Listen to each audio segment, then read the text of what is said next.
Legend speaks of a cataclysmic shockwave that shattered planets, prompting a bored deity to forge a bizarre new realm. Crafted purely to cure his divine ennui, a violet eye observes the chaos with a cold, unyielding stare. Radiating blinding luminosity, the creator bestowed a name upon this hellscape, the Abyss. Then, the nightmare began. Abominations spilled through dimensional rifts, flooding the new world. The god stocked his playground with lethal creations, forcing a desperate, eternal war for dominance. A warrior grins as he clashes with a mutant. Here, survival isn't a choice, it is the only law. Humans and beasts are locked in a brutal death spiral, driven by a primal instinct to exist for one more day. To those willing to pay the blood price, mountains of gold and jewels await the victors. Fight, kill, survive. That is the mandate. The god showers rewards upon the violent, simply because it amuses him. Lives are swept off the board like cheap chess pawns. Apparently, the deity couldn't conceive of a better game. Beasts pierced by spears and riddled with arrows litter the battlefield, silent in death. A sword stands embedded in stone, the fresh blood dripping from its edge pooling on the cold floor. A colossal dragon looms over a wounded man, its massive claw crushing the stunned fighter in an inescapable grip. Agony erupts as blood gushes from his mouth, his screams piercing the air, but his gasps of pain twist into manic laughter as life fades from his broken body. With his last breath, he mocks the beasts, calling them mindless drones oblivious to their own doomed existence. The dragon charges a blinding white sphere of energy in its maw, forcing the warrior to squint against the glare. Thinking his comrades might have stood a better chance, he raises a hand, glowing with a mystic sigil. Elsewhere, a woman in yellow armor clenches her fist, announcing the annihilation of the final death squad. She turns to her remaining allies, the grim reality setting in. Only 4 of them are left standing. Aries, queen of the Valkyries, confirms the terrifying truth: this is all that remains of the human race. Keldian, the second survivor, grips his staff tightly, his expression unreadable. The third member, Conte, stands silent with crossed arms as they all shift their gaze to the soldier sitting nearby. Hansu hangs his head, heavy with sorrow, as the weight of humanity's salvation falls upon them. He remains silent, eyes fixed on the ground, while radiant magical orbs dance around the ancient rings. They speak of the Space-Time Crystal Archeaniel, a legendary artifact possessing the mystical power to rewind history itself. Desperation pulls them toward it. This crystal represents the absolute last glimmer of hope for their species. After 50 years of ruin in the Abyss, a squad member steps forward to seize this final chance. But there is a catch: the energy is limited. Only one soul can travel back to the beginning. What is there to think about? Conte asks with an arrogant grin, clutching his blade. Obviously, the strongest should go. It is clear who he is implying. Keldian adjusts his glasses, unimpressed by the boast. I keep hoping, the mage sighs, that just once, you will say something intelligent. He instantly regrets expecting anything profound from the brute. But Aries steps in, spear in hand. She orders them to stay focused, her gaze drifting solemnly toward the protagonist. She notes that with the Valkyries decimated by the golden dragons, their defensive line is gone. It is only a matter of time before the enemy finds them.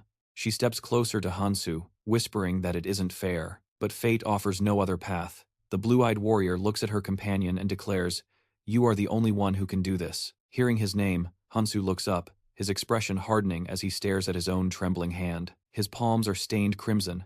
He feels the weight of a war that has dragged on for far too long. Memories flood back, facing down packs of wolves, cutting through legions of skeletons without mercy. For years, every single day has been a canvas painted in fresh blood. He has fought, bled, and killed in an endless cycle, the dried gore on his skin a testament to his survival. Just as he thinks that dying here might be a relief, Aries rests a gentle hand on his shoulder. She leans in, locking eyes with him. The fate of the entire human race rests with you now. With a sincere, heartbreaking smile, she begs him not to give up. Hansu looks back, exhaustion etched into his very soul. The team gathers around, faces grim as they lock eyes with Keldian. Tension hangs heavy in the air. Keldian nods, validating her point. Hansu started 20 years late, 2 decades behind every other legend, yet he's still standing here, surviving alongside the elite. That potential is exactly why he's the chosen one. Aries grips Hansu's hands, her voice trembling with desperation. If you'd just started 5 years earlier, she whispers, none of this would be happening. Conte flashes a brilliant, blinding smile, trying to mask the doom surrounding them. They've got a point, kid. You're a freak of nature. His expression softens. But look, if you really don't want the burden, just say the word. The bare-chested warrior puffs out his chest, radiating unwavering confidence. He swears that if Hansu returns alone, He can reclaim everything he lost. Every opportunity. Every power. He points a thumb up, grinning like a madman. You're the only one who can take it all, Hansu, because you're the only one getting a second chance.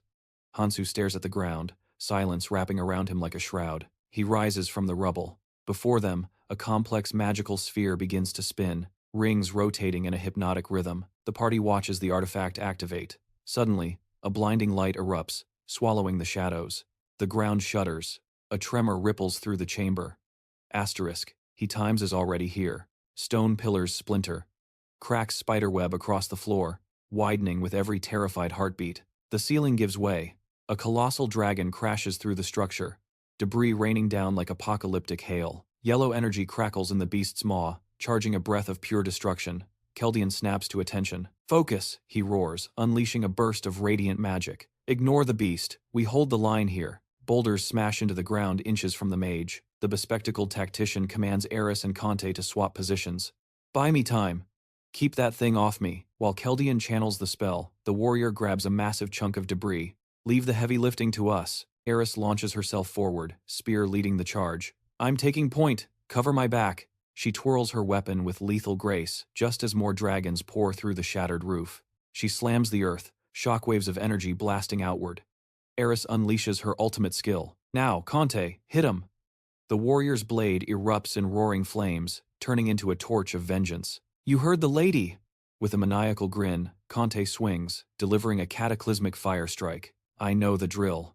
His mighty sword cleaves through the air, leaving a trail of scorching heat. Conte smashes into the monsters with every ounce of his power. The world around them explodes in chaos and fire. A stunned ally watches the carnage, paralyzed by the sheer scale of the battle. Suddenly, the golden dragon snatches him up. Giant claws crush down. He struggles in vain. Meanwhile, Keldian remains seated beside Hansu. Hansu moves to join the fight, hand hovering over his blade, but the mage barks, "Stop! Your weapon is shattered, and we can't afford you getting distracted. Stay put." Aries, shimmering in her golden armor, shouts back without looking.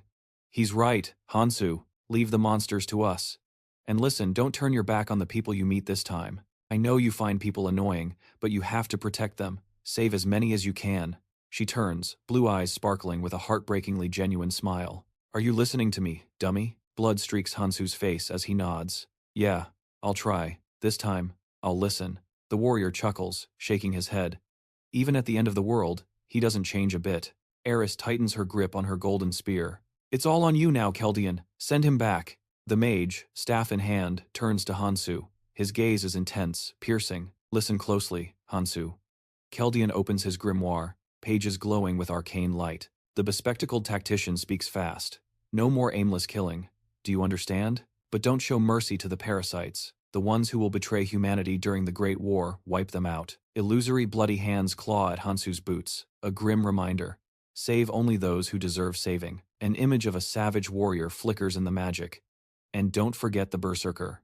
King Clementine. You must kill him.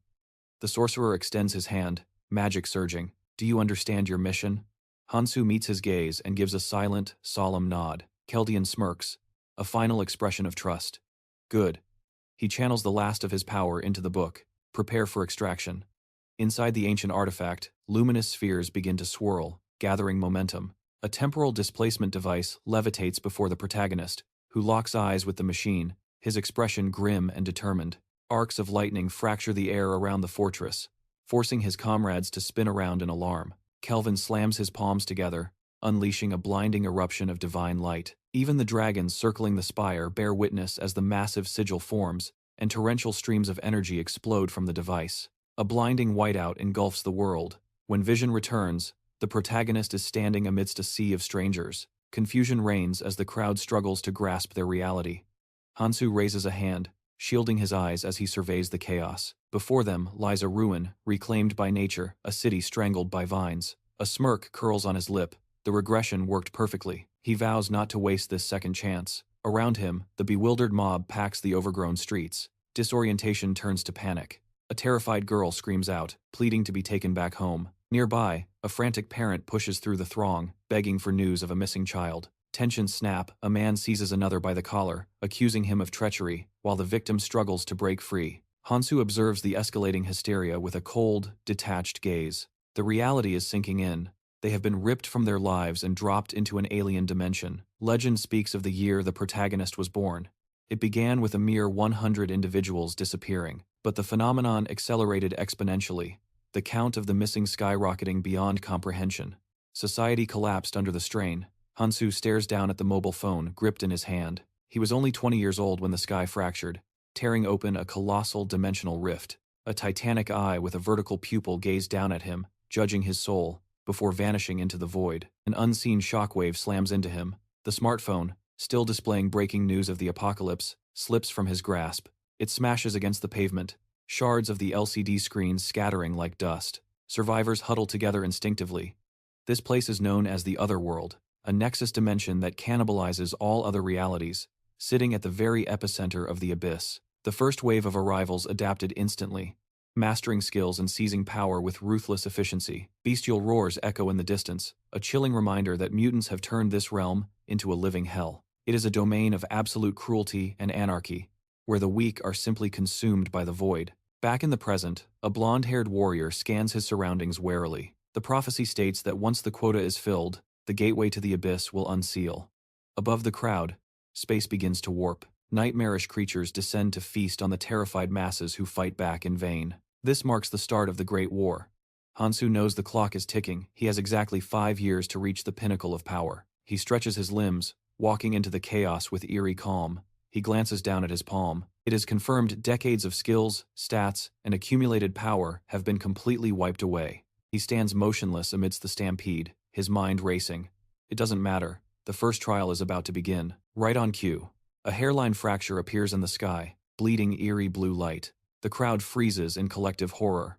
A moment later, a diminutive figure claws its way out of the rift. The entity pulls itself free, hovering above the amazed humans, a bizarre, winged aberration. Burning yellow eyes scan the livestock below. The creature clears its throat with a theatrical cough. The horned monstrosity introduces himself as a fairy, claiming he has arrived to offer the survivors a gift. He promises a mandatory orientation session. The crowd gapes, slack-jawed, and paralyzed by confusion. They cling to the monster's every word. The winged creature demands absolute silence. Hansu's expression hardens. He remembers that smile. He knows this briefing is a malicious deception. A bloody memory surfaces humans, tearing each other apart in a blind rage. Hansu knows the truth. This is an incitement to slaughter. It is a game of murder. The fairy spreads its tiny arms wide, chirping a cheerful welcome to the otherworld. You have all been granted a divine opportunity, it croons. Suddenly, a furious man points a shaking finger at the sky. He screams, demanding to be sent back to Earth immediately. The fairy's grin widens, revealing rows of razor-sharp teeth. The creature earnestly requests their patience, asking them to hold their questions and remain silent until the briefing concludes. A disgruntled civilian grits his teeth, realizing too late that the fairy's tone has shifted into something far darker. In that moment, the entity proclaims that every single one of them has been granted absolute, infinite freedom. With a sinister grin, the cunning beast speaks of laws, orders, and morals, and ethics. He asks them, with chilling malice, if they have ever dreamed of a world stripped of all rules. As hearts pound with adrenaline, the monster assures them that all human physical limitations are about to vanish. Regardless of who they were or what they did, they now possess the potential to grow endlessly in power. From ferocious fighters to stoic sorceresses, the fairy claims their new reality is just like being the protagonists of a blockbuster movie. The smiling monster poses a question. Is the chance to become your ideal self not simply wonderful? The creature raises its paw, eager to demonstrate exactly what is required. Suddenly, the disgruntled man feels something terribly wrong. He tries to process the sensation, but before he can, his body is sliced clean in two. The crowd watches in absolute horror as the poor man collapses to the ground, lifeless. As a scream rises from the throng, the fairy laughs, apologizing lightly for his distaste for noisy chatterboxes. Terrified, the people scatter in every direction until the monster simply snaps its fingers. In that split second, a girl weeps in terror, finding herself frozen and surrounded by the same desperate faces. Enraged, the fairy shouts that he warned them about the noise. The crowd freezes in place, forced to listen. He demands that the survivors make a real effort. Noticing the silence return, the beast smiles sweetly once more. He decides to proceed. A white crystal hovers near his small paw, bearing a specific inscription. It explains that this is a rune, a reward obtained by killing living beings. Around it, stones of various colors float in the void. It is said there are 8 other types similar to this one, and their appearance is entirely random. This specific rune is colorless. But if you work hard and evolve, you can obtain superior crystals. The monster hoists the white rune high, declaring it will increase their power. Amidst the crowd stands Hansu. Hearing the question of who wants to take the prize, a startled bystander sees the main character raise his hand. With a stern expression, he holds his hand aloft, realizing it has been a long time since he last used one of these. The surprised monster extends the crystal, fluttering over to the protagonist. Exclaiming that he loves such enthusiasm, the smiling animal asks him to stretch out his palm. Hansu holds the crystal over his palm, while the monster claims it is remarkable because runes can rewrite the laws of physics. The flying guide confidently declares that previously, his muscle strength had a limit of 117 kilograms. With piqued interest, the mutant reveals that now, this limit has risen to the level of 122 kilograms. And that is not all. The main character listens with an extremely serious face, realizing how boring it is to hear what he already knows. While the fairy clearly expected a much more dramatic reaction, the horned beast suddenly darts to the side, explaining that runes possess completely different effects, depending on their type. They are brimming with abilities that science simply cannot explain. The frightened crowd stares at the bizarre beast, which in turn asks if anyone else wants to give it a try. He wants to demonstrate again, but getting no response, the horned monster sighs and declares that in this case, they will stop there. As powerful energy swirls around the fighter's fist, the instructor asks them to remember one crucial thing. No matter what ability or stat the rune improves, it will never be detrimental. To become stronger, you must collect as many runes as possible. Suddenly, crystals begin to hover near the survivors. The fairy implies that this is an absolute necessity if these people wish to survive the coming ordeal. The frightened group stares in silence, until suddenly, one man bolts forward. Violence erupts as people push and threaten each other with brutal reprisals. Meanwhile, the little horned monster floats in the air, watching the chaotic bacchanalia unfold below. An enthusiastic man reaches out for a white crystal, grinning wildly as he realizes he has caught the prize. The fairy assistant sneers, noting that thanks to the quick-witted hero who already snatched a rune, they can skip the boring instructions. The crowd sinks into despair, realizing this stranger is already steps ahead of them while they are left in the dark. The hovering creature points a claw at Hansu, instructing the group to touch their right ears to sync with the interface. Following the command, holographic status windows burst into existence before their eyes, revealing the cold, hard data of their new reality. Mocking their human obsession with numbers, the fairy watches while our protagonist gazes calmly out the window, ignoring the chaos. The flying guide explains the baseline. For a normal human, 10 is the average stat across the board. And honestly, that is the only mercy the system grants them: raw information. Hansu scans his own readout. Strength, health, perception, and notes a sharp increase in power by exactly 1 point. The logic is simple. Hunt, kill, collect runes. Do that, and even magic power and mana will skyrocket. Glowing stones float tantalizingly close, reinforcing the rule that runes can be harvested from any source. You just have to extinguish a life. The bodies of fallen soldiers littering the ground serve as a grim reminder. The system is indifferent. It does not matter who dies, as long as someone becomes the victim. A blond man crosses his arms, scoffing at the cruelty. The starting line is rigged, and he knows it. A girl gasps, covering her mouth in shock. It is a twisted reflection of the harsh world they just left behind. The little monster grins wickedly, promising a gift that will supposedly bring them joy in this hellhole. They are told to abandon their memories and embrace this new existence as a terrified young man looks down to find a heavy combat knife suddenly manifesting in his grip. The fairy declares the training session open as it fades away, warning them to fight with everything they have. But the atmosphere shifts instantly. Heads whip around in pure horror as the air grows heavy with bloodlust. Standing before them is a nightmare made flesh, a legion of ferocious mutants armed with crude spears and spiked clubs. A goblin unhinges its jaw, letting out a guttural roar that shakes the stunned crowd to their core. Gripping his weapon with white knuckles, one guy trembles, realizing this is not just training, it is an execution. Confusion ripples through the group as they notice an eerie glow pulsating around the perimeter. The beasts are not charging yet. They just stand there, drooling, flashing razor-sharp fangs in anticipation of the feast. The humans are paralyzed, clutching their knives with shaking hands like a flock of sheep staring down a pack of wolves. Someone throws a hand up, begging for calm, while a girl glances frantically behind her, searching for an escape route. "Don't provoke them," she whispers, urging a slow retreat, but Hansu does not budge. He stands like a statue amidst the panic, As the mob shuffles backward, Hansu turns, his expression dark and serious, judging their cowardice. The retreat turns into a crush. Bodies collide as panic sets in, with one man screaming at the person shoving him. Amidst the chaos, a guy in a hat backs into something invisible. He reaches out, his fingers grazing a solid energy barrier. "We're trapped," he screams, pounding his fists against the invisible wall, begging to be let out. His screaming stops abruptly as he realizes the barrier is not just a wall, it is glitching. The crowd looks up, eyes widening in disbelief. The invisible walls are closing in, shrinking the arena. And with the shrinking room comes the death sentence. The goblin horde begins its march toward the humans. With a sadistic grin, the lead monster lets out a deafening roar, signaling the start of the slaughter. The man in the hat grips his blade with both hands, screaming that he refuses to die like a rat in a cage. Then, he spots it. A glitch. A loophole. Another participant is standing times outside, times the barrier. "How did you get out there?" he demands. The man outside scratches his head, confused. "I just walked through." Nearby, someone spots a floating number. The digits 49 hover ominously on the barrier surface. Desperate, the hat-wearing man lunges at the wall and passes right through. As he exits, the number flickers and drops to 48. The count is going down. The horrifying realization hits them like a truck. Only 50 people are allowed to leave this zone alive. It is instant bedlam.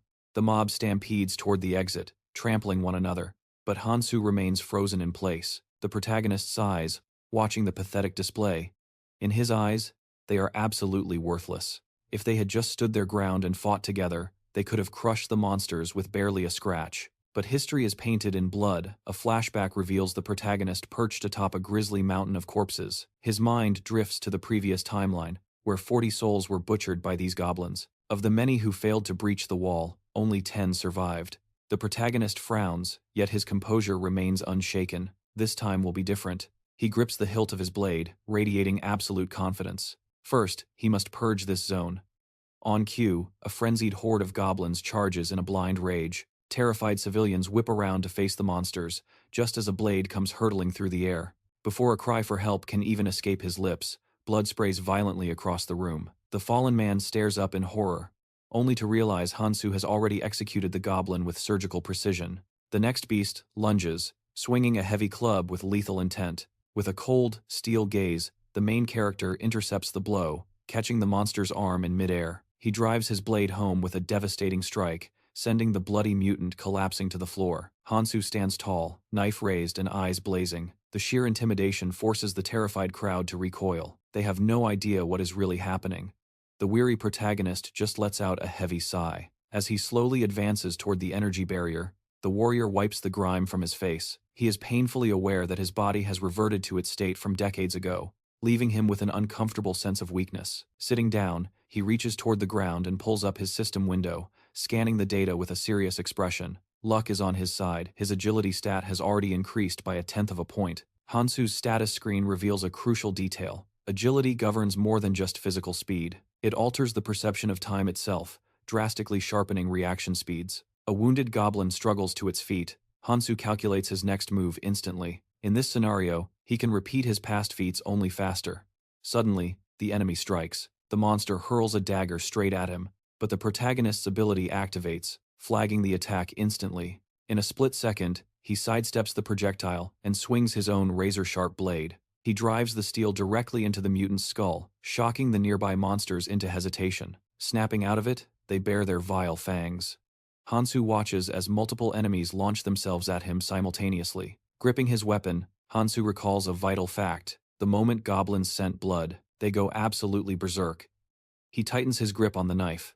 With a few fluid motions, the main character dispatches multiple targets, slicing through a terrified goblin before it can react. The protagonist strikes again. Hansu clenches his fist, gauging his strength. The onlookers watch in stunned silence, wondering if he intends to take on the entire horde alone. Suddenly, other men charge toward the monster horde, shouting that they have nothing left to lose. The goblins snarl in response, and the group clashes violently with the mutants. The protagonist continues to strike with eerie calm, knowing there is no need to rush the slaughter. Suddenly, Hansu whips around at a strange noise, blocking a powerful ambush with a stern glare. He immediately counterattacks. In this chaos, a single moment of distraction means death. The camera pans out to reveal a metropolis, reclaimed by nature, choked with vines and crumbling ruins. Hansu reflects that the number of people abducted in this location alone is staggering, and if you account for the missing across the entire planet, the scale is simply immeasurable. While the brave fight monsters, the rules state that first-years who arrive here are under protection. A yellow sphere glows brightly in the training zone, but there is a darker truth behind it. Once the 3-month grace period ends, the veterans with cunning smiles will make their move. Rumor has it that all newcomers will be thrown into the grinder against those who have survived here for 2 or even 3 years. Hansu delivers a slashing blow, recognizing the grim opportunity before him. As he reaches for a white crystal, a low growl rumbles nearby. The protagonist snatches the stone and clenches it tight. It is a small chance to grow stronger, but a chance nonetheless. He stares at the glowing crystal in silence, his resolve hardening. Thinking that Keldian made the right call by sending him back here, Hansu stands amidst the carnage, where the corpses of monsters and humans carpet the ground. Thick smoke hangs in the air, while the shell-shocked survivors sit on the pavement, one murmuring that what they just witnessed is simply incredible. A stunned man looks up, struggling to process the reality. Did this guy really just slaughter that many goblins all by himself? Heaps of monsters lie motionless, devoid of life, while Hansu stands with his back to the scene, indifferent. The protagonist lowers his head, standing alone amidst mountains of corpses. As he wipes the blood from his face, the onlookers realize he isn't a hero, he is simply a crazy monster. Suddenly, the fairy appears, exclaiming enthusiastically as it looks at the protagonist and chirps that they did a good job. Mocking them, it notes they must have worked times hard, while the survivors look up with pure hatred at the floating creature. Noticing that there are quite a few humans left alive, the flying overseer dissolves the barrier. Asking if they have figured out how to survive yet, the fairy smiles, waves a cheerful goodbye, and flies up into the dimensional crack. As it leaves, the little monster mentions it is off to grab a bite to eat, continuing its cruel routine. It has other areas to torment, after all. Below, the disgruntled survivors begin to curse. They scream for the creature to get lost to the 4 corners of the earth, but Hansu just scratches his head and focuses on the blue system window. He realizes that compared to the hell of his past timeline, this start isn't all that bad. The pop-up window reflects his current status. His strength has increased to 14, agility is at 11, health at 10, and perception sits at 11. He realizes it is still not enough, but it is a decent start for the tutorial phase. Hansu grips the weapon in his hands. He knows he has found something useful. A curved sword glitters ominously in his grasp. The system describes it as a blade received as a symbol of care. With a blood-soaked face, he contemplates his next move. He knows his top priority is finding a way to power up, and he needs to do it in the shortest time possible. The protagonist closes his eyes. He considers what his old teammates would do in his place, recalling a long-haired fighter who once told him something very interesting. In the memory, the fighter holds a mug of ale and asks if Hansu has ever heard of the hidden dungeon. Past Hansu sits next to him, asking him to repeat himself, not understanding the gravity of the words. A tall tower standing in the middle of a dark world.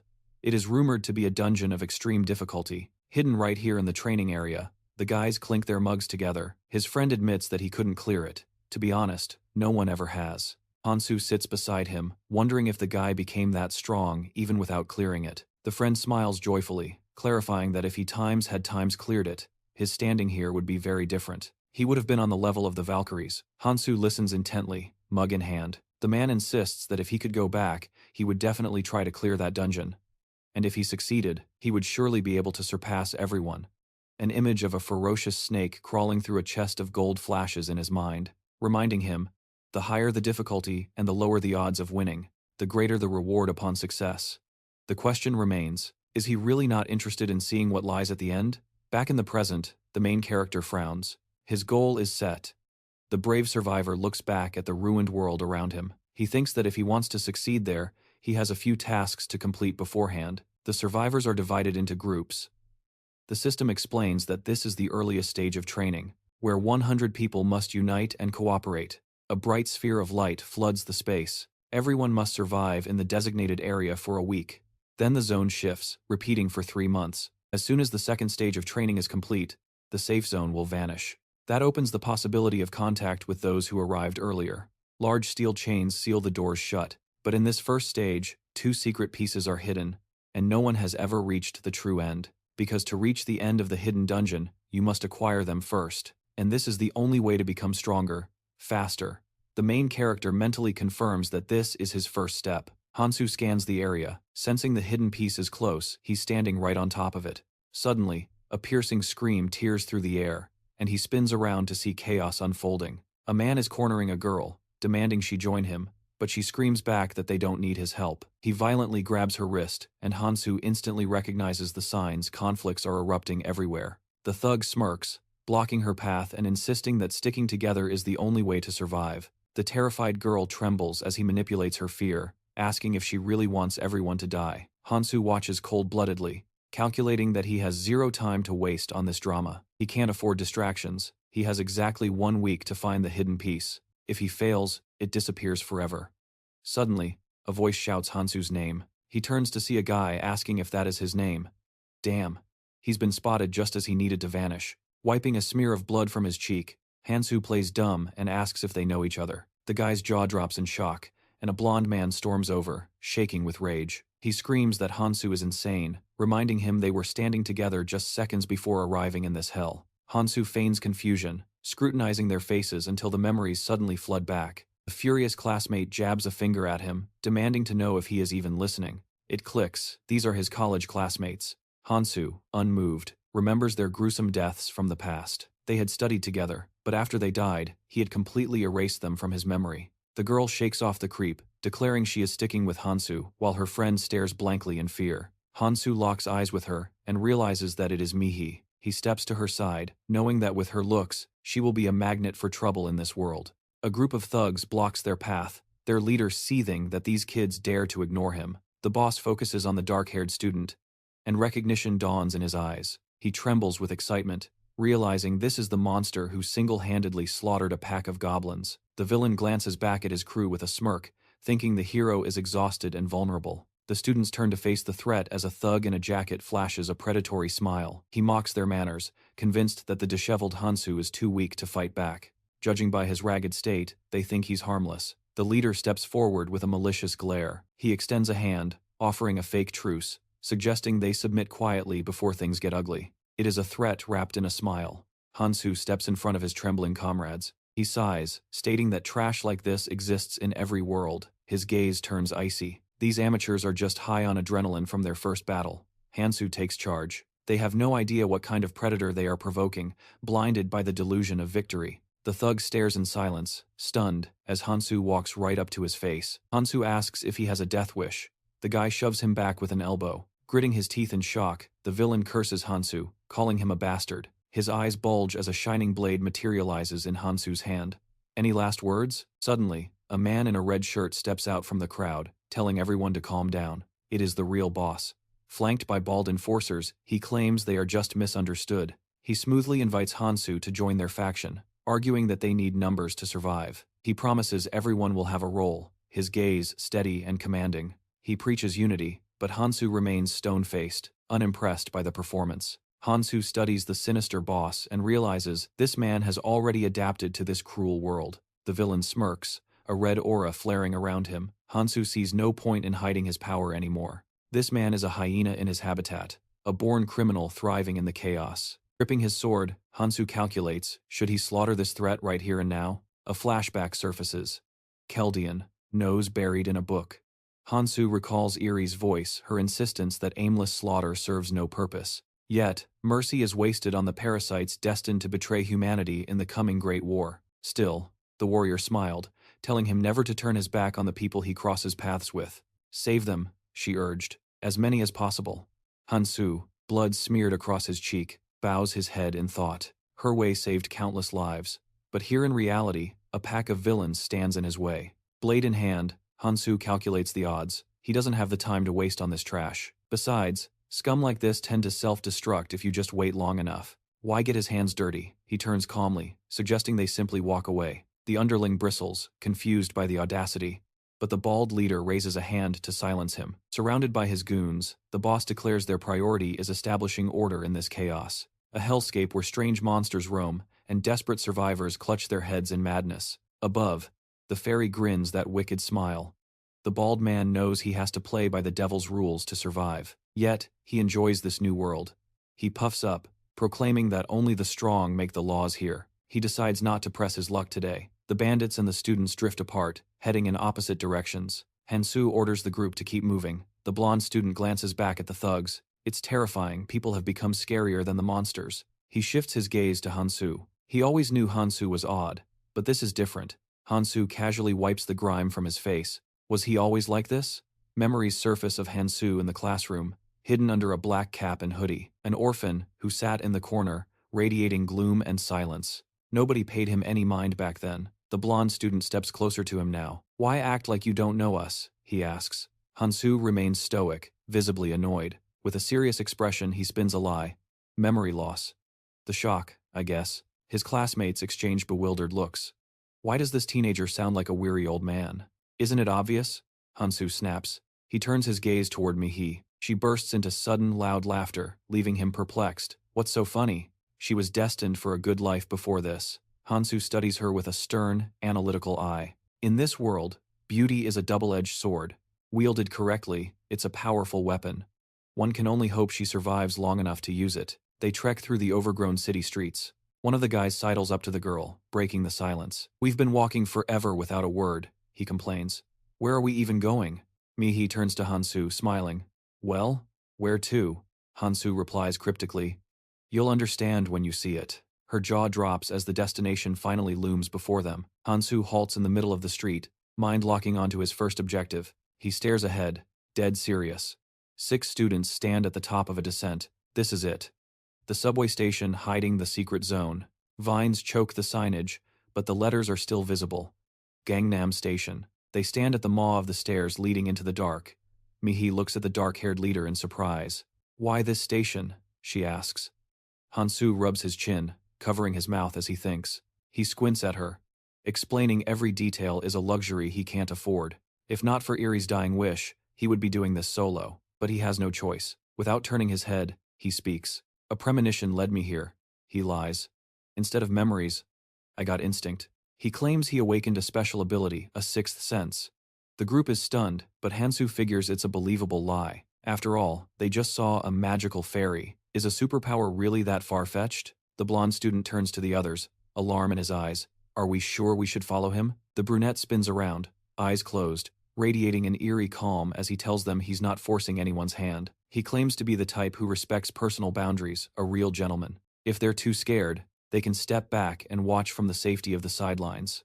Taesung grinds his teeth, visibly annoyed. He has no clue what's actually happening, but this guy's arrogant showboating is already getting under his skin. Hansu takes the lead without hesitation, leaving the blonde trailing behind, tormented by a nagging suspicion. There's no way a normal person knows this much. As they descend the dark stairs, the group glances around nervously. Taesung reaches out, gripping the brunette's shoulder to stop him. He asks if Hansu is absolutely sure this is the right way. The vibe down here is beyond creepy. Hansu doesn't flinch, replying that they're just heading down to visit some friends who live here. The blonde forces a confused grin, looking around the grime-covered station. He asks what kind of creature could possibly live in a dump like this. Are these actually Hansu's acquaintances? The guy in the white sneakers suddenly halts at the station entrance. Hansu orders everyone to freeze. His cold blue eyes lock onto something in the darkness. He draws a combat knife instantly. Mei, realizing the danger, screams a warning at Taesung. Taesung whips around at her cry, just as the blue-eyed leader slashes his knife through the air. Taesung throws his hands up in panic, watching the blade plunge into the dirt mere inches from his body. He yells, demanding an explanation, but then he sees the blade has skewered a small, hidden monster. The blonde stares at the impaled insect in shock. Hansu explains that this dungeon mimics a subway station, and these green beetles hunt by sensing vibrations from footsteps on the surface. The bisected monster twitches on the floor. Hansu adds that these things despise sunlight. That's why they usually stay buried. Where the monster died, a glowing white rune now appears. Hansu snatches it up, warning them about the creature's drooling maw. Holding the rune aloft, he explains that a single bite injects a flesh-rotting poison. He isn't joking. If that thing bit them, they'd pass out and die before they could even scream. The team turns pale at the news. Hansu immediately pivots, offering to show them the most efficient kill method. He drives his blade into another hidden mouth.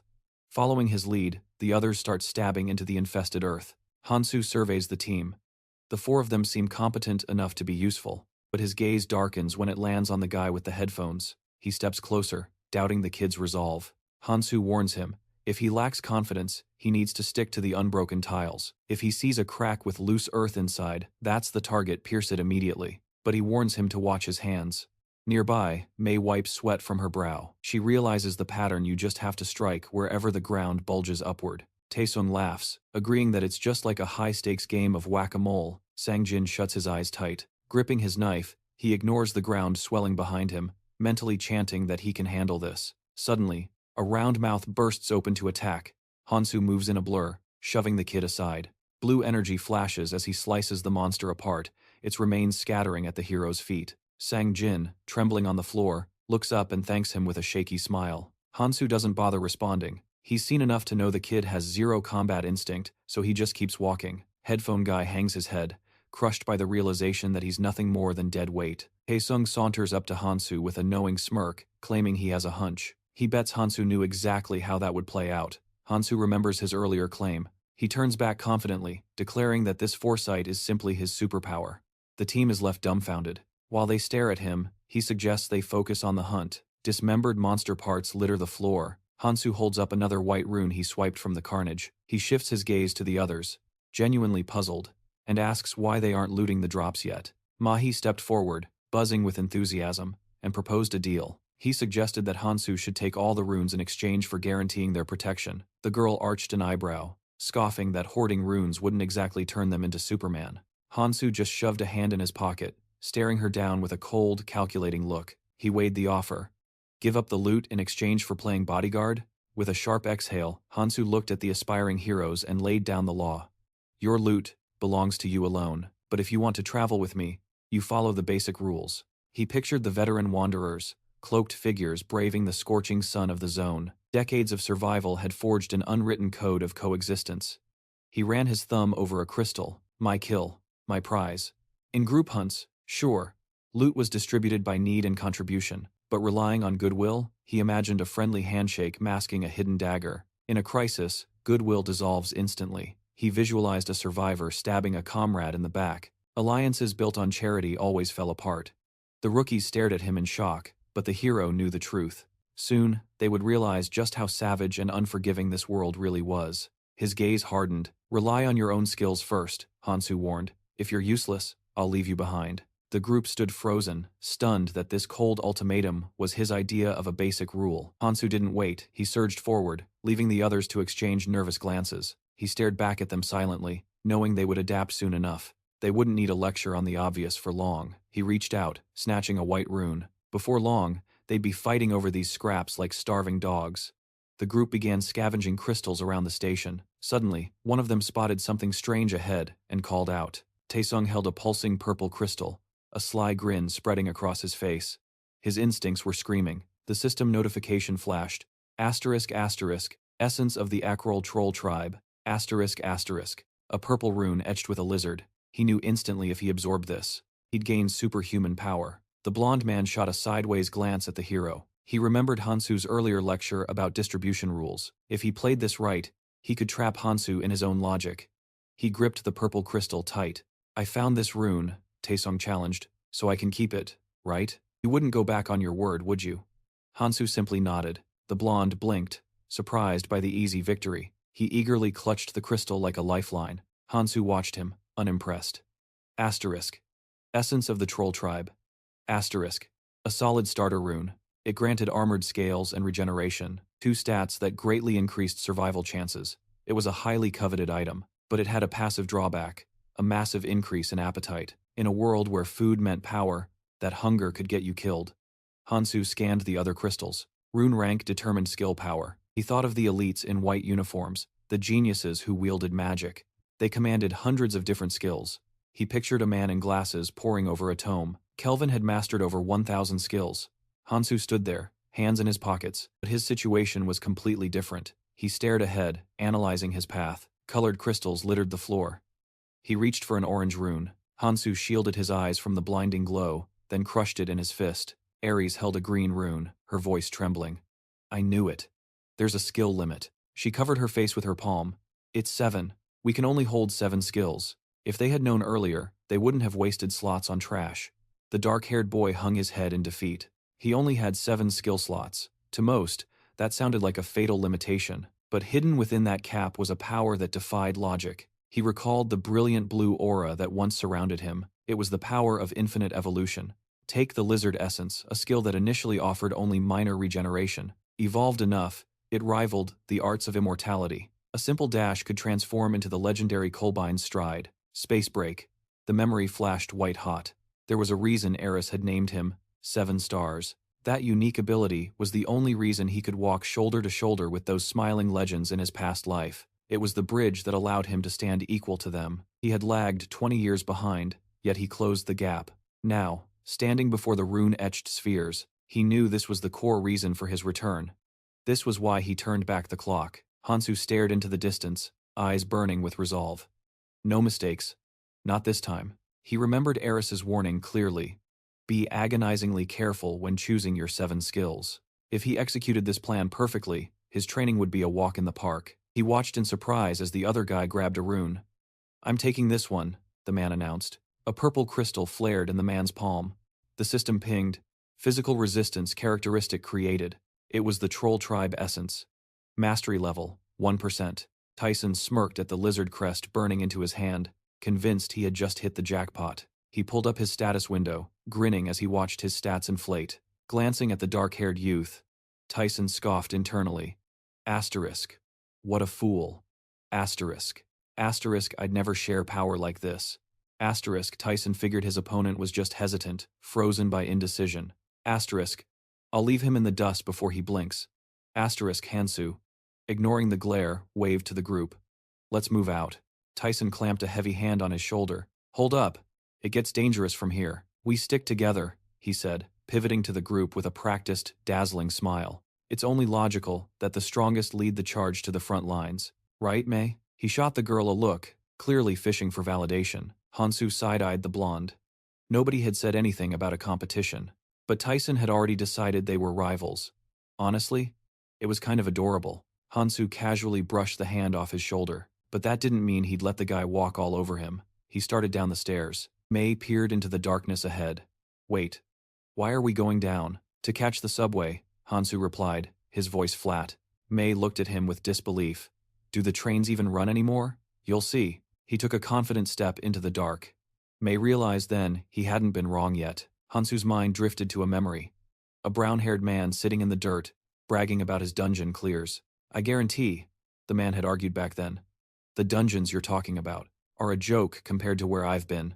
Hansu had looked at the interrupter with pure annoyance. Who asked you? The stranger had stood there, arms crossed, looking down at him. I heard you bragging, spouting off knowledge you don't actually have. But then, the man had sat next to Hansu. You want real power? I'll tell you the fastest route. He held up one finger. You need to get your hands on one specific thing. It's here in the tutorial area. Hidden in the subway. Hansu stared at the station entrance. The layout shifted, but the blueprint was identical to his memories. Past the 3rd floor. Enter the portal, in the center of the stairs, and go all the way down. There's a train waiting. He could almost see the station lights. If you make it in time, the memory whispered, you've basically won the game. The only problem? Reaching it was a nightmare. The group behind him gasped in surprise. Hansu keeps his cool, calculating the timeline. The train departs tomorrow, which means reaching the destination today is an absolute imperative, no excuses. The group halts before a shimmering rift of blue light. Driven by instinct, the hero steps forward to uncover the secrets hidden within. Beside him, she reaches out, frozen in shock. This place. It twists the reality of the Gangnam station she knows so well. She has walked these floors countless times, but staring into that swirling blue vortex laced with lightning, everything feels alien. Fear creeps into her expression. Her eyebrows arch in alarm as she realizes she is witnessing a phenomenon unlike anything she has ever seen. The girl asked if he really wanted to venture there, though he honestly had no clue what kind of danger was waiting for them. Without even glancing back, Hansu replied that he was simply going wherever his instincts told him to go. He stood by his earlier promise. The option to quit was still on the table. Anyone who wanted to leave could walk away at any moment. Taesung flashes a devilish smirk and agrees to join the fray, all while his hand resolutely claims a handful of her ample assets. The declaration hangs in the air. She is coming along.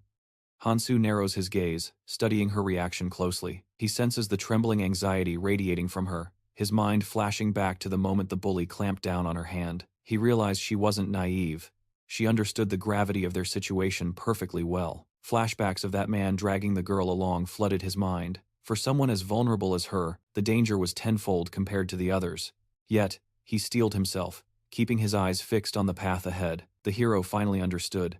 This was why she craved power. She was desperate enough to sacrifice her beauty for strength. Suddenly, the blonde raises a hand in alarm, declaring that they aren't going anywhere, they're staying put. After all, there is no rule against hunting right here. The brunette, however, steps forward and announces he is moving out with the vanguard. Head down and trembling with anxiety, Sungjin mutters that he is going too. He glances up at a smirking Tae-Sunday. Tae-Sun sneers. Where do you think you're going?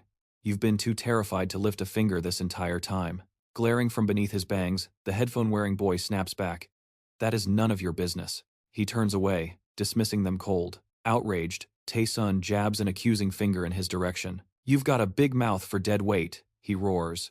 We don't need a useless liability dragging us down. The warning hung in the air. He made it crystal clear he wasn't going to clean up anyone else's mess. Hansu simply closed his eyes, shutting down the meaningless chatter, and strode forward with absolute confidence. Time is short. Do whatever you want.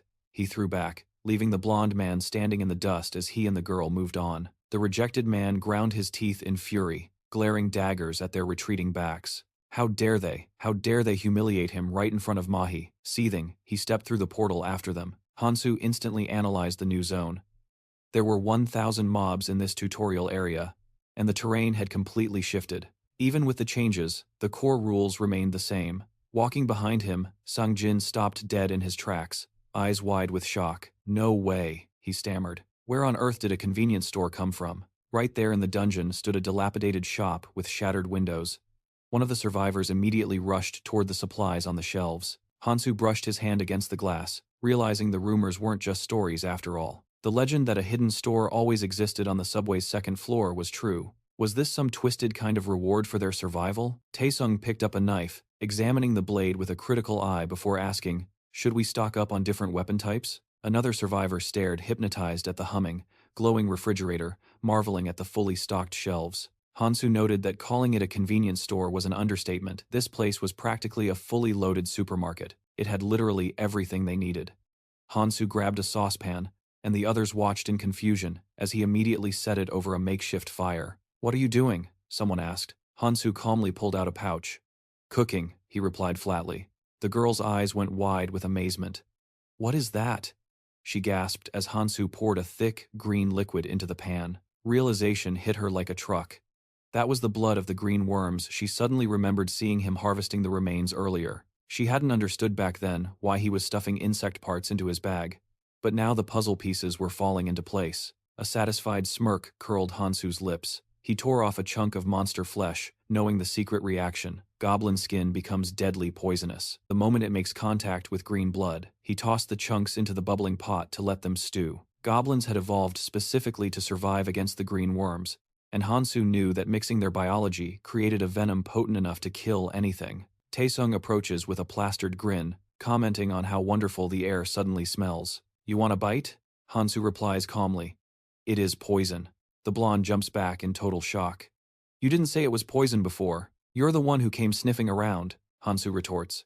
Taesung fumes, completely caught off guard. Who would even think to make something like that? And how does he know the brewing recipe? Hansu turns to the guy. Call it my superpower, he says. My mind is just packed with knowledge. Internally, he knows he is dodging the real answer. He flashes back to the tapping pointer against complex diagrams. Charts hung on the blackboard. It felt like his head was going to explode back then. He remembers the lesson clearly.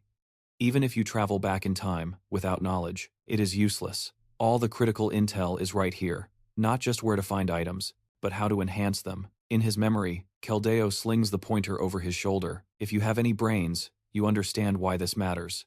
Do not share this intel with anyone. He remembers the mentor slapping the notes, demanding total memorization. He visualized sand pouring from a shattered hourglass. Revealing the future too soon would only accelerate the destruction of the abyss. He cannot be Prometheus. He must only share knowledge according to the plan, and only when absolutely necessary. Hansu's face reflects in the bubbling green liquid. Without the exact proportions and cooking time, the recipe is useless. But he nails it. He pours the purple mixture into a vial. Then, he carefully coats his blade. May's jaw drops. She asks if she can use the poison too. The group is thrilled when Hansu nods. Of course. But then, they stare at his outstretched palm. Price is half a rune of strength or endurance, per use. Taesung gapes, furious. "Why are you being so petty?" he shouts as Hansu turns away. Hansu does not look back. "I could give it for free, but in the long run, I do not think that is a good idea." The others stand there, processing his words. He knows one-sided relationships collapse quickly. The blonde guy glances sideways at the girl. She agrees to pay the runes later, asking to just try it first. Hansu turns to her with a smile. He hands her a vial, warning her, "Be careful. Get this on your skin, and you will be screaming." Songjin squints at the disgruntled brunette. He thinks if Hansu keeps acting like this, he will not even be able to steal the poison later. The group stands in the store, pointing. Taesung begs to use the poison now, and pay later. He grabs the bottle from the girl. "I am going first," he declares. Hansu ignores him, focusing on other preparations. He shoulders his backpack, a ray of light hitting him as he secures his gear. He decides that is enough prep. He turns to his comrade. "We are ready." The others are loaded down with suitcases and bags, looking confused. Someone asks, "Are we going on a hike? You guys look like monster bait. Why the luggage?" Hansu crouches down, touching the earth. "If you do not want to fight every second for the rest of your lives, bury your stuff here. Dragging all that around? You will just be hunted by people who need supplies. Leave some of it." The girl watches him. At first, she thought he was just the quiet type. Now, she looks at him with admiration. He is more than just an excellent fighter. She stands there, gripping her hand. A question lingers. Why didn't she get superpowers? She pulls her hand back from the buried supplies. She remembers the missing persons announcement. Hundreds of millions vanished. Just yesterday, none found. She realizes she has to survive here for the rest of her life. Mihei is on her hands and knees, fingers digging into the dirt, trembling with exhaustion. She knits her brows, a singular thought dominating her mind. She refuses to die here. "I'll do whatever it takes to survive," she vows silently, her gaze locking onto the dark-haired man. Sticking close to him is her best chance. Hansu watches her scramble toward him. A faint smirk touches his lips as the party moves out, though one member is clearly unhappy. Taesung scoffs, muttering that Hansu acts like the center of the universe, before tossing his heavy pack at Songjin. "You carry this," he barks, leaving the burden behind to catch up with the vanguard. Taesung calls out to Hansu, bringing up the topic of superpowers with a feigned air of confidence. "So," he asks, tilting his head, "is it possible for us to get abilities like yours?" The brunette nods. "It's possible." The group gasps. Stunned by the revelation, fear melts into excitement at the confirmation, but Hansu turns away, hiding his expression. His words hold a double meaning. He's thinking of the anomalies who vanished into this world. Some awakened latent powers instantly. The thought of those chosen ones sours his mood. He recalls Kelbian's warning, "Be wary of the irregulars among the summoned." A rare few possess abilities that didn't exist in reality. Their potential is unpredictable. Those unique traits turned ordinary people into apex predators, allowing them to survive against all odds. They represent a massive variable. Hansu decides he'll have to cull anyone who proves useless or dangerous. His eyes turn gloomy as he plots their disposal. Taesung notices the shift and wonders what's wrong. "You've gotten pretty rude, haven't you?" Taesung sneers, trying to provoke a reaction. "Still holding a grudge because I picked on you earlier? Is that it?" Hansu keeps walking, his voice flat. "I'm just not used to this dynamic yet." He says nothing more. His mind drifts back to the hellscape of his memories. 5 years of blood and slaughter, the endless, growing tides of monsters he faced before returning. He watched the hope of the survivors rot into despair, his own face mapped with scars and abrasions. Despair eventually swallowed everything. He looks away, the silence stretching between them. Taesung stares at his back, confused. What is his deal? Must have taken a hit to the head during the fight. Why is he acting so high and mighty? Taesung grinds his teeth, unable to hide his irritation. If he didn't have that superpower, I wouldn't be playing nice with a loser like him. Stroking his chin, Taesung hatches a plan. "I'll bide my time, get stronger, then I'll make Mihei mine, dispose of Songjin, and treat Hansu like the dog he is." Suddenly, Hansu raises a hand. Halt. He drops into a crouch. He swipes his fingers across the floor, examining the residue. Slime. Rubbing the substance between his fingers, Hansu analyzes the viscosity. This texture, it's not a sword snail. He visualizes the silhouette of the shelled monster. No acidic stench. No dried entrails nearby either. It's not a cut zombie. That leaves only one option. Something dragged itself across this floor. In the shadows, crimson eyes snap open. Land mermaids. The team watches as Hansu inspects the trail, confirming his suspicion. He touches the mucus again. Definitely. Tracks of a land mermaid. It's crawling on its belly. They're slow, he calculates. But one hit of that paralyzing poison is a death sentence. Avoid the venom. and gutting them takes less than a second. The beast bares its serrated fangs. Hansu stands up, a chilling smile on his face. The blonde snaps. "Quit acting like a paranoid freak." Hansu signaled his team to close ranks as the horde approached. "You're going to want to see this," he said, turning to the group.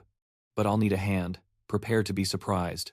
The others just stared at him, confusion written all over their faces. A scrap of cloth dangled from the neck of a glass bottle. Hansu carefully poured the strange powder into the liquid mixture. Without gasoline, he had to improvise.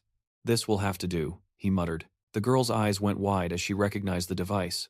"Wait, isn't that a Molotov cocktail? Did you whip that up with stuff you scavenged from the store?" Taesung asked, picking up one of the makeshift explosives to inspect it. "Is this part of your superpower too? Must be nice." Hansu ignored the sarcasm, unzipping his backpack. He caught a glimpse of Hansu's faint smile. "I bet you like this hellhole better than the real world, don't you? A place where you can do whatever you want." The blond man smirked, narrowing his eyes at Hansu. "If only I had power like that," Taesung thought, jealousy bubbling up. Hansu locked eyes with him, his face blank, while inside his mind, chaos reigned. Kelvin times whispered in his ear, urging him to just slaughter the guy, while Aries times screamed, "Do it, end him now." That was enough. Taesung flinched under the intensity. "Whoa, why the death stare? Did I say something wrong?" Hansu didn't answer. He closed his eyes, let out a long breath, and crouched down, sketching a stick figure holding a bottle in the dirt. "Listen up," he commanded, his voice steady. "I'm only going to explain the plan once." He added a few more lines to the dust map. "One of you needs to throw a hammer first to draw their attention.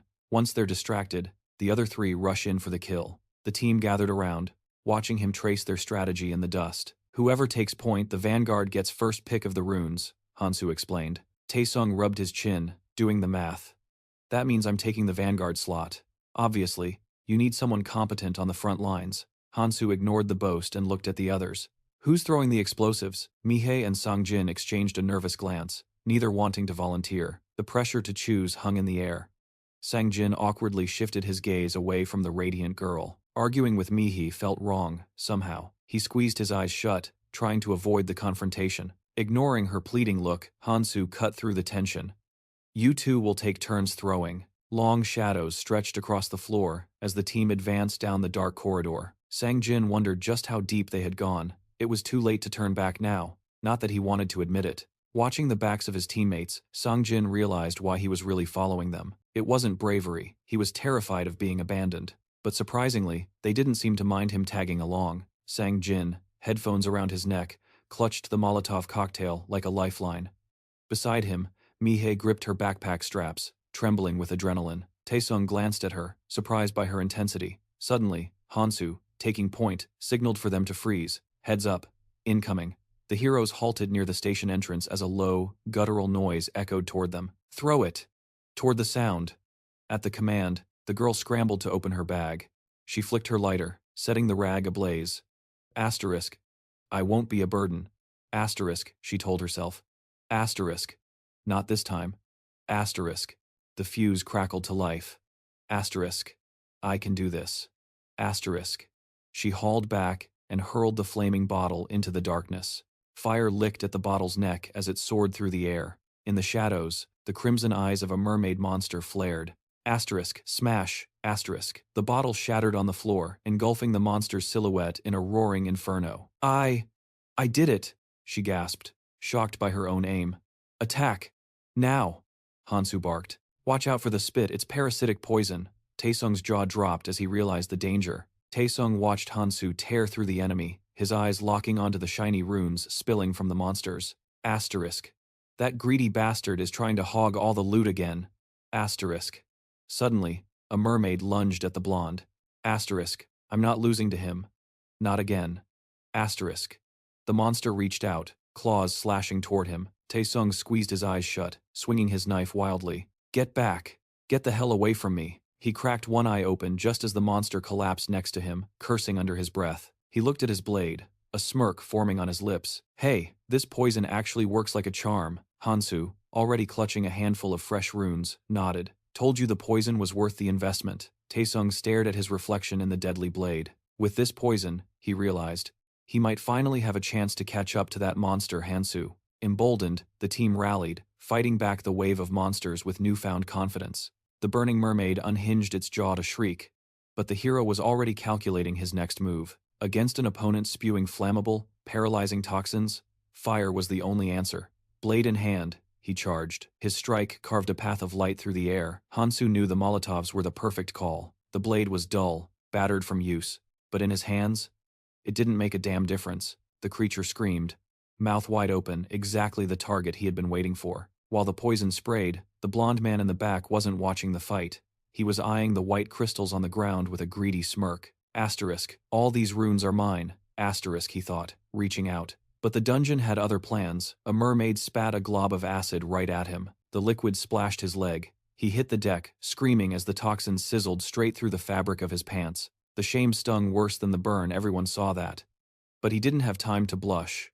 A clawed hand slashed down inches from his face. Crimson eyes locked onto him. From the shadows, a horde of predatory mermaids slithered forward. Taesung's jaw dropped in sheer terror. "Get away from me!" he shrieked. Mihi whipped around at the scream. She scrambled for her bag, only to freeze she was completely out of Molotovs. Desperate, she yelled at Songjin to tag in. "Just hang on a second," he stammered. He flicked the lighter frantically, teeth clenched. The flame finally sparked, illuminating the grotesque face of a mermaid right in front of his nose. Panicked, the brunette dropped the bottle. Smash. Taesung watched in disbelief as their weapons shattered uselessly on the floor. His shock turned to rage. He roared, hurling insults at his terrifyingly clumsy teammate. "I told you to quit if you couldn't handle it," he bellowed, fear making his voice crack. Songjin squeezed his eyes shut and shielded his head, waiting for death. Instead, a wet times, thud times echoed. The monster split perfectly in two. Hansu stood over the carcass, knife dripping. "Calm down," he ordered, cold and sharp. "Stick to the plan. Do that, and we survive." The group stared, stunned, as he simply turned his back on the carnage. "Rest up, take your shares," Hansu said. Taesung slumped on the floor, letting out a long, shaky breath. "Thought I was a goner," he muttered, inspecting the acid-burned hole in his pants. Luckily, his passive skills had already knit the flesh back together. Hansu glanced over. "Pump up your stamina stat, you'll regenerate faster." He gestured to the loot. "Now, grab your runes." The blonde stared at the neat piles of crystals, eyebrows raised. Asterisk. "That's it? That's my cut?" Asterisk. He couldn't believe how stingy, no, how strict this guy was with the split. As Songjin reached for his share, a shadow fell over the blonde man's face, hiding a dark expression. Asterisk. "Why shouldn't I take those too?" Asterisk. A cruel, sly grin curled his lips. "Hey buddy." Songjin looked up, confused. The blonde sneered. "Do you have no shame? No conscience at all?" Before Songjin could answer, Taesung lunged, snatching him by the throat and hoisting him into the air. Songjin squeezed his eyes shut, teeth grinding together in pain and humiliation. He clawed at the hand, crushing his windpipe, gasping for air. The blonde just grinned wider. "You couldn't even throw a single Molotov properly. You almost got us all killed." Sweat poured down Songjin's face. His mouth opened and closed like a fish, but no words came out. Mihi rushed in, furious. "Taesung, let him go, right now. Drop him, or I swear I'll choke you out myself." Taesung tossed his teammate aside like a rag doll. Lucky bastard. Songjin hit the ground, coughing. The blonde glared down at him. "Use your head next time, if you have one." He yanked Songjin's head back by the hair. "You seem to have forgotten your place, trash. Just stay in the back and follow orders for the rest of your miserable life." With a smirk, he reached for Songjin's pile of runes. "I'll be taking these," he scoffed. Asterisk. Thwack. Asterisk. A knife slammed into the ground inches from his fingers. Taesung's eyes went wide. What the hell? He looked up to find the main character staring at him, eyes dead and cold. "Those aren't yours," Hansu said evenly. Taesung whipped around, indignant. "Giving loot to this donkey? It's like throwing it in the trash. He did nothing. We don't need dead weight." He frowned, challenging the leader. "Am I wrong?" Hansu's eyes narrowed dangerously. He draws a hard line.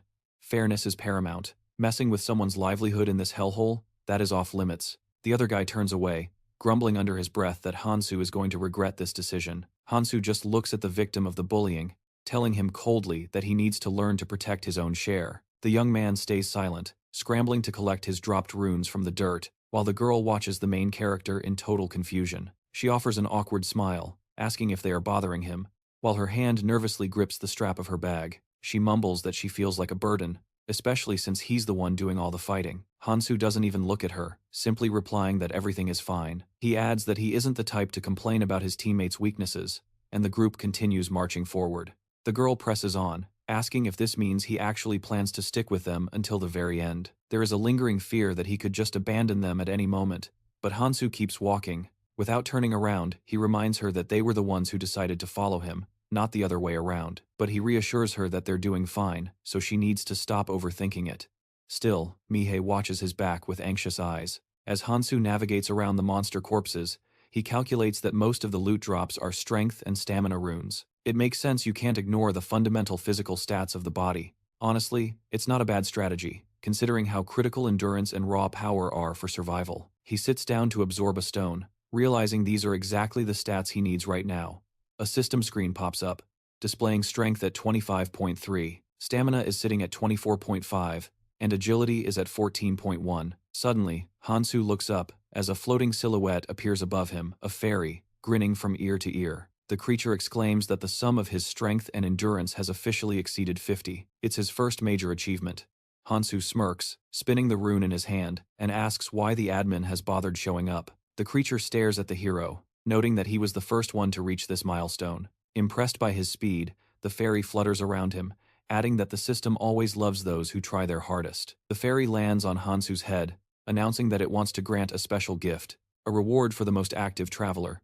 Mihei steps closer, raising her hand hesitantly. She is trembling all over, but she manages to mutter that this isn't fair. After all, everyone started with different physical capabilities. The demon glances at her, telling her there's no need to panic. He assures her he won't touch her, but the fairy floats uncomfortably close. He claims they don't kill people just because they don't like them, then whispers into her ear that there are always exceptions, and implies she could easily become one of them. The girl turns pale, as the fairy bursts into laughter. He mocks her fear, saying it was just a joke, one that apparently never gets old, and pokes at her, asking what she was whining about. Mihei's eyes go wide when he points out that she has advantages others can't compare to, but he doubts she's in a hurry to throw those advantages away just to make things fair for everyone else. Life has always been unfair. The demon dismisses her and turns his attention back to the main character. He tells Hansu to stop wasting time. It's time for the reward. Hansu narrows his eyes. He already knows what's coming. The admin announces that the prize for breaking the physical stat limit is a choice of 3 runes. Specifically, 3 rare options. The creature snaps his fingers. What do you want? Dexterity? Or maybe healing? The hero stares at the stone, floating in the demon's palm. The admin explains that the healing item is a consumable. It can patch a hole in the stomach, or neutralize most poisons essentially. It's a spare life. But Hansu calculates that it would be useless against a severed limb. The rest of the team stares at the guy, dumbfounded. They act as if they've seen a ghost when they hear about the healing rune, something that could guarantee survival, even if just once.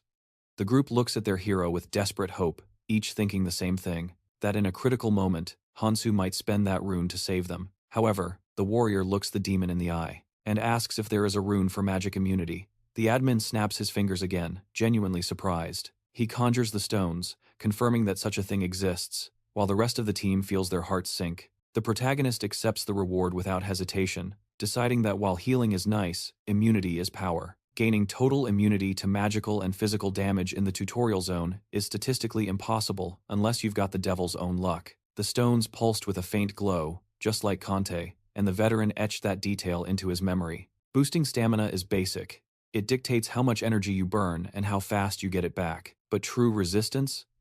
That is the foundational defense that separates the living from the dead. Even with damage mitigation, Hansu rubbed his ear, calculating that while experience could help him dodge a blade, raw physical evasion wouldn't save him from a direct magical blast. That was an entirely different beast. A holographic system window materialized, flashing a notification about magic immunity. It was just enough coverage to prevent instant death. The demon tore open a dimensional rift, announcing his departure. With a final, ominous remark that he was counting on Hansu, the entity vanished, leaving the trio standing there with their jaws on the floor, especially after the fairy had the nerve to call the main character handsome right before disappearing. Hansu slid his hands into his pockets. Let's move. He glanced back, noticing their bloodless faces. What's wrong with you 3? The signage indicated floor 3. Another monster collapsed. She wiped the cold sweat from her brow, her breathing finally stabilizing. The girl crouched to loot a rune but froze. The veteran leader was up to something strange again. Was that poison? Her expression shifted to confusion as Hansu turned. She muttered that his movements hadn't evolved at all. Hansu shot a sharp side-eye at his teammate. Sharp eyes, he noted. She pressed on, asking why his speed remained stagnant. He had absorbed plenty of runes, yet nothing changed. Hansu held up his wrist, revealing a series of markings. The three rookies stared in bewilderment. What is that?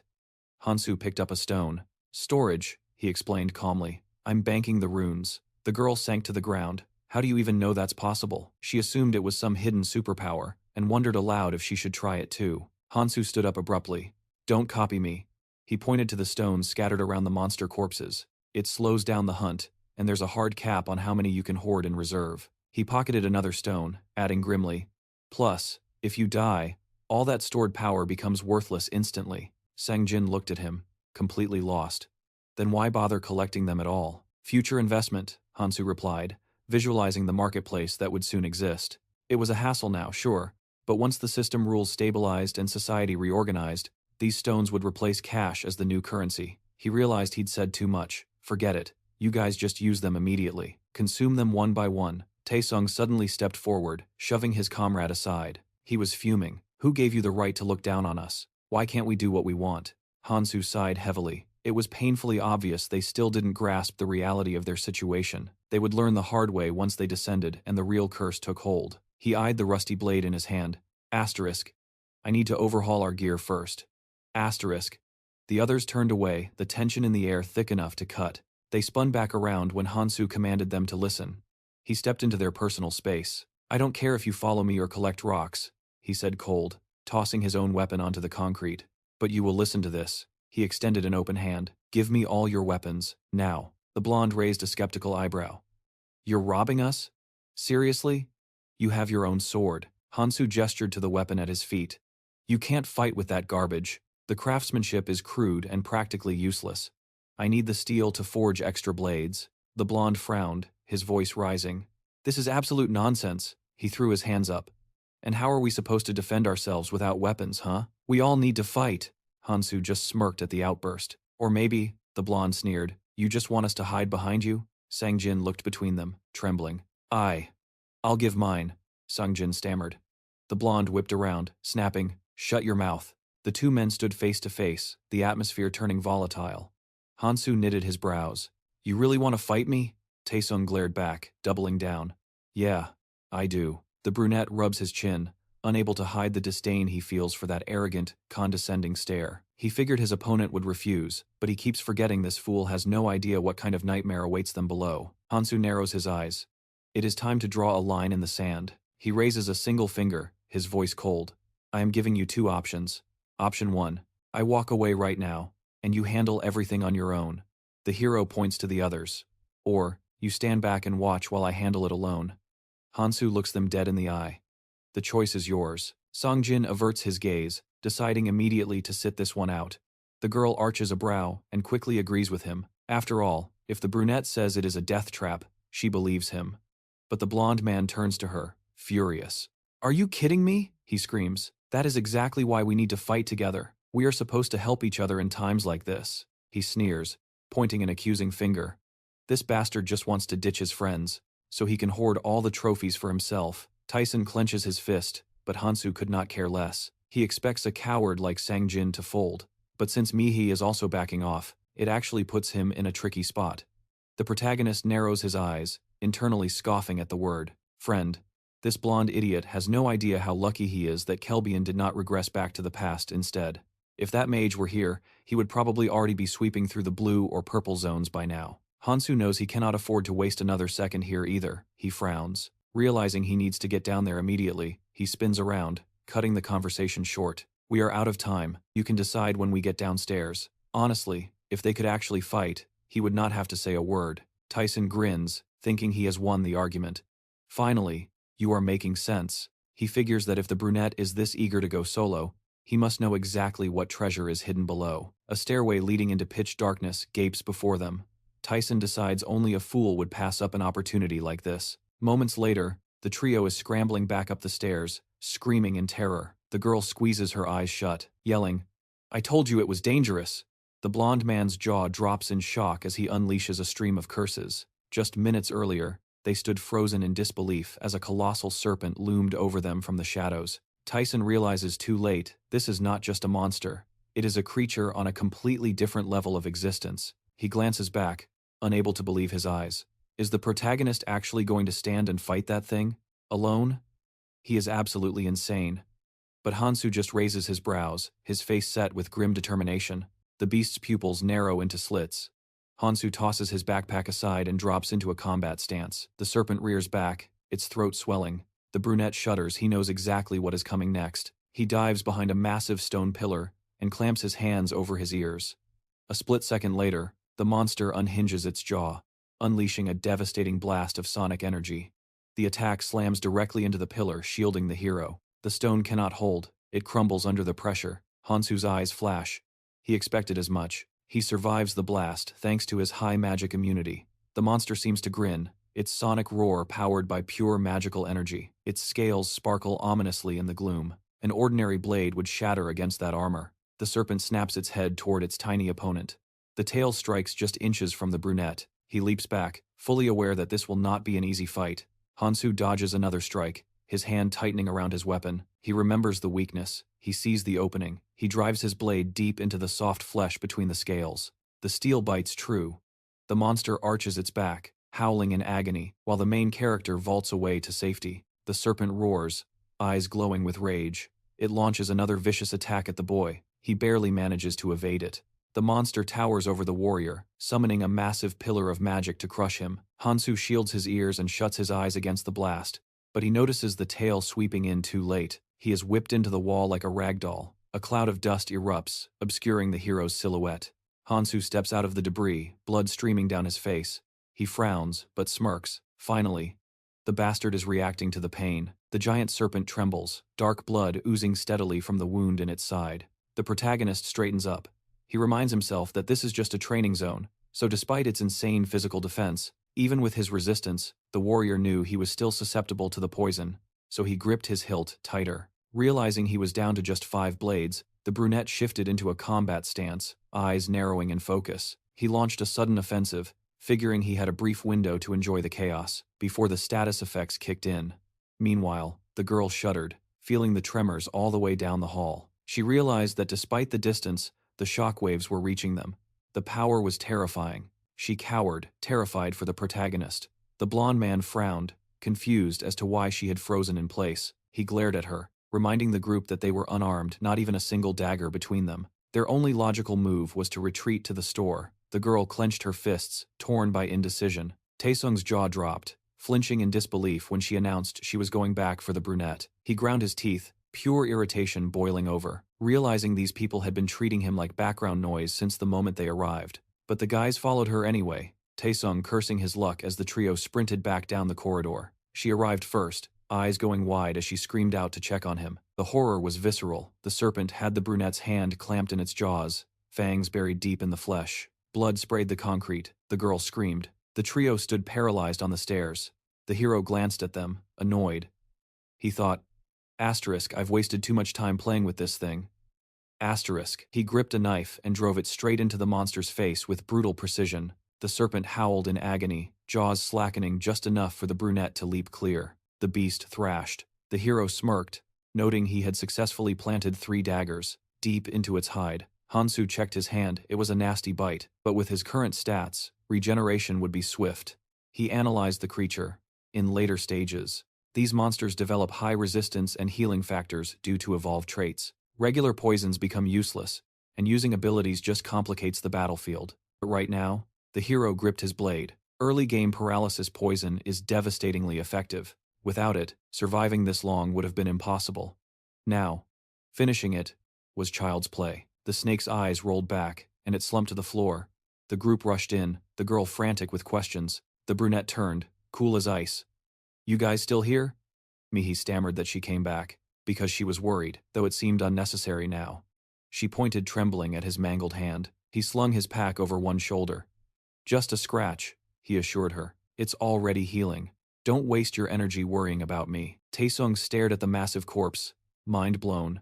He couldn't believe the young man fought this horror alone. He watched the hero's back, feeling the massive chasm of power between them. Asterisk. How do I even compete with a monster like him? Asterisk. The brunette crouched by the kill. He examined the loot in his hand, a runestone, needle snake shockwave. The others watched greedily. He mused that the reward was decent, but it required a magic slot. Taesung crossed his arms, eyeing the rune with envy. He assumed the guy would keep it, but the main character shook his head. He refused to waste one of his 7 precious skill slots on a disposable ability like this. Sang Jin stepped up, hand on his chest, begging for it. The blonde man shoved him aside roughly. You couldn't even use it right, he snapped, furious. It would be wasted on you. The young man rubbed his chin, muttering about his current loadout. Taesung frowned, demanding to know if the hero thought times would be useful with the rune. The girl stepped between them as the argument heated up. Taesung screamed that this rune was his ticket to standing on equal footing with the others. The main character looked them dead in the eye, asking if they even had a class yet, before waving them off into silence. Handouts are out of the question. The best offer he can make? A 5% team discount. Take it or leave it. The trio just stares, jaws dropped. The blonde guy scowls, clearly not liking the terms. He breaks the silence first, desperate to know if payment plans are an option. Hansu's cold response? Find a guarantor. If they trust each other so much, let them put their own necks on the line.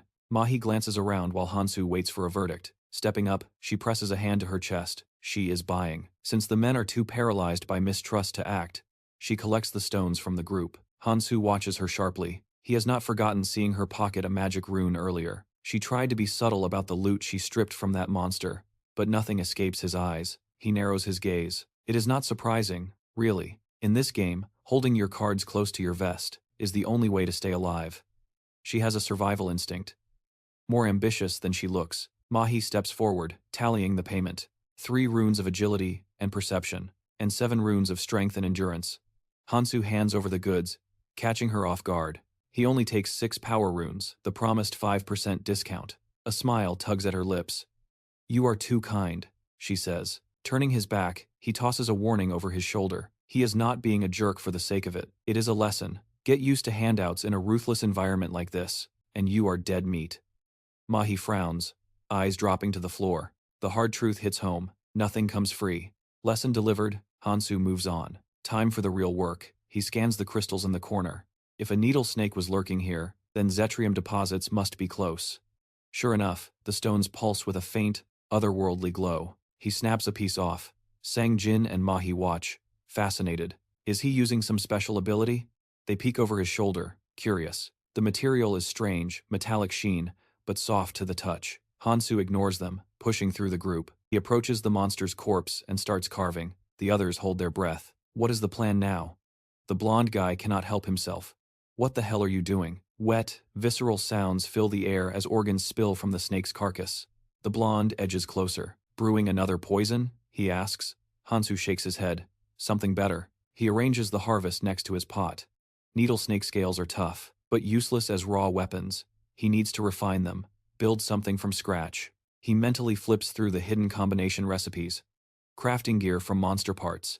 He knows exactly what works. Back in the tutorial zone, he runs a combat simulation in his mind. The needle has limited reach. Hard to trigger status effects like bleeding with that. But knowledge is power. If you know exactly where to strike, you can turn that flaw into a lethal edge. A blade sits submerged in a murky brown fluid. He inspects the tip. A bit blunt. It is homemade, so imperfections are expected. Hansu gives it a test thrust, a smirk playing on his face. The weapon begins to glow. Perfect. He needs at least this much firepower. It took ages for the alchemists to figure out these optimal combos to create the ultimate gear. But for a start, totally worth the effort. He resumes sharpening the edge. He needs this thing razor sharp, sharp enough to pierce the hide of the beast standing between him and the second hidden piece. A grotesque monstrosity flashes in his mind's eye. He wraps the hilt in leather strips for grip, then admires his handiwork. Taesung stares, mesmerized. Hansu mutters to himself. If he could just find a coca lizard, he could craft something god-tier. But for now, the needle snake tech will do. Honestly, finding a better blade at this stage is impossible. Taesung's eyes go wide, greed kicking in. He points a trembling finger at the gleaming weapon. I will buy it, he shouts. All my runes. Just give me that sword. He figured whatever awaited him would be an upgrade from his current state, but staring into that pot, it was bone dry. The brunette shot him down cold, replying that it was a rare weapon and he would have sold it to him, but he literally couldn't forge another because he was completely out of materials. The buyer frowned, grinding his teeth in irritation, realizing that the guy had hoarded every last resource for himself. He aggressively ruffled his own hair, telling himself there had to be something better waiting ahead. He just needed a little patience. A train screeched into the platform, and this was presumably their final destination. As the doors hissed open, the blonde thought it was strange to find electricity here, noting that the usually noisy know-it-all system had gone silent. That likely meant no more battles lay ahead, and he would soon be able to claim his reward. The trio flinched when the brunette blocked the path, asking why they were trying to enter. Everyone froze, confused, and asked him to repeat himself. Hansu stated flatly that this car was a single-seater, so they needed to get off. He spun around, repeated the order, then dropped into a seat and started humming a tune. Jin blinked, asking if he was hearing things right. The young man looked around, muttering that there was so much space that it certainly didn't look like a one-person limit. The blonde man exploded, screaming that, after everything they had survived together, who gave Hansu the right to make the choices? The brunette sat patiently, remaining silent, while the guy shouted that it was only thanks to their help that Hansu even made it here. He stood up and demanded an answer again. The others looked away awkwardly, while the hero thought this was a truly pitiful sight. Although he had to admit, it was good that they still had the drive to seize an opportunity. But they failed to calculate one variable. The brunette swung his blade, stating calmly that there wasn't a rule, saying only he could be here because there were simply no rules in this world. He slammed the handle against the floor. Then, he straightened his arm, declaring they could leave now, or stay, and debate him physically. The main character leveled a gun straight at them, adding that if they could find a lawyer in this hellhole, they were welcome to file a lawsuit against him. Hansu grinned, offering them a choice between the two options. Taesung gritted his teeth, dumbfounded as he stared down the barrel of the weapon. The train sped away, abandoning the guys on the platform. The blonde seethed in fury while the girl hung her head in defeat. He frowned, the cold reality sinking in that the main character had been dead serious the entire time. Moments ago, the guy had turned to his companions, calculating that the three of them stood a solid chance to defeat the brunette and loot all his items. His hand had inched toward his weapon as he suggested that, even if they lost, they could simply beg for forgiveness and the hero wouldn't kill them. But Taesung had turned pale, shuddering. In front of him stood Hansu, his blue eyes gleaming with a menacing light, void of a single drop of pity. Standing on the platform now, the blonde realized that Hansu would have slaughtered him immediately if he had tried to make a move. The hero had simply turned his back on them. "See you later," the hero had said. Mei rubbed Taesung's hand, muttering that they shouldn't have pushed him so hard, while Taesung boiled with rage at being frozen by the brunette's mere gaze. The girl scratched her ear, adding that provoking him was impossible anyway, considering he was the one who had carried them this far. She turned around, suggesting they just leave this place. Taesung remained rooted to the spot, thinking that these morons wouldn't survive long, because there is nothing wrong with craving strength. His eyes went wide with madness at the realization that power was the only reason they had come here. The carriage was empty, bathed in a cold bluish light. A diagram on the wall caught his attention, and the main character noticed that the train was scheduled to stop at 20 stations. During the journey, each station offered a random artifact, like a diadem, but it was impossible to return to a previous station once passed. The brunette closed his eyes, crossed his arms, and reasoned that this was a structure designed to cause intense psychological conflict. Even if he made it to the end of the line, there was no guarantee of survival, so he had to remain vigilant. The guy squinted, noting that he had already reached the 12th station. Hansu surveyed his trophies, listing that he had already collected 8 weapons. Decent gear for a rookie, but for a veteran like him, absolute trash. He stretched his legs, eyeing the Laron bracelet. Sure, the perception boost was nice, theoretically helping him spot a monster's weak points, but he already had the creature's entire anatomy memorized. Redundant. Stepping onto the platform, the hero closed his eyes. He didn't need weapons. His arsenal was already stocked. What he craved was mobility, speed. Something to let him dance through the carnage. As he scanned the loot for anything that offered freedom of movement, his eyes suddenly widened. There it was, the maniac's cloud snack. A simple pack of cigarettes. Take one puff, and your stats spike. Keep smoking, and that power keeps climbing. The sticks were pitch black. He recalled the specs. Finish one entire cigarette, and all stats skyrocket by 20% for 10 minutes. A temporary god mode. A grin tugged at the corner of his mouth. This was the jackpot. He snatched up the pack. Even if they were restricted to the training zone, nothing else in this place could match that kind of raw power. Hansu stared at the box, a whisper escaping his lips.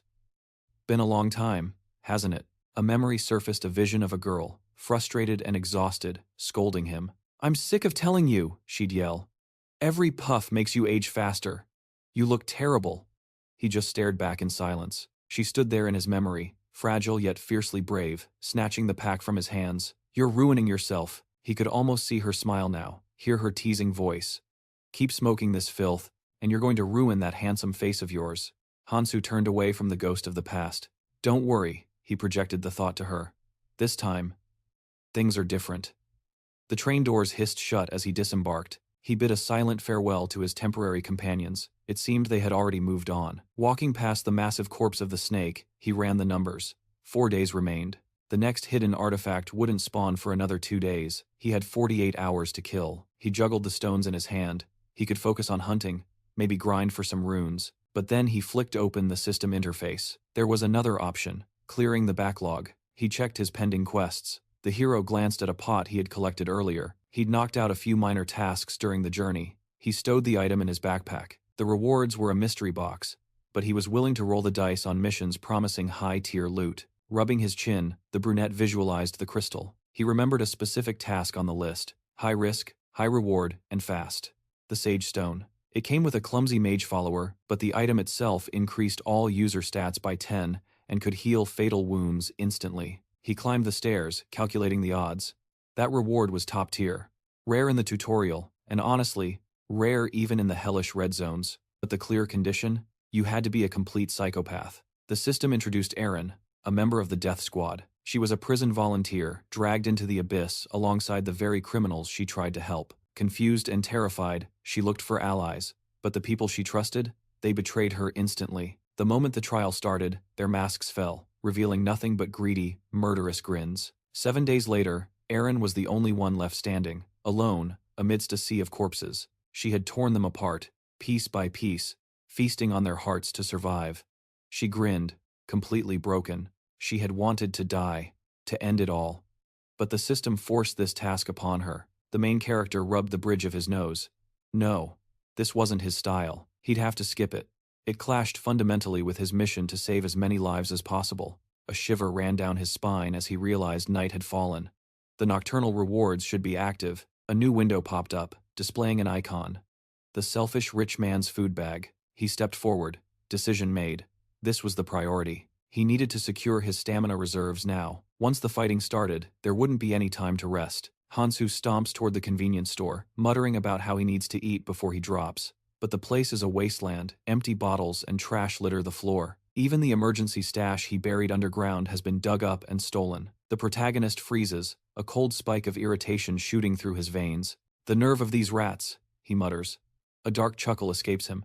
He is actually curious to see just how brave these thieves really are. Outside, the street is a mess of moss-choked buildings. A crew of men is busy hauling crates into a waiting van. One girl shuts her eyes tight, whining in frustration. She didn't even have a split second to grab supplies before they had to run.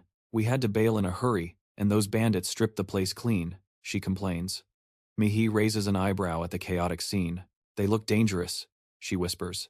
Songjin narrows his eyes, running the calculations. "There are too many of them," he adds. "They have the numbers advantage, even if their individual stats are garbage. And with Hansu still missing in action, we'd be idiots to start a fight right now." The other 2 students stare at him, stunned. It is the first time they have ever heard the guy speak so many words at once.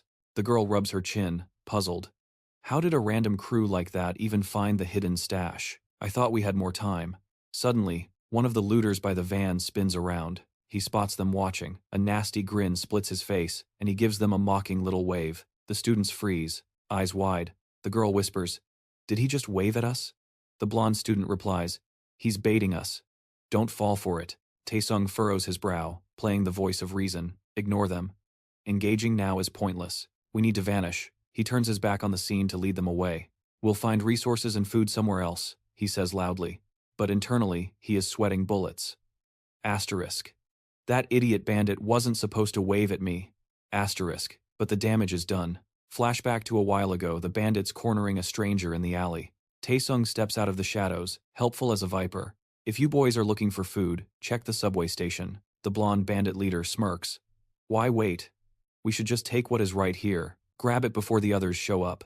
He moves to lead the way, but Taesung steps in front of the bandits. His plan is specific: force the protagonist to fight this mob for the food. It won't be an easy win against a crowd this size. Hansu will have to come crawling to him for backup. Sung-ho points a finger at him, skeptical.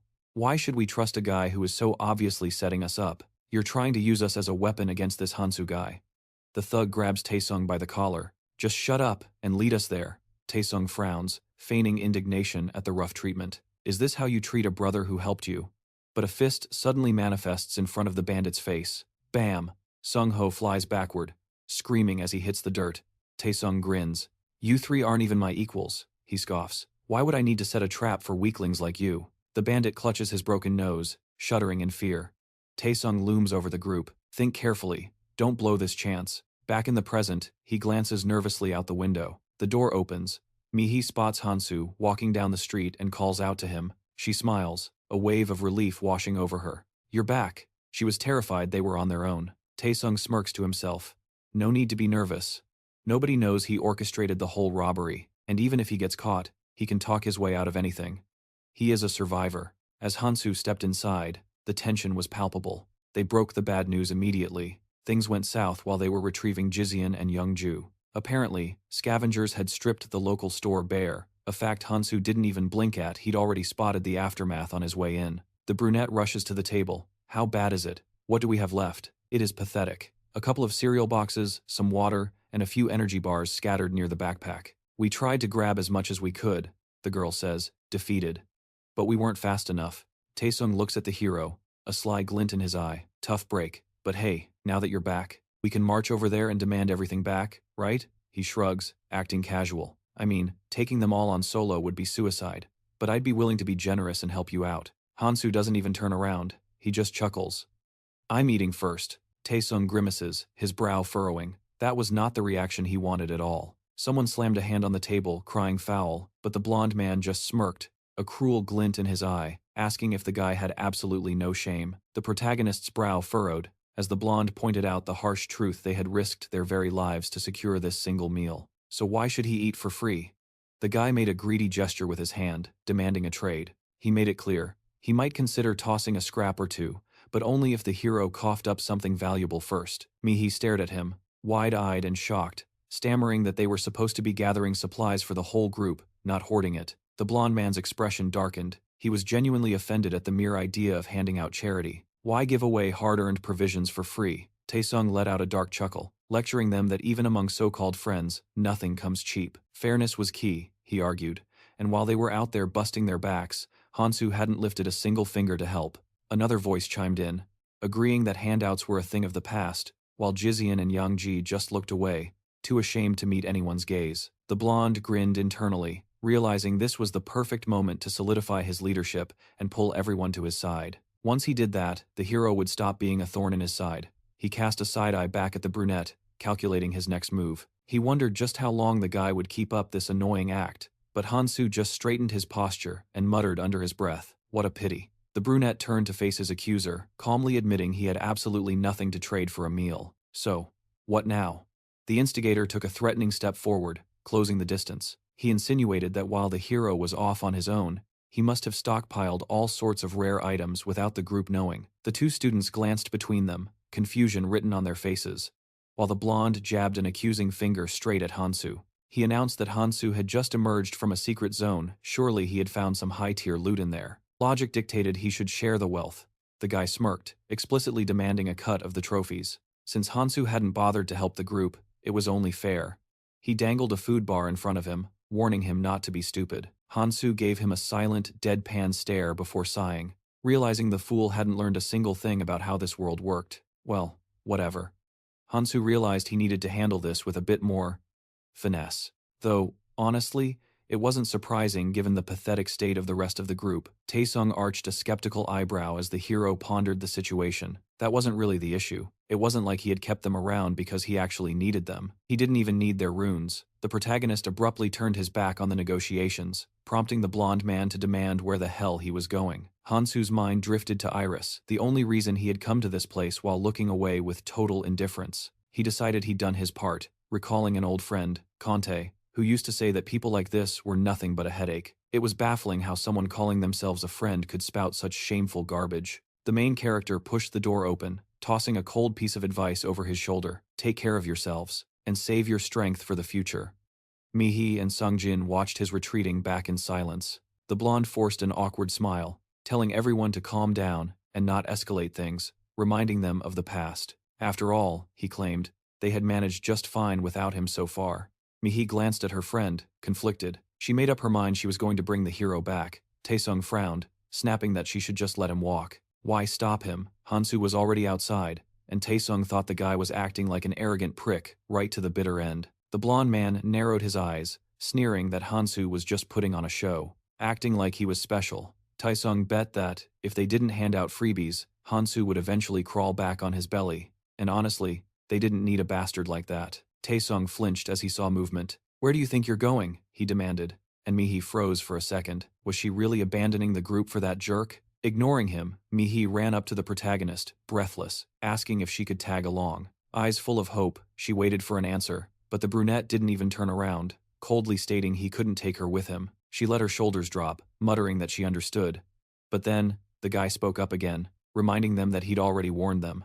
Hansu turned his head slightly, just enough to be heard, and told her it was entirely up to them, to decide if they had the guts to keep up with him. Mihi beamed, her cheeks flushing with a mix of relief and excitement. Taesung stomped his foot like a petulant child, screaming that she couldn't just leave, his frown deepening as he lost control. He reminds her that Sungjin is still holding her runes hostage. Clearly, that guy might let anyone else slip through his fingers, but never her. The young man behind him straightens his posture, assuring everyone that they are perfectly fine. Sangji furrows his brows, insisting he's tagging along, but Taesung grips his shoulder with a firm, warning squeeze. "Do you have any idea what you just said?" He glared at him, his voice dripping with menace. "You can't do that. My father won't let you off the hook for this." The blonde lackey nudged him, sensing the tension. Does a stray dog really dare to crawl away from its master? The boy simply shook off his grip, asking what he planned to do about it. He turned his back, throwing a cold reminder over his shoulder. "You can't even step outside right now. The others? Who knows if they're even alive? I'm the only one who can talk to my father." The blonde's eyes went wide. He realized, in that moment, none of those threats mattered anymore. Sangjin frowned, his voice steady. "I have no reason to obey you. Not anymore." Taesung stared at him, dumbfounded. He had spent so much time breaking this kid, yet here he was, standing tall. He screamed after them as they walked away. "Go ahead. Go anywhere you want. We still have all the food." Taesung clenched his fists, trembling with rage. "Sooner or later, they'll come crawling back to me." Under the cover of night, the trio moved through the city. Sangjin exchanged a worried glance with the girl. "We don't have enough supplies," he whispered. Ignoring him, the main character walked up to a shattered store window. He grabbed a fresh jacket, throwing it on casually. "It would have been useless anyway," he muttered. His companions stared in surprise. Hansu adjusted the new gear, indifferent. "Let's move. We still have things to do."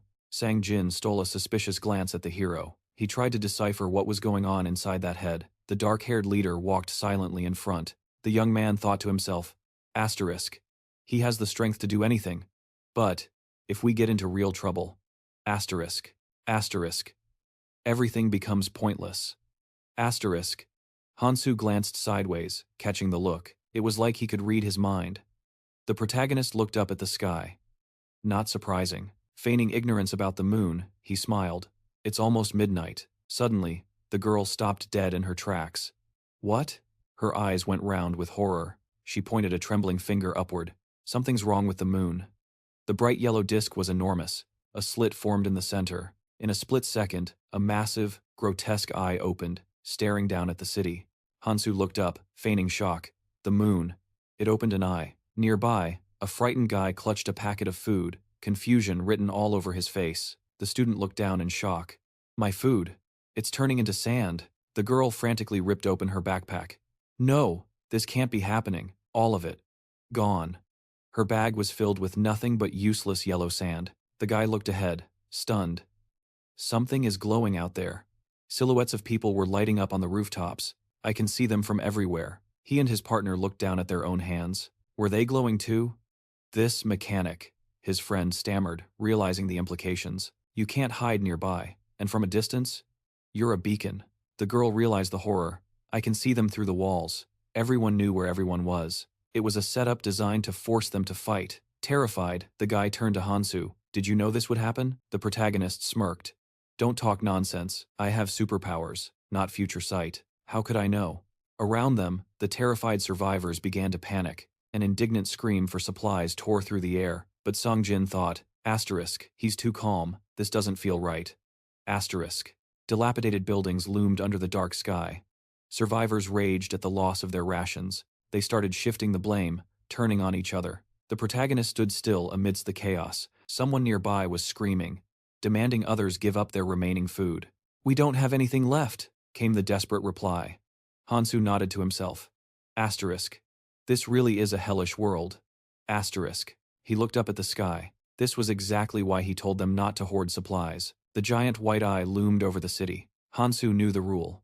When the moon of this world awakens, all existing food turns to dust. Without a word, the main character continued down the road. His companions stood frozen, confused by his confidence.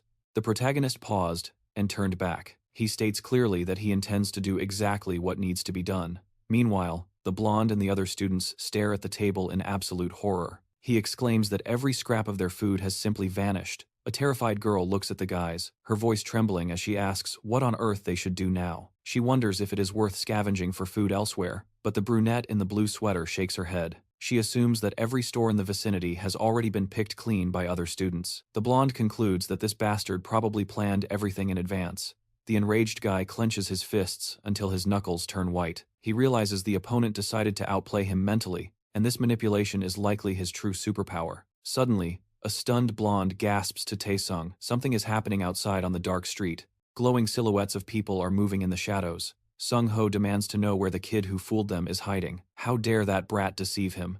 He barks out a furious order to hunt him down immediately. Taesung watches from the window, calculating the odds. He knows if they run into that group head-on, there will be zero chance of victory. He debates whether to cut his losses and ambush them later. As the group starts to fracture, an excited companion suggests the unthinkable. They should go find Hansu. The indignant blonde snaps, pointing a finger at her. He asks if she is seriously suggesting they crawl back to the bastard who abandoned them. Does she have no self-respect? She screams right back in a rage, demanding to know if he has an actual plan of action. She asks if he really thinks they can survive on their own, because sitting here doing nothing will not change a thing. The young lady looks pleadingly at the guy next to her, begging him to think this through logically. She states that if they can't find the enemies, their only option is to go after Hansu. The girl argues that they can offer him their help. The brunette next to her laughs nervously, claiming Hansu wouldn't dare fight them. She figures that, if they have the numbers, he will have to listen, so they can likely come to an agreement. Taesung remains discontentedly silent, grinding his teeth as he realizes they are right. A temporary alliance isn't such a bad idea. The blonde smiles slightly, realizing that while Taesung hates it, the opportunity to make Hansu his debtor is too tempting to resist. He finally speaks up, admitting his friends are right, because he needs to go and help. He steps out of the building into the night, stating that they must move quietly to avoid detection. He notifies the group that he knows the direction, so they just need to follow his lead. Suddenly, snap! A thick green vine tangles around his legs, tripping him instantly. Taesung crashes hard to the ground. Confused and panicked, he stares at the strange green plant tightly gripping his ankles.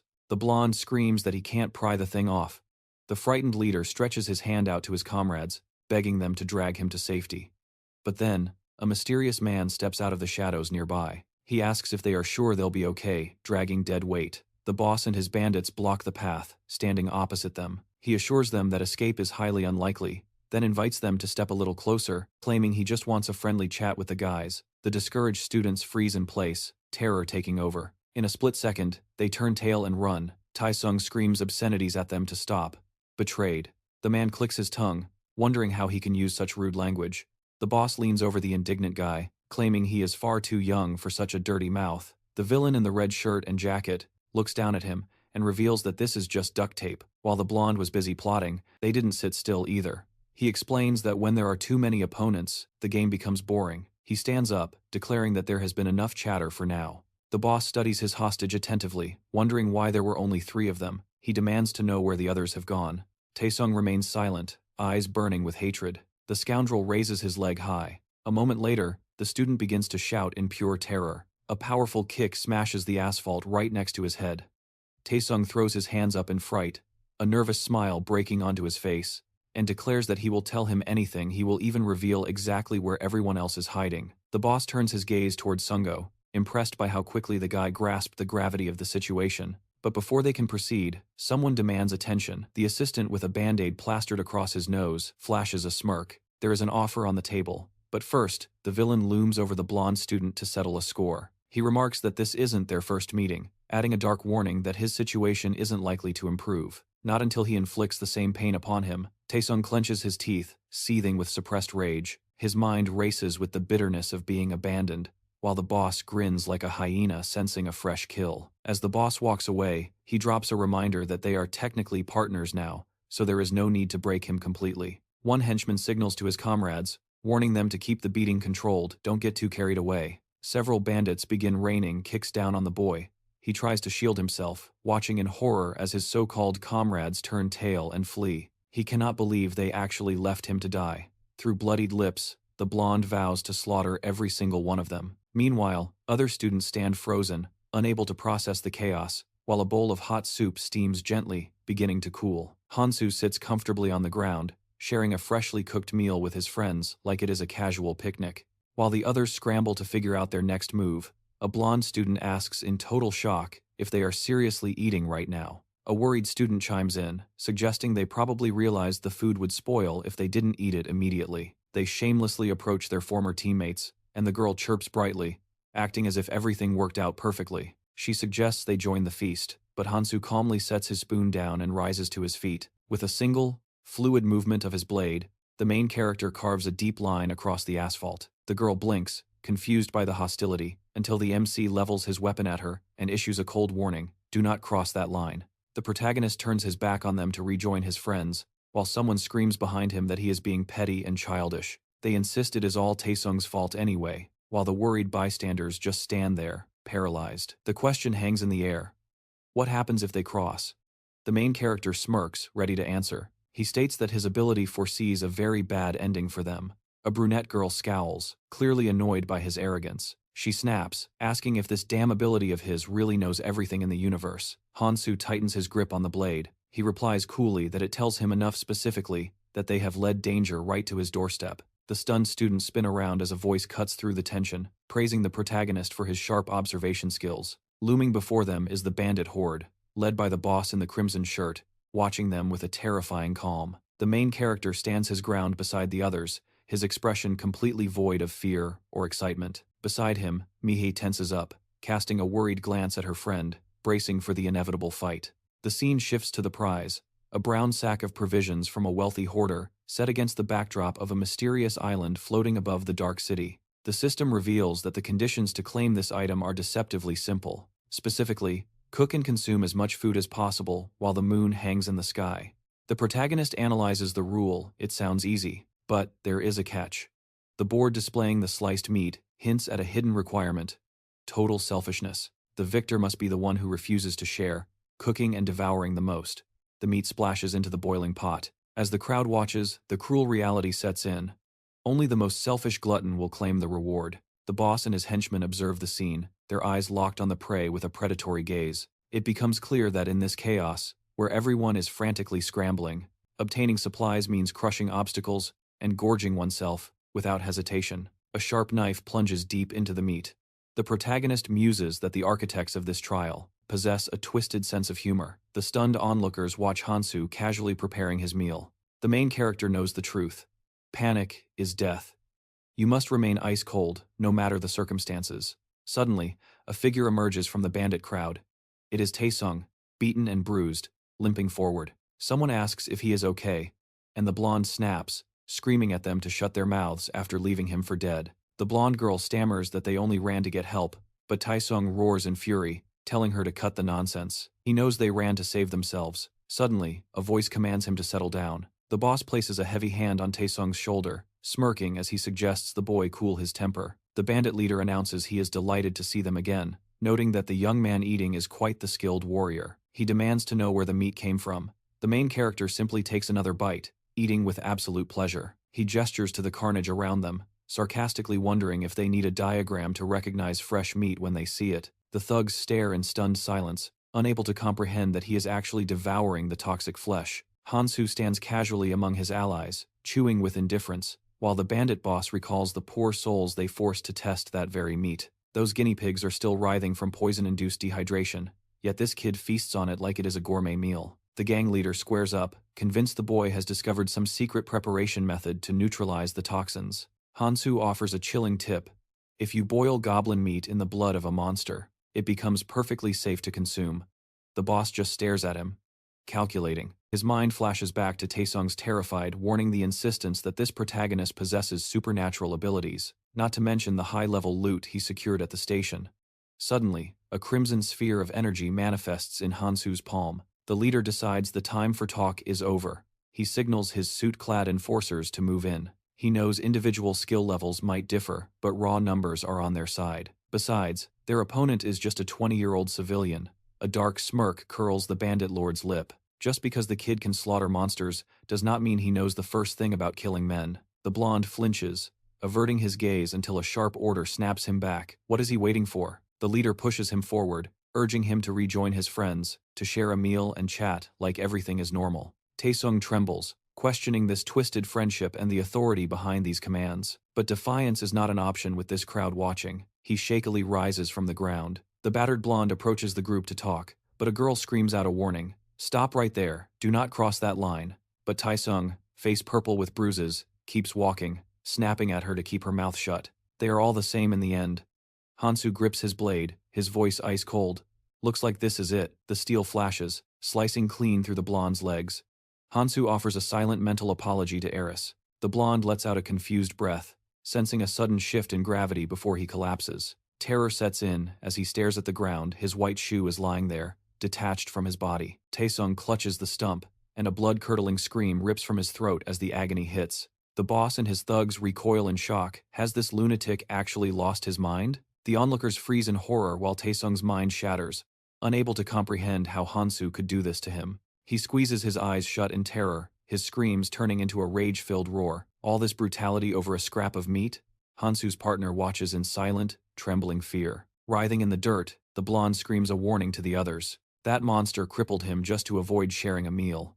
Hansu ignores the wailing, blade ready, facing the bandit line. The victim shrieks that Hansu will slaughter them all for their runes, begging them to kill him right this second. You will not stand a chance later, he wails.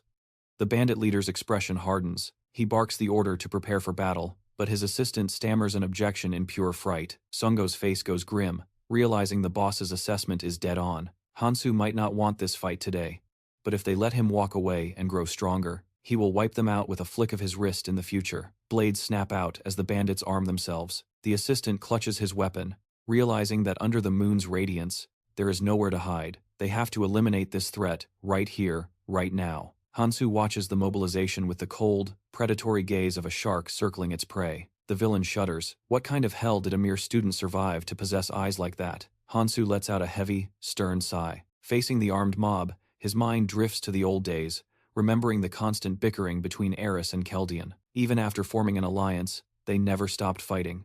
The faces of his fallen comrades flash before his eyes. He recalls Ares's naive philosophy. It takes a lot to truly make an enemy. But Keldian was different. If an enemy stands before you, he used to say, crush them completely. Because if you hesitate, they will crush you. Hansu smirks, realizing that in this moment, he and Keldian are of one mind. He stares down at his palm, where arcane glyphs shimmer faintly beneath his sleeve, pure, condensed magic resting in his grip. A twisted, terrifying grin spreads across his face as the question hangs in the air. What sort of cheap tricks is he planning to unleash?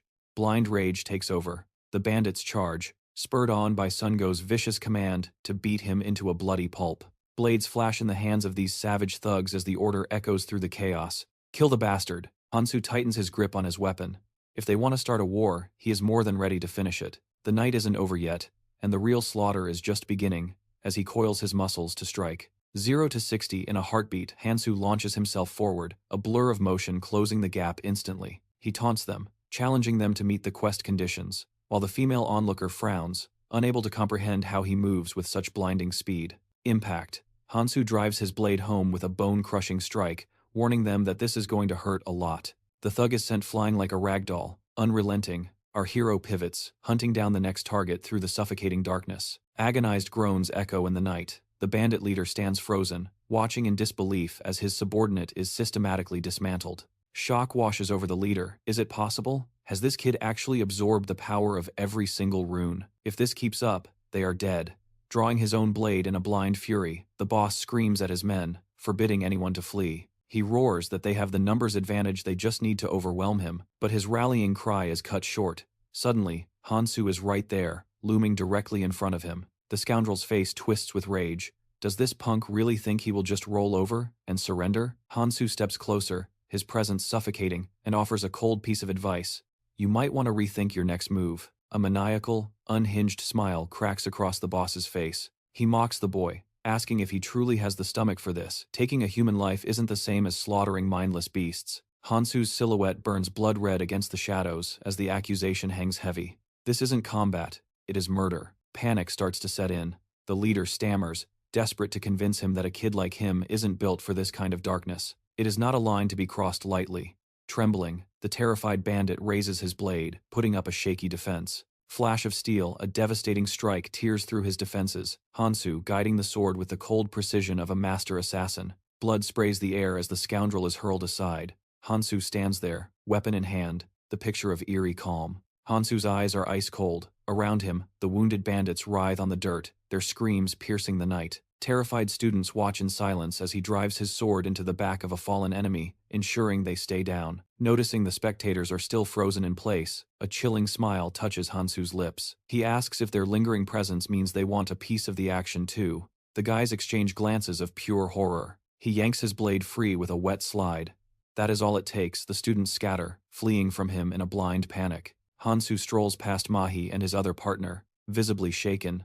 The girl watches as he casually goes back to his meal. He tears into the meat with gusty delight, asking what their problem is, while internally deciding he is definitely not sharing a bite. She forces a sweet, jittery smile and insists everything is perfectly fine. The group settles down next to him, watching him devour his food. Dawn breaks over the ruined cityscape. High above, a massive, grotesque white eye ascends into the sky. The entity reveals a bizarre yellow pupil before slowly closing. Beneath its gaze, Hansu resumes his trek with the others. Sudden realization hits him. He stares seriously at his supplies. He just inhaled a 3-day ration in one sitting. He has failed every task involving human cooperation. In his hands rests a simple brown pouch. But he knows it was worth the cost. The fairy pops up, happily explaining the item's properties. This is not just a bag. It is a subspace storage that shields provisions from the rotting gaze of the moonlight. Better yet, it is 5 times larger on the inside. You could easily stash a 2-week supply of food in there. Mahi trails behind with the other survivor. She hesitates, stopping to ask Hansu if he is truly sure there won't be consequences. She studies him closely, pointing out the obvious fact. He let those students live. He stays silent for a moment before shooting her a stern look, jokingly calling her a terrible woman for doubting him. A faint smile tugs at his lips as Mahi protests. She exclaims that she is not being difficult, she is just worried about his safety. Hansu keeps walking, his back to them. While Mahi thinks it over, it makes sense that he spared them. Because honestly, what could they possibly do? Even if they wanted revenge, they are powerless. The group presses forward, forcing themselves to move, driven by the desperate need to get stronger. Until finally, the girl realizes something crucial: she doesn't need to worry about the others anymore. But Hansu knows the grim truth. Killing them yields runes, and runes equal power. He slides his hands into his pockets. Walking ahead, he dissects the situation.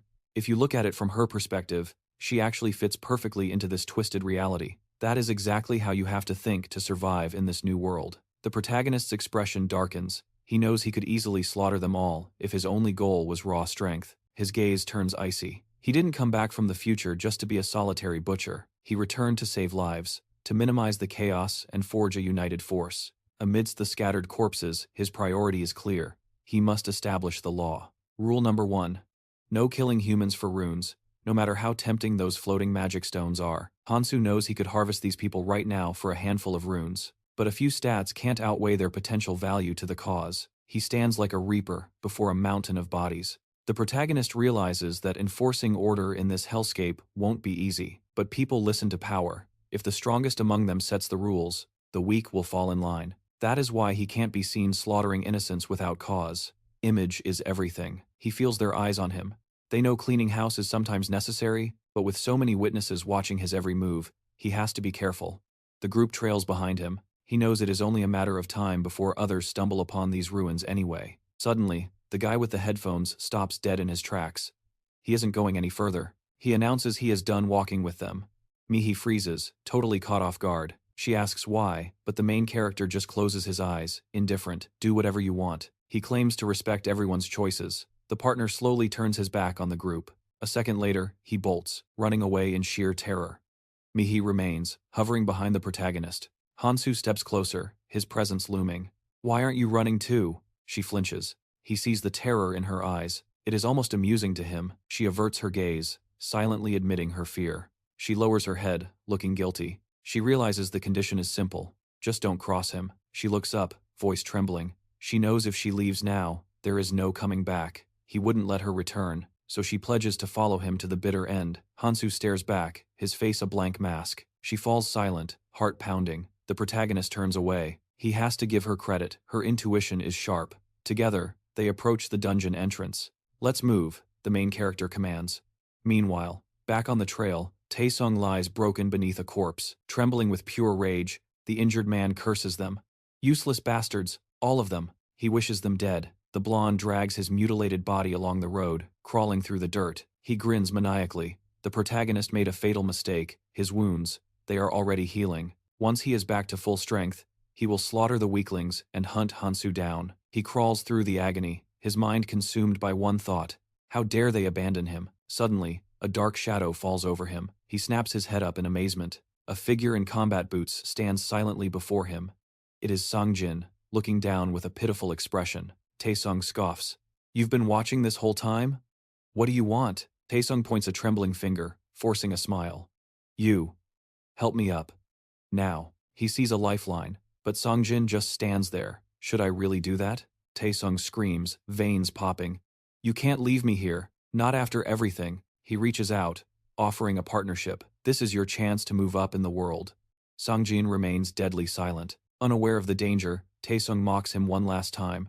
What's with the face? You trying to look tough? With death knocking at his door, Songjin's fingers desperately curl around the handle of his knife. His crippled partner suggests silencing the idiot first, and Songjin tightens his grip on the heavy blade. He steps up to the blonde bully, who is still spewing mocking praise, completely oblivious to the danger. While the fool rambles about rune distribution after the boss fight, Songjin looms over him, eyes cold. He assures him there is nothing to worry about because he loves to share, right before snatching the terrified Taesung by the collar. Confused, Taesung stammers, asking what this is all about, but Songjin only twists the fabric tighter. The blonde man freezes in shock, his brain struggling to process the sudden shift in power. Songjin towers over him with menacing intent, declaring that the fog has finally lifted from his eyes. While his opponent questions where this sudden strength came from, the bully stares back in pure horror. Songjin whispers that he is finally seizing the opportunity he should have taken ages ago. He stares calmly into the face of his tormentor, deaf to the pathetic screams and pleas for mercy. Taesung goes rigid as cold steel buries itself deep in his stomach.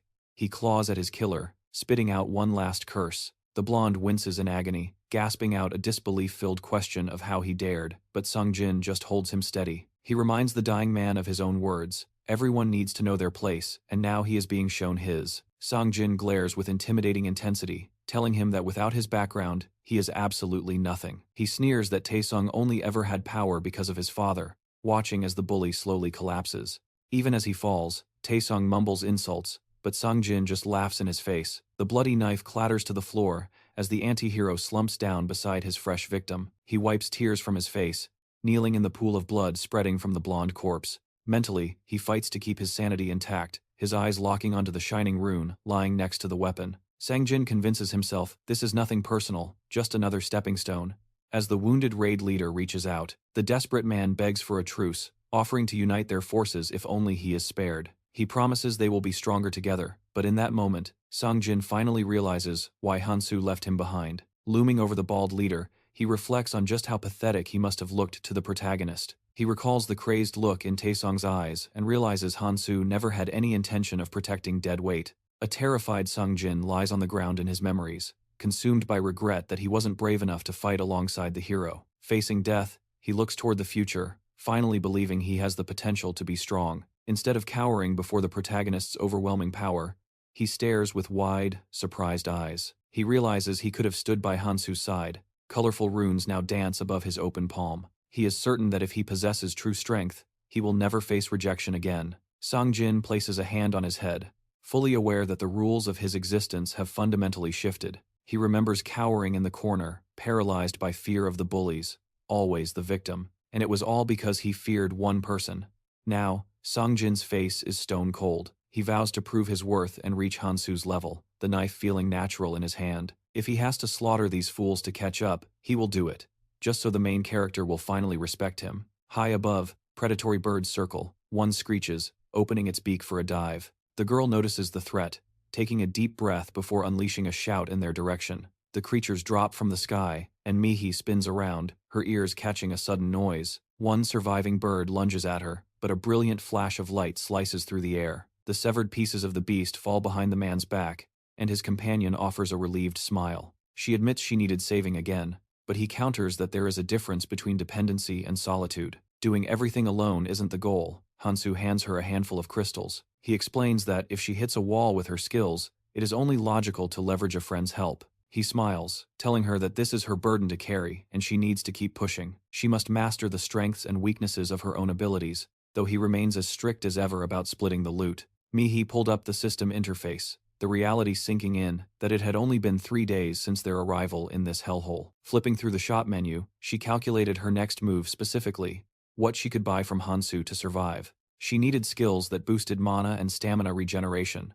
Without them, she was dead weight. Catching up to his level would be impossible otherwise, and she hated how much she still had to rely on him. A heavy sigh escaped her lips as she closed the window. Meanwhile, Hansu was busy analyzing his own stats. He calculated that he could have pushed his attributes to 42 by now, but the system messages suggested a different path. The most efficient cultivation method wasn't min-maxing, it was keeping all stats perfectly balanced. He didn't even need to worry about exchanging runes. Unlike Mihi, his strength and stamina were already optimized. Both of them looked up at the holographic screen as the system began verifying their connection status. "Did you hear that?" Mihi asked, her eyes widening as an announcement boomed across the zone. All survivors were ordered to return to the starting point immediately. Latecomers would face severe punishment. Hansu didn't hesitate. Realizing the ferry was behind this, the two of them began the trek back. Mihi stole a glance at him, her face flushing red with embarrassment. He caught her staring.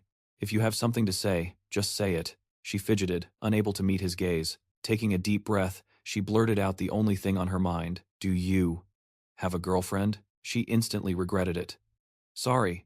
That's too personal, isn't it?" She watched him, his hands casually shoved in his pockets. She knew it was a stupid time for romance, but despite his cold exterior, he seemed unusually generous to her. She couldn't help the excitement bubbling up, her hands trembling as she waited for an answer. Hansu paused. He realized that wasn't the question she originally wanted to ask, but a cover for her fear. He turned away. She was shy, but at least she had the guts to speak directly. He found himself surprisingly okay with the question, even if it was just empty politeness to break the tension. But then, a memory surfaced. He remembered a trembling companion from his past life, who used to act just like her. His mind drifted to a blonde woman, a comrade he hadn't even met yet in this timeline. He couldn't afford to lose her again. Mihi glanced at him, confused when he muttered, "I don't remember." Disappointed, she lowered her head, and silence fell between them as they continued their journey. Soon, they reached the gathering point where a massive crowd of survivors had already assembled. Hansu scanned the sea of people. "I see a lot of familiar faces," he noted, his voice grim. Suddenly, the fairy appeared, hovering above the crowd with a wide, manic grin. "Is everyone here?" it chirped. "Wow, you guys gathered way faster than I expected. Unfortunate." The survivors stared up in tense silence as the creature proposed getting straight to the main event. "I've got some great news." The fairy held up a finger, then spread its arms wide theatrically. "If you can just survive for another 72 hours, you'll be allowed to leave this place." It clasped its hands together, beaming. "Isn't that wonderful? Come on, let's hear some joy and applause." Dead silence. The crowd stared back in terror. The fairy's smile vanished, its eyes going cold. Sensing the danger, everyone began clapping frantically, forcing smiles to appease the monster. The fairy pointed a dramatic hand toward the center. "Now, it's time to introduce the star of the show." The ground beneath them began to quake. Panic rippled through the crowd as they saw what was coming. A massive shadow eclipsed the sun, hanging over the terrified survivors. A towering red structure materialized from the earth, the magical altar. Inside, massive paws slammed against the iron bars, and a guttural, heavy sound shook the air. "Look at this cute little animal," the fairy squealed, gesturing to the beast. "Can everyone see him?" A giant, bloodshot eye glared from the darkness. "We call this guy the carnivore." Jaws dropped in horror. "We haven't fed him all day," the fairy added with a sadistic chuckle. The tower rattled violently as the beast thrashed against its cage, desperate to break free. The fairy tapped the altar. "It looks sturdy, but honestly, it's not as strong as we'd like it to be. The barrier is on the verge of shattering." Suddenly, the beast unhinges its jaw and unleashes a deafening roar. The fairy wonders aloud just how many will survive this ordeal. As the beast charges straight into the altar, the hero realizes the stakes immediately. If that monstrosity emerges, he will have no choice but to fight it head-on. Their twisted narrator offers a chilling smile, suggesting they move on to the second item of business, as he casually rests his head on a pillow. He reveals that, fortunately, there is a method to lull the creature into slumber, and if it sleeps, they are safe. It won't even scratch the altar, nor will it attempt to escape. Blowing a playful kiss to the crowd, he asks if anyone has a guess on how to achieve this. He even offers a divine blessing as a prize for the correct answer, though the terrified students feel they have no need for his twisted gifts. Disappointed by their silence, the fairy tosses his pillow aside, scoffing that this batch of actors is the most boring yet. Raising a finger once more, the creature explains that the method is alarmingly simple. The quota is 5 per day. With a wide, sinister grin, he drops the bombshell. "You just need to feed the beast 5 living people every single day." He frowns as she realizes the timeline. 72 hours means they have to feed the beast 3 separate times. Hansu glances at the people huddled behind him, calculating that there are only a little over 60 survivors remaining. If they follow this rule, a full quarter of everyone standing here will be sacrificed as human sleeping pills. Snapping his fingers, the fairy reminds them that the choice is ultimately theirs. Take his advice, or face the consequences. But for those hesitating on their decision, he decides to offer a little visual reminder of the alternative. An image flashes onto the screen, a colossal monster crushing hopeless victims beneath its massive hooves. Its eyes glowing with predatory light, the beast tosses a man into its gaping maw, while the fairy watches the carnage, casually folding his hands behind his head. He explains that this footage features a team from another training zone, Brave Souls, who decided to try and defeat the beast together. Terror ripples through the crowd as they exchange glances. Fighting a monster like that isn't a strategy, it's a suicide mission. Realizing they have only one viable path to survival, a visibly nervous student trembles as he raises his hand. His voice shakes as he asks the question on everyone's mind: how exactly do they choose who dies? All eyes turn to him, but the creature seems puzzled by the question. Hovering directly in front of the trembling boy, the fairy dismisses the concern, telling them to decide among themselves whether by a democratic vote or brute force. Squinting his eyes, he adds that the method matters little to him as long as fresh, living humans are served. He snaps his fingers again, imposing a strict deadline. They have exactly 1 hour to sort this out. He offers to set a timer for their convenience.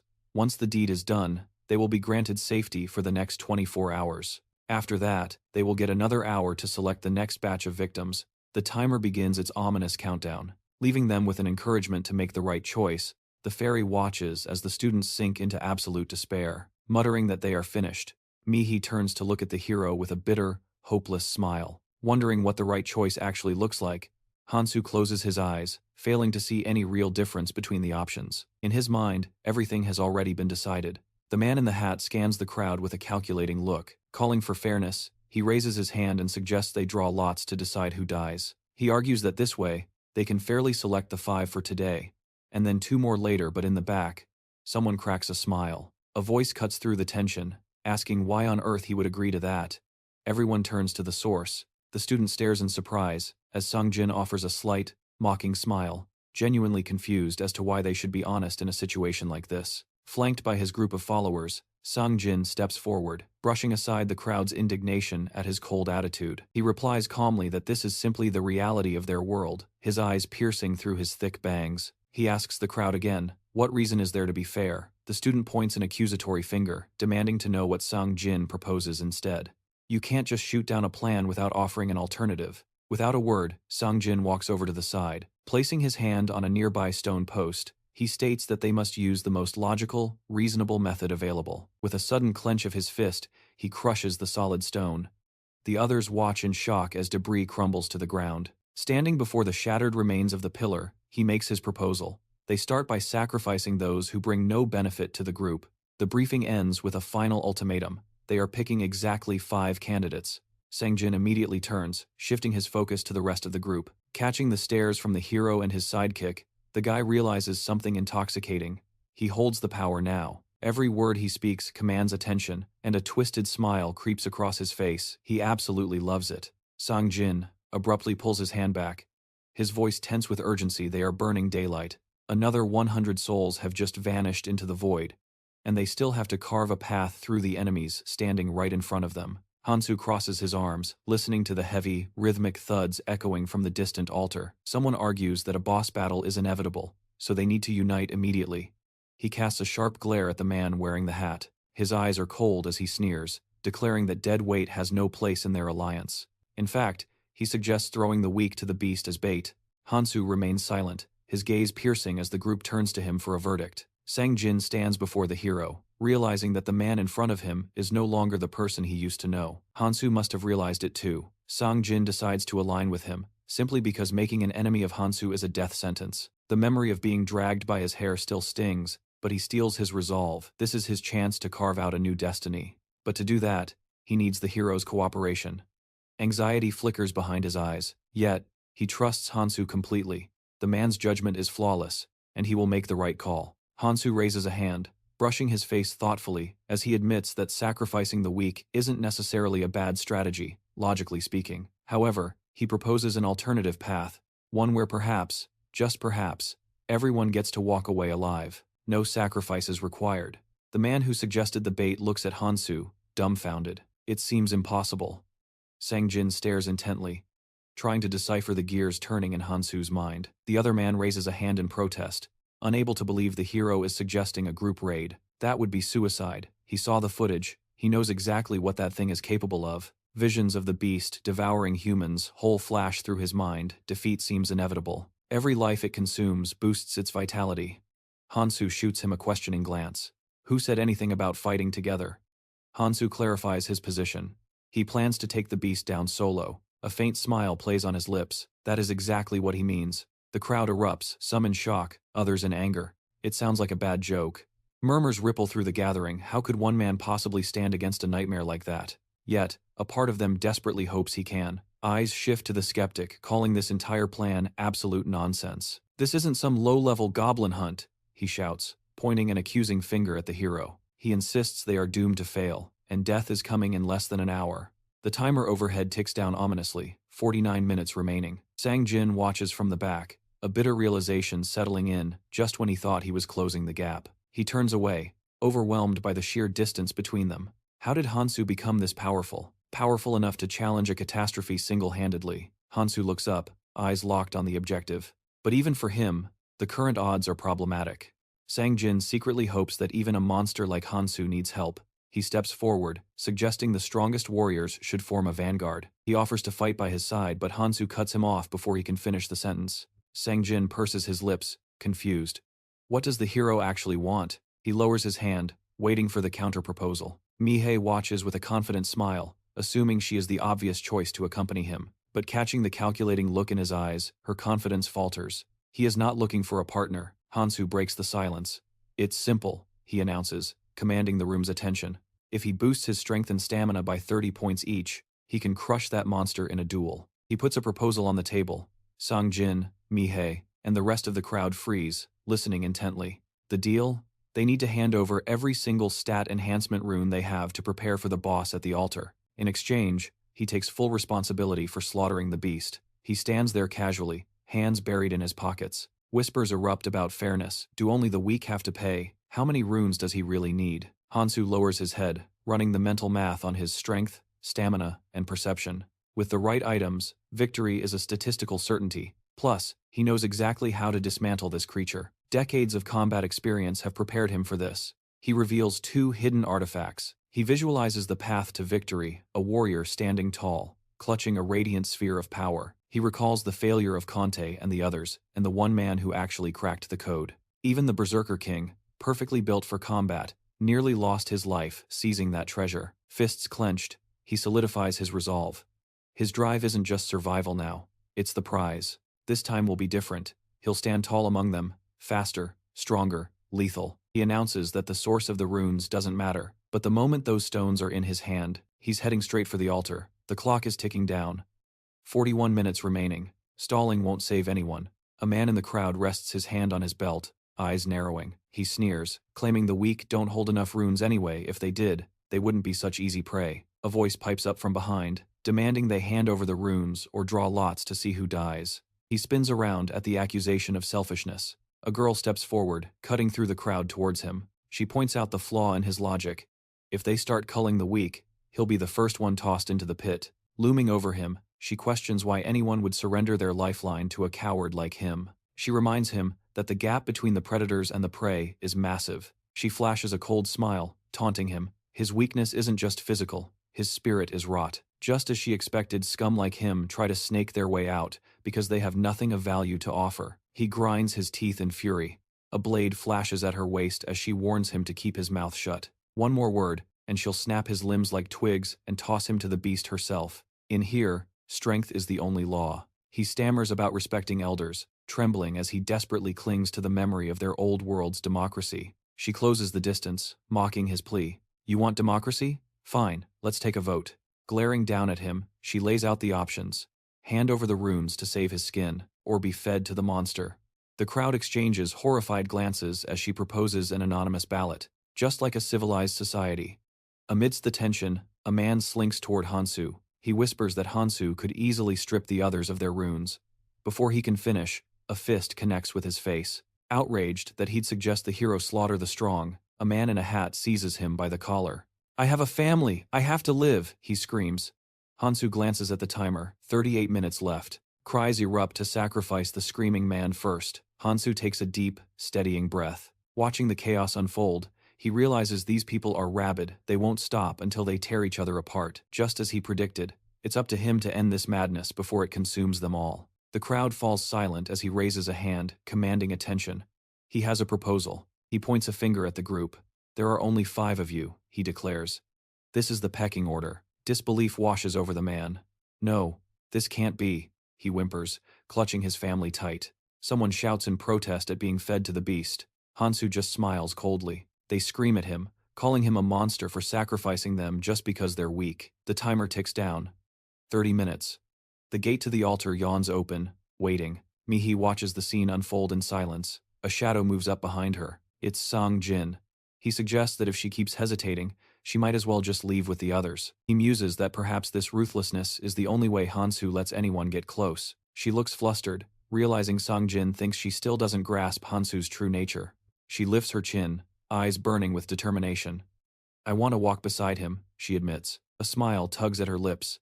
But I can't just be another sheep following the shepherd. She's done with being left in the dust. The question isn't if she'll follow, but how. Will she keep chasing his shadow? She turns around. No. She faces Sang Jin, her voice steady. If I just follow, I'm no different from the rest. And that would only disappoint him. Meanwhile, Hansu stands before the trembling mob, his voice cutting through the fear, while the others bled and worked. What exactly were you doing? He couldn't care less about their struggles. As his cold words land, heads bow in shame, eyes fixed on the ground, the reality of their choices sinks in hard. The leader's expression darkens, his scowl deepening. We didn't abandon you, he sneers. You were just too weak to keep up. It wasn't betrayal, it was natural selection. When challenged, the others just look away, unable to meet his gaze. Sitting around waiting for a savior? Please. If you want any hope of making it out of here alive, then you'd better cough up 2 runes apiece. He stands guard at the altar's entrance, blocking the path. That is the deal. Take it or leave it. He lays out the brutal plan. For the next 3 days, they are the hunters. Scrounging up enough runes to buy their way back? It is going to be a long, grueling grind, and the clock is ticking. And don't even think about skipping out on the bill, he warns, extending a hand as if to crush them from afar. Try running without paying, and see what happens. His threat hangs heavy in the air, but Nami isn't listening. A frown touches the girl's lips. She makes a split-second decision and sprints to catch up with him before he disappears. Watching them go, Sang Jin calls out, offering a spot on his team. She pauses, her steps halting at the proposal. The others would love to have you, he adds. She flashes a polite smile, replying, Let me get back to you on that.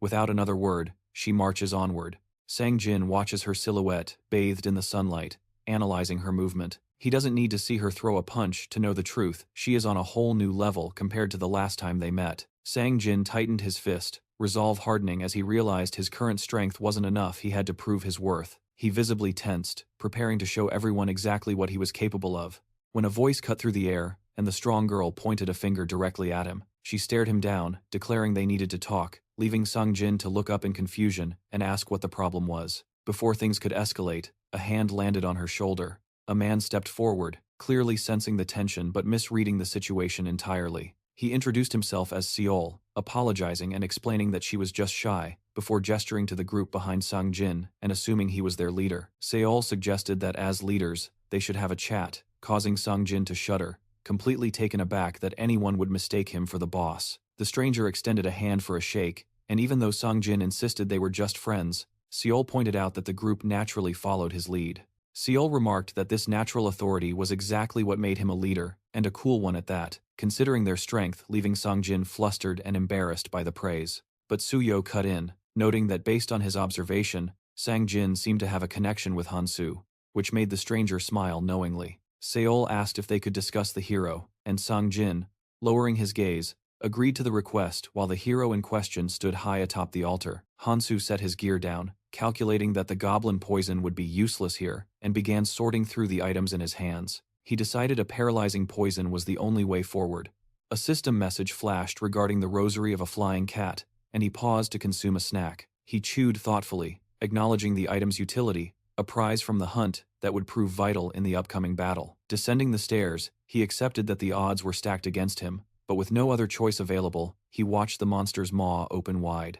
Hansu knew his base stats weren't enough to fight this thing head-on, so he retrieved his small consumables, deciding to down a massive quantity of cloud snacks. Looking down into the abyss, he realized it had been a long time since he'd pushed himself this hard, and as he stored the empty pack, a mystical glow ignited beside him. Brilliant light enveloped his frame, and with a frown of concentration, he realized a new rune had been forged, one perfectly adapted to this world. As the runes manifested in his mind, the hero reflected on the system's mechanics, specifically, what happens when characteristics exceed 100. The color shifts, and the colorless rune transforms into red, then orange, and finally yellow, as the numbers begin to climb and evolve. Starting from the colorless tier, a status window popped up displaying the rune's characteristics, and he noted the statistical nuance between the tiers. The difference between 99.9% of ordinary runes and 0.01% of colorless runes seemed small, but the gap was deceptive. As the rune level increased, that power gap would become an abyss. Smoke billowed from the monster's mouth as Sang Jin's previous thoughts echoed in the background. Hansu knew this beast wasn't meant for the first tutorial round, meaning a simple colorless rune wouldn't be enough. As he stood his ground on the platform, he noted that having the essence of a troll would have made this faster, but he pushed those thoughts aside and launched himself forward with explosive force. Attacking the enemy, he held on to the certainty that only one person had ever uncovered the hidden treasures. As a fierce light erupted from his eyes, the monster locked onto him, and Hansu reaffirmed his understanding of this cursed world.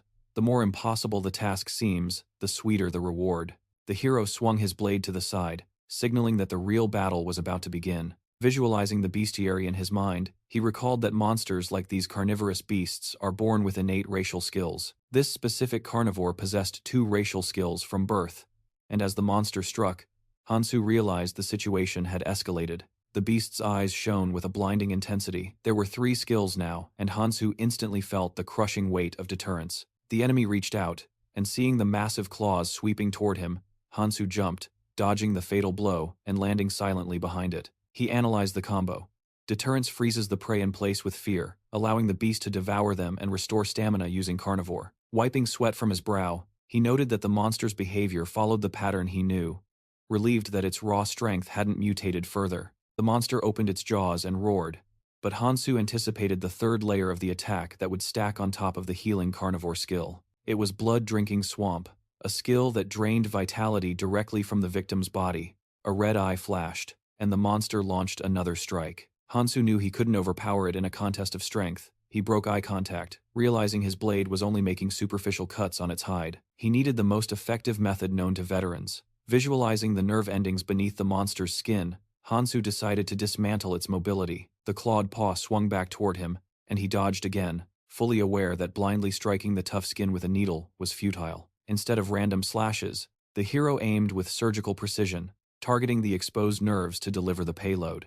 Infused with poison, his attacks left glowing trails as the blade plunged deep into the sensitive nerves nestled between the joints. The beast roared in frustration as its movements faltered. Hansu smiled, deciding all he had to do now was wait for the paralysis to take full effect. With only 12 minutes remaining on the timer, the sounds of their clash echoed through the altar, and a bright flash erupted near him. Moving with lightning speed, Hansu skid backward, coming to a halt as the monster fixed a hateful glare upon him. It tried to apply its gaze attack again, sending debris flying past the hero as it raised a massive paw for a crush attack. Hansu raised his blade in a defensive stance, reminding himself that the effectiveness of the unique skill, intimidation, depended entirely on the victim's willpower. Magic immunity is a lifesaver. Standing his ground, he realizes something compared to the nightmares he faced after advancing. This thing, it is nothing but a training dummy. Hansu spits out the remnants of his cloud snack. He is certain of his victory. The enemy has hit an immovable wall. To survive in a world where being different means death, he sharpened his instincts through years of blood and combat.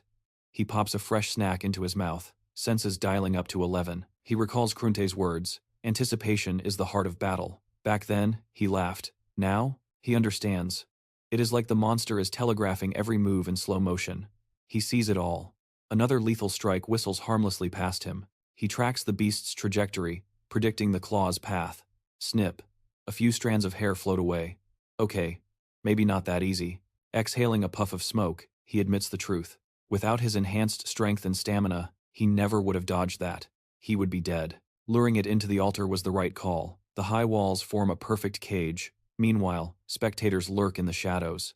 Watching from the staircase, the group does the math on the cloud snack's duration.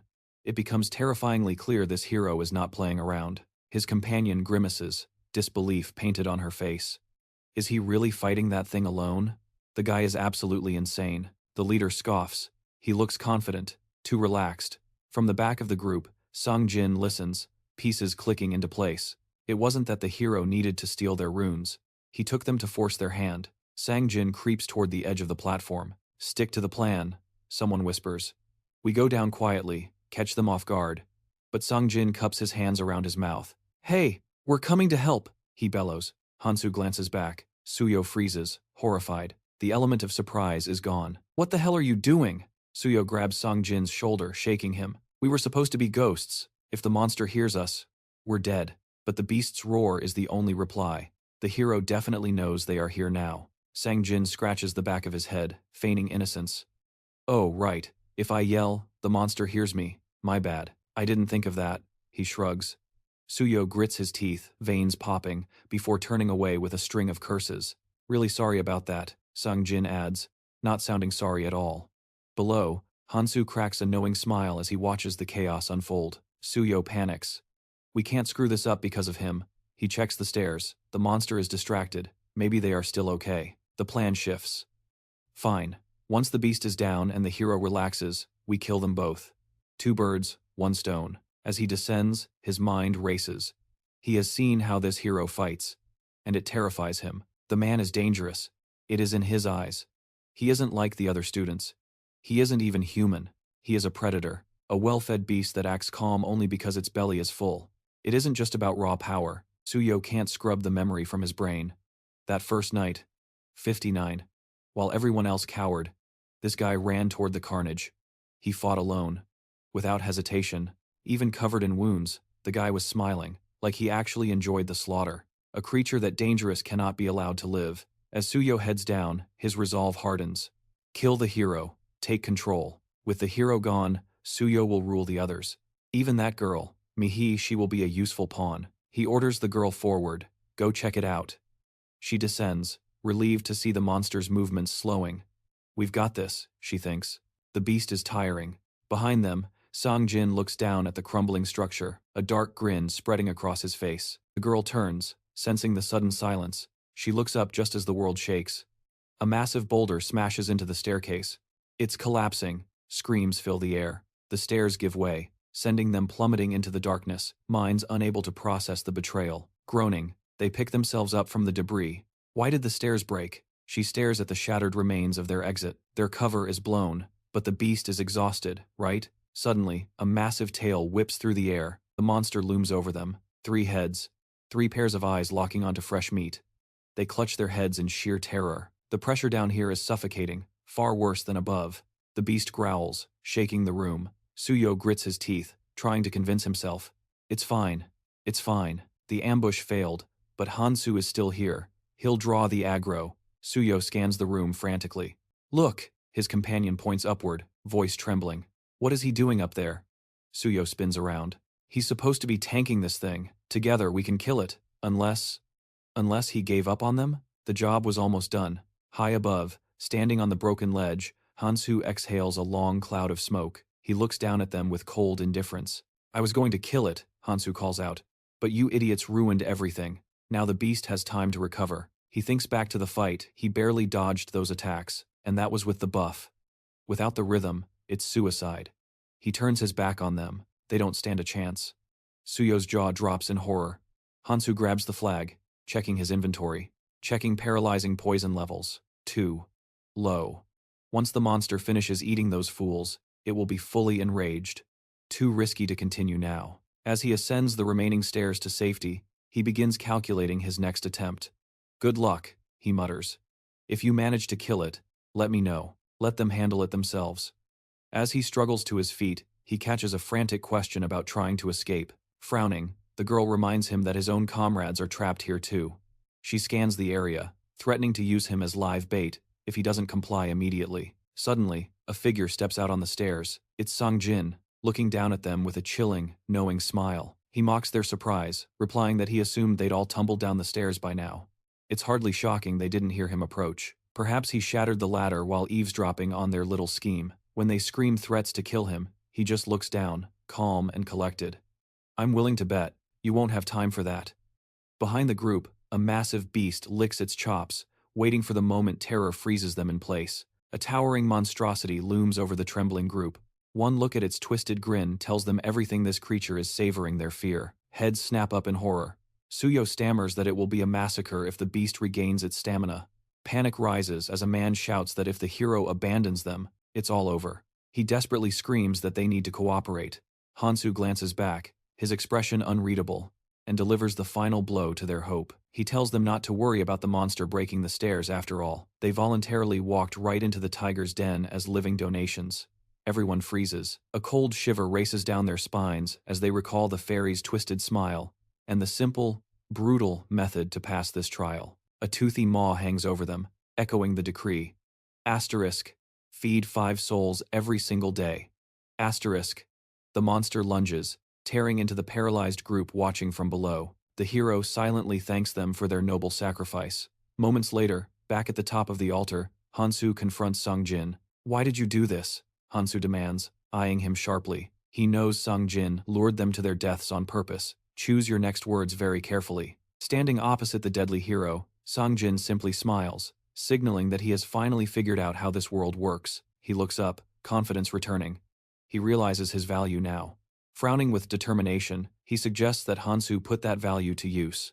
Hansu stares back in silence. The protagonist stands his ground, asking why a guy like him would go to such lengths. Hansu takes a slow, thoughtful drag from his cigarette. The other man replies that he knows Hansu's goals are miles apart from everyone else's. Songjin furrows his brows, intense and serious. He adds that it's because Hansu always thinks several steps ahead, moving without pause.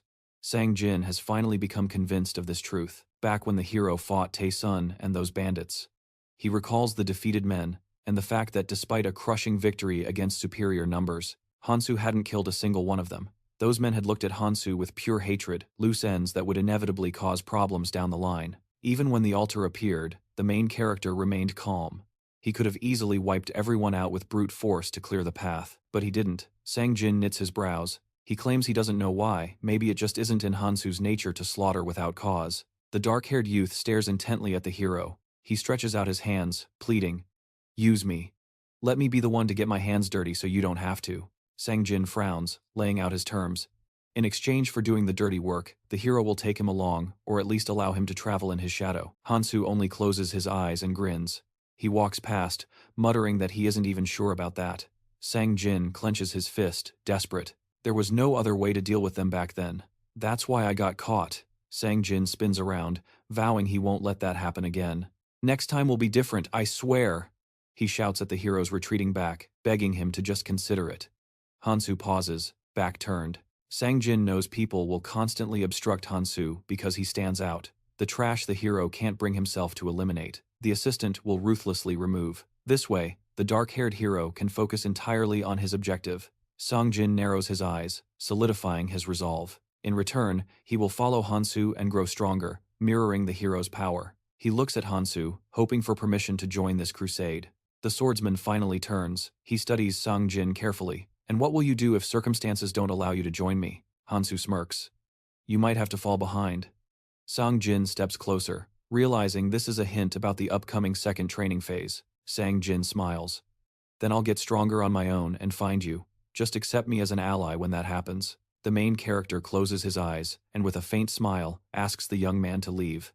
Sang-jin shudders. Devastated that he is being rejected, he scrambles forward, begging for just one more chance to fix his mistakes. The brunette crushes his cigarette butt under his heel. He looks calmly at Sang-jin. "You misunderstood my words." Hansu turns to leave. "Meet me here tomorrow." He pulls out a fresh pack of cigarettes. "By then, this monster won't exist anymore." Sang-jin stares in confusion as the hero tells him to go collect the runes downstairs. Hansu checks his cigarette supply. He explains that since the young man killed those 12 people, the runes belong to him. "We'll greet each other properly later." With those words, the hero departs, leaving Sang-jin alone in stunned silence. Hansu walks away from the jubilant young man. He thinks to himself that he still isn't 100% sure about the guy, but he will definitely need him later. Memories of Aries surface. She had told him his most important task was saving humanity. She had knitted her brows then, noting the bitter irony. Paradoxically, people would try to stop him from saving them. For that, he needs a punisher, someone to act in the shadows. He imagines a squad of Valkyries, not just Aries, but any true monarch needs such a figure. Hansu visualizes Eren and others getting their hands bloody so the master can remain focused on the ultimate goal. Hansu crossed his arms. He had initially considered Eren for this role, but he decided to take a gamble on this kid instead. As he scavenged runes from the corpses scattered below, Hansu calculated the odds. How far could he actually trust Sang-jin? He recalled that once the second tutorial phase kicked off, everyone here would be forcibly scattered across the map. He glanced up. Maybe it wasn't too late to rethink his strategy. A smirk tugged at his lips. With a handful of runes and 8 cloud snacks, if he could just secure a decent Punisher trait, it would be a solid investment. He turned away, muttering to himself. Failure wasn't an option, but right now, his focus had to be on the second hidden piece. The beast howled as it absorbed blow after blow. Hansu leaned on his blade, wondering what kind of loot this monstrosity would drop. The conditions for the second hidden piece were deceptively simple. System windows popped up, leading his gaze toward the top of the tower. He realized he had to put the carnivorous beast down before it smashed the altar and broke free. Moments later, he stood triumphant atop the monster's corpse. Leaning on his sword, he grimaced. That fight was hardly worth the effort. Suddenly, a rift to a subspace materialized nearby. Hansu stepped through, greeted by a notification that the hidden quest was complete. He reached out, his fingers brushing against the glowing trophy. His eyes narrowed, a grin spreading across his face. He twisted the ring of the Vampire King, Nermaha, in his fingers, inspecting the jewelry closely. He muttered to himself. He'd always wondered where that ugly berserker queen had found this thing. Now he understood why nobody else could ever get their hands on it. A white stone sparkled ominously within a black setting. Hansu recalled the item grading standards of this world. There were various ways to measure an artifact's level, but color was king. Ordinary items couldn't even compare to those with superior hues. However, there were always exceptions. Hansu analyzed the stone, noting its unique properties. Just as travelers evolved their runes, an absorption-type artifact devoured runes to change its color. Of all the treasures, the numbered artifacts were the most coveted, and right now, he held number 9. Number 9. The Nermaha ring. The symbol of Clementine. He visualized the man associated with this ring. They weren't called unique artifacts just because they were rare. They were named that because they chose a single master. Hansu thought about the terror this ring used to inspire. It was no coincidence it became Clementine's symbol. Faced with its 8 authorities, people were literally torn apart. It was surreal to think such a weapon of mass destruction was now resting in his palm. Hansu smirked. This was perfect. He slid the ring onto his finger, muttering that for the hell he went through to get it. It clearly wasn't some piece of trash you'd find lying in a gutter. He clenched his fist, feeling the power. The system chimed in. Current access. 1 power available. There were 8 total, but since the artifact was currently colorless, he could only tap into 1/8 of its potential. A status window materialized, detailing the ability. Power of Destruction. Deactivates opponents' traits and abilities, including passives and skills.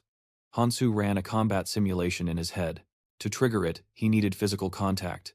He checked the cooldowns. The power had a strict time limit. Once the timer ran out, the effect would vanish. But being able to turn his opponent into a helpless novice, at will? That was a game-breaking advantage. Hansu opened his status window. To use this ring to its true potential, at least one stat had to match the colorless rune. He stroked his chin. He was going to need a massive amount of magic runes. Stat leveling would have to wait. He exited the portal, leaving the altar behind. As he walked down the street, familiar faces were waiting for him. And there was Mihi. She ran up immediately, smiling. "Did you really kill that carnivorous beast?" The rest of the group shuddered at the thought. Suddenly, the earth trembled. The participants looked up as the numbers on the timer in the sky hit 0. They gasped. The altar had vanished. Mihi looked at Hansu in shock. He just smirked, recalling his earlier promise. He said he'd take responsibility for destroying it, and he delivered. Mihi blushed at his confidence, turning away in embarrassment. She tucked her hair behind her ear and nodded. Sang-jin watched with a knowing smirk. Hansu had actually pulled it off. Trusting him hadn't been a mistake after all. Hansu looked at Mihi. "We've got some time before the next training phase begins. You should go hunting." He turned to leave, but Mihi lowered her head and called out to him. She announced that she wanted to take a different path. Hansu stopped and looked back. She rubbed her hands together nervously. "I'm not strong enough to be around you yet," she muttered. "If I stay, I'll just end up relying on you for everything." She forced a smile. "Fortunately, Sang-jin offered to team up with me." Hansu glanced at the group and nodded. "Fine. Go with them." The group seemed relieved. Hansu looked at her, feeling a twinge of regret. But separation was for the best. Hansu narrowed his eyes. "Good decision," he said aloud. Internally, he knew the second tutorial would have forced them apart anyway. At least she was finally thinking about her own survival. As Hansu walked away, Mihi watched his back. Then, she took a step forward and shouted, "I won't give up." She smiled with newfound resolve. "Next time we meet, I'll be stronger." Hansu grinned without looking back. He agreed and continued his march, leaving the duo behind. Sang-jin suppressed a shiver as the hero departed. Hansu didn't bother to look back. Sang-jin grinned, practically glowing. When Hansu told him the choice was his, he had asked to be a pawn. And finally, he was being used. 1 week later, the fairy materialized before the survivors to initiate Phase 2. The demon flashed a wicked smile and cleared its throat. Scanning the crowd, the creature noted there were far more survivors left than predicted. But with a sadistic grin, he admitted he was looking forward to the chaos. Hansu narrowed his eyes, locking gazes with the entity, until the demon snapped his fingers and announced it was time for a dramatic change of scenery. The creature spread its arms wide, and a blinding light erupted beneath their feet, causing Sang-jin to look down in sudden panic. Confusion swept through the group as the terrified schoolgirl gripped her father's hand tight, while Hansu just furrowed his brows, calculating. He realized the next stage had finally begun, and a split second later, gravity shifted, slamming the guy onto the floor. They had been warped into a confined room, scrambling to get their bearings, while the dark-haired woman found herself standing uncomfortably close to the trembling girl. Suddenly, a disembodied voice echoed, asking if everyone was present and if a headcount was necessary, leaving the men frowning in total bewilderment. The blood drained from their faces as the rule dropped. From this moment on, no more than 7 people could remain in a single room, and the survivors froze, exchanging nervous glances. The admin announced that they would proceed only when the numbers matched, and Kongman's teeth chattered as he muttered the grim math. There were 8 of them. The voice explained that every room held a different trial but started the same way. One man crossed his arms, unfazed, thinking this was hardly a surprise. Things had been too easy lately, but as he pondered their next move, he shifted his gaze to the strange, needle-like weapon in Hansu's hand. Hansu stood perfectly still, and the man frowned, realizing he recognized the protagonist from rumors he hadn't seen him fight, but the reputation was there. Supposedly, he was a solid fighter. The dark-haired woman stepped into the center to break the tension, announcing that the survivors would have to work together regardless, and some will have to leave, she added with a dangerous smile, suggesting they introduce themselves to prove who deserved to stay. She demanded everyone demonstrate their value, and immediately, a man stepped up, brandishing a dagger engulfed in roaring flames. Sneering at the group, he bragged that no one had ever seen power like his, introducing himself as DG with a tone of pure arrogance. He claimed no one in the room had the skills to take him down, and the others side-eyed him, wary but acknowledging that he certainly wasn't useless. Hansu narrowed his eyes, instantly categorizing the technique as chi art. The man's body was wrapped in surging red energy. Jimin recognized it as a rune skill, one that used magical power to boost physical stats and cloak weapons in destructive force. It was a decent skill objectively, but as DG stood there exuding confidence, Hansu analyzed the environment and shook his head internally. In a location like this, that power was inefficient, though better than nothing. And next, Kongmin raised a trembling hand. "I have a healing skill," he stammered, while the man with the goatee crossed his arms coolly and introduced himself as Han Chiel, a combat specialist. Then, the man in the suit stepped in front of his wife and daughter, terror etched on his face, arching his eyebrows in desperation. He begged for an exception so his family wouldn't be killed, but the room went dead silent, and the brunette just narrowed her eyes. DG barked at her that she hadn't introduced herself yet, despite proposing the idea, so she smiled, cold and sharp, and said her name was Jimin. She moved toward DG with lethal intent, and the flame wielder flinched, unnerved by her sudden proximity, asking why she was so close. He leveled his fiery blade at her throat, warning her that she would regret this, but his opponent simply smirked. A burst of energy released, bloodstains sprayed across the blade, and before DG could blink, she was standing behind him, while the others turned pale in shock. The family huddled together, teeth gritting in fear, as Jimin crouched over the fresh corpse, muttering that she was lucky as she plucked a red stone from the remains. "Runes don't always drop, but I'll take the skill regardless," she said, pointing casually to the dead man's remaining gear. She told them to split the rest, and Han Chiel broke into a cold sweat, realizing she had just decapitated a combat class user in a single strike. He decided he needed to watch his back around this psycho, while Hansu crossed his arms and sighed, thinking she had actually made life easier. She had saved the unskilled people from being slaughtered, and the brunette noted the irony. Those who died in Hansu's past life were now breathing. The timeline had shifted, and Hansu grinned, noting that things were finally getting interesting. The demon phased out of the wall, clapping slowly, and announced they were the first group to successfully reduce their number to 7. "Time for the briefing," he said, and suddenly the room dissolved, replaced by a massive void filled with floating islands and precarious suspension bridges. The fairy pointed upward, explaining they had 3 months to climb the path of elevation and reach the dormant volcano in the center of the second floor. Hovering above them, the creature added that, once they completed this training, the real world of adventure would open up to them. As the group stared up in awe, the fairy bid them a mocking farewell, and Hansu didn't hesitate. He stepped onto the bridge, the others trailing behind. Han Chiel forced a smile, suggesting they try to be friends since they were stuck together, but frowned as Jimin shoved past him. "What's the rush?" he muttered, but suddenly the man in the suit screamed, his eyes bulging as he looked down at the abyss. He yelled a warning to everyone behind him. The bridge was collapsing, and panic exploded as everyone bolted forward. Breathless, the hero spun around to check his teammates, but the fairy appeared above them one last time, casually mentioning he forgot something. The guide drops a bombshell. The lower islands are collapsing into the abyss, and the bridges are deteriorating twice as fast. One wrong step means death. The survivors squint at him, suspicion darkening their faces. Fury ripples through the crowd. Why mention this now? Hentiao snaps his gaze to the hero, demanding to know where he's wandering off to this time. He grits his teeth, his mind racing. What an antisocial prick. But the brunette smirks, stepping up to follow. This guy acts like he has a map in his head, and she is not about to get left behind. Hansu marches forward, unfazed. The group trails him through the sun-drenched forest, scrambling to match the relentless pace set by their stoic vanguard. Sweat drips from their faces. Hentiao wipes his brow, pointing out they have been circling this damned forest for hours without a single bridge in sight. Does this guy actually know the way? Hentiao peers ahead, skepticism growing. It feels like they have walked this exact path before. Finally, the protagonist spins around when asked what he has been gnawing on this whole time. Hansu holds up a chunk of rough oak bark. "It is a natural antidote," he explains. Hentiao opens his mouth to ask antidote for what, when movement flickers in the canopy above. Scales glint in the sunlight. Hentiao's eyes go wide, but before he can react, Hansu grabs him by the collar and yanks him back. "What the hell?" Hansu hurls his teammate aside just as a massive serpent strikes the exact spot where he stood. The protagonist narrows his eyes. "Found you." Hentiao stares, dumbstruck. How did he sense that coming? Hansu just crunches down on the bark, completely unbothered. "Call it a superpower," he replies calmly. Hentiao blinks in confusion, but the moment shatters as the monster sinks its fangs into a man's arm. He screams, cursing in pain. Hansu shoves the beast back and pins it to the earth with a dagger. A system window pops up, runic snake. The injured man stares at his wound, voice trembling. They won't stop coming. We don't even have time to breathe, let alone heal. Even with Hansu's instructions, their bodies cannot keep up with this relentless pace.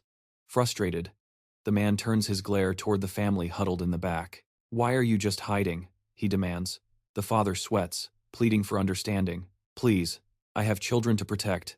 I can't leave them. He will not risk his neck for the group. Hentiao scowls, thinking, asterisk. What does it matter? If we fall, you all die anyway. Asterisk. Beside a tree stands the boy with glasses. What is your excuse? Someone asks. You don't have a family holding you back. Kang Min adjusts his frames, a smug grin playing on his lips. Do you really want your only healer risking his hands in a brawl? The warrior scoffs. Is that sword just for decoration then? The healer raises a finger before the man can argue. My services aren't free. The price is 3 strength runes, or 1.5 agility runes, though I would accept a magic rune. The wounded man turns away, cursing the extortionist in his head. Jimin scans the perimeter with a faint smile, while the warrior asks if they are really accepting this madness. Hentiao stands in the center, processing the group dynamics. He is the only one here who realizes how truly screwed they are. Someone waves a hand, snapping him out of his thoughts and urging him back to reality. He thinks that four-eyed bastard is just grandstanding because he holds the monopoly on healing. Suddenly, a voice cuts through his thoughts. He narrows his eyes. Can you hear me? Hentiao touches his ear. The voice continues. What is your status? How is the location? Don't even ask, he mutters. He fires back a question of his own, and a green system screen materializes in front of his face. It is not all bad, the voice assures him. There is a savior waiting on the upper levels. Just push a little harder and climb up. Hentiao ruffles his hair in frustration. The voice adds, and try to recruit any useful talent you find. Hentiao glances at the man next to him, the protagonist, a guy claiming to have superpowers. Then there is Jimin, a crazy bitch with a sword. The bespectacled boy looks away, feigning boredom, a cunning, scamming doctor, and behind them, a deadweight family of 3. Hentiao closes his eyes, sighing. Copy that. Out. Hansu watches him closely. He spots the faint mark on Hentiao's hand. Asterisk. Already? Asterisk. It is too early for the monarch's traits to be blossoming. He visualizes a crown. It is a trait shared by all great rulers like Aries or the Berserker King, the supernatural ability to lead. Armies marching behind a leader who grants his symbol to the clan. He thinks of those glowing insignias branded onto skin, a mark that binds them, creating a mental link for instant communication. Asterisk schlick. Asterisk.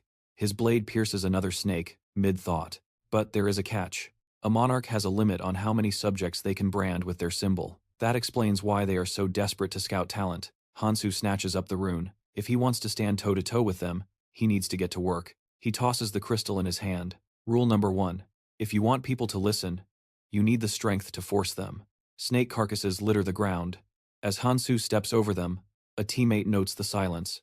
There are fewer monsters now. They must have fled their territory. Hansu parts the thick foliage, his gaze locked forward. He is close. The lair of the mutated rune snake is right here. And there it is, perched in the tree. A massive monster with scales like burnished silver. The rune-eater snake grins, its eyes flashing with malice. Hansu prepares to move, but a frantic voice stops him cold. It is Hentiao, sweating profusely. Do we seriously have to fight that thing? If we don't provoke it, we can just sneak around.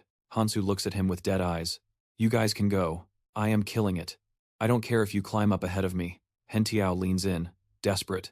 That is not what I mean. We need to stick together. Splitting up is suicide. Hansu frowns. You still don't get it. He turns his back on them. I am not the one tagging along with you. You are the ones following me. The group marched in unison, but the inevitable split had finally arrived. Jimin turned back, his expression cold and final. There's nothing else we can do. The businessman panicked, his voice trembling. But who's going to fight for us? The girl just smirked, shaking her head. You can't force him to come along if he has a death wish. The man went pale at her words.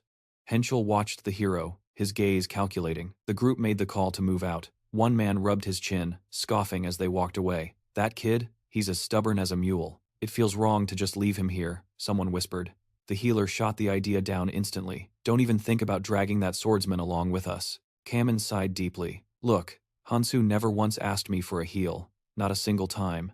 Even in the middle of a battle. He acts like this war zone is his backyard. People like that don't take orders from us. He won't last long on his own anyway. Henschel glanced back with a hint of regret. The kid had talent, but quickly decided he was too wild to command. Back in the clearing, Hansu dove to the side. Asterisk. Snap. Asterisk. The snake's fangs buried deep into the tree trunk.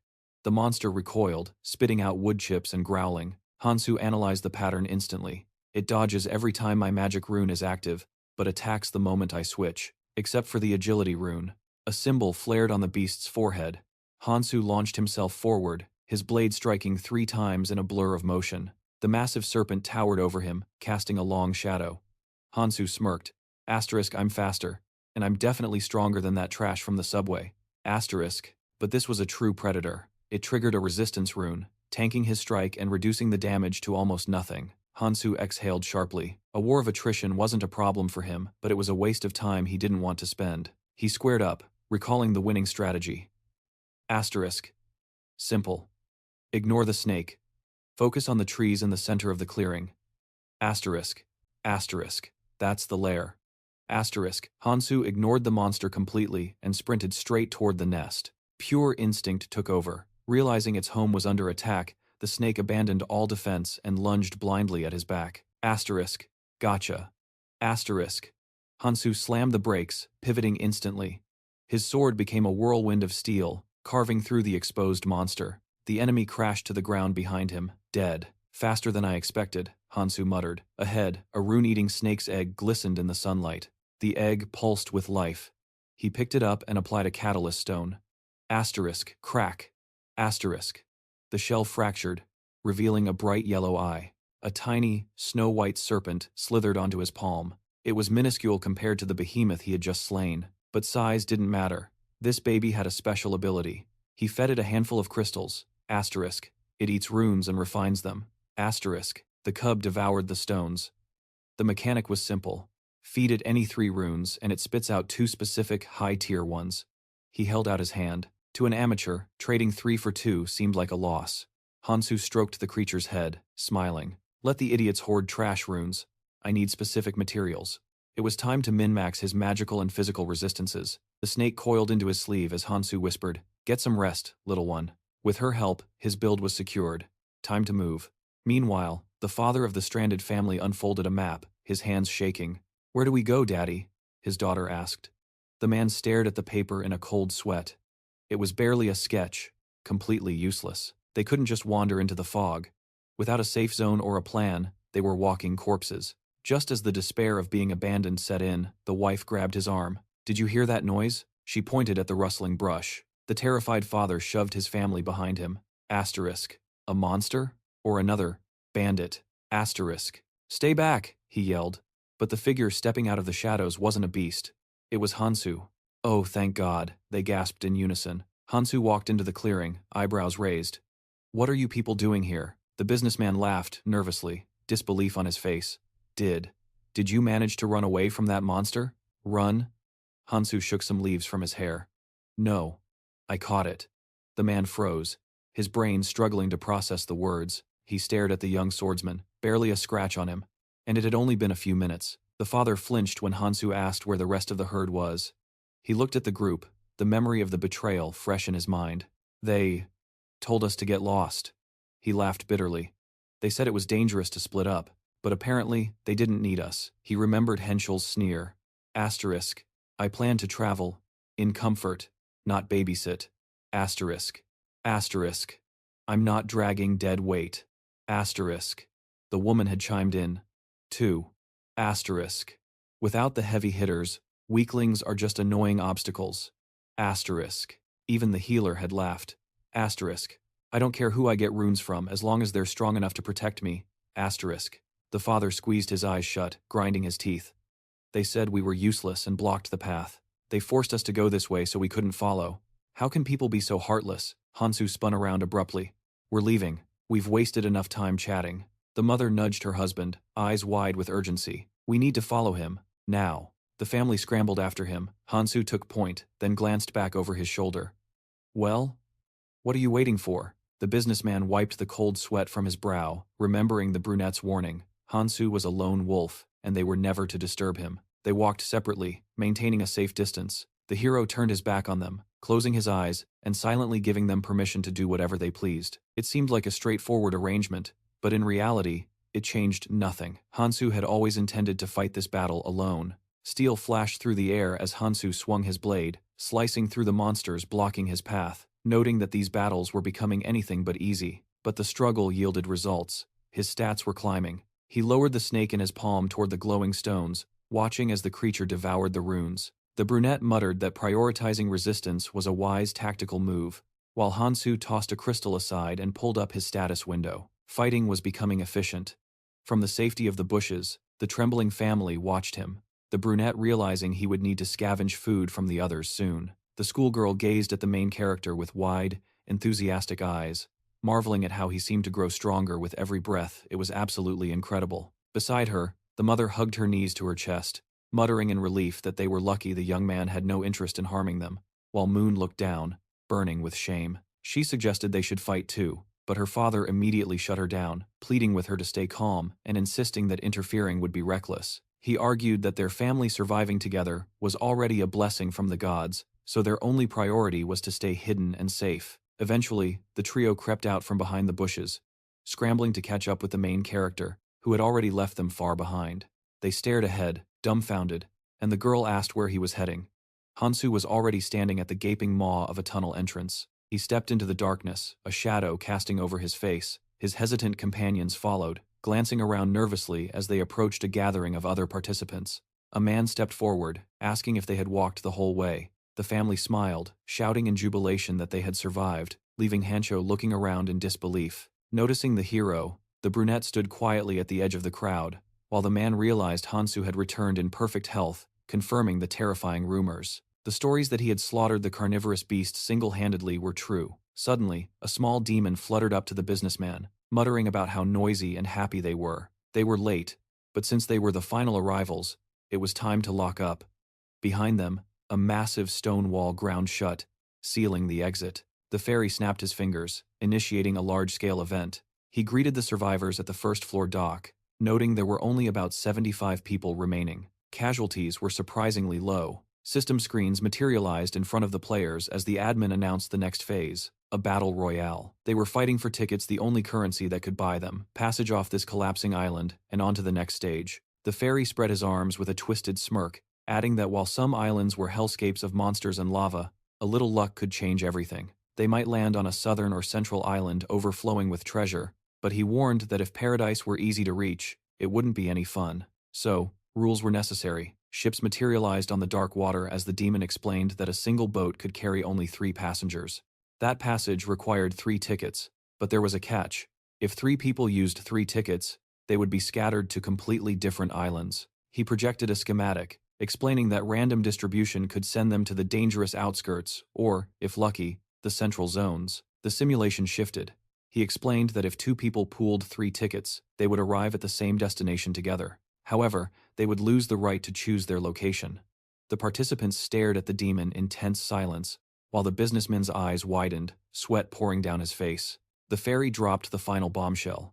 If one person used 3 tickets alone, they could choose any destination they wanted. Hansu remained stoic, masking his emotions, as the demon peered through a telescope. He reminded them that the islands would crumble starting from the outskirts, meaning the difficulty curve was about to spike dramatically. Advantages were everything. There were only 25 boats on the water, and the admin warned they had roughly 30 minutes remaining. Before this island was erased from existence, the fairy looked down with an ominous glare, telling them to survive by any means necessary. After all, chaos was far more entertaining. Participants gripped their electronic tickets, eyes wild, and the violence erupted instantly, screaming, looting, and fighting for trophies. The main character stood motionless in the eye of the storm, acknowledging that the inevitable chaos had arrived, until a loud shout drew his attention. The businessman had collapsed to his knees. The brunette watched coldly as the man groveled, begging for help to save his family. The interlocutor lowered his head, desperate, insisting they needed more tickets to reach the safety of the central island.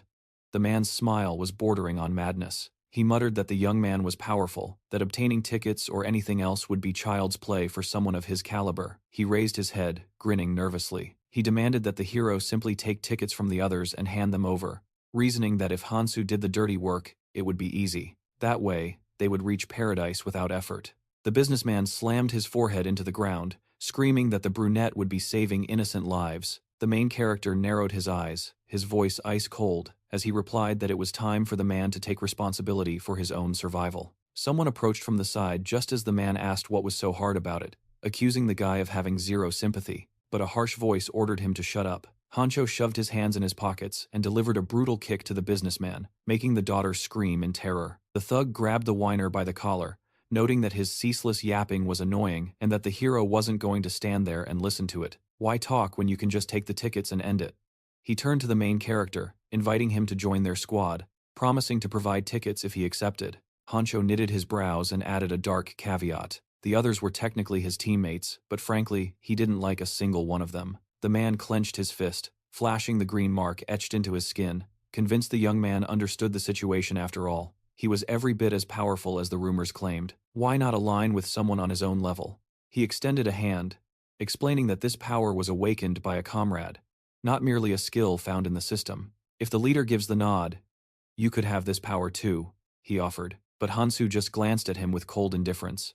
Hansu told him plainly that he'd already spoken to the leader and found the prospect of traveling alone far less troublesome, then closed his eyes and shook his head in refusal. The recruiter's face drained of color, eyes going wide as he stammered a question, but the young man simply turned his back, stopping only when his unparalleled arrogance flared up. We aren't like these worthless insects. Don't you realize how valuable a clan is? The words triggered a memory in Hansu, his old squad, the brothers he fought alongside in his previous life. He knew the value of comrades better than anyone, but this time, his target was the monarch, and the brunette knitted his brows in concentration. Realizing that joining them would only be a distraction from his true goal, he stayed silent. The recruiter laughed nervously, noting that the kid wasn't even listening. Fine, have it your way, the man said as a blue ticket dropped at the hero's feet, and Hentel turned back toward his clan. He boasted that he had looted the item from some piece of trash he passed earlier, remarking loudly on how tragic it was that the young man threw away such an opportunity. I can't waste any more time on this garbage, the warrior smirked, adding that he would regroup with the others at the central island.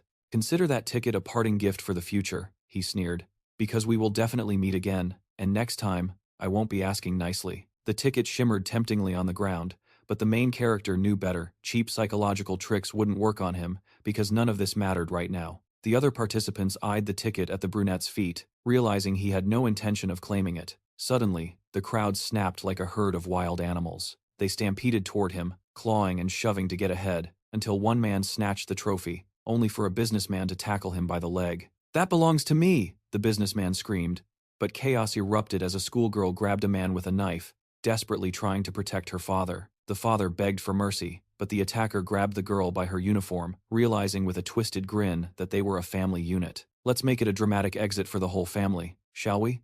He taunted, and then a blood-curdling scream pierced the air as the parents wept, clutching their daughter's lifeless body. High above, a satisfied demon hovered, watching the tragedy unfold, while the main character realized this family had been placed in their group by design. It was a setup to force a performance, a gruesome show for the admins.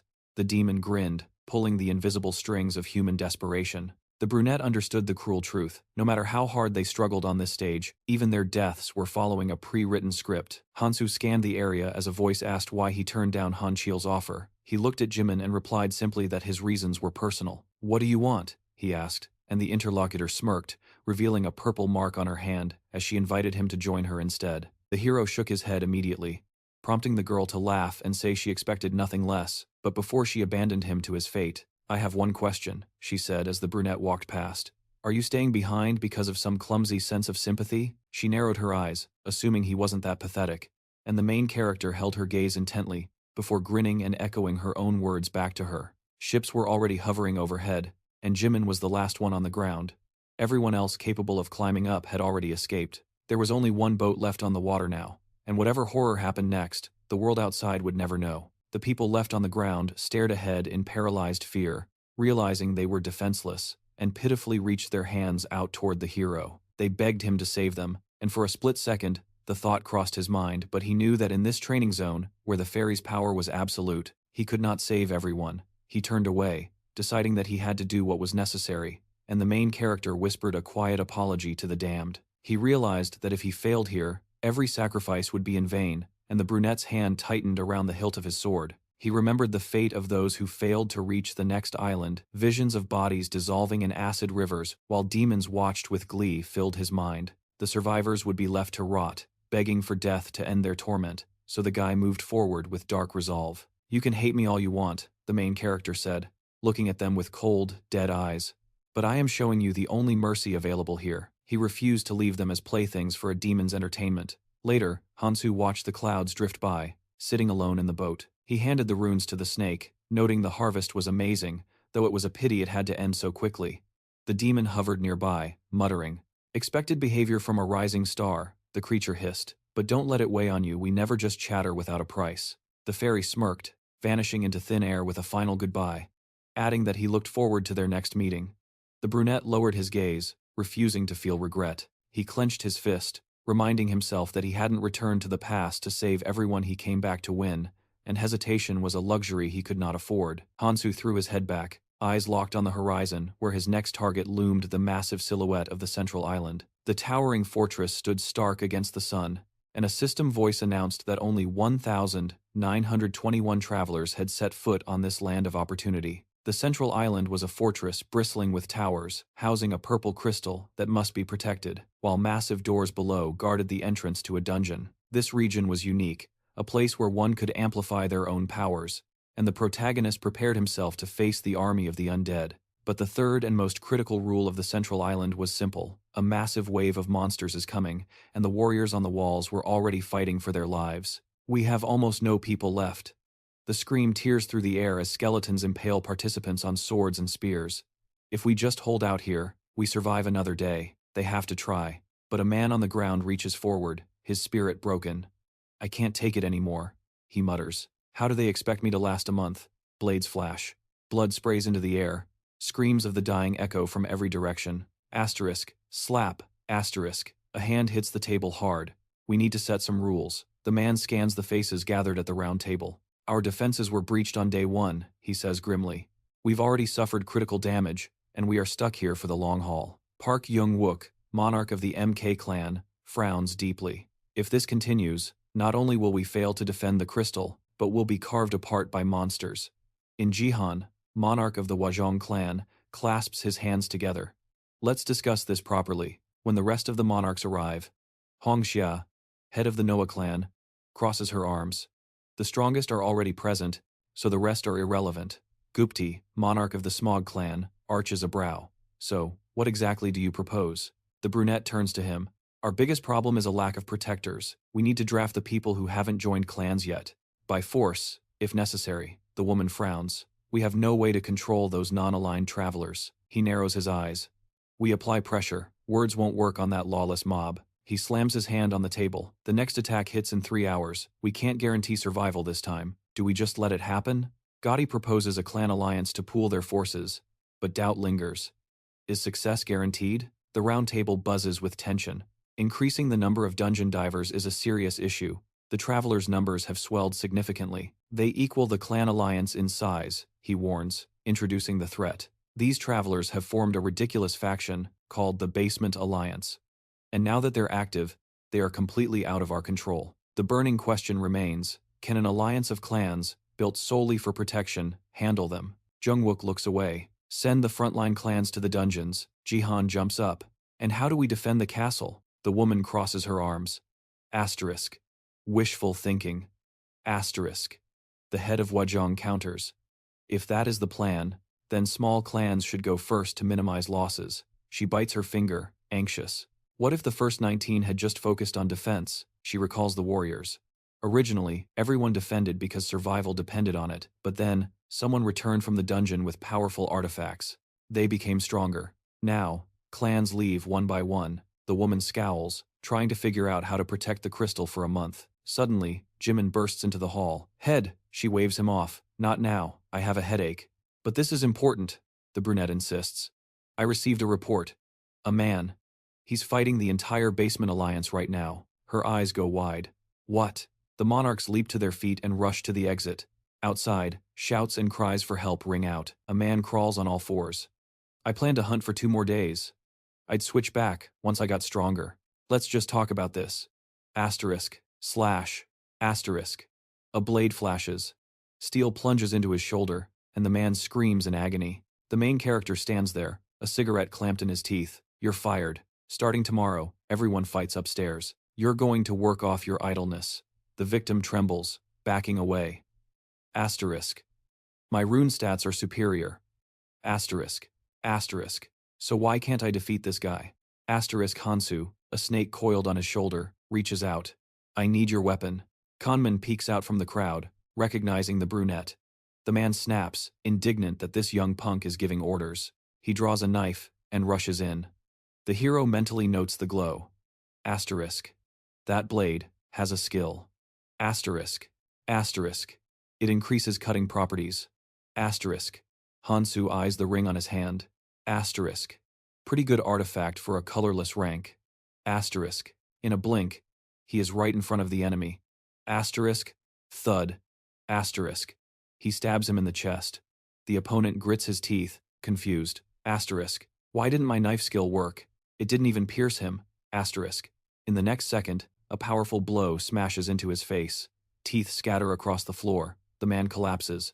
The hero mutters, fighting without killing is exhausting, but there's nothing to be done. You are all important resources.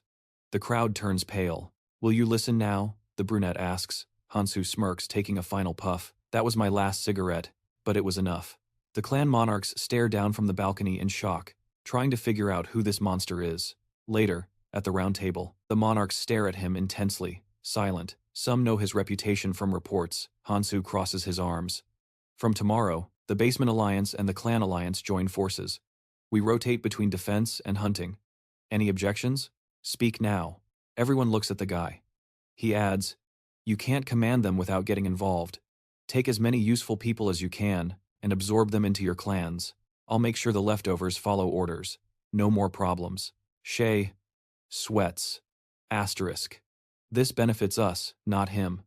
What is he plotting? Asterisk. Gukti stares at the hero. What do you want? The leader of the Smog clan smirked, noting the absurdity of someone with such immense power claiming to have no personal motives or hidden agenda. Hansu met his gaze evenly, replying that as long as the basic rules and systems remained functional, he had no interest in their politics. The leader shot to his feet, arguing that trust was impossible. One could never be sure if a powerhouse like him would suddenly change his mind and wipe out the alliance. But the protagonist had no desire to participate in a pathetic debate. In an instant, his body dissolved into thin air. The clan heads scrambled for their weapons, shouting that an attack was imminent, but Gupta frowned, dismissing it as a simple invisibility skill. He insisted the young man hadn't left his seat, but suddenly, Hansu pressed a cold blade against Gupta's throat, whispering to ask if they really thought he couldn't end them right there. The leader broke into a cold sweat, eyes widening as he realized this was no parlor trick. He was completely helpless. The man collapsed to his knees while his subordinates rushed in with panic in their eyes. Just as the hero revealed he had acquired a certain item, he had secured it just before arriving to keep his momentum. Hansu closed his eyes, assuring them he had no evil intentions, but the reality had changed. The situation now demanded they unite and perform at their absolute best. The clan leader stared at him, tense and silent. The protagonist turned and left the hall, knowing that after so much infighting, forming a true alliance would be incredibly difficult. But time was on their side, so he wouldn't force the issue. This was just the opening move until a girl stepped in front of him. She pouted, saying she would be upset if he just walked away. Jimin exchanged a glance with him, reminding him of their last conversation. She added that she expected a different answer this time. Sunlight streamed through the window as she pressed him on the offer she had made before. She wanted to know if he would finally join their clan. Jimin stepped closer, bowing her head slightly in a formal gesture. She said she wanted to extend a real invitation this time, her fingers grazing his shoulder as she asked if the road was too lonely to travel alone. She probed further, asking if his heart was already taken. Hansu just stared at the heroine in silence, his eyes narrowing. She mentioned seeing him with a girl named Mi-hee at Gangnam Station, gauging his reaction, but noted internally that his expression remained stone cold. Realizing typical tactics wouldn't work, Jimin smiled sweetly and pivoted, saying it would simply be great if he joined their clan regardless. She spun around in shock as the guy walked past her, realizing he wouldn't even pretend to listen to her pitch. The guy let out a tired sigh, ignoring the shout behind him that he was annoying. Meanwhile, the fortress wall lay shattered by monsters, and a man barked orders to clear the bodies. He shouted that they needed more basic necessities and directed the support units to the flank. Hencho turned to the young man. After confirming the southern wall was secure, he ordered the wounded to evacuate and the rest to rest. Then Hansu asked how the clan was holding up. Skeletons pierced by spears littered the ramparts, and the answer came that the defense had been much more substantial this time. They finally had enough manpower for every post without exception. while the wounded sat on the ground recovering. It was noted that the recruits from the Basement Alliance had been reluctant at first, but they had done their jobs well. The young man admitted that, thanks to them, they had avoided serious losses, though he added that on this thin ice, they could not afford a moment of idleness. Mountains of skeletal remains lay everywhere, and it was clear that facing the guardian monster, they had no other choice but to fight. Hansu wiped the sweat from his face as the man beside him remarked on the situation. It was incredible to witness how he slaughtered so many enemies alone. Hencho smiled stiffly, thinking that, if this guy had any manners, he would invite him to the clan instantly, but it wasn't his place to judge, as they stood by the tower. The man calculated that at this pace they could repel the attacks indefinitely, but suddenly a shout rang out about a rift in the air, and the fairy's grinning face materialized in the sky. The creature waved frantically with a cute smile, asking if they had all rested well during the 2-day break. The heroes stared up in horror, knowing the appearance of this little devil was a terrible omen. The fairy clapped his hands, deciding they looked bored. He announced that he would start a real fuss from this day on. The battles would involve demons, powerful and terrifying creatures. But he told them not to worry too much, projecting an image of purple crystals behind a demon, explaining that hesitation offered nothing, but killing a demon would grant a bounty of crystals. System windows immediately popped up before the hero's eyes. The mentor continued, explaining this was their chance to exchange these crystals for amazing artifacts in a store exclusive to this zone. Sam scanned the system window intently, realizing that the crystals bought more than just artifacts. They could be used to buy life-saving tickets to escape this hell. Right there in the slot was the crystal store. The price was listed at 600 crystals. The question hung heavy in the air. Did they want to leave this place immediately? The gray-haired guy gasped, realizing that if he gathered the crystals, he could actually go home. Another survivor pointed out the fine print. Only 5 people could leave.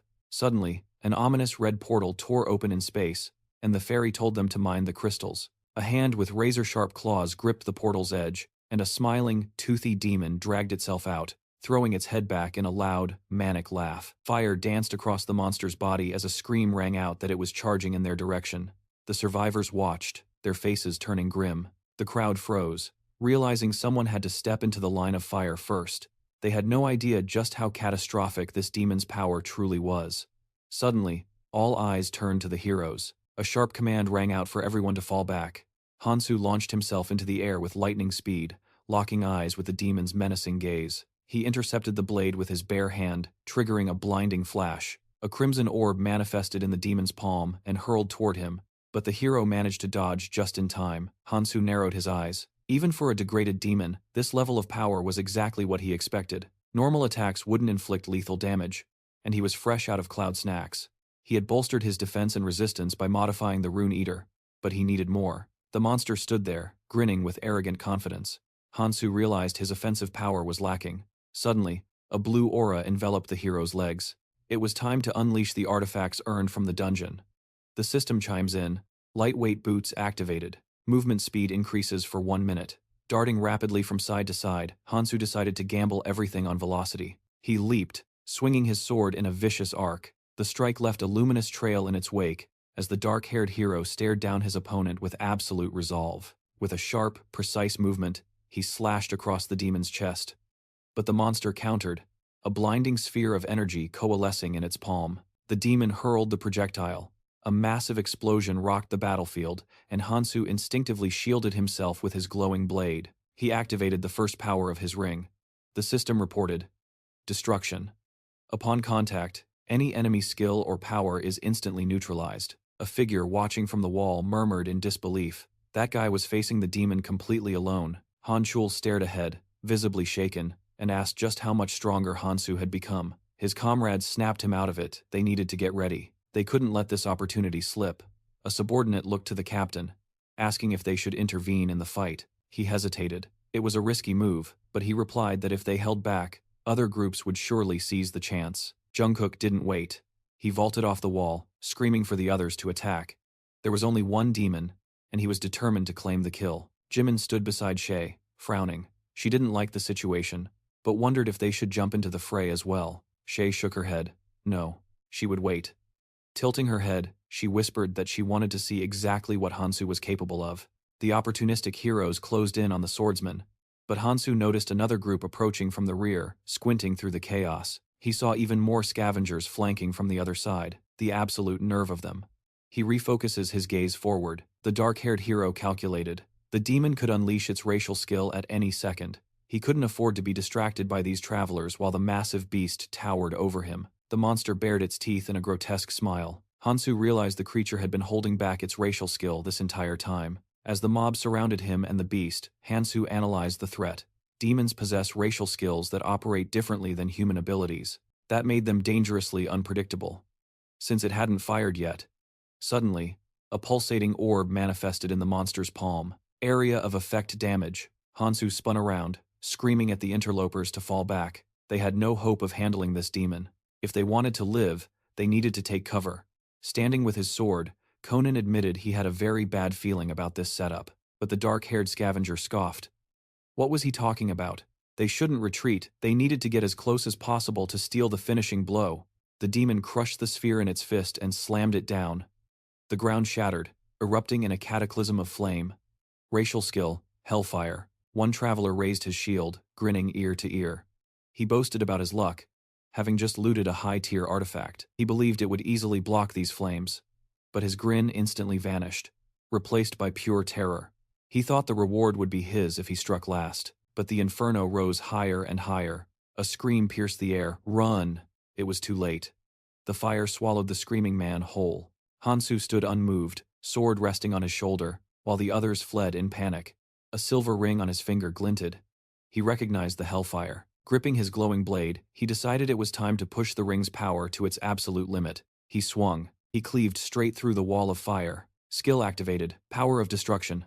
A stunned voice cried out, asking what the hell just happened. He had obliterated the flames with a single stroke, leaving a deep crater in the earth. The hero realized this was no ordinary opponent. His fingers tightened around the hilt. The demon, still smiling, raised a hand. It realized something. Right here, right now. There was only one human capable of matching the 3-meter demon Inferno. The monster curled its fingers. Red lightning crackled from its eye. Hansu stared back with unflinching confidence as the demon raised a hand of pure flame. Gukti shielded his face, peering through his fingers in shock. Was that guy seriously just an ordinary traveler like them? He watched the sword strike, halt the massive fireball dead in its tracks. The redhead was baffled. They all started at the same time. So why was the power gap between them this massive? The heroes watched the duel in awe, realizing they needed a new plan immediately. The girls watched in silence. The demon took another swing at the hero. A man watching realized the grim truth. If this dragged on, they would lose every advantage they had. Suddenly, a man brought in a box. A command barked out, "Prepare for the next wave. Clan members, assemble. Prepare for garrison rotation."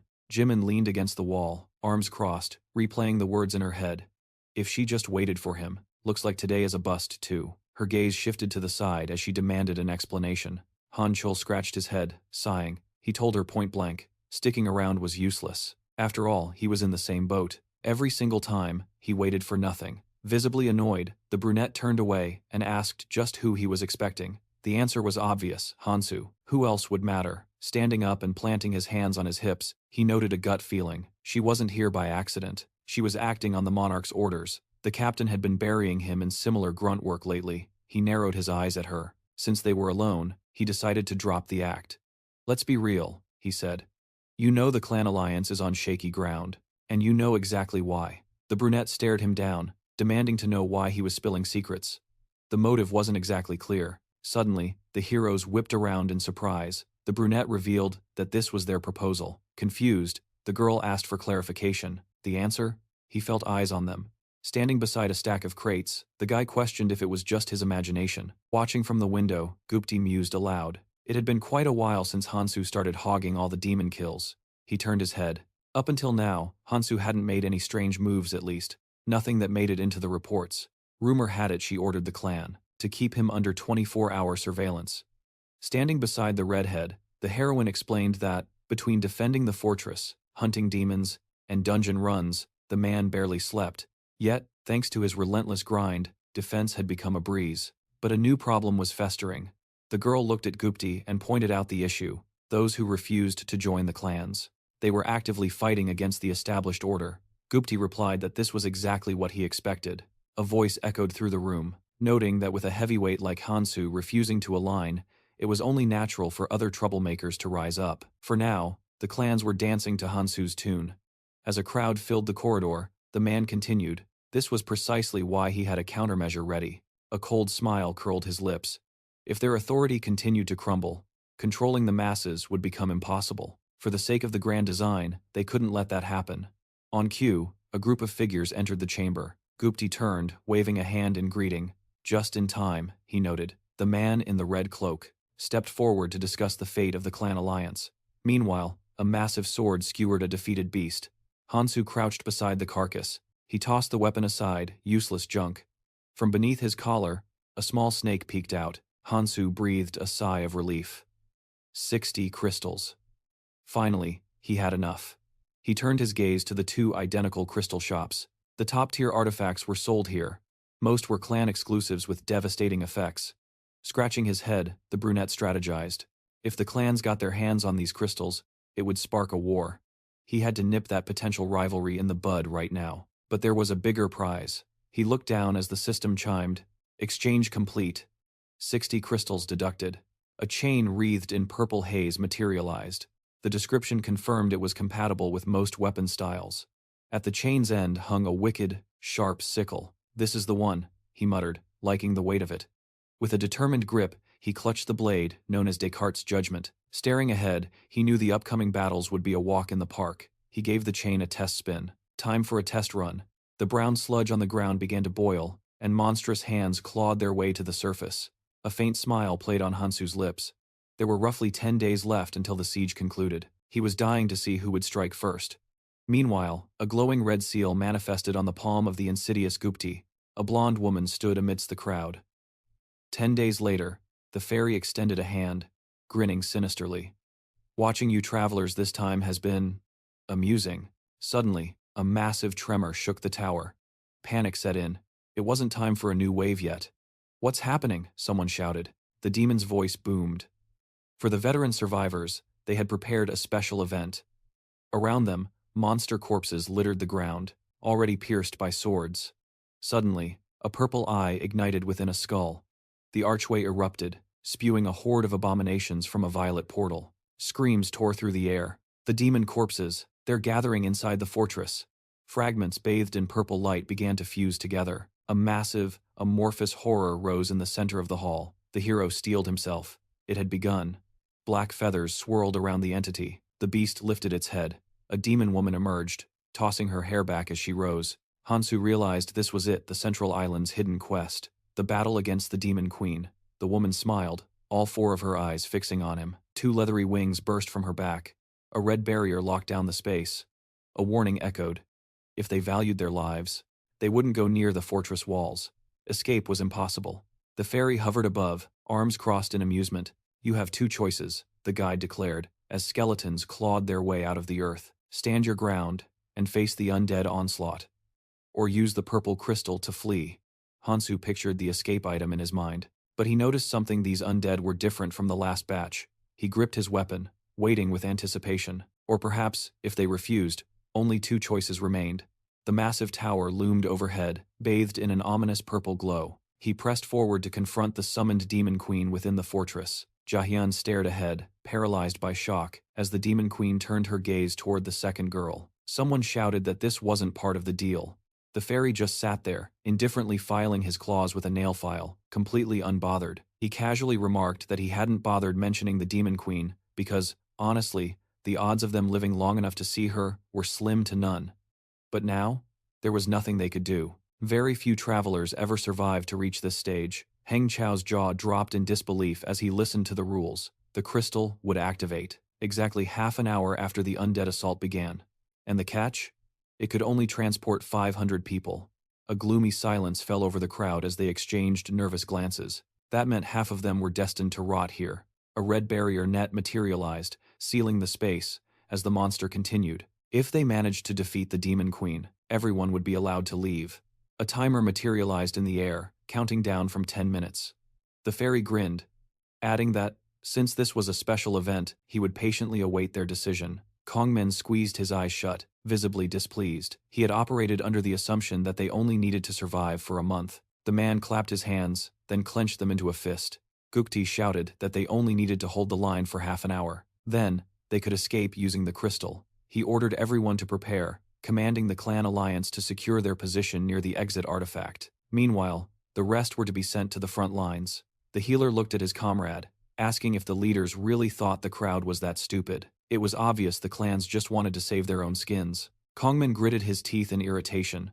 The red-haired man looked at him in surprise, but remained silent. He turned around, arguing that a defensive stance was better than reckless action. He claimed they needed to prioritize the survival of the majority. Glaring at him with disdain, the man with glasses noted that he was certainly speaking like a typical clan monarch. He didn't care what happened to the outsiders. His only focus was preserving those he could control. Staring him down, the guy with the red scarf spoke up. Did he have a better idea? Remembering the fire monster's assault, Gukti pointed out that even the demon from the first day had slaughtered dozens with a single strike. So, how exactly did he plan to defeat the demon queen? Smiling ominously, he continued, banking on the crowd's fear. Surely, they would prefer to survive and move to the next island together, rather than throwing themselves into the jaws of death like moths to a flame. The blonde woman stood silently next to the healer. Johann grinned wryly, thinking it was all over. The atmosphere had already shifted. Glancing sideways, she sneered, suspecting they were in league with the Smog clan. They were definitely planning to escape and leave the rest behind. Suddenly, a man stepped forward, declaring that the only way to save everyone was to kill the demon queen. The crowd's eyes widened in shock. Hansu stood confidently before them, stating that ultimately, if they defeated her, every single survivor could escape. He was interfering again. Gukti threw up his hands, asking if Hansu was actually sure he could survive such a fight. Hansu sighed, looking exhausted, and gave a vague answer. He stood before the red-haired man and the rest, explaining that, if they rushed for the crystal, more than 500 people were guaranteed to die. The blonde woman looked aside, crossed her arms, and told the hero that in that case, they would follow him. She smiled broadly, adding that they couldn't trust these clan bigwigs anyway. There was no reason to team up with them, didn't he agree? The participants raised their fists, shouting that they would crush the demon queen and save everyone together.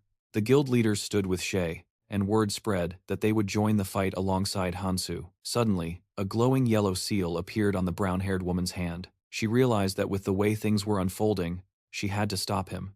She would use force if necessary. It was crucial to break their morale right now. If a battle broke out, everyone would fight desperately for survival. She glanced at the brunette standing next to his comrades. She decided they needed to ambush him. Hansu abruptly shifted his gaze, locking eyes with her, and suggested she postpone her plans to kill him. A curved blade on a chain smashed into the ground, inches from her foot. Pulling the sickle back, Hansu warned that he was afraid she wouldn't be able to handle the consequences. The heroes looked at him in amazement. The girl glanced at Gukti, who suggested that perhaps they should team up and wait for the right moment, if they had time. It wasn't as if they hadn't expected something like this to happen. Looking wildly ahead, he decided he would have to play along with Hansu's plan for now, but they still had a chance. The heroes stood together in a tight group. It seemed everyone had made their decision. The large purple crystal pulsed nearby, a tempting exit. The man asked for a moment of attention. Hansu stepped forward, stating that it was necessary to set the record straight. He swung his weapon. Long chains whipped around the purple crystal, constricting it. Cracks began to spiderweb across the stone, until it shattered into thousands of tiny shards. The guild leaders watched in absolute shock. Hansu confidently gripped the hilts of his blades as screams of, "What have you done?" echoed through the crowd. The guy in the black suit spoke up, reasoning that since they were going to the fortress, they wouldn't need the crystal anyway. The very thought of escape would only weaken their resolve. The heroes gaped, realizing he was right. From now on, there was only forward. With belligerent roars, they raised their fists, shouting that everyone would follow Hansu. They were going to kill the demon queen. Holding out his bladed hand, Hansu told them not to lag behind. Without turning back, he commanded them to look forward for their own sake and fight for their lives. The timer hit 0. A blinding ray of light poured from the opening door. Heng Chao looked to the side, muttering that he couldn't believe it was actually Hansu leading them. And so, they entered the fortress. The atmosphere shifts instantly. Along the cold stone walls, countless candles flicker into existence, casting long, dancing shadows. The group freezes in the middle of the long corridor, and one girl stares ahead, trembling, as the demon queen slowly raises a finger to her lips in a mocking hush. She purrs that they have kept her waiting far too long. Since they came all this way to play, it would be rude of her to simply let them leave. Panic sets in as the students spin around, the massive doors slamming shut with a deafening boom as the very space around them begins to warp and sway. A system alert flashes red. Fortress sealed. Debris rains from the ceiling, and cries of terror ring out as the floor beneath them begins to disintegrate. Grotesque hands claw their way up from the fissures, bathed in unholy purple fire, and one student screams, pointing down as nightmares crawl out of the abyss. A jagged-toothed beast screeches, lunging at a terrified student who tries to scramble away, staring in horror as the creature pounces, while he begs for someone to save him. Stop panicking. A sharp command cuts through the chaos, and Hansu's hand snaps to the hilt of his weapon, his voice steady as steel. He assures them these beasts are no different from the trash mobs they have already slaughtered, glaring at the trembling boy as he barks an order to get a grip and fight back. Turning his back on the carnage, Hansu knows he is right. These small fry are not the issue. The real nightmare will be the battle against the Demon Queen herself. The ground shudders, scattering rubble, and Hansu realizes the only way out is through the gate ahead, where darkness coalesces between two swirling pillars of energy. Back! Those are pillars of fire. Someone yells as a colossal figure clad in pitch-black armor steps from the inferno, clutching a massive sword. It is the demon gatekeeper, its eyes burning with a malevolent crimson light, staring down the crowd of students gathered before the horde of emerging monsters. Demons, out of the fire! Warnings clash with screams as the room floods with purple flames, illuminating the gatekeeper's obsidian armor. Hansu shields his face from the searing wind, analyzing the battlefield, and shouts that they are facing a two-front war and need to split their forces immediately to survive. Supports, fall back. Ranged attackers, front and center. Jung-wook catches Hansu's eye, acknowledging the strategy. Hansu continues barking orders. If you lack the skill for the main boss, cover the flanks. Do not charge in blindly, or you will get us all killed. Without waiting for a response, Hansu surges forward, signaling the left flank that he is taking point on the initial assault. Gripping his blades, Hansu closes in on the demon. Recognizing the design, it mimics the Abyss Gatekeeper, but this version is significantly weaker. But the moveset is identical, making it entirely predictable. A translucent blue chain manifests beside him, shooting straight for the Gatekeeper's head. The chain strikes with bone-crushing force, and Hansu smirks, realizing he can unleash his full arsenal here as the blue links snake around the demon's massive sword. These chains can extend for tens of meters, but their real power is suppression, and the blue links pulse with blinding light as the skill activates. The demon roars as the heavy energy crushes down on it, constricting around its torso and locking it in place. This is true. Suppression, total immobilization. The bind drains the opponent's magic and inflicts a stat-lowering curse, while the other end of the spectral chain is wrapped firmly around Hansu's gloved fist. It is a heavy drain on his own mana, but acceptable for this payout. A ring on his finger flashes as he yells to his stunned comrades. Are you going to just stand there and watch? The students blink, dumbfounded, until Jung-wook sneers, shaking off his hesitation. He is right. We cannot just be spectators. He bellows for battle readiness, and a green clan crest materializes in the air beside him as he roars, "Bring glory to our name. Attack!" Shay presses a hand to her earpiece, coordinating the chaos. Those with low resistance support from the rear. Move. "I am going in!" Jimin shouts, leading the charge as weapons are drawn, and the students rush the boss, just as purple lightning begins to crackle around the chained demon's body. The monster's grip tightens on its black blade, igniting it with ominous purple flames, and Hansu's eyes narrow it as trying to summon hellfire. A shockwave of dark energy tears up the floor, and Hansu's chains glow, straining under the pressure, until the gatekeeper roars and shatters the magical bonds. "Do not stop attacking," Hansu screams, charging back in, knowing that, if that hellfire connects, nobody here will be able to withstand it. But if he can read the trajectory, explosions ripple across the demon's skin, and Hansu calculates the angles he can dodge this. The chaotic energy lashes out, and Jimin watches in terror, screaming, "Hansu, watch out! Those flames will nullify your attacks." Hansu ignores the heat, diving straight toward the erupting inferno, because he knows he just has to neutralize the source. He latches onto the monster's massive arm. His skin sears, burning down to the muscle, but he forces his hand toward a glowing stone embedded in the flesh, the ignition crystal, the heart of the hellfire. With a savage yank, he rips the crystal straight out of the demon's body and crushes it to dust between his fingers. A nearby student gapes in shock, asking, "What did you just do?" The purple shroud around the monster vanishes instantly, and Hansu leaps off the beast, landing in a crouch. "I told you not to stop attacking. Focus." He stares down the weakened behemoth with absolute confidence. The fire is gone. Do not worry about the mechanics, just kill it. The gatekeeper has lost its greatest weapon. But victory is short-lived as the group suddenly shifts their gaze, catching a new warning signal from the periphery. Hansu throws himself sideways, barely dodging a volley of purple energy bolts, while Jungwook stares at the source, jaw-dropping. Another demon? It is the designated target for the non-clan team, but that team is decimated, wounded bodies litter the ground, and the survivors stand frozen before the armed monstrosity. "Help us! Why are you not attacking?" the survivors scream, while the main group exchanges anxious glances, murmuring that intervening now is too dangerous. The question hangs in the air. Should Hansu solve this mess too? Until Goody speaks up from the purple haze. "Since we already flinched, we might as well finish it." Turning to his squad, the man sneered, claiming everything would be easier once they made their move. He stepped toward Hansu, asking if the guy was just lucky enough to play dumb. "You sent them to their deaths. This is all your fault," he screamed, jabbing an accusing finger straight at the brunette, blaming him for the chaos engulfing them. Gupta roared that Hansu was the one who dragged them into this hell, demanding he take responsibility, but Henschel silenced the noise by blocking a monster's strike with his blade. "Quit yapping and start fighting," Henschel barked as his leg snapped out, crushing the demon's forehead. The brunette sidestepped, shouting that the accusers were the useless ones. "You guys aren't doing a damn thing." Duki waved a hand dismissively, scoffing that he was only standing back because he refused to exert himself for weaklings. "I'll show you I'm different from these chatterboxes," he grinned, but his bravado was cut short as hooded warriors surged past him in a blur of motion. "Look, the Special Forces symbol," someone shouted as the elite unit surrounded the demon gatekeeper, who roared with arms outstretched. One warrior slashed the beast's leg, while an archer unleashed a volley of arrows. The demon buckled, crashing to his knees under the coordinated assault. Whispers of disbelief rippled through the crowd, but Hansu just glanced sideways at his team, ordering them to head for the other side immediately. A ring on his finger flared with light as he promised to handle things here. The monster recovered, swinging wild haymakers with its massive hands. A sharp sword movement left a visible trail in the air.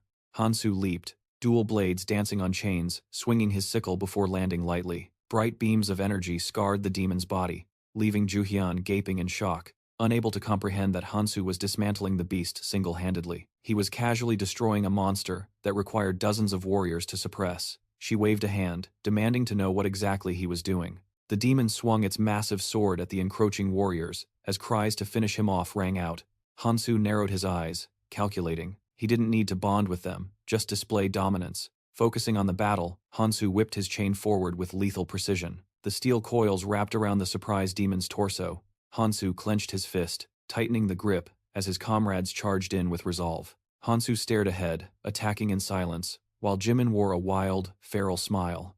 The chain clamped tight around the demon's thick neck. With a violent tug, the hero tore the beast apart. Landing softly, he watched the corpse fall, wiping black blood from his cheek without a flinch. Gupta glared at him with undisguised displeasure as the guy stood over the monster's carcass. Rival groups faced off in the shattered remains of the room. Johann handed a crystal to the monk, explaining that these shards and crystals were currency for high-tier artifacts in the shop. Smiling, she noted that the special division had expanded rapidly thanks to the clan alliance's backing. "Strengthening it is priority 1, Gupta retorted, clutching a purple shard. "But the clan claims the trophies first." He declared that even as a temporary commander, the special forces were the clan's aviation squad, so no one should worry. Jungwook turned to him, skeptical. "When did the alliance manage to build a group like this?" he asked. She replied that it was a closely guarded secret. She explained they had managed to leash the unruly monarchs, forming a full-fledged alliance capable of actual governance. "That must have been a game-changer," Hansu muttered, tapping his system window, overhearing that the squad's creation wasn't purely for the greater good. The heroes approached Hansu, warning him that it looked like the alliance was trying to steamroll him. "Don't worry," Hansu replied calmly to Jungwook. "I fully understand the game they're playing." She looked at him in surprise, asking if he had a plan. With a small snake coiled on his shoulder, he told them to just watch and wait. "I've made preparations," he said. Jimin and Henschel stepped up to their comrades, announcing that they would now be taking the front line. It would be safer if they led the charge. The brunette closed her eyes, asking if he was absolutely sure about this strategy. "What if we help them, and they still ignore us?" she worried, placing her hands on her friend's shoulders. Her doubts were cut short by the captain's voice booming that to escape, they had no choice but to slay the demon queen. "If you want to live, you fight." Shay shifted her gaze, thoughtfully assessing the grim reality of their situation. Wounded soldiers littered the floor. One groaned about a paralyzed arm, while another claimed he was too broken to fight. A third man realized they faced the demon queen, while a fourth speculated that joining the clan was his only ticket to survival. "Can we really fight?" the girl asked. But the heroes were shocked when a blonde woman ordered them to stop their whining. Defeating the Demon Queen is the only way out, she declared, stepping closer to clarify the stakes. Standing right in front of Hansu, she realized she hadn't introduced herself. My name is Jan. The brunette flushed with rage, squeezing her friend's shoulder painfully, but Jan ignored her, pushing the hand away as Hansu asked what she wanted. Heartless, aren't you? The blonde teased, curling her fingers. Nothing special, just introducing you to someone. Waving her hands dismissively, she turned to leave, tossing back a challenge. Let me know if you're interested. Sneering, Jan added, there's someone very interested in meeting you. Jimin glared daggers at her retreating back, asking what her problem was. Is she nasty? She chased me off. The blonde paused near a group, ignoring the frantic attempts of others to speak with her. It was known she only communicated with non-clans. The heroes were left baffled as Hansu simply walked away, asking if they were done cooking. As they moved out, Hansu went cold, giving the silent treatment once again. The squad marched down the violet corridor until they hit the massive protective barrier. Voices echoed from the other side. The heroes spun around, stunned by the sudden question thrown their way. Are you seriously planning to fight the Demon Queen? The fairy wiped tears of laughter from its eyes. Travelers are so amusing. But hey, I've got good news. Jaws dropped as the crowd processed the revelation. Defeating the Demon Queen wasn't actually required to open the portal to the next island. The horned monster hovered above them, dropping the bombshell. You just need to survive for 30 minutes. The participants gasped in shock. Survive the onslaught for half an hour, and the crystal on the throne activates automatically. It is that simple. A gateway to any island you want, no restrictions attached. Easy, right? With a sly smirk, the fairy tapped his cheek. Of course, you can always just buy your passage using crystal shards. But, just so you know, it's not a bad option. Hansu stared daggers at the creature, muscles tense. He knew the fairy was only mentioning the price, now to manipulate them. It was a setup. Hansu clenched his wounded hand into a tight fist, listening to the mock well-wishes about seeing them on the next island. The Demon Queen lounged on her throne, flanked by grey monstrosities. She waved a hand, commanding the revolt. Instantly, the floating creatures snapped their eyes open. Skulls launched forward, jaws unhinged, ghost skeletons bursting from grey projectiles to swarm the room. The spirits circled the demoness, frowning with malice. Hansu analyzed the battlefield. This was a ramped-up version of the original Abyss trial, but he knew exactly how this script played out. A ghost lunged. A system notification flashed. Use mini crystals to purchase effect? Energy gathered in his palm, surging with power. Twin chains equipped. Hansu hurled his weapon forward, the metal piercing the monster's skull in one clean shot. Hansu caught the rebounding weapon. He needed more firepower. He activated two unique skills, Split and Return. Instantly, a barrage of daggers materialized before him. He launched them at the queen, but a minion threw itself in the trajectory, taking the hit. Her hand began to glow with ominous light. She swung, calling him an entity. Metal clashed against chain, sparks flying in a violent display as their weapons collided. Magic swirled around the woman's hand again, raising bones from the earth. The monster horde charged Hansu. Tear him to pieces, came the command. But a figure stepped into the fray. It was Han Chio, surrounded by protective spirits. He barked orders. Hansu handles the queen, the squad handles the trash mobs. There's too many of them, someone screamed. Han Chio looked back, furious. Are you guys fighting or not? Gukti turned his back on the carnage. We're holding the rear, Gukti replied, dodging the conflict. Jimin eyed her friend. She knew something was off. Hansu gave a knowing smirk. He understood exactly what was happening. Just as they were about to intervene, Hansu whispered to the girl. Buy me time. Keep the Demon Queen busy. She didn't see how they could manage without him. But the Demon Queen grinned, a massive spectral hand materializing behind her. She struck. Hansu was caught off guard, but Youngwoo intercepted the blow with his sword. Blood spurted from his mouth. We won't last long, he choked out. Hansu surged forward, knowing he had to end this fast. Meanwhile, two figures stood apart from the main group. They whispered about the chaos. Humans and monsters colliding. Can't see a thing through the dust. Is it normal for us to just stand here? We're not doing anything. The second man suddenly coughed blood, collapsing to the ground before he could finish his sentence. A bloody knife was ripped from his back. What happened? The crowd screamed. Gukti smiled, his mask slipping. Strike now. While they are distracted, Gukti commanded his sleeper agents. It is time to clean up the extras. Jahyun pulled back her hand. We are not dying here. She ordered a counterattack, spinning around to face the betrayal. but the girls were pinned, kneeling under some invisible force. I came prepared, the opponent sneered. Cloaked figures swarmed them, faces grim. Jihan screamed, "The battle isn't over. You'll all die just like your pathetic clan." Gukti just looked at her. "Doesn't matter." A magical seal glowed on his hand. "Everything here is just garbage collected for the monarch." He spoke of those who chose death. The girl froze in shock. Monarch? Which monarch was he talking about? The blade swung for her neck. Time to disappear. Asterisk, clang, asterisk. Something deflected the killing blow. A weapon plunged into the earth. Hansu stepped over the knife. So, the guy finally shows his true face. He stood between Jihan and the traitor. "Your tactics haven't changed a bit." Gukti flinched, pulling his hand back. Why was Hansu here? Why wasn't he fighting the queen? It didn't matter. He was too late. A group of traitors rushed forward. They surrounded the hero. Hansu realized the monarch of disguise had finally revealed himself. He had to eliminate the Black Monarch at all costs.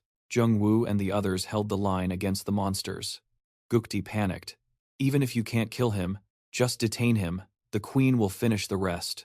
A minion stepped up, screaming he would sacrifice himself to take Hansu down. "I'll take you with me," the man yelled. Hansu stared him down cold. "You are a little mistaken." The guy paused, fear gripping him. "I'm not getting in your way," he lied, forcing a smile. "Actually, are you ready to listen to a proposal?"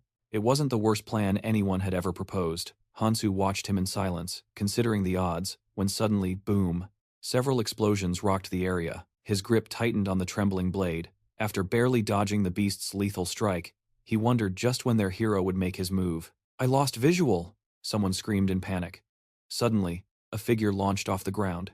It was Hansu, soaring high above the monster. He wrapped chains around its maw, binding it tight, but they shattered seconds later. Amidst the chaos, a voice cut through. "Where the hell have you been all this time?" "Getting ready for this," he shot back. She stared in shock, just as the team saw Jimin darting away to flank the enemy. Even after taking a direct hit, the Demon Queen just spread her arms, looking unimpressed.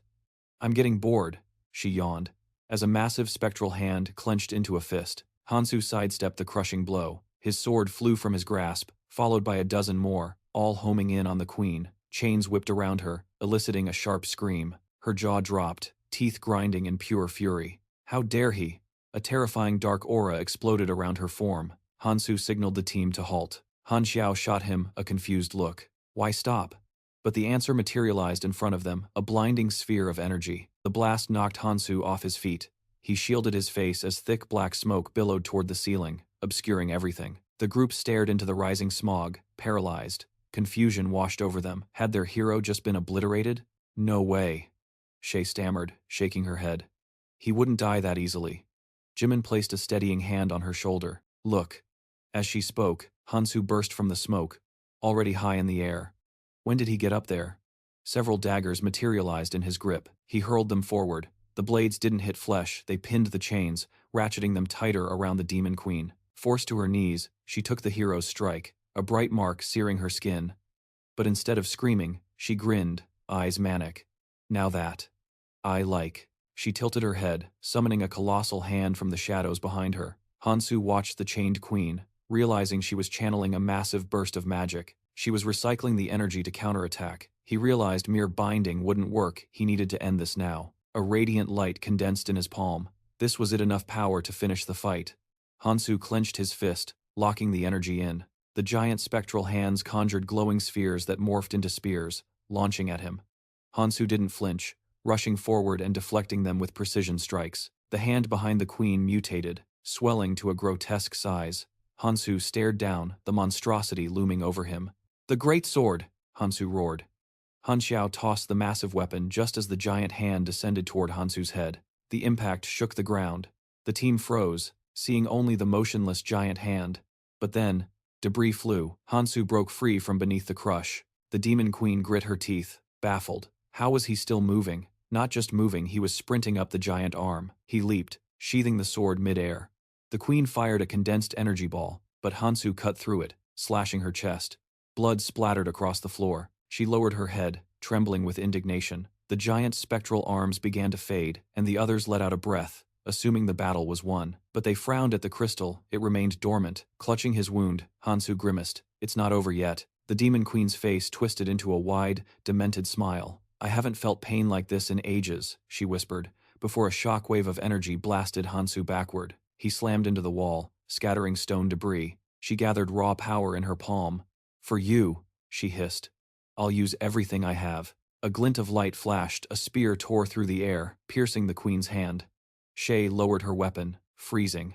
"There's still a little fight left in us," she muttered. The queen's spirit energy surged toward Shay, but Jimin blinked in front of her, deflecting the blow.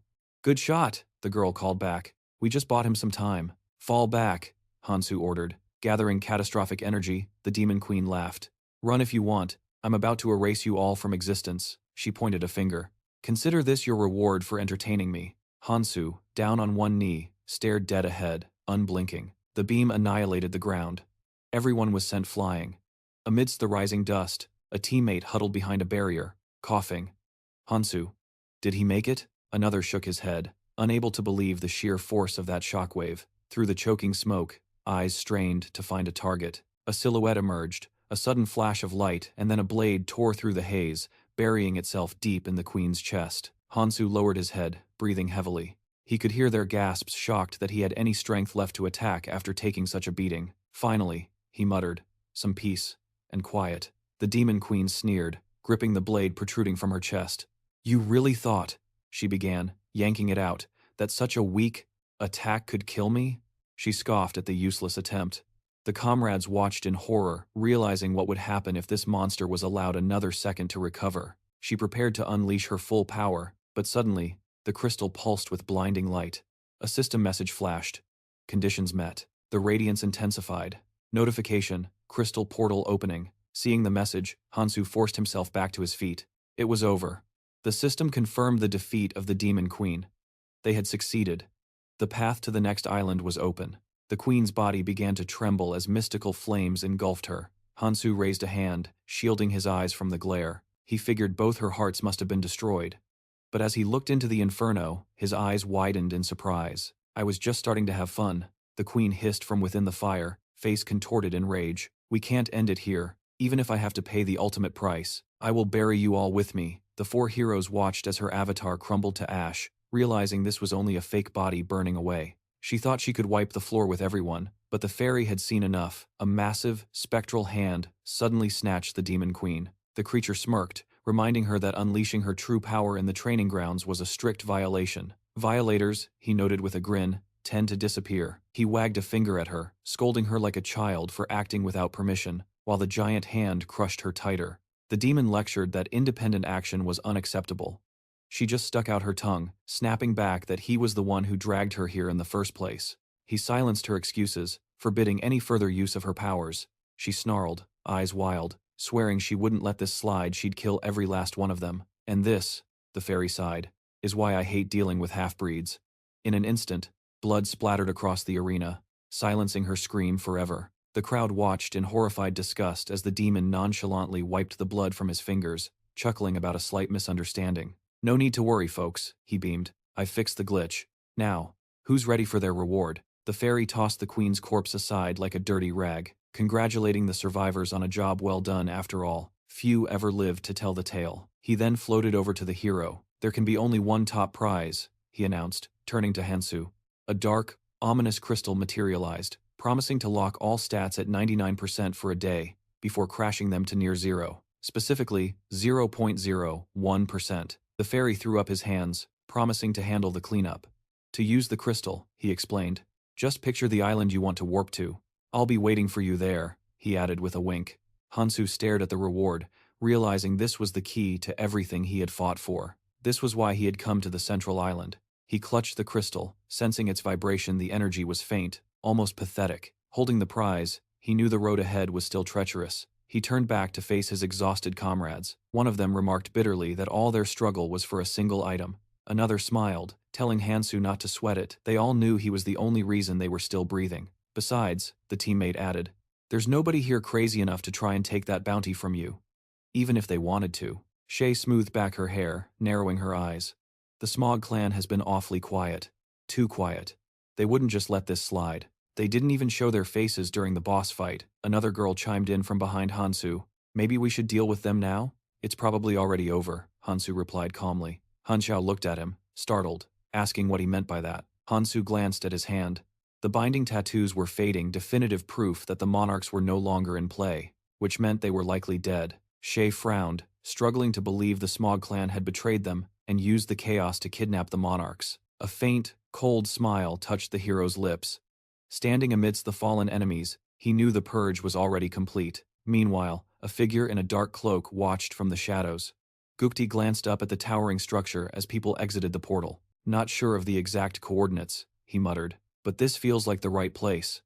He turned, reflecting on his true mission. As the Monarch of Disguise, his job was to sabotage the Central Island's leadership and execute them. But his own survival, and the severed heads of these monarchs, should be enough to justify his insubordination.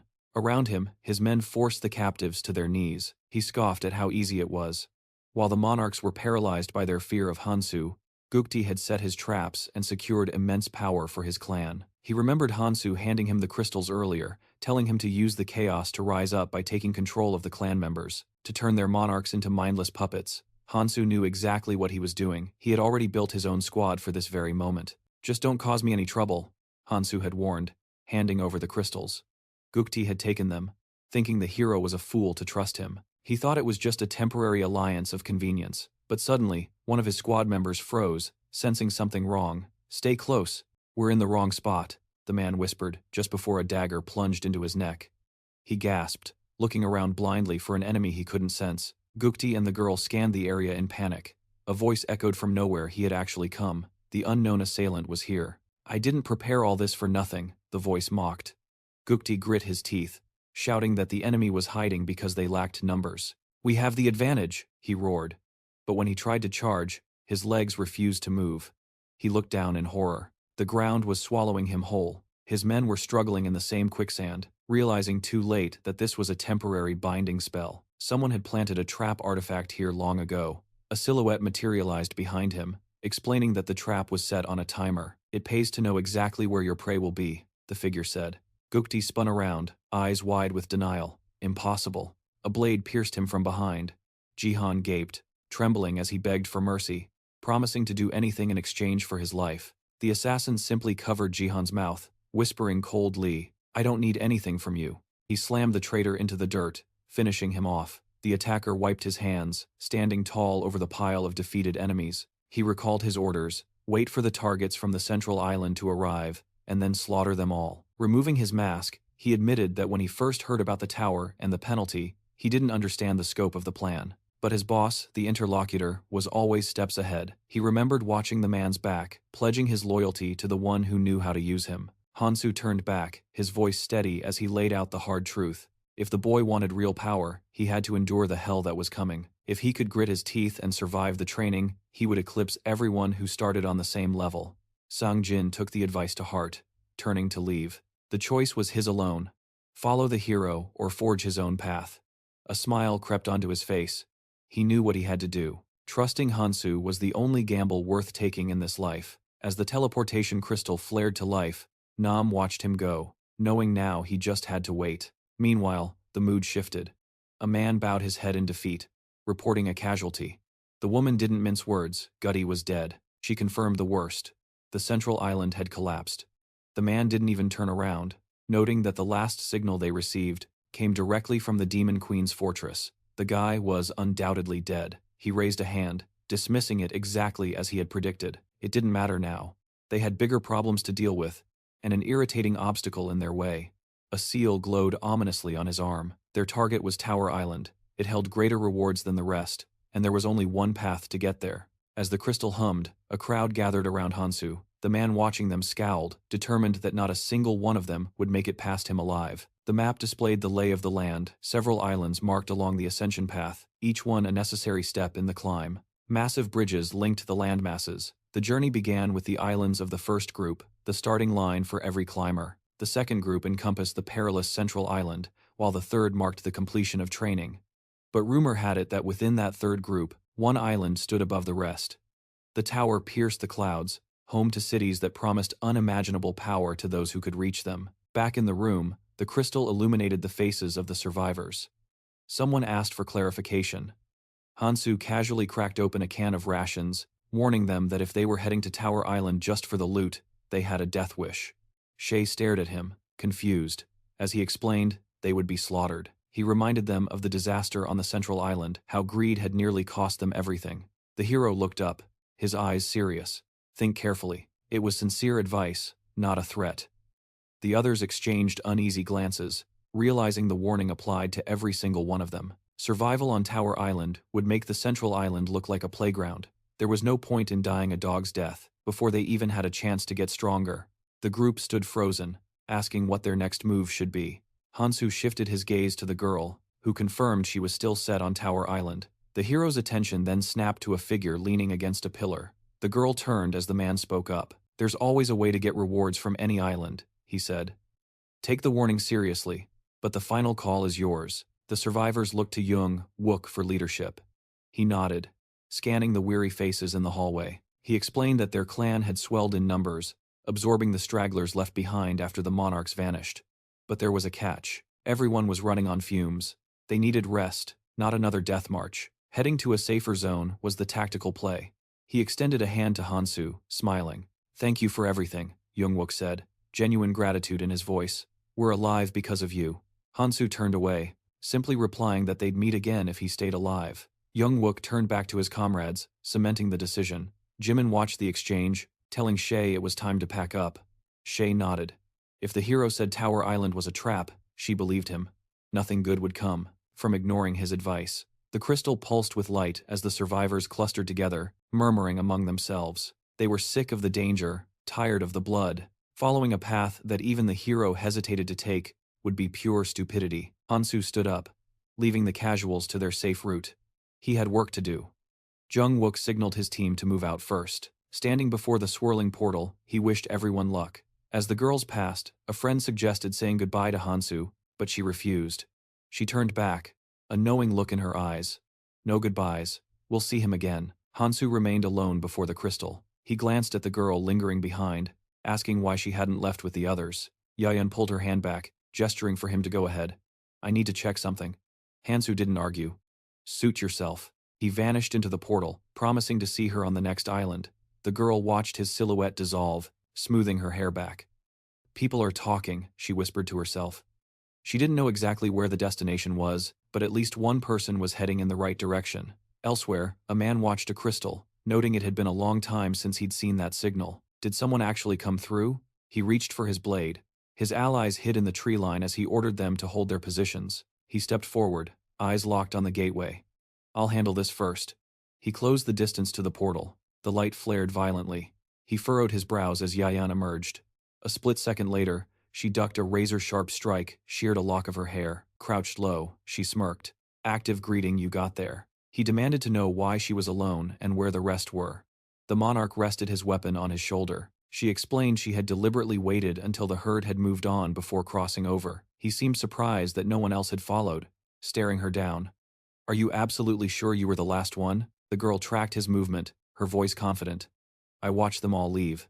There's no mistake." She couldn't fathom that they all actually bought it, that the Chainmaster and the others were rattled by the hero's warning, that the Tower Island was a death trap compared to the Central Zone. He had shouted it, desperate to shift the narrative, but the skepticism lingered. The man's brow furrowed in deep frustration. Furious that the other monarchs had fled in terror over mere words, he slammed his hand against the tree, shattering the trunk into splinters with a single strike. Lowering his hand, he muttered about how the hero was getting under his skin.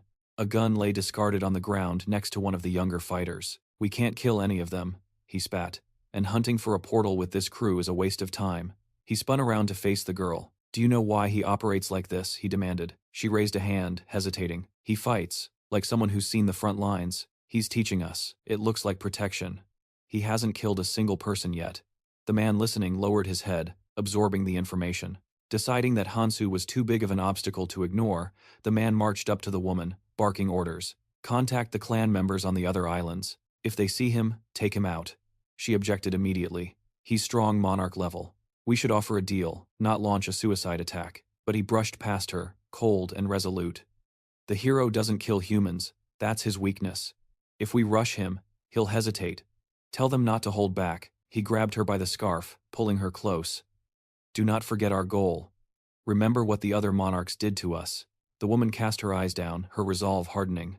"You're right. We must remove any obstacles in advance, at all costs, for the sake of the ones we lost. Releasing her, the man turned to Jian. Describe the hero, every detail, and the weapon he uses. They prepared to march on the tower. She raised an eyebrow, checking the plan.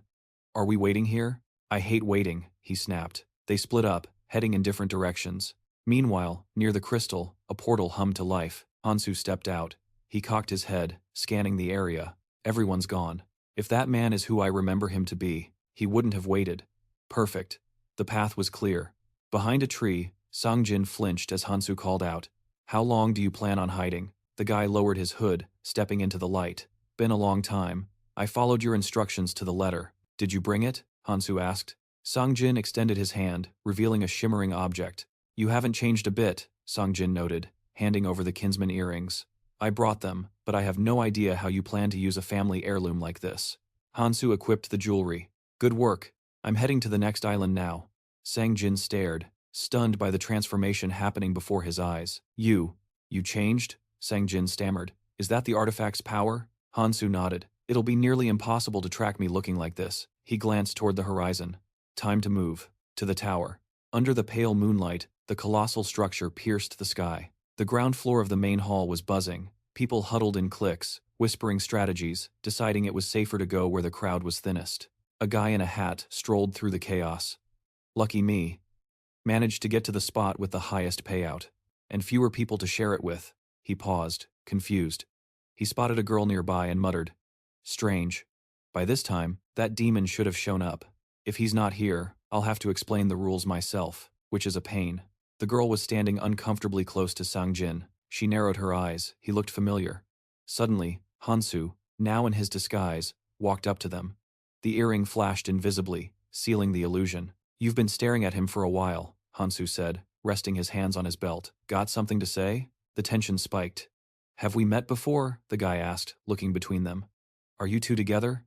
The stranger smiled disarmingly. If your party has an empty slot, I can join. Hansu stepped out from behind Songjin, cutting him off before he could deny their connection. Sure, the stranger agreed. The group coalesced near the portal.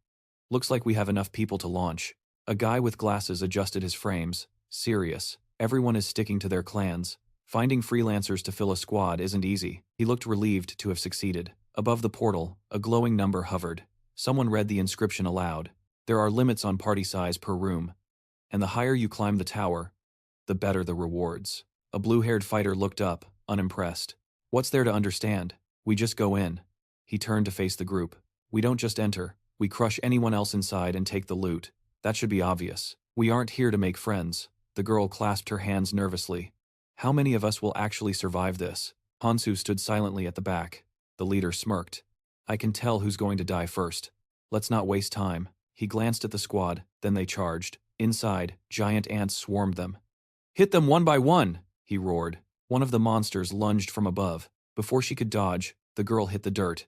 The guy in the hat dove to save her. Watching the chaos, Hansu calculated. Asterisk. The kinsman earrings cut my stats by 50%. Fighting like this is inefficient. Asterisk. Still, a knife materialized in his grip. Asterisk. Time to see where I stand. Asterisk. He hurled the blade forward. It pierced the ant's skull instantly. Hansu didn't pause. He slammed another monster into the ground with raw force. Retrieving his weapon, the hero smirked. Asterisk. Even with the debuff, if it's just trash like this, I could tear them apart with my bare hands. Asterisk. But right now, he needed weapon support. The girl standing behind him stammered out a thank you, completely in awe that he'd taken down such a massive ant. With nothing but a tiny blade, she looked at him with pure delight, convinced he must be a veteran fighter from the outer islands. Hansu just stood there, his back turned, cold as ice. She kept talking, rambling about how he must have seen warriors stronger than himself. In fact, she was hunting for someone specific, a rumored powerhouse known for saving lives. A warrior who wielded a chained weapon. The guy in the hat gave her a strange look when she insisted she really needed to find this mystery man. Stepping away from the ant's corpse, the hero cut her off. He told her to stop asking pointless questions. He had a mission to finish. The guy in the hat frowned. Why so cold? A little small talk wouldn't kill them, right? He couldn't wrap his head around Hansu's dismissive attitude, but the girl pressed on. Apparently, her target had made quite a name for himself on the central island. She smiled, finally dropping the name, Hansu. Hansu didn't flinch. He just kept walking. The group scrambled to follow as the guy muttered the name, but the girl dropped a bomb. She claimed she knew him. Or rather, they started together. She looked impressed, calling them comrades. But when she asked for the details, the guy in the hat lowered his gaze. She'd heard the stories travelers whispering about his insane power. She needed to know. Did this guy have any idea where the hero was right now? He gave a confused, awkward smile. He wasn't sure. Hansu was always busy, always moving. Hard to keep track of a guy like that, but his mind was racing. If the rumors were true about a monster named Hansu, it had to be this time's guy. He glanced at the hero, trying to reconcile the legend with the reality. He looked at the girl, then back at Hansu. He remembered their first meeting. He had honestly thought Hansu was all talk back then. He recalled asking who had ordered him to fight. He remembered the shock when Hansu simply declared he was going in solo. That smile. If Hansu hadn't been there, they'd all be dead. He was always 10 steps ahead. Meanwhile, in the present, someone grabbed the loot. Ants don't drop artifacts, someone grumbled. Just ruins, if you're lucky. And with this crowd, and low difficulty, we're getting scraps. The more people, the worse the reward. The guy with glasses glanced sideways. He spotted a door, identical to the portal they had entered through. It pulsed with a bright light. Looks like the exit to the next floor, someone suggested. Maybe that's where the real loot is. Maybe we get the artifacts when we leave? They decided to stick together to find out. But as they turned to go, a blood-curdling scream tore through the air. Blood dripped from a blade. A voice cut through the confusion. The fewer people there are, the higher the rank of the artifacts, right? If we all go, we get garbage. The speaker turned. A streak of fresh blood smeared across his face. Why look for an empty room? He sneered. When I can just kill everyone here and take it all for myself. He slashed again. Blood sprayed the walls. Then, the maniac lunged straight for the hero. You die because you try to run, he screamed. Cowards, weaklings. You're just prey waiting to be slaughtered. Hansu reached for his knife, but the attacker was fast. A heavy blow, and the hero hit the dirt, motionless. The killer paused, surprised. He'd pegged that one as the strongest, but he went down like a sack of potatoes. Disappointed, he turned. Nearby, the guy in the hat threw himself in front of the girl. Stay behind me, he shouted, shielding her. When I give the signal, you run. Don't look back. His eyes went wide. Freeze. It wasn't the killer speaking. The girl stood up, leveling a crossbow at the guy in the hat. Don't move, she warned. I might miss. Asterisk. Thwack. Asterisk. The bolt flew past him and buried itself in the maniac's chest. The guy in the hat grinned, relief washing over him. Amazing. You waited for the perfect opening. First time using one, she shrugged innocently. I'm not very good. Then, she swiveled the weapon, aiming it squarely between his eyes. But that was a perfect shot. The bolt caught him in the head before he could finish. I wanted a double kill, she sighed. One shot would have been cleaner. She stepped over the bodies to check the artifacts. Everyone's dead, she hummed. Let's see if the loot was worth the effort. A magical seal glowed on her hand. Report to the monarch, she said into the air. Room 10 is clear. No sign of the chain user. First floor secured. As a bonus, I cleaned up the trash. Behind her, a shadow moved. Hansu was getting up. She continued, oblivious. If I catch him, it'll be a great gift for the monarch. I'll let you know if I find him on the next floor. And what if he's already here? A cold voice interrupted. She spun around, eyes wide, but a steel chain was already airborne. Before she could scream, the metal wrapped around her, binding her tight. Hansu stepped in close, a knife pressing against her throat. Looking for someone? She trembled. But, I saw you fall, she stammered, shaking with fear. He stared deep into her eyes. My acting isn't half bad, is it? My monarch will kill you, she hissed. Hansu just brought a finger to his lips, his expression turning deadly serious. Shh, be quiet. I'll send him your regards. The knife moved. She slumped to the ground, a pool of crimson spreading beneath his boots. He noted she was the lone agent. Glancing at the treacherous snake on the floor, he mused, I didn't expect them to show their hand this early. He looked toward the exit. They would meet eventually. No need to rush. Patience was a weapon too. He recalled a memory from the tutorial zone in his past life. A man with a scarred mug had explained it. Hidden dungeons weren't isolated entities. The Tower Islands had a specific architecture. He pictured the gray walls. This whole place was just a mechanism designed to force ascension. To climb, you have to clear the dungeons. That meant his enemies could be waiting just beyond the third floor. He narrowed his eyes, staring into the distance. He realized this was the learning zone's ultimate endgame. Later, Hansu slipped back into his disguise, the girl, and positioned himself on the main hall's second floor. He had a mental checklist to run through. Glancing at the ring on his hand, he realized his current loadout was painfully obsolete. Aside from the growing artifact, the rest of his gear was practically useless. He shifted his gaze to the side. He sensed that new equipment was about to spawn to replace the trash-tier items. Meanwhile, a crowd began to swarm the entrance. The hero realized that following Conte's intel was the right move, his eyes locking onto the number hovering above the gate. Someone shouted that only 50 people could clear the first floor, triggering a wave of panic. Suddenly, a fairy materialized above the crowd. It promised to explain the second-floor rules, apologizing for the delay before launching into a cryptic metaphor about a chest in a dense forest. The creature dubbed this place Treasure Island. Their instincts were sharp. This was the largest and most critical of all the second-floor chambers. The objective was simple: defeat the guardians protecting the loot. An orb manifested in the creature's hand to demonstrate. It explained that these orbs had to be transported to the island's center, where they could be exchanged for powerful artifacts. They had exactly 2 weeks. But simply farming drops wouldn't be entertaining enough for the system, so there was a catch. The crowd's mood darkened instantly. Only those holding exchanged artifacts, the winners, would be allowed to leave this room alive. Everyone else? They die. Hundreds of system windows popped up as the fairy dropped the bombshell. The treasure pool was limited. They could split 50 artifacts to save more lives, or hoard fewer for themselves. But that meant only a tiny fraction would survive. Numbers swirled around the creature. The fewer the artifacts created, the higher their rank would be. It urged them to choose wisely as notifications flashed before their eyes. 128 guards total, all marked on the map.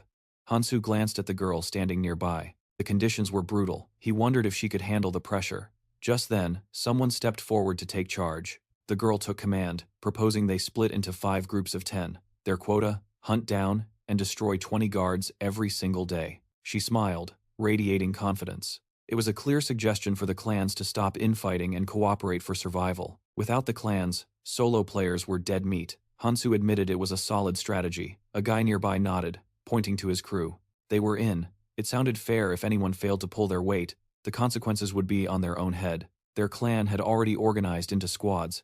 Hansu noted that the 2 strongest fighters were dictating the entire flow of the operation. Another group murmured that they had no choice but to follow the elite if they wanted to live. Once the treasure was found, they would signal the rest. Then, they would rush the center together. The crowd broke into teams, shouts ringing out as people scrambled to fill their parties. The hero studied the map. 128 guards were scattered across the entire zone. The dungeon was massive. He didn't have time for this group politics. Reaching the forest edge, he decided to hunt alone. The blonde girl called out, hands on her hips, asking where he was going. He ignored her, disappearing into the tall brush. He was after a specific hidden prize, the legendary item known as the Philosopher's Stone. He recalled Conte bragging, claiming that no one else had ever managed to pull this off. Conte had explained it specifically to Hansu. Among the drops from the guards, there was one golden orb that outshined the rest. Most people were too greedy, tossing aside the common orbs to look for the shiny ones. Conte had crossed his arms, looking smug. He discovered those trash drops weren't useless at all. Holding one up, he boasted that his genius intellect had cracked the code. If you collected 32 spheres, you could trade them for a special artifact, one cleverly disguised as the Philosopher's Stone. The man had been ecstatic, claiming hidden events were child's play. Hansu just thought he talked too much. It was just greed driving him to collect the trash. Back in the present, Hansu drew his chain weapon. This was no fake, it had the same power. He had to secure it. The dungeon was tough, and the number of guards he could hunt was strictly limited. His arm and weapon glowed with blue energy. He shed his disguise, returning to his true form to maximize his speed. Better to work alone. He was deep enough in the woods to remain unseen. Suddenly, a shape shifted between the trees, a one-eyed golem. Its eye blazed with light. In the distance, the main group looked up at the sound of combat. The blonde girl paused. News spread that 2 guards were already down. The group took it as a good sign, but the girl looked distracted until a shout snapped her back to focus. She knew the stakes. A monster lunged at her from above, but she intercepted it with a devastating kick. The beast flew backward, pinned instantly by an arrow. The archer behind her marveled at her reflexes. She hadn't even looked. Confused, he asked why she needed backup when she could clearly handle it solo. The guy sheathed his weapon, stunned. They hadn't even located a single guard, yet someone out there had already slaughtered 2. His partner frowned, realizing the terrifying truth. Those kills weren't from a squad. That was the work of a lone wolf. She bristled at the title, Monarch, snapping her head away. If I say it, then it's true, he teased, but she wasn't having it. Don't call me that, she hissed. It's annoying. Unfurling a map, she barked at her team. Quit the chatter. We need to move, now. The path ahead looked clear of guards. Veer right, she commanded, but then she froze. The monarch stopped dead in her tracks. Everyone froze. A heavy, ominous aura washed over them. Something was coming. Deep in the forest, a new group of travelers was cutting a path straight toward them. Their leader averted his gaze, voice grim. Forget hunting the guards. Even if we snag the treasure, we'll never make it to the altar alive. His team huddled closer. The other squads are packed with heavy hitters, he warned. A teammate clenched his fist. So what? We can't just sit here and do nothing. The leader turned back, a sinister grin splitting his face. Let the others distract the guards. We use that time to get stronger. His eyes gleamed with malice. We hunt the monsters roaming nearby. We level up. And then? We ambush the winners when they come back exhausted with the loot. In this chaos, who's going to notice a few missing bodies? From behind a thick tree, the blonde woman and her companion watched the scene unfold. The rules say if nobody finds the treasure in 2 weeks, we all die, she whispered, tension tightening her voice. But if groups start acting like this, we're going to have a bloodbath. Yet, that sinking feeling in her gut wasn't coming from this scavenger group. Nearby, Hansu tilted his head. Standing there, looking deceptively harmless, almost delicate, he observed the scene. Order, he muttered, is paramount. Suddenly, a voice challenged him. Hey, who are you? The monarch narrowed her eyes. This stranger, covered in bruises, looking beaten down, yet traveling completely alone, it didn't add up. Realization hit the blonde woman like a truck. Times was the source of that terrifying pressure. Hansu locked eyes with her.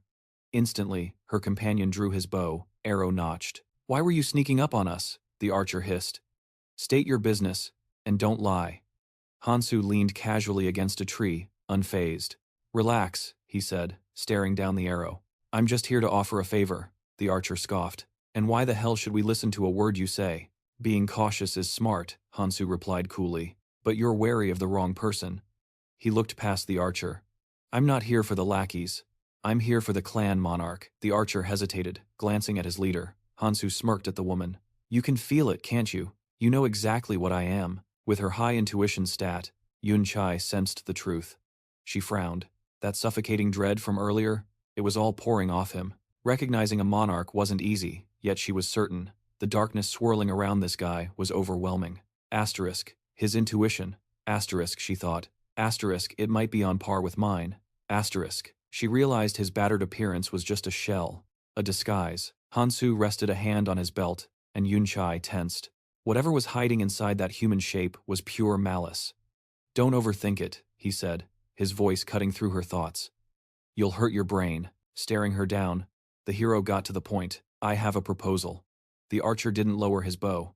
What's your game, creep? But the monarch raised a hand. Stand down. Retreat, she ordered, stepping forward.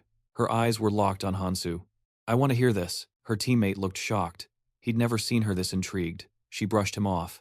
He's strong enough to wipe us out alone if he wanted to. If a monster like that is bothering to negotiate, I need to know why.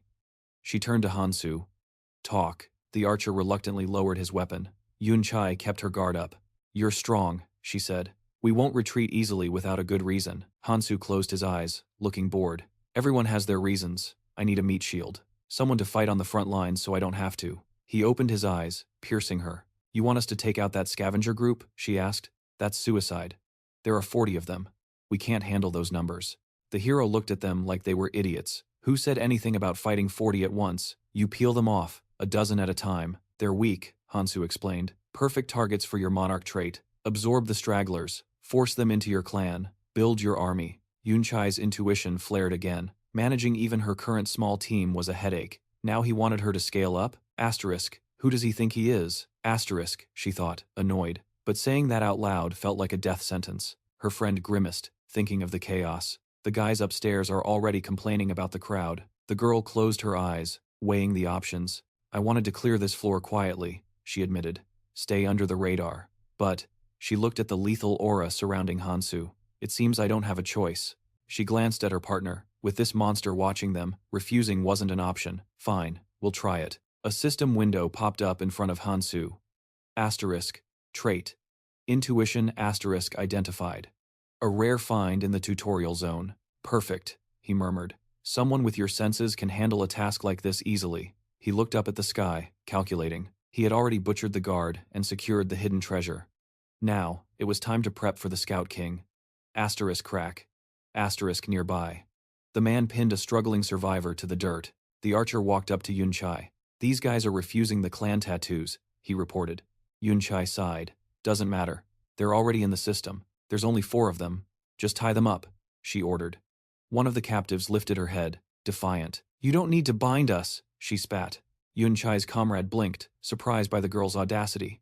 We're just from a different clan. We haven't done anything to you. Yunchai frowned. She hated this part. She didn't want to be a tyrant, but she had her orders. She scanned the clearing.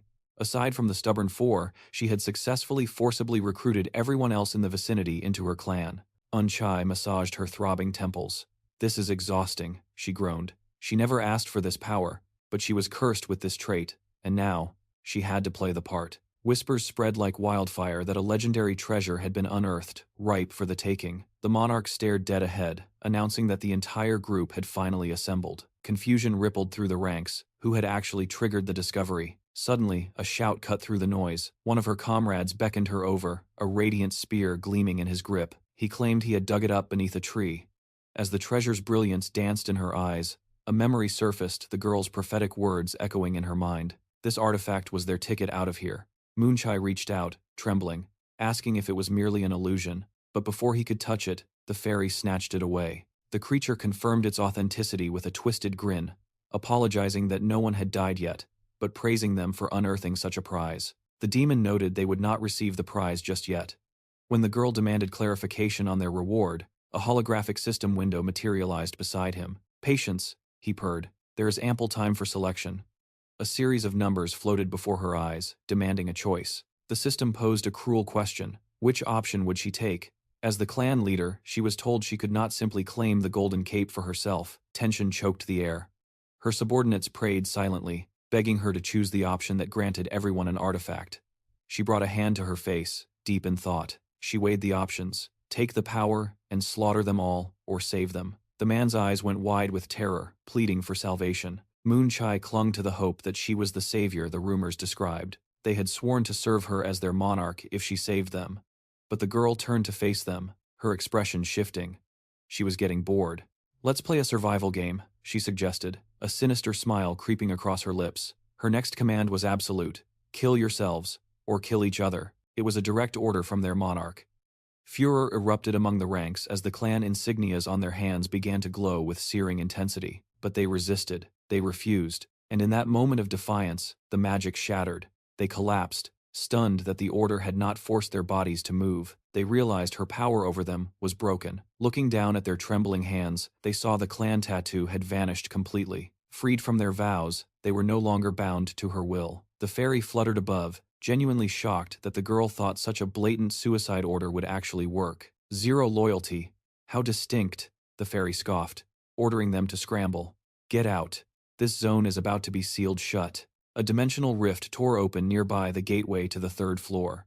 Panic took over, and the crowd stampeded toward the exit. Amidst the chaos, a girl who had been tied up raised her hands, declaring she would free the others. Her mission: report back to the Times, True Times, Monarch immediately. Hansu closed his eyes, focusing his senses. The target had already moved on. He had to be on the 3rd floor by now. Concealed behind a tree, Hansu watched the splinter group. They were frantically reporting via comms, boasting that they could have slaughtered everyone back there. Their celebration was cut short. The woman on the other end silenced them, hand pressed to her ear, receiving a command to regroup immediately. I am on my way, she replied. Hansu glanced sideways, realizing the implication. The entire enemy force was converging on the 3rd floor. Their monarch was in danger, and they had zero time to waste. Hansu realized they had been baited, and now, they would lead him right to the prize. As the group charged toward the portal, Hansu analyzed the layout. The path to the 3rd floor was treacherous. The floor itself was a massive, sprawling dungeon. Tracking a single target in that labyrinth without a guide would be statistically impossible. He had to shadow them. This was the only way. His mind flashed back to the strategy meeting, remembering the plans pinned to the tactical board. If we do not intercept the Dark Monarch in the training zone before he reaches the red zone, the strategist had warned, everything we have done is for nothing. Hansu had looked down, absorbing the gravity of the situation. They had to cut off every escape route and funnel the enemy into a single kill box. The Tower Island, the man had declared, throwing his hands up. It is the perfect hunting ground.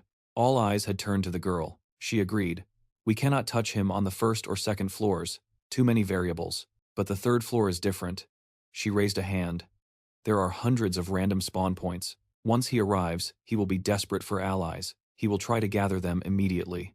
Iris raised a finger. That desperation is our only chance. The third floor was the purgatory between the present and the new world. Anna had explained the ecology. It simulates the red zone. The monsters, there are nightmares. It is a simulation, but the lethality is real. The beasts operate on a completely different tier. She paused for effect. We lure him out. That is the plan. Conte looked up from his stack of tomes. Be warned, if the monarch senses a trap, he will vanish into the shadows. We must strike only when he feels absolutely secure. He is paranoid, calculating. He will attempt to ferry his elite guard to the red zone. The man gripped Hansu's shoulder. He is strong, not as strong as you perhaps, but do not underestimate him. He is a survivor. You need to know exactly how to end him. He revealed a pulsating red crystal, a worthy imitation of the Philosopher's Stone. Back in the present, Hansu knew his preparations were complete. Now, disguised as a girl to blend in, he looked up at the towering structure. It was time to hunt the mad Dark Monarch on the third floor. He stepped out of the portal. Time to see what you really look like, he muttered, dashing forward. Nearby, Moonchai and the others lay in wait. Follow him. The sky above burned under the glare of a crimson sun. Elsewhere, the monarch barked orders, demanding his forces regroup on the third floor immediately. But they walked straight into hell. Searing heat, toxic fumes, and a horde of monsters surrounded them. A massive beast unhinged its jaw. The creatures were relentless, endless. Hansu lowered his head, grimacing. This was not just a dungeon, it was boot camp for the apocalypse waiting in the next world. His squad charged into the fray, ignoring the orders to stand down. It seemed the battle plan had gone out the window. The beast roared, stomping the earth, but he didn't flinch. He drove his blade straight through its maw to stem the tide of enemies. Boots skidding on the grit, he clenched his jaw and swung, cleaving the monster in two with a single, desperate strike. But the monarch just stepped over the corpse, sneering at his warnings about their reckless pace. Retreat, he spat, is not an option. Stay in my shadow if you want to breathe, the tyrant commanded, raising a hand. We do not yield to trash like this. He scowled, fighting back the fear. He couldn't die here. Watching his clan rush forward, he reminded himself they were the strongest for a reason. He had crushed every rival to reach this floor of the tower. His calculations couldn't be wrong. They had to survive this. Scanning the chaos, he realized the swarm was endless, and it was all radiating from a mysterious shard in the distance. A vile aura pulsed from it, as if the crystal were alive. But in its jagged reflection, he saw human silhouettes trapped inside. The fairy smirked at the grim scene. Quite the tourist trap, isn't it? Though I doubt you're here for the view. Her grin widened into something sinister. Look closer. I'd bet my wings you'll find a familiar face in that collection. He snapped his head up. Anyone who failed the training zone ends up here, she teased. Trembling, he pressed his palms against the cold surface of the prison. A silhouette floated within. Eyes closed. Still. His hand shook uncontrollably as he reached for the glass. So young. It was so young. He collapsed to his knees, crushed by guilt. If only he'd seized power sooner. He remembered leaving her on those cold city streets. He could still hear her voice begging him to stay, asking to be saved. Heartbreaking, he lunged forward to break her free. But the monarch grabbed his shoulder, yanking him back. Stop. Your duty is to shield me, not gawk at the scenery. That's my daughter, he roared. The monarch placed a hand on his chest, scoffing. Your job is protecting royalty, not useless garbage. The tyrant didn't stop there. If I'd known monsters were here, I would have tossed her in first as cannon fodder. Consider her death an honor for my sake. The man went rigid, staring at the leader he had sworn to serve. If I knew you saw her as expendable, he whispered, I never would have joined you. Shut up and move, the monarch barked. Time seemed to freeze. While the beasts were distracted, shka, he drove his knife into the tyrant's heart, shattering the chain of command. If a scumbag like you can be a king, he hissed, standing over the bleeding corpse, then so can I. A golden seal burned onto his hand. The system responded. Title acquired, Monarch. A sign from the heavens that his destiny was to slaughter tyrants like this. He inhaled sharply, tears carving tracks through the grime on his face. This power, this was the key. I will rule them all, he vowed, turning back to the crystal. For So-jung. And I won't stop until I find my son. He gazed at her frozen form, whispering broken promises. He thanked the gods for this twisted sign, for this second chance. He didn't care how impossible it seemed he would resurrect her. Beside him, the demon clasped his hands, smiling with amusement. Oh, how touching, the creature purred. But you do realize this is just a... The entity hovered over the glowing cross, transferring the data directly into the artifact. He raised a finger, offering a crucial warning. Although this was merely a copy, the power within remained absolute. It held the exact same memory capabilities. But creation always requires raw materials. The girls exchanged uneasy glances, the weight of the implications settling in. The price of this magic was steep. They needed to stuff a living human being inside. The man's thoughts immediately drifted to his son, whose fate currently mirrored the trapped souls of the dead within that cross. He needed a sacrifice. A twisted, mad grin spread across his face as the solution clicked. He only saw one path forward. So-jung would return, even if it meant sacrificing the weakest among them. Terror washed over his comrades as they realized he was weighing their lives. But his murderous gaze shifted when the fairy lounging on the rock interjected, shattering his plan. Too easy, the fairy scoffed. Obviously, using his own clan members wouldn't work. The ritual demanded more than just a convenient murder. They wanted a spectacle, a show interesting enough to justify the magic. There would be no second chances, so the victim had to be chosen with extreme care. Just then, the conversation was interrupted. 4 new challengers stepped onto the floor. The man struck the crystal in frustration. He had hoped the tower was empty, but hearing there were still so many survivors left crushed him. He realized that guessing and hoping were futile. Overwhelmed by the cruelty of his journey, he burst into tears, sobbing that he only wanted one last chance to see his daughter. He buried his face in his hands, broken. Hearing his desperate wails, the women turned around. One of them narrowed her eyes, spotting movement. People are climbing up, she announced. Their climbers had been wiped out. The man's sorrow instantly morphed into an ominous smile. Bodies littered the ground, fresh ingredients had arrived. We need them alive, he hissed. Another body dropped right in front of the hero. Hansu wiped his face, annoyed that his smoke break was officially cancelled. He glanced away, locking eyes with the group that had finally appeared. Lee walked at the front, with Vera close behind. Hansu's eyes went cold. He already recognized Lee as a target that needed to be eliminated, a threat on par with the Berserker monarch. He pictured the scarred man in his mind. Hansu knew listing this man's crimes would take all day. Sure, those atrocities were technically in the future, but they were inevitable. The hero stood before the distraught Dark Monarch, a father unable to resurrect his daughter, now obsessively focused on saving his son. That desperation would drag him straight into the abyss. A group of armed men stood before Lee, ready to slaughter anyone if it meant finding his boy. Hansu was tired of this amateur massacre. Far surpassing their current levels, he unleashed his true form, deciding to end this nightmare right here. He would finish the father, but he would still save the son. It was the only way. The girl gasped, her eyes going wide. She recognized him instantly, the one with the chains. The monarch threw his head back, roaring with laughter. Pure luck. He leaned forward, manic energy radiating off him. The target we wanted to kill walked right to us. This must be a gift for So-jung. Lee looked up, sneering that the hero's meaningless life had finally found a purpose. Hansu just stared at him, calculating. The opponent rushed into battle. The ground beneath them began to tremble violently, catching the man's attention. Hansu looked down as the earth exploded. A massive worm burst from the ground, jaws wide, looming over the monster. The monarch panicked. If that thing goes berserk here, we're done for. We have to run. He glanced frantically at Yan. He ordered her not to let the chain user retreat, but she cut him off. No need. The chains were already binding the monster. With a sharp tug, Hansu ripped the worm into several pieces. Chunks of flesh rained down as he dusted his hands. Obstacle removed. The hero gripped his weapon, his voice cold. If you won't come to me, I'll come to you. He charged. The monarch gritted his teeth, furious that his monster was destroyed in seconds. Attack him, he screamed to the others. The mob pounced on the hero. A faint smile played on Hansu's lips as his blade found a chest in the blink of an eye. Chains whipped around him like a whirlwind. Lee watched in horror, recalling the rumors that this guy was a pacifist. That was a lie, Lee shouted. His companion added that Yan's intel was garbage. The chain lunged forward, and the girl barely managed to block it with her sword. She glanced back at the monarch, confused. Why isn't he using abilities? Does he have no active skills? Lee gripped his weapon tightly. Trust the numbers. If he lacks defensive skills, we can overwhelm him. Prepare to fire. Hansu watched the mob closing in, analyzing their formation. Vanguards with onslaught skills. Pin him down.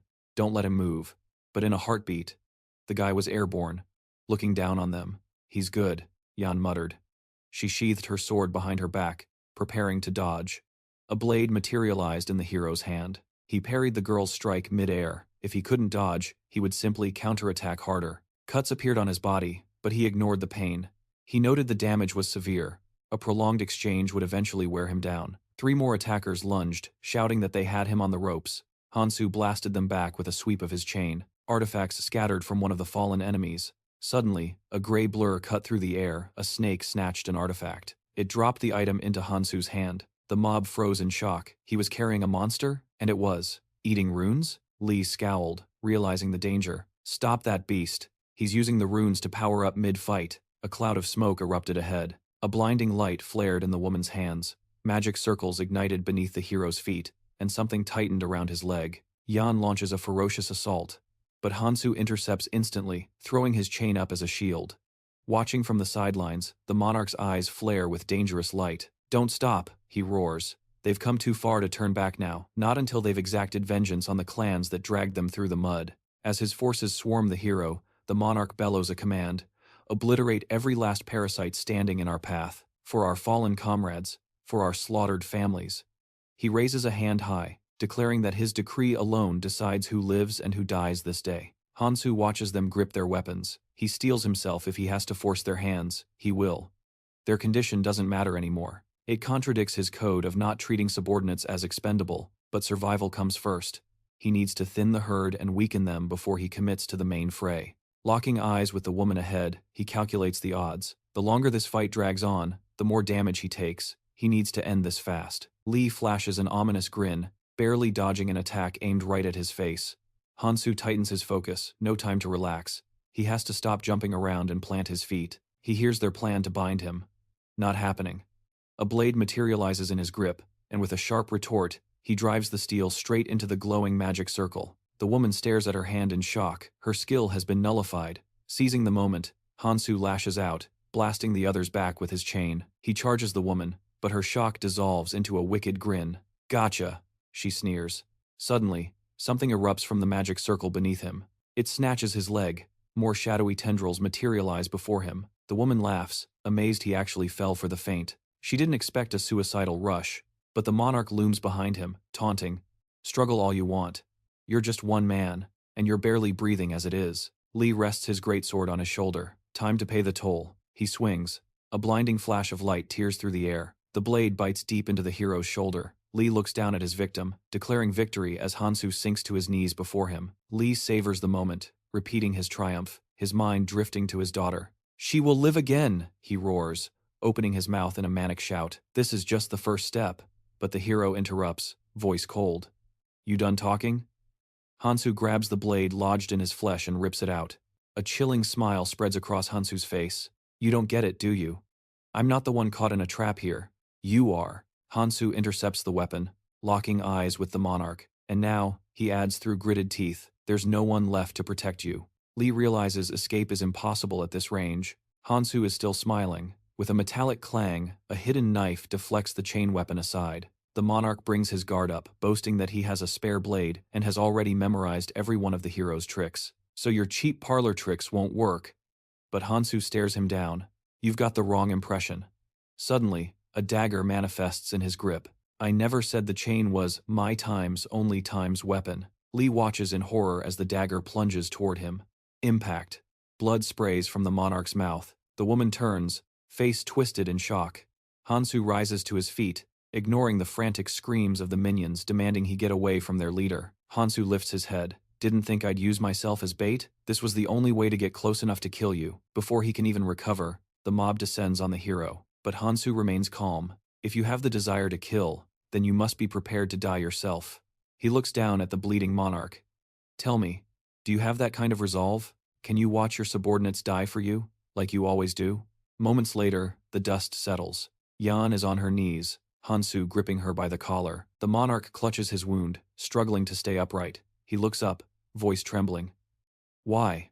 Why go this far just to stop me? What did I ever do to you to deserve this? Hansu just stares at him, expressionless. Is it because of your precious rules? Lee rasps. Because I broke the law against killing travelers? The hero lowers his head.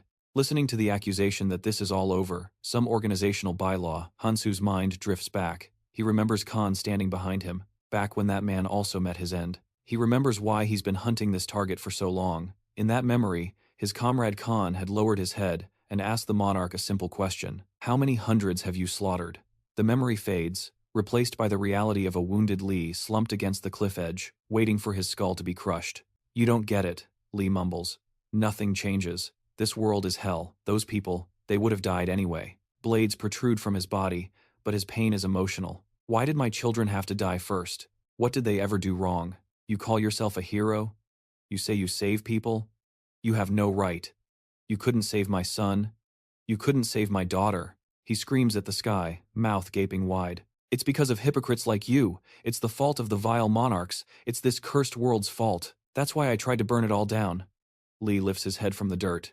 Why do you follow these laws? He gestures weakly around them. Look around you. You're just a crazy maniac yourself. It's hypocrisy. Your rules don't apply to you. Hansu finally speaks, voice flat. I'm not killing you, just because you broke the rules. He closes his eyes for a second, then stares back at the dying man. Do you think I have a lot of free time? The hero leans in close, whispering the cold truth. There's a limit to how strong I can get just by hunting monsters. You people were just stepping stones on my path to power. He recalls the blonde man who once claimed his goal wasn't merely uniting humanity. Hansu rests his hand on the skill books. Beyond the 3 tests, he mutters, we must prepare for the future, by any means necessary. Aries stands nearby, watching silently. Even if it means slaughtering everyone in the training zone. The girl frowns. When he asks if she has any objections, she simply looks at him. Silence, saying more than words ever could. Conte rests a hand behind his head, grinning with effortless confidence, as he assures them he will handle such a critical matter personally. But his calm facade shatters as a fist flies straight for his face. The attacker roars that he will slaughter anyone blocking his path and claim every last treasure for himself. He rants about becoming a legendary hero and a ladies' man, but she just folds her arms, unimpressed, answering that she refuses to sacrifice the few just to save the majority. They desperately need more power. No one knows what horrors await them in the hidden dungeon, and rumors from a friend suggest the trial is nothing short of agonizing. Conte points to himself, incredulous, while she insists they must find another way, one that doesn't involve butchering everyone just to get stronger. Before he can even finish asking what she meant, a magic circle flares to life beside him. He declares with absolute certainty that no one is better suited for this task than him. A split second later, smoke rises from his battered face. Hansu looks down at Conte, now sprawled on the floor, and dryly asks what the calculations say about that. Keldian replies that clearing the tower's hidden dungeon is essential for their future, but there is a catch. Standard hunting will not provide enough power to succeed. The blonde man looks up, eyes cold, noting that certain individuals need to be eliminated before their training concludes. Since they need to be removed anyway, they might as well make it useful. The guy picks himself up off the floor and agrees. If they kill the villains and harvest their runes, they will definitely gain enough strength to crush the hidden dungeon. They will temper their bodies and rise as true heroes. It is a flawless plan. Hansu looks at Keldian and nods. If everyone is in agreement, then so is he. He places a heavy hand on the man's shoulder. He warns him not to overcomplicate things. The man stares at his ring, muttering about destroying anyone who dares to block their path. Hansu stares down at the man on the ground, reminding him that he was the one who tried to kill them first. The self-proclaimed hero sees his own terrified reflection in the cold steel of the blade. He stepped on countless others to get here, yet now he pretends he does not deserve this fate. It is poetic justice this clash was inevitable. As the knife presses against his throat, the man realizes the truth. He thought he was a hero, but in reality, he was something far different. He messed with the wrong person. The demise Hansu foresaw has arrived much sooner than expected, and he coldly averts his gaze. The dying man begs him to look after his son, a boy with the same red eyes. Hansu's reply is brutal. I do not have time for that. Staring him down, Hansu adds that if his grand plan succeeds, everyone including the man's son will survive in the end. He draws the blade across his neck before the man can even comprehend his words. Silence falls, and Hansu glances up at the crimson sun. A heavy silence blankets the area. Moon Che crosses her arms tight across her chest, then drops them, letting out a frustrated scream. She has no idea how long they need to guard this spot. The archer turns, suggesting she just leave, but she hesitates. Her gut tells her there is something left to do. And her instincts are rarely wrong. A hero disguised as a girl approaches them, declaring she wants to follow their group, but the disguise fails instantly. They prepare to ambush the intruder, only for Hansu to reveal himself, stating he left them behind for a specific reason. He asks if they held the position well. Moon Che spins around, proudly reporting that they not only defended the spot, but captured the stalkers who came after them. Hansu clasps his hands, relieved. She did not see anything. If she had noticed his secret, he would have been forced to silence her, but thankfully, the danger has passed. Even if she went back there now, she would not find a thing. He turns away, commends their good work, and tells them it is time to move out together. The others stand frozen, surprised that it is over just like that. The archer stares at Hansu's retreating back, perplexed. He suggests the monarch should leave. If they turn back, they might find another route. But she refuses, insisting they press forward. She needs to know exactly what happened here. Suddenly, a fairy claps his tiny hands, calling the scene simply incredible as light glints off a metallic cross. The creature notes that another traveler has arrived, making things increasingly interesting. The demon looks down at them, a wicked smile playing on his lips. "Shall we begin?" he suggests. Moon Che and the others stare in shock, especially when he mentions the true use of the cross. Just then, Hansu steps out of the portal. He reverts to his true form, discarding the disguise now that it has served its purpose. Around them, the crowd begins to disperse down the corridor. This is the gathering point, the hub, where separated travelers reunite after surviving the brutal trials of the first 3 floors. They have reached the 4th floor's training area. The hero glances aside, a thought crossing his mind. He is finally getting closer to his ultimate goal. He must reach the tower's central island. A throng of fighters stands near the edge of the ominous red waters, marking the start of the 4th floor's training zone. Preparations for the red zone begin now. While the water here is azure, they are told they must construct boats on the river to proceed. To reach the islands and advance, they need transport. A giant crocodile snaps its jaws at a nearby beast, a grim reminder that boat materials must be harvested by hunting these monsters. As someone asks the rookies if they grasp the situation, the fairy wags a finger, chirping that it will not be that simple. The quality of the boat depends entirely on the rank of the materials used. The smiling monster demonstrates with magic, explaining the rules of the craft. If they succeed, they can sail away with their team.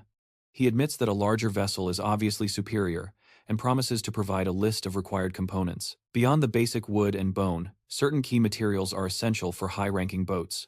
Full descriptions and locations are detailed in the provided list. A group of fighters marches into the dense green forest, told to prepare themselves. They are about to leave the training zone and step into a completely new world. One of the vanguard fighters gapes at the forest stretching behind the wall. He turns to his teammates, shouting that they need to build a boat immediately, one massive enough to carry their entire clan.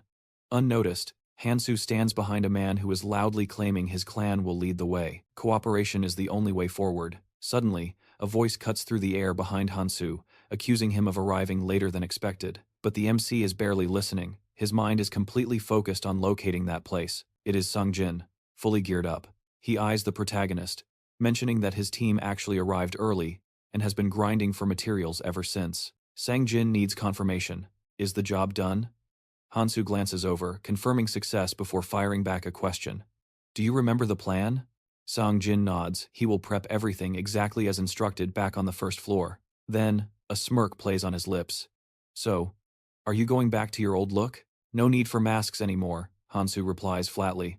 The answer draws a bright smile from Sang Jin, who realizes he needs to get moving. Constructing a vessel of that size is going to burn through a mountain of resources. Supplies are scarce, and the clock is ticking. Sang Jin steps up with confidence. Don't worry. The clan and I. We'll handle it. Dappled sunlight filters through the forest canopy.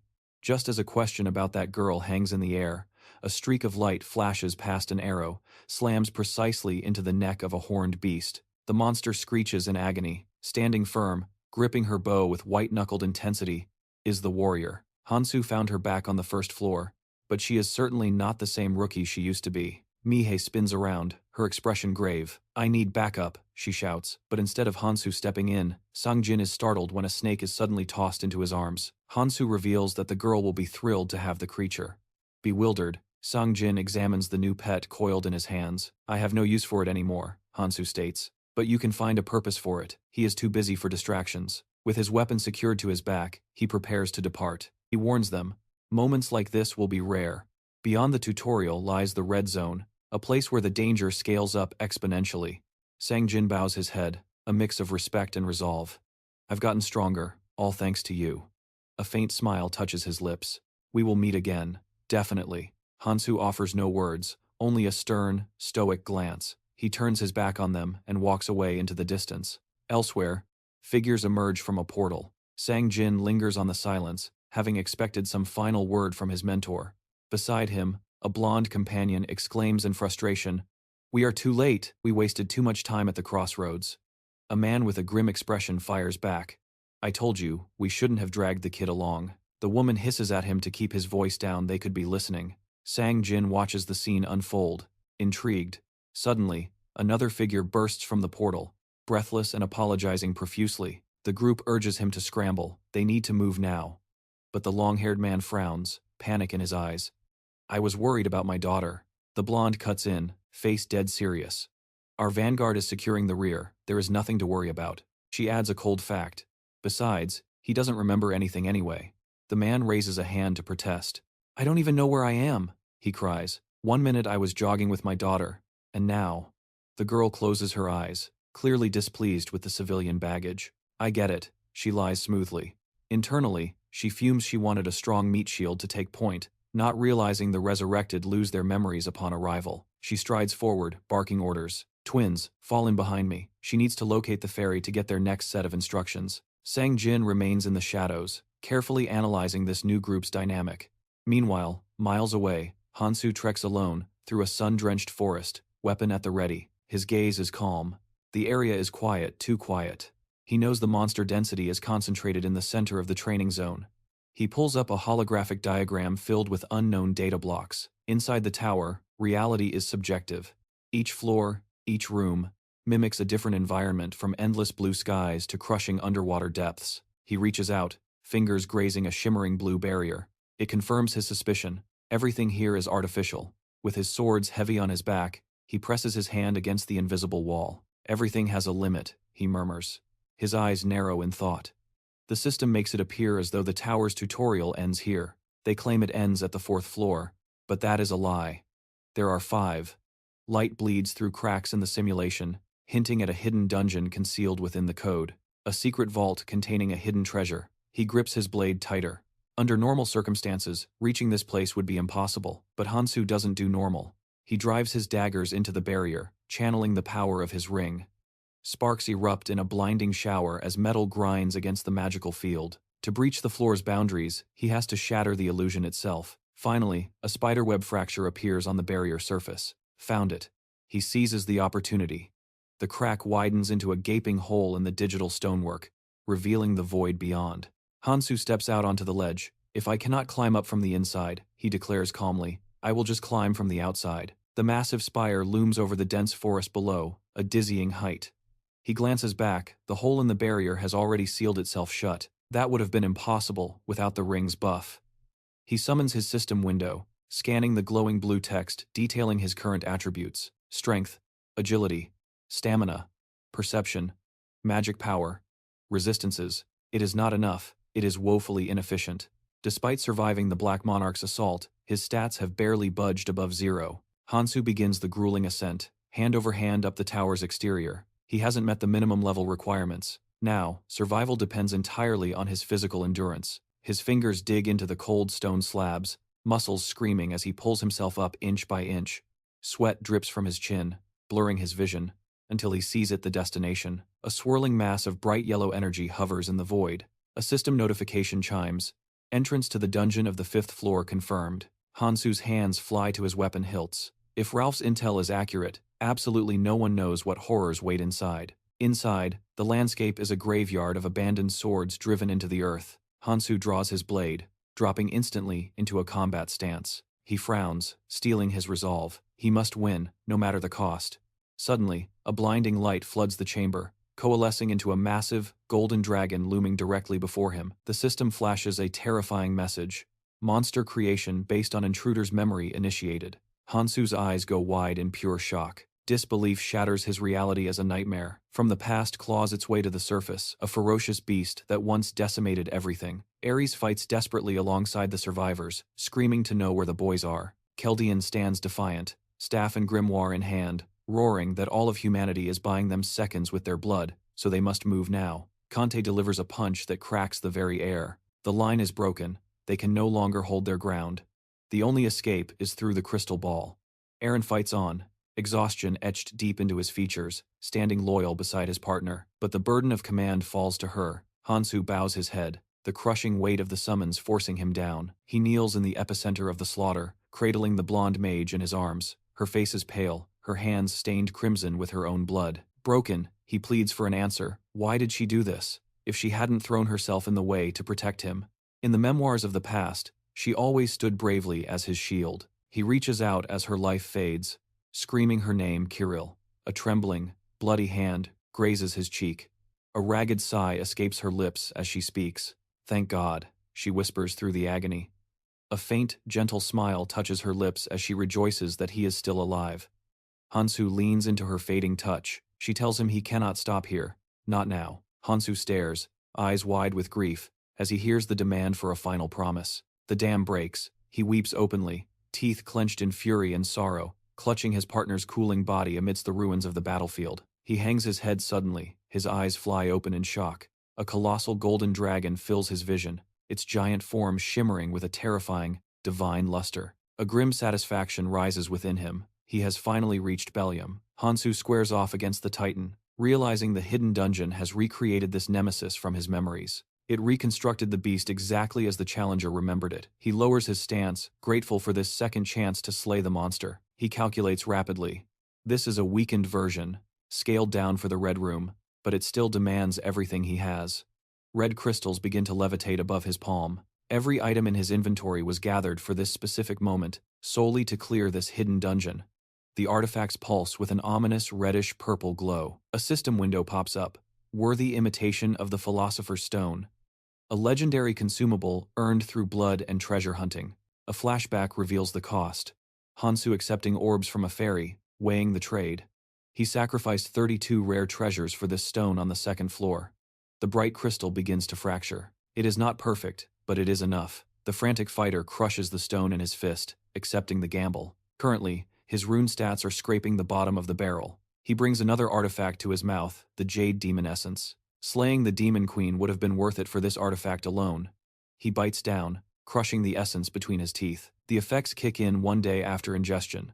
The system window flickers as the protagonist's characteristics rewrite themselves. They skyrocket, hitting the cap 100%, lightning arcs from his body. The system warns, all parameters maxed for 24 hours, after which they will plummet to 0.01. Hansu wears a sly, dangerous grin. He chased the Red Rune for this exact thrill. The golden dragon raises a massive claw to strike, but the protagonist has already vowed to end its existence. Boulders explode outward.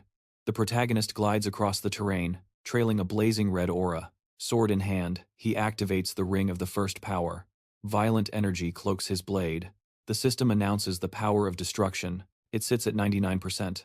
Hansu charges Bellium, swinging with lethal intent. He slams the blade into dragon flesh and watches in horror as his sword shatters into shrapnel. A single scale chips off. That is it. His attacks are not penetrating deep enough. Bellium's maw opens, gathering a blinding cloud of energy. Hansu frowns, reading the telegraph. The sphere of light expands rapidly. He notices the strange shift in the creature's breathing. A torrent of ancient energy erupts toward him. Cut to a sudden stillness in the middle of a jungle. A dead lizard lies at his feet. The fighter hops onto the carcass as Mihei rushes over, bow in hand, shouting that this was the last kelp in the zone.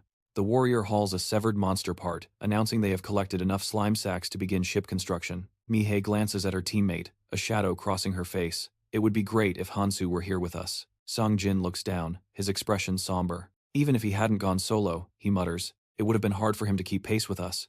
Mihei asks again, confused. She does not understand. Back in the dungeon, the ultimate attack screams toward the protagonist. Sang-jin's voiceover lingers. We are still living in his shadow. Hansu analyzes the threat. This is not like the last timeline. The situation has changed, yet here he is, facing death again. He moves in a blur. This time, he can dodge. He streaks past the turbulent beam of destruction as the golden dragon glares with furious intent. Hansu draws a smaller blade. Conventional steel is useless against those scales. The camera reveals a sickle and dagger set. Decrato's judgment and fairness. Originally dual weapons, their true devastation is only unlocked when wielded together. Confidence returns. Dagger in hand, the system identifies it as an improved version. The sharp spines along the blade crackle with electricity. He triggers the second power.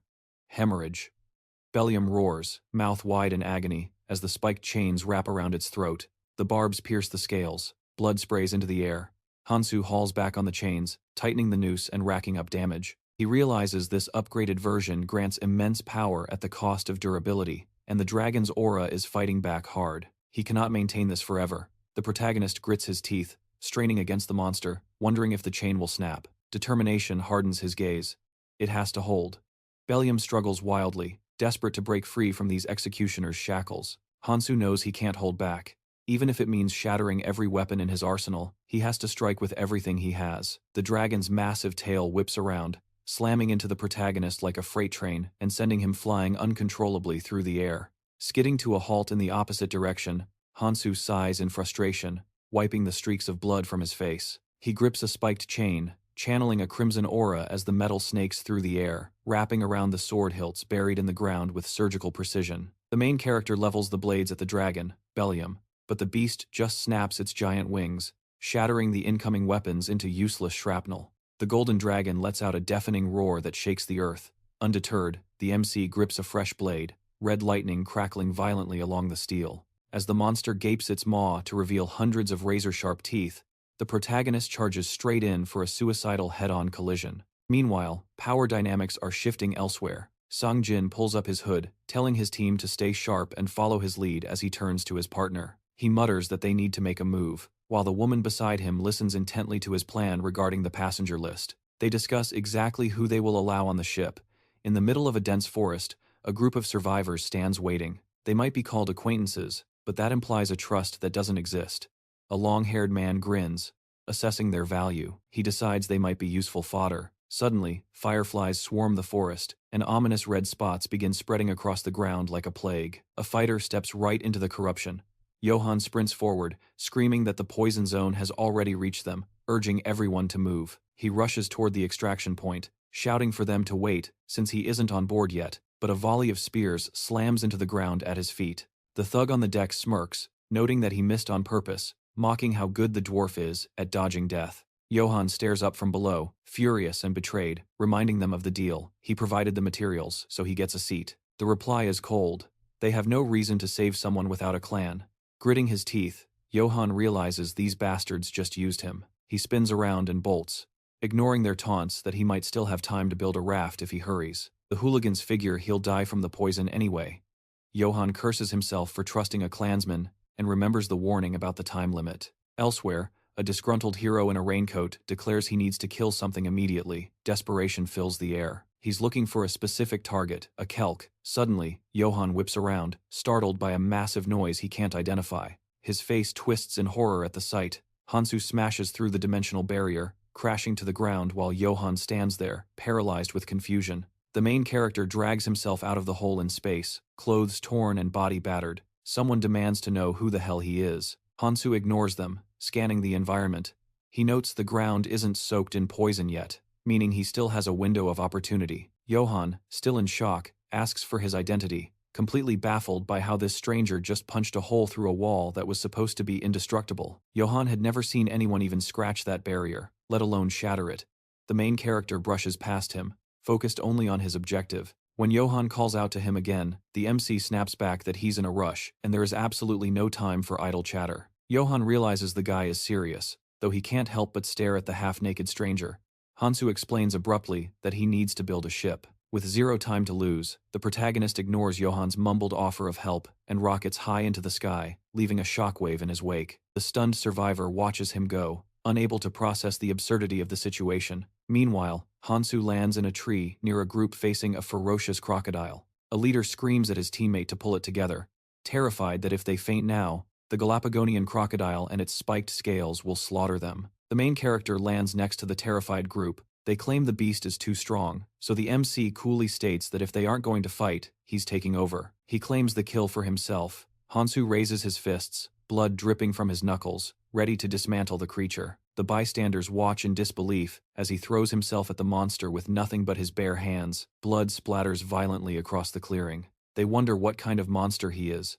Johann finally catches up, gasping for air, shouting that the stranger moves way too fast. Someone asks Johann if he's with the crazy guy. He denies it, explaining he literally just met him as powerful fists pummel the crocodile's flesh. The frantic protagonist rips an organ straight out of the beast. The bloody mutant collapses, and Hansu inspects the spleen he just harvested. He realizes he caught the monster just because it was in his way. But the crocodile parasite isn't actually what he needs. A man approaches the MC, asking if he wants to pool resources to build a ship. Johann chimes in, offering his own materials just to secure a spot. Hansu shuts them down, explaining that the crocodile parasite can only build a small vessel, one with 20 seats. The guy begs, saying he needs a ship and is willing to trade, while another claims priority since he saw the MC first. Hansu tosses the item to the frightened group. The main character declares he has no use for it.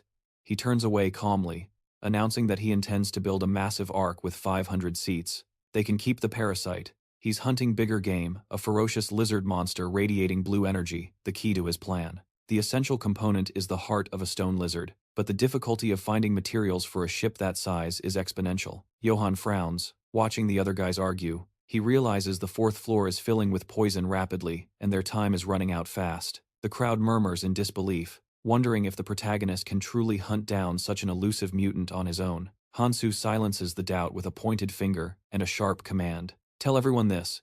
If they bring materials as a toll, I'll secure their passage. Johann stands there, jaw dropped, asking if this impossible ticket out of here is actually real. Whispers ripple through the gathered survivors as they discuss whether this guy is crazy or their only hope for survival. Dozens gather in the center of the fourth floor training grounds.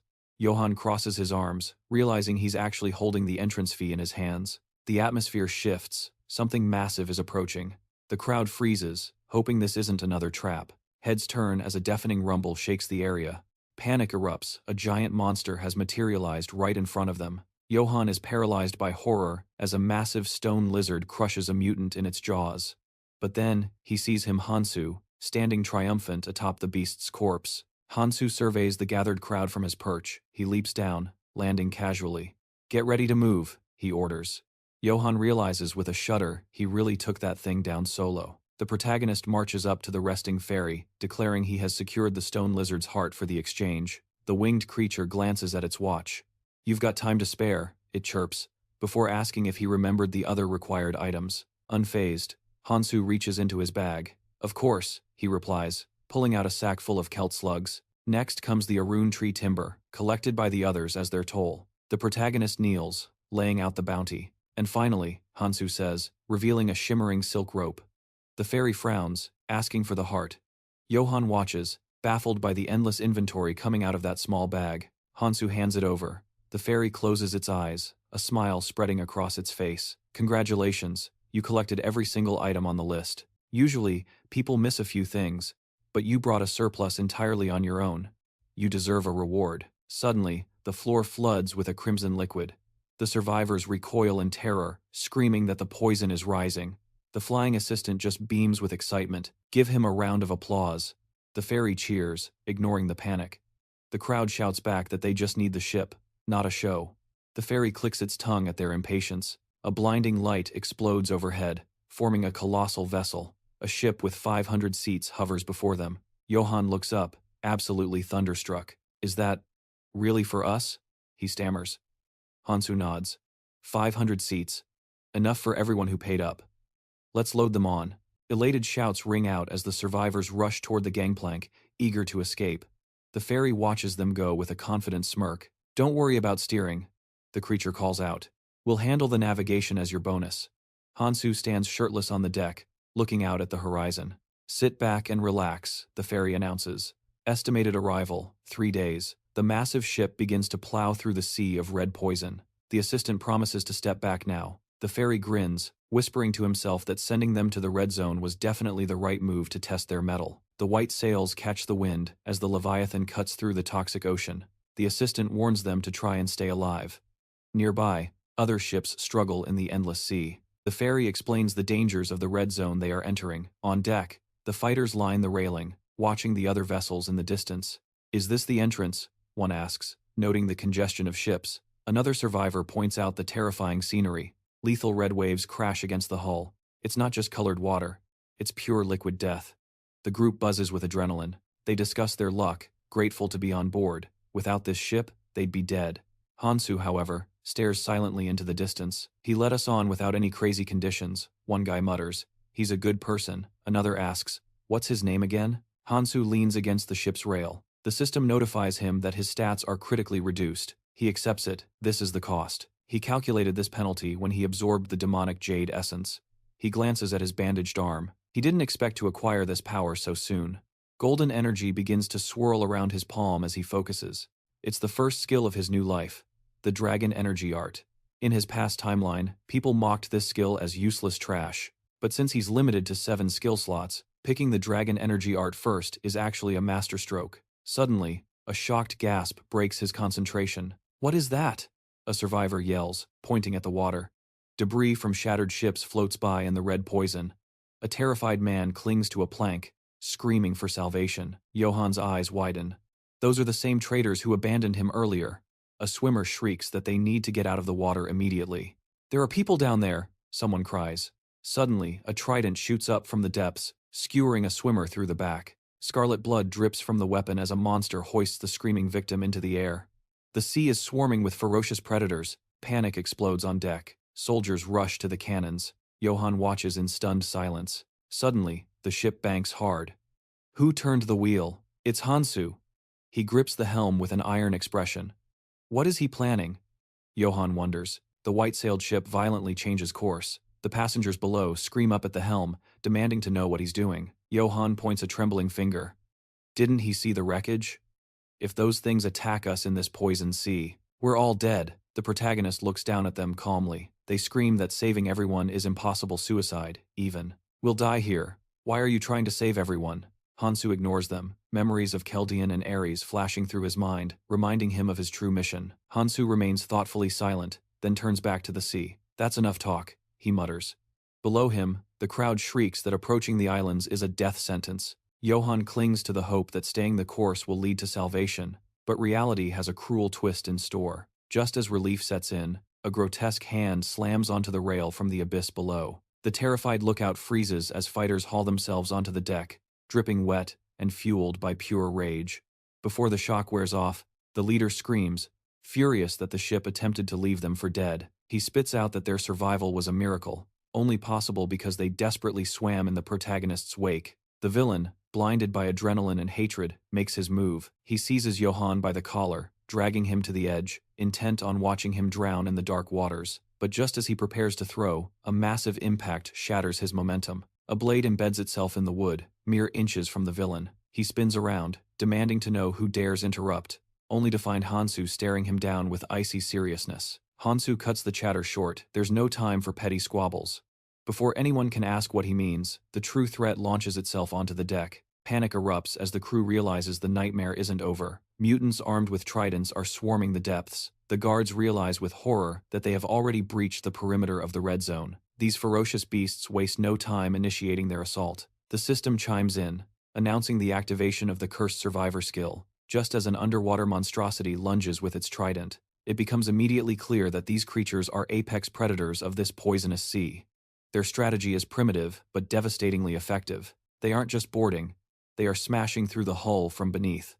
Chaos reigns as passengers scramble, screaming that the ship is being gutted from the bottom up. Realizing they are moments away from sinking, a frantic survivor grabs the main character, desperate for a plan to reach the attackers before the ship is lost. The situation is dire. They need long-range firepower to keep the monsters at bay, but the enemy is deflecting everything. They need raw power to break through the defense. Hansu steps onto the railing, balancing precariously over the churning waves. He declares that if the enemy won't come to him, he will take the fight to them. Without a second's hesitation, the protagonist dives headfirst toward the toxic water. The onlookers scream that he has lost his mind, as a spray of crimson liquid rises from the splash. A fighter gasps, pointing out that Hansu plunged into the poisonous sea with zero protective gear. As he sinks into the abyss, the hopeless crowd assumes he is already a corpse. But beneath the surface, the protagonist is very much alive. He spots the trident-wielding horrors and activates his magic, confident that his resistance can withstand the toxic environment. He channels the art of dragon energy. A luminous aura begins to radiate from his fingertips, pushing back the darkness as he clenches his fist in determination. He knows his magic stats are in the red zone. He is overpowered enough to handle this. As the ferocious underwater beasts close in for the kill, the protagonist watches them with cold calculation. Hansu gathers his strength. The lore states that this art harnesses the raw power of dragons, a skill that physically reshapes the user's body to match their legendary might. The transformation begins. Scales ripple across Hansu's face. He realizes that skills and items of this caliber fall under a specific, legendary classification. They are known as no numbering. Hansu stares at his fist, now morphed into a deadly dragon's claw, and acknowledges that the power coursing through him definitely earns that title. Even without accessing its full potential, the result is devastating. He delivers a single, catastrophic blow, punching a gaping hole straight through the monster's chest. The protagonist notes with satisfaction that his penetration power is exceptional. The surviving mutants freeze, staring in absolute shock at their fallen comrade. Realizing they are outmatched, the mermaids turn and flee into the depths. But Hansu isn't about to let them escape. He gathers clumps of volatile energy in his palm. Leaving them alive simply means they will regroup and ambush the ship later. He leaps through the water, moving from one target to the next with terrifying speed. It is a massacre. Deciding he has no time for games, Hansu blitzes through the blood-red water as a desperate mermaid lunges at him with a weapon. He pivots effortlessly, dodging the attack and seizing the creature's own weapon. With a fluid motion, he drives the trident through the mutant. Blood explodes into the water, sending scarlet clouds drifting through the current. The main character stands victorious, gripping the captured trident tightly. Before him floats a monster with a severed head. Hansu frowns, his lungs burning from lack of oxygen, surrounded by the drifting carcasses of the slain mermaids. He glances up toward the surface, sensing the chaos above. He needs to return immediately. On the ship, a group of survivors huddles near the breach in the hull. One screams that the water flow must be stopped, while another shouts to kill anything that moves near the opening. Paranoia is at an all-time high. Suddenly, splashes of red poison fly toward a terrified defender. Assuming the monster has broken through, he swings his sword in a panic, but a trident deftly blocks the lethal blow. It's Hansu, hauling himself out of the breach. He calmly advises them to watch where they swing their weapons, leaving the soldier completely dumbfounded at his return. The man stammers, unable to comprehend how Hansu is standing there, without a single scratch. Hansu wipes his wet hair, amused that they thought he would die so easily. When asked why he is so calm, he points to the damage. He admits he just made the hole in the ship slightly bigger during his entry. Ignoring their confusion, the main character grabs a massive log and tears it apart with his bare hands. The onlookers stare, trying to process why he is doing carpentry in the middle of a crisis. A blonde man nearby shouts for everyone to focus on the monsters, not realizing the threat is already neutralized. The group watches in awe as Hansu slams the wood into place. One guy exclaims in disbelief that he is literally manufacturing planks from raw logs, with nothing but grip strength. With the immediate patch in place, the group splashes through the rising water to find more Arune wood. The protagonist takes charge of the repairs. He notes that they will need Kelt slime to properly seal the breach. Meanwhile, one of the witnesses is still whispering to his friend, asking if he really just saw Hansu rip a log apart like paper. His companions snap out of their daze and help patch the hull. One points out that they need to hurry, but questions what they should do about the accumulated toxic water. The protagonist dismisses the worry instantly. There is no need to pump it out. The nature of the poison means it will evaporate on its own. However, staying down here means inhaling lethal vapors. He orders everyone back to the upper deck. Hansu climbs up, followed by the exhausted crew. He lets out a sigh, realizing his stamina is completely drained. But the risk was worth it. Everyone survived, and he managed to secure a high-quality replacement for his broken gear. The system highlights the cursed shining trident in his inventory. The boy assesses the weapon, confident that its durability is high enough to withstand the corrosive sea. It is a worthy upgrade. As the group of weary survivors stumbles onto the deck, someone points toward the horizon, signaling that their journey is far from over. Feast your eyes on this. A confused comrade looks up, expecting nothing but endless ocean, but freezes. Their expressions twist into pure shock. They can't process the impossible sight before them. Directly opposite their massive vessel is an island. Titanic timber roots plunge deep into the crimson water. The recruits erupt in cheers. They've reached the red zone way ahead of schedule, but the celebration dies quickly. The ship isn't slowing down. It's sailing right past the landmass, ignoring the automatic docking protocols. We've got 3 days left on the clock, Johann tells his stunned partner, panic rising. We aren't supposed to be here yet. Hansu looms behind them, his voice cutting through the noise. That isn't land, those are just roots feeding on the poison. It's a root of the world tree, Hansu explains calmly. A soldier stammers, asking what kind of tree could possibly be the size of a continent. Johann smirks. This must be the spectacle their leader promised. Hansu gestures forward. Don't blink, look further. The real show is just starting. A low, guttural rumble vibrates through the hull, nearly knocking the crew off their feet as the world tree begins to scream. Johann stares up in paralysis, his mind unable to comprehend the scale. A shadow blocks out the sky, a leviathan with a jaw like a mountain rises from the depths. Logic fails them. A tsunami surges alongside the beast, sending the terrified recruits scrambling as the ocean rises to swallow them. Yet, Hansu doesn't flinch. While the crew screams, trying to identify the monstrosity, the protagonist stares the beast down. Its eyes are twin suns of burning yellow energy. The monster unhinges its jaw, diving for the kill. We're dead! It's going to eat us! The sailors shriek. Snap! The jaws close, not on the ship, but on the root itself. The impact sends a shockwave crashing toward the vessel. Brace for impact. The ship tilts violently. Red toxic spray drenches the deck, leaving the men slipping and scrambling for purchase, eyes wide with terror. A soldier wipes the poisonous slime from his face, trembling. It didn't attack us? It ignored us? It ate the root whole, he whispers, his voice cracking. That little root was the size of an entire island. Hansu frowns, his tactical mind racing. Any ship launched from the training zone is destined to stumble upon one of these thousands of roots. It all depends on the route plotted by the ferry. But this creature swimming in the abyss is no random monster. It is the fish of calamity, the devourer of the world tree. It is one of the 5 great disasters. Legends speak of creatures in the red zone. Ancient mutants reaching out for magic spheres with elongated claws. A titanic tree piercing the heavens. It is said that to save their species from extinction, the ancients turned to forbidden science. They used magical genetic engineering, but they created nightmares instead. The ferocious monsters were unstoppable, and the 5 disasters were born. Elfenheim fell to ruin. Now, these mutants exist for a single purpose: to tear the world tree down, branch by branch. Hansu grips his blade, his knuckles white. In his past life, he failed to protect the world tree, but this timeline will be different. As the Leviathan glides through the Crimson Ocean, Hansu realizes it has finished its snack. It is moving to the next course. To catch it, they need to intercept the beast at the edge of the region, far from their original destination. Johann rushes the protagonist, hyperventilating. What the hell are you doing? He screams. You steered us right after that monster? I know you're strong, Hansu, but that thing is a god. You can't just drag everyone into a suicide mission without a vote. Hansu pauses, looking thoughtful. You make a fair point. There might be dissenters.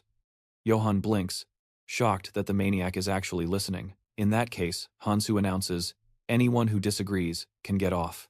He points a thumb over his shoulder at the toxic sea. I'm following that mutant. If you want off this ship, raise your hand, and I'll drop you right here, right now. Silence falls. The ship cuts slowly through the deadly red soup, passing endless tangled roots beneath the surface. As the poison thickens, they draw closer to the target. Ahead, at the outer rim, where the massive timber breaks the waterline, the group gathers on the deck. Is this it? One asks. A massive serpentine root coils around the main trunk, like a parasite. The system flashes a warning. The world tree is dying. The soldiers stand dwarfed by the scale of it. Look at the size of that hulk, one whispers. Where do the roots even end? Impossible to tell, another replies. Hansu claps a hand on Johann's shoulder. Well, it's better than swimming, isn't it? Smile, Hansu commands. Start climbing. You'll be safe up there for 2 weeks. A nearby survivor looks confused. Wait, you're not coming? Johann grimaces. This demon has his own agenda. He says we need to head up the tree. The excited guy nods. Then I'm going too. No, Hansu cuts in. I can't sit idle. I have to hunt, even if you all want to play it safe. He closes his eyes, sensing the timing. Hurry. In 2 weeks, the fish of calamity returns to eat these roots. He needs to find a specific target. Hansu raises his weapon, intent on sealing their fate. His trident slams into the deck with a thunderous crash. We can't have anyone retreating, Hansu declares as the ship splinters apart. He stands on the shore, watching the debris sink. They are at the crossroads now. Johann leads the fighters up the route, glancing back. wondering if their leader is truly insane enough to stay behind. As he climbs, Johann realizes the truth. Hansu is unpredictable, dangerous, and terrifying, but Johann would feel a lot safer if that monster was with them. Suddenly, his partner freezes, spotting something on the left. An overgrown ancient cross rises above them. He spins around and shouts, "Look! This cross didn't just appear, someone built it." Johann signals the halt, and if it was built, it's likely a trap. Moving the whole group is suicide. He proposes a small scout team. They're clanless, after all disposable to some, careful by necessity. The crowd murmurs as the plan for a two-man recon team spreads. Suddenly, Johann freezes. He looks up, and this is why cautious types are so annoying. A voice sneers from above. A smirk cuts through the shadows. "Though I guess it keeps you breathing. But for us, it's just a headache." The crowd spots them, warriors perched high in the branches. The long-haired fighter claims the spotlight. "I'm the only one who thinks this is a drag, so keep your mouths shut." He leaps, slamming into the ground with a bone-shaking thud. "You always force the talking on me," he grumbles. The survivors draw their weapons, but the stranger just laughs. 148 of you. Impressive. Amazing that a bunch of clanless trash made it this deep." He takes a theatrical knee. "We are the Valkyrie clan. Consider us your assistants." Aaron steps forward, his white and gold cape flowing. He drops his name like a royal decree. "And we're your new saviors." Johann stares, bewildered. "Saviors?" The long-haired warrior cuts in. "Those demons who trained you? The fairies? They don't hold hands." He scratches his head. "Sure, they're watching from somewhere, eating popcorn. But help? Not their style. So, your best bet is sticking with Aaron here." The crowd begins to whisper. They do the math. "There's only a few of them," someone hisses. "We can take them down." But then, thud, thud. More warriors land behind the vanguard. "Try it," one sneers. "See who follows you into the grave." Mitchell steps up beside an elderly woman. "Pam." "Relax," Mitchell says, hands raised. "I'll explain everything." Johann studies them intensely. "These aren't enemies, they're staff? We have strict orders to assist survivors coming from the training zone." The crowd ripples with skepticism. "Orders? From whom?" A weapon strikes the earth, silencing the chatter. An image of a legendary warrior flickers in mind. Grandma Pam speaks the name. Aries, our clan monarch. She left us 20 years ago to conquer the Orange Zone. The old woman stands tall beside her comrades.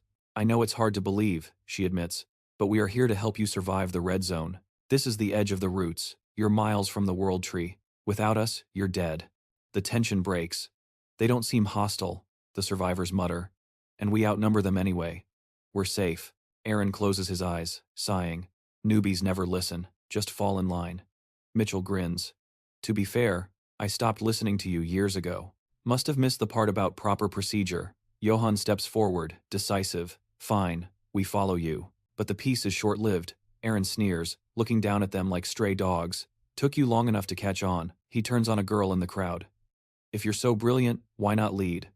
For a week one rookie, you talk too much." Johann steps between them. "That's enough," he commands, shocking the assistants. "Cut the insults." Grandma Pam's glare silences the group. "Stop wasting time. We have a job to do." She motions for the group to move. Aaron spins around, his eyes cold. "And don't think about trying anything just because there's more of you." Johann stiffens as the truth drops. 30,000 assistants have held this ground for years. You want to survive? Don't be stupid. Aaron smirks to himself.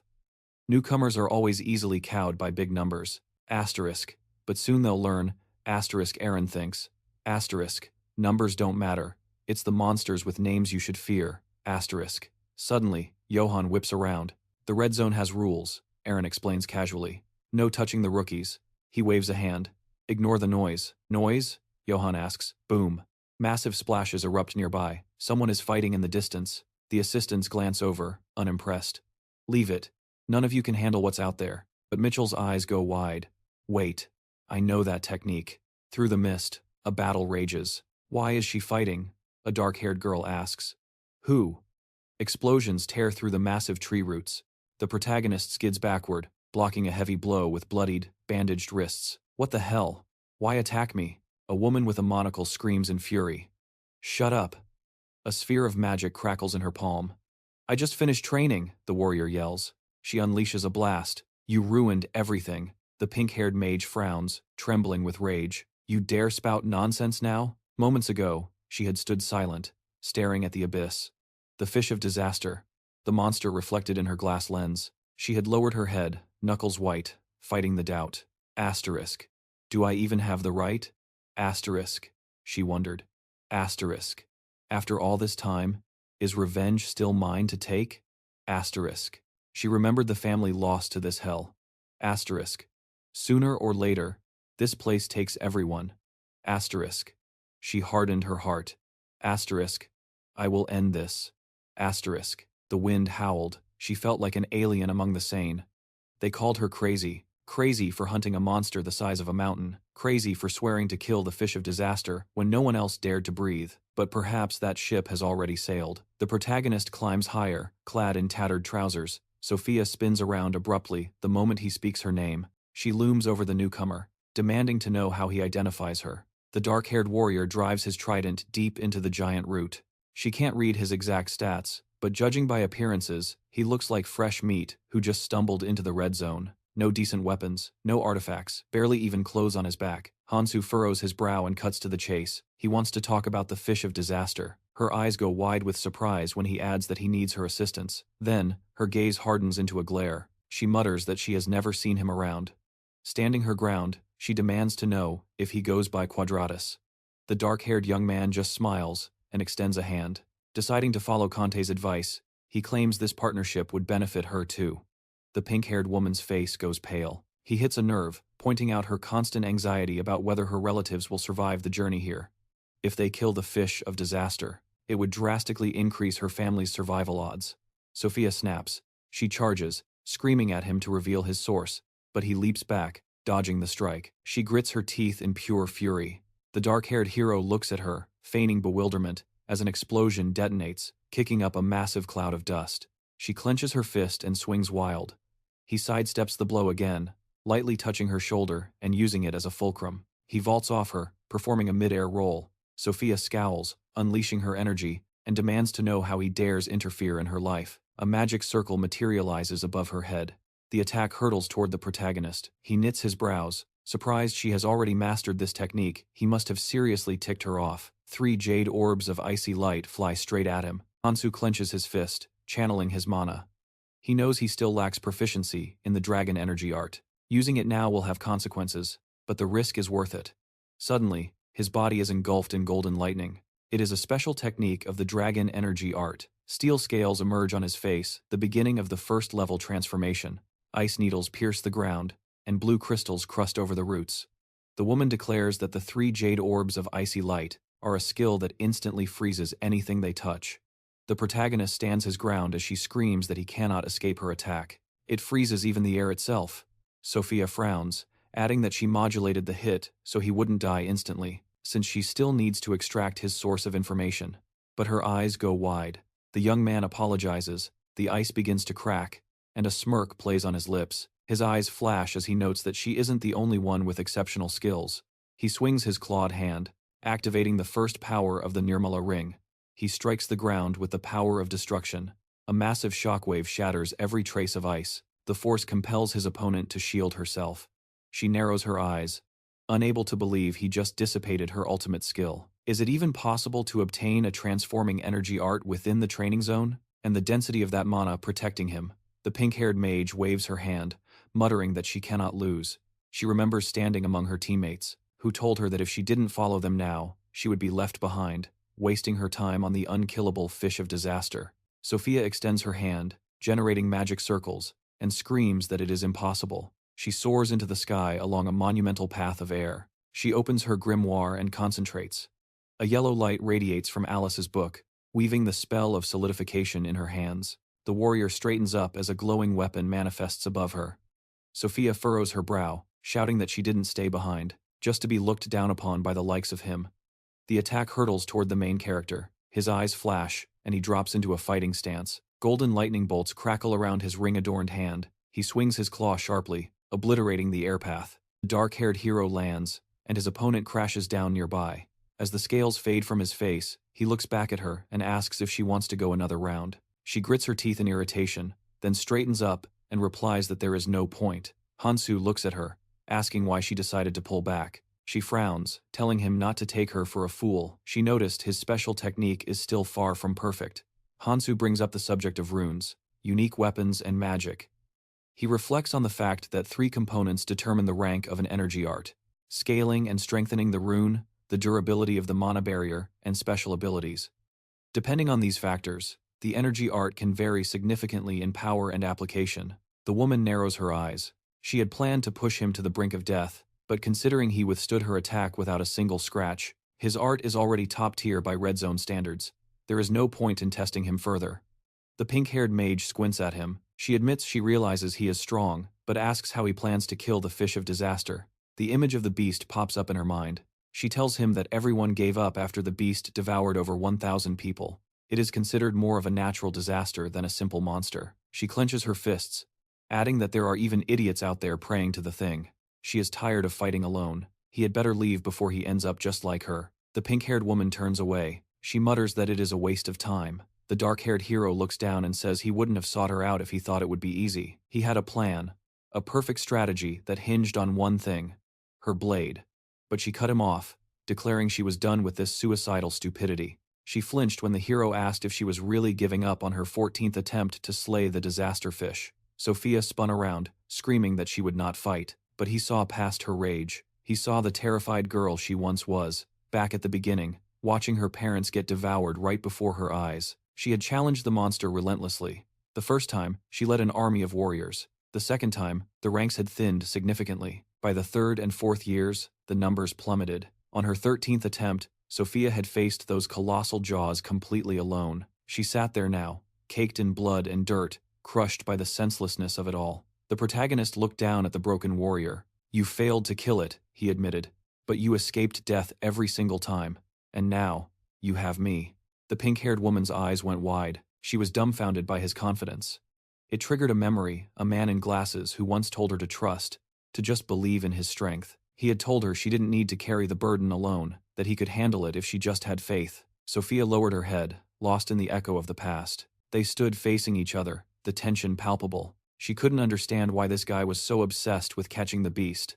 He looked away. "I just want to save lives," he replied.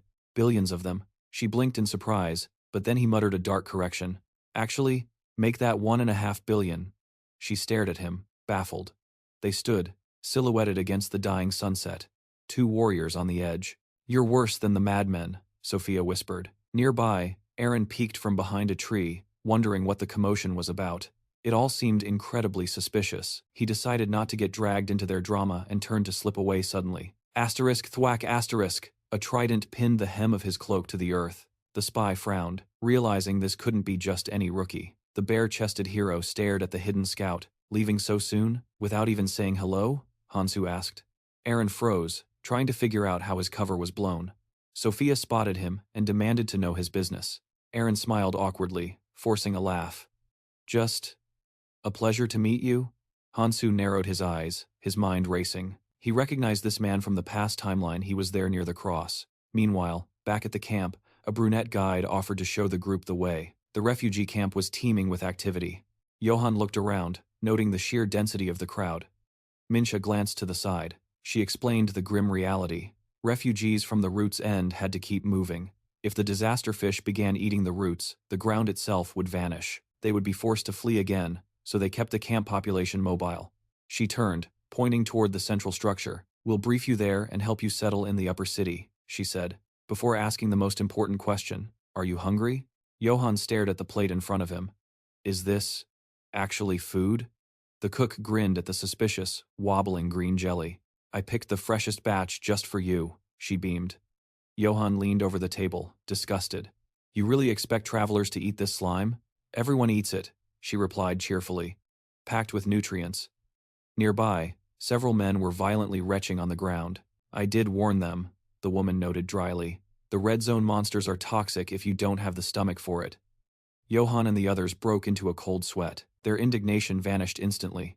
Johann started shoveling the goo into his mouth as the cook promised to issue them extraction devices later. "You'll need to harvest the mucus yourselves next time." Mincha waved, leaving the logistics to the cook. Suddenly, the brunette noticed the main character. He was back with his comrades. He peeked into the tent, asking when his friend had returned and why he brought the guy he fought earlier. Aaron sat there, looking miserable as he stitched his torn raincoat. At his friend's question, he scowled. That lunatic picked a fight with Sophia. I was supposed to be on recon, Aaron grumbled. Not getting pinned to the ground by a maniac. Aaron sighed, eyes closing in exhaustion. How are the others? His friend replied that the new arrivals were monsters much stronger than last year's batch. They watched the crowd. The harsher the red zone gets, the more powerful the survivors who reach us, the friend observed. Some serious heavy hitters in this group. If the disaster fish wasn't culling the herd, our numbers would be unmanageable. They discussed the beast, realizing that adventurers needed time to adapt to the routes, which meant living dangerously close to the center. The outskirts were constantly being devoured. Mincha frowned. The fairies knew this would happen. That's why they ramped up the tutorial difficulty. Only the strong make it here now. Aaron rubbed his chin. Rumors are already flying about the guy who stood his ground against Sophia. He might just show himself soon. Nearby, a stranger stepped onto a root. The man in the unbuttoned shirt touched his forehead. He watched intently, a grin spreading across his face as his eyes flashed a demonic red. Sophia approached the main character. Did you get a device? You can't survive without extracting mucus, she warned. Instead of answering, he asked where she had been. She arched an eyebrow, annoyed. I had errands, she snapped, tossing a bundle of fabric at him. Here, put these on. The pink-haired warrior turned away. I scavenged it in a hurry, but it beats being naked, she muttered, her voice softening. I'm still worried about that assassination attempt on you. Since we're partners now, you need to stay alive. She squeezed her eyes shut, realizing he was starting to change clothes right then and there. Relax, he laughed, soothing her embarrassment. Just checking the size. He smiled, genuinely thanking her for the gear. Sophia cleared her throat, hand covering her flushed face. I just didn't want to see you half naked, she lied, turning to leave. I have to go. A yellow banner snapped in the wind above the center for new arrivals. The pink-haired woman waved a hand, instructing the hero to hold his position. This was a sanctuary built for lost souls waiting to be reunited with their kin. The founder, Aries, a girl sporting a sharp, cropped haircut, spotted Sophia immediately. She called out, surprised, noting that it had been ages since the warrior had last visited. Sophia stole a quick glance at the hero before turning back to business. She needed to verify the newcomer registry and check the status of a specific artifact she had stashed in the vault. Her friend smiled, happy to oblige. With a flick of her finger, a system window popped open, and she began scrolling through the digital records to find the requested data. As she waited, the pink-haired woman reflected on the center's true nature. It didn't just support helpless rookies, it offered premium services to the high-level sponsors who kept the lights on. Sophia scanned the printout of survivors rescued from the neighboring routes. It was a start, but verifying the rest of the refugees would take a couple of days they didn't have. Her head dipped low, a fleeting thought crossing her mind. Times is my family here yet? Asterisk. She shook it off instantly. No time for sentiment. The fish of disaster was the only priority now. A voice cut through her thoughts. Finished? Hansu asked. Sophia flinched, startled by his sudden proximity, and spun around to face him. He stood there, sharp in fresh gear, eyes burning with resolve. We are on the clock, he stated flatly. 13 days and 18 hours remaining. It was barely a heartbeat in the grand scheme of things. Sophia eyed his new look, feeling a flush of embarrassment at the tight schedule. So, she asked, what is the plan? The brunette furrowed his brow. Simple. You get me inside. I use my special weapon to strike the calamity fish's vitals. Fish? She stared at him, incredulous. That is the whole plan? Her face went pale. This was suicide. Every instinct screamed at her to walk away right now before she got dragged into the abyss. Still, she trailed him out to the street, desperate to talk sense into him. You cannot kill that beast from the outside, Hansu. It is impossible. It is not as simple as that, he countered coolly. But relax. We are taking a ship. I have a 30-seater stored away, Sophia offered, trying to be helpful. Hansu shook his head. Too small. We are using the 500-seater. Her jaw dropped. You left a vessel that size just sitting there? He shot her a sideways glance, eyes narrowing. I am not a rookie, Sophia. You will see soon enough. She started to protest that he looked like a rookie, but Hansu cut in. Let's make a deal. Trust my abilities. I have the ship covered, but I need materials. We cover more ground if we split up. Trust me, he added, and this goes smoothly. A shiver ran down the pink-haired woman's spine at his tone. The way he stood, the cadence of his voice. It was eerily like her old master. A faint, nostalgic smile touched her lips before she turned away. Fine, she said. I will handle the gathering over there. Don't die on me. She tossed a heavy axe toward him. The brunette caught it effortlessly. That weapon won't last long in the red zone, she warned. Hansu looked down at the steel in his hands, then back at the pink-haired woman. Still better than my trident, she assured him. Hansu gazed at the blade. It was déjà vu. In his past life, she was the one who taught him how to survive. Back then, Sophia had given him axes as his first weapons too. Being his teacher was apparently a habit hard to break. The brunette tucked them behind his back. Asterisk. Some things never change. Asterisk. The warrior pulled up her system interface. I have already calculated the materials needed to hunt the calamity fish. Its biology is unique. Hansu nodded. He knew about her library trait. So, you really have special abilities? Her eyes flashed with power. I can visualize any data I have encountered.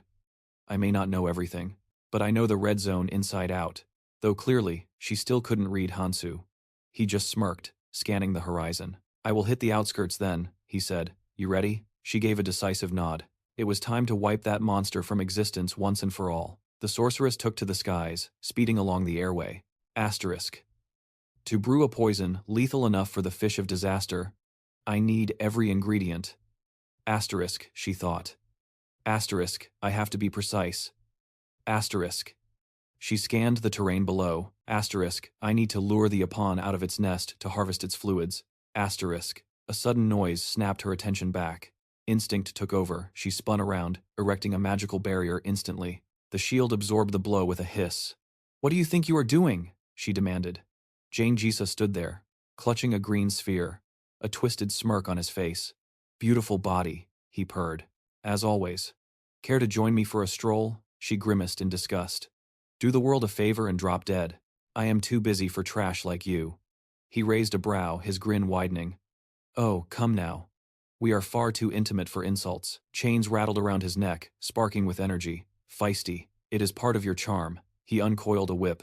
My partner here, who crawled back from the calamity fish's belly with me, wouldn't like that attitude. He lashed out. Sophia held her ground, eyes tracking the strike. She flipped her grimoire open, channeling mana. Golden runes flared, materializing into sharp blades that drove into the earth to intercept him. One blade shattered his attack trajectory. Another sliced past his cheek, shearing off a lock of hair. She glared down at him with cold contempt. I detest amateurs who fight without knowing their place. Gisa broke into a sweat, but the smirk remained. Inevitable, is it? A pink blade shimmered in the air, poised to strike. Suddenly, he yanked the bandage from his forehead. Beneath it, a third eye snapped open, glowing a blood-curdling red. Sophia froze. Her blade halted midair, inches from his throat. Gisa chuckled darkly. You think fast, he muttered. He tapped his forehead. Remember what this eye does? He waved a hand casually. Did you really believe I would attack a woman like you without a plan? I never work alone. I have a whole organization behind me. And I brought more than just a tracking beacon. It wasn't just his presence that bothered her, but the specific technique he was using. Sophia frowned, realizing the man had locked onto her with his thousand eyes skill. It was a truly irritating ability. The man stared back at her, claiming he meant no harm. He simply wanted to test her reflexes. He wondered aloud if she had grown rusty after her recent loss to a rookie. Sophia turned her back on him, though he remarked that her technique remained as flawless as ever. That implied the rumors of her decline were exaggerated. She snapped back that it was none of his business, adding that just listening to his voice was exhausting. Unfazed, the man adjusted his bandages, promising to vanish the moment he confirmed one detail. The pink-haired mage glared in frustration. When he asked about the rookie she had been fighting, she refused to say a word.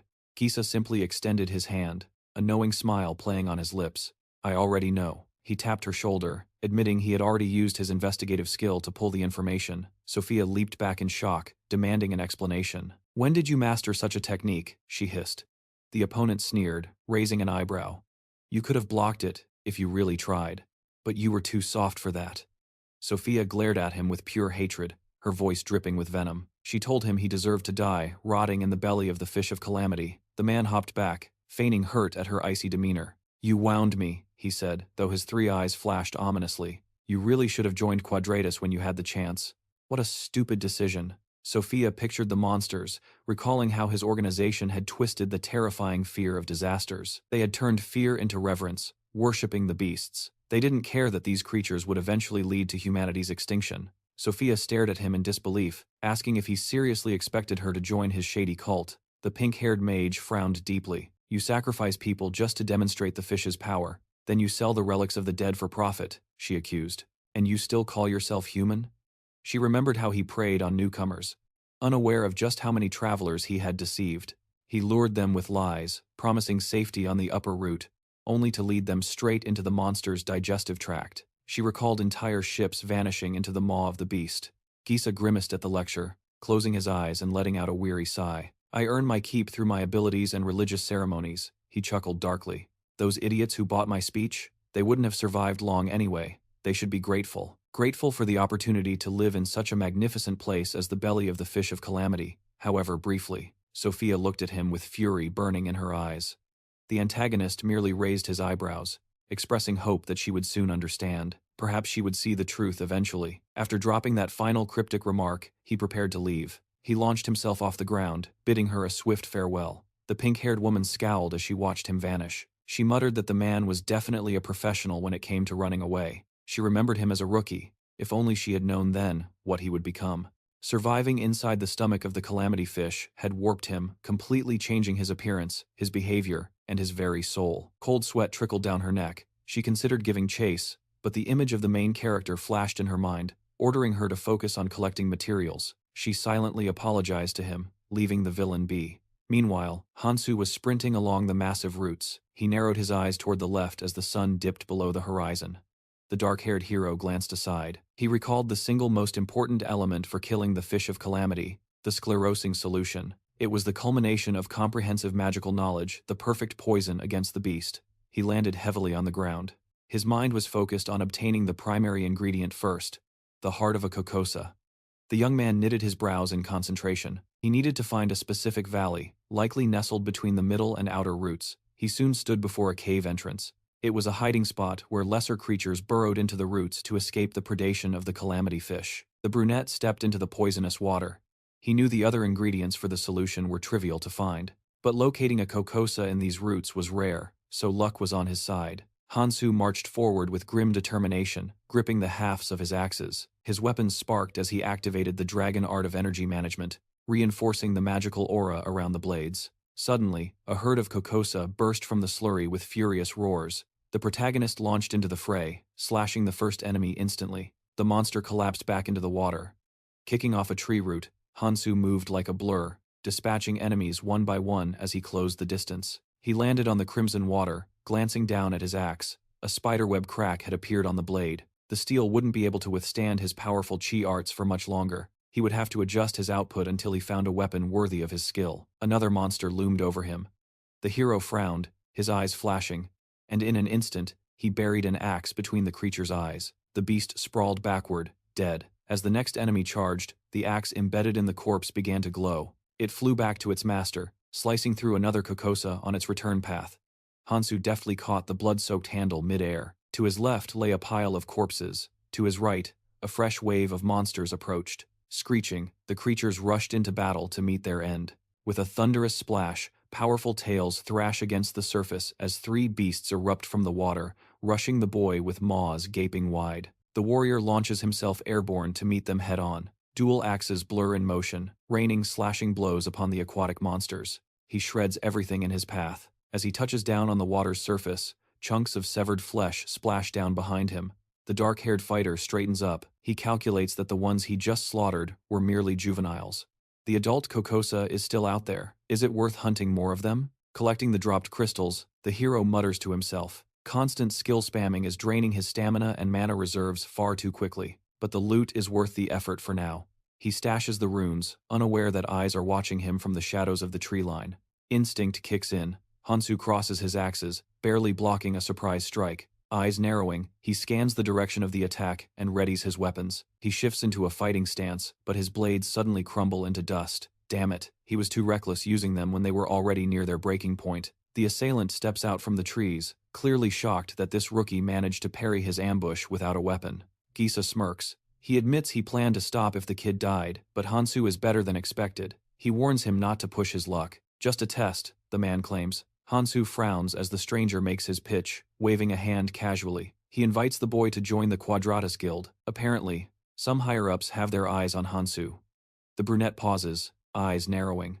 The recruiter closes his own eyes, insisting this is a once-in-a-lifetime opportunity. Refusing would be a sin, he says, but Hansu cuts the negotiation short with a lethal strike. The man barely leans aside, eyes widening in shock. Gisa flinches, cursing under his breath. Hansu just stares him down, his expression icy and silent. Scratching his head, the man grimaces. He calls Hansu insane, offended that some mere rookie would dare raise a hand against him. As they face off, Gisa mocks him. He claims the boy has barely finished training, yet acts like he owns the world.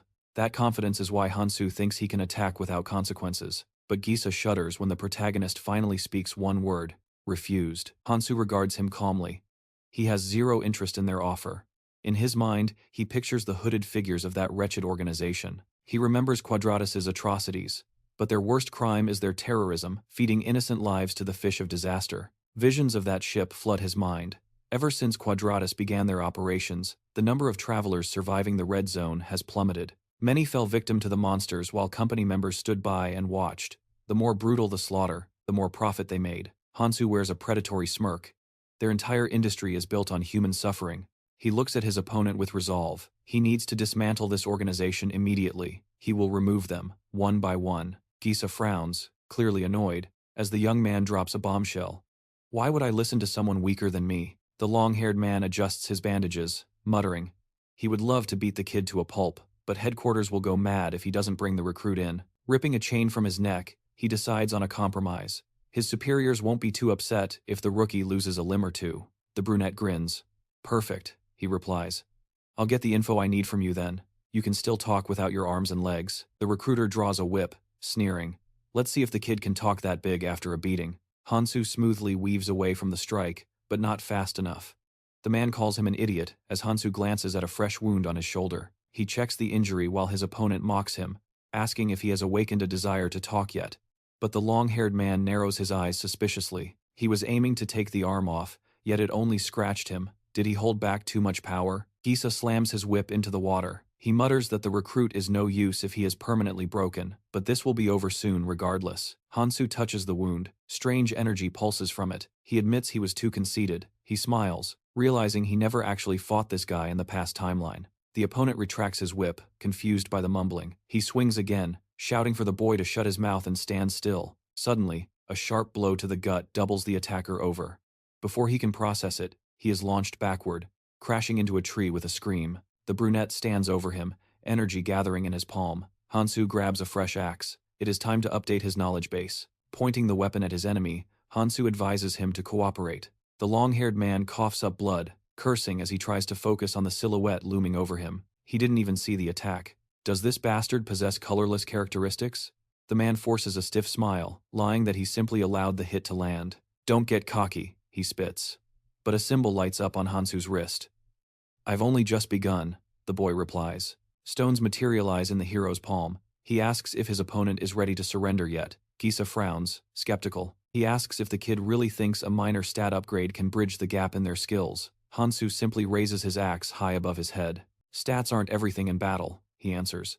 The weapon spins through the air, burying itself deep into the tree inches above the enemy's scalp. The man slumps to the ground. Hansu grins, asking what happened. Is he actually scared? The opponent trembles. Leaning on his knee, Gisa mutters, "Impossible." He snaps, shouting that he is not afraid as he swings his whip. A green energy rope swirls in the air. The energy solidifies into a blade. Gisa abruptly rushes in for a desperate attack, but Hansu just watches him with terrifying calm. The ring on his finger pulses with raw energy. As the green blade slices through the water, the villain smirks, convinced his side cut has severed everything within range. Aiming to take the hero's arms, the blade races straight toward the dark-haired man's neck, but the young man triggers the first authority of the Norma ring.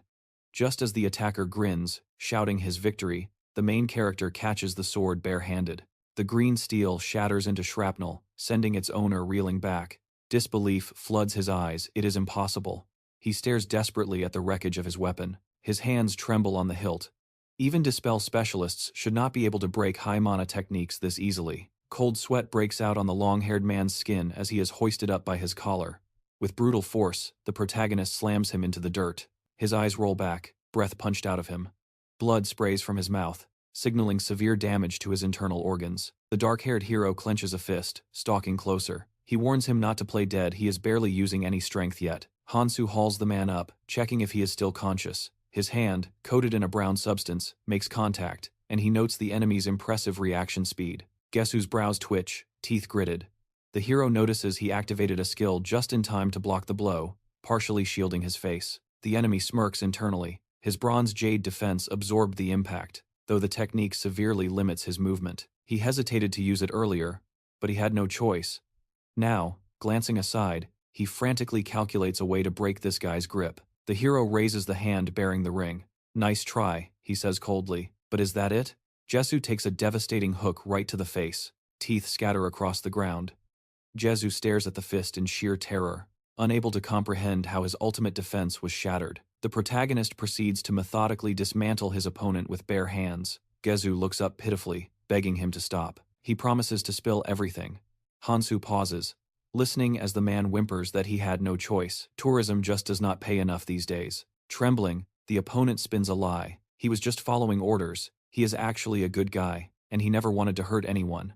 If the hero just lets him go, he will hand over his runes. As the hero looms over him, he hastily adds that he will identify his employer. Hansu stares down coldly. "You talk too much." Sweat pours down the enemy's face. He has zero time to react before a powerful fist connects squarely with his nose. The impact flings him backward. Looking down, the guy mutters about how irritating this is. The long-haired man rolls his eyes, which are now brimming with tears. He thought he had cooperated. Frowning, he screams that he already confessed everything he knew. The hero just stares at him. The captive demands to know what else he wants. He has already been beaten like a dog. Defeated, the man slumps to his knees before Hansu. He admits that is truly all he knows. Quadratus worships the calamity. Beyond their regular tours in the zone, they hire out various clans. This time the contract was specific: find Hansu, the man who just finished his training. He names Karl Moran, a member of Beacon, as the one who submitted the request. The protagonist visualizes the roots. He recalls the union of 6 clans, the powerhouses controlling the 6 upper roots of the world tree. They stand at the absolute pinnacle of power. Rubbing his chin thoughtfully, the guy muses that Beacon appears to be subordinate to the Miyamoto clan. If there are more than a couple of clans involved. He looks back at the prisoner, noting that these guys were prepping for a new tour. Was the intel provider part of the assistance team? The man confirms that yes, they sometimes participate in operations, but this specific order came straight from Karl. The dark-haired hero crosses his arms, stating he has heard enough. The captive frantically mumbles that there is still more to tell. Gesu points a finger at his own forehead with a pained smirk. "You are finished, kid. You have no idea what this is." The long-haired man freezes in shock when the hero identifies it instantly: the Eye of 1000 Li. Emboldened by anger, he rises to his feet. With this art, he can share his vision with others. The location has already been broadcast to his allies. The main character turns his back, voice devoid of emotion. "Oh, I am terrified. Guess it is time to run away." The interlocutor grins, asking if he really thinks he can outrun the commander of the Beacon stormtroopers. He thought the skill was on cooldown, so he had to bide his time. But the connection is live. Suddenly, the guy delivers a sharp, brutal blow to his gut. The hero's silhouette blurs in the man's failing vision. Before he can utter another word, he collapses into the water. The dark-haired hero mutters that playing along was harder than expected. Hansu raises the green blade. He needs a new weapon anyway. The Relic of the Forgotten is a nice find, alongside a one-time mirror clone artifact. Above, a bird circles in the sky. The protagonist glances up. He has been spotted. He does not even remember this Karl person. But these constant distractions are getting on his nerves. He looks toward the branches. He has heard monsters approaching for a while now. Smirking, he decides a goddess pack might be even better loot. He can slaughter them before reinforcements arrive. Nearby, claws scrape against bark as several creatures shriek and grin. Elsewhere, girls sprint behind 3 hooded men. The lead runner orders a cover-up, and a red haze instantly engulfs their bodies. The group scrambles up a tree while monsters hunt for them on the ground. They cling to the branches, breathing heavy, trying to calm their nerves. Chang from Quadratus looks down, muttering darkly. He thought they were done for. This is exactly why he hates playing the bait. A comrade asked just how many Gurdas they still needed to harvest, only to receive the grim news that they were far from finished. The man turned to the group, warning them sternly. Since they had to hold their breath to maintain the cloaking spell, keeping it up for this long was becoming a serious challenge, but they could afford a brief respite before moving on. He knitted his brow, demanding to know why that idiot was wasting so much time toying with the newcomer. Chang and the others lifted their heads, grumbling that Gesu must be screwing around again, when suddenly a glowing bird swept overhead. The carrier pigeon landed on his hand, and the man noted the exquisite detail. Only a sentient magus could manifest such a complex construct. He frowned, then barked orders to mobilize toward Lake Kukulza immediately. An urgent message had just come through. The man looked up as the sky shifted above him. Cheng stared down at him, asking if a sucker like him had really lost. Jezu staggered to his feet, grateful he had passed out where the poison mist was thin. Otherwise, his legs would have been melted to the bone.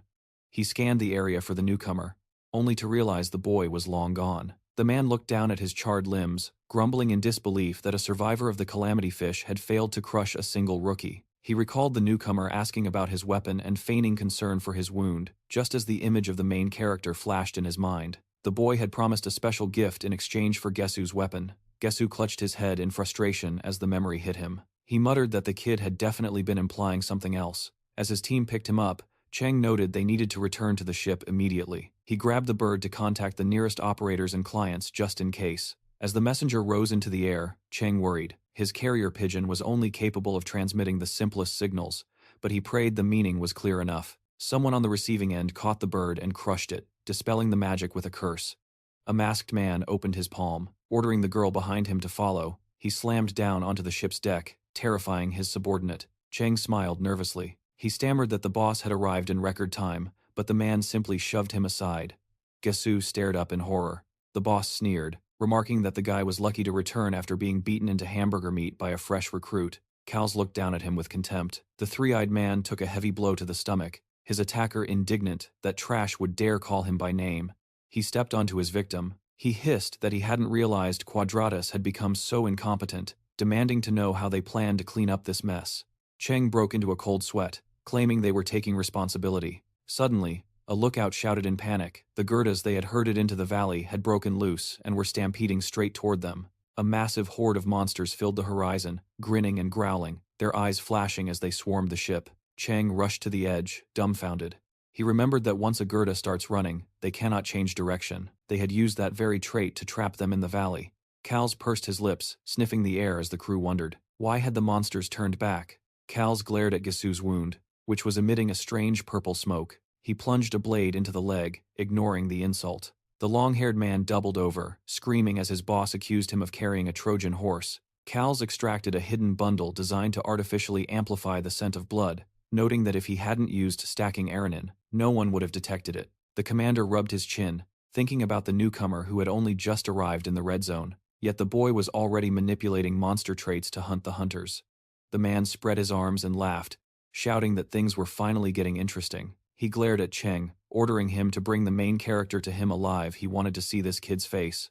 Cheng hesitated, looking at the monsters swarming overboard. Noting the ship wouldn't last much longer, the commander cracked his knuckles, annoyed that he would have to repeat himself. Purple energy crackled around his hands as he declared he would handle the trash here. He grabbed his subordinate by the collar, reminding him that his patience was thin. Cheng stared at the burning fabric in terror and cried out. Kal's eyes flashed menacingly. He ordered him to move and fetch the boy, unless they wanted to end up as fodder. He grinned, assuring them he would sort this out. He released the man, who collapsed onto the floor. The commander formed a sphere in his palms, powerful energy engulfing his entire body. He declared that if Hansu thought a simple stampede would be enough to stop him, he had made a fatal mistake. Smirking while holding the dark force, the man unleashed the magic.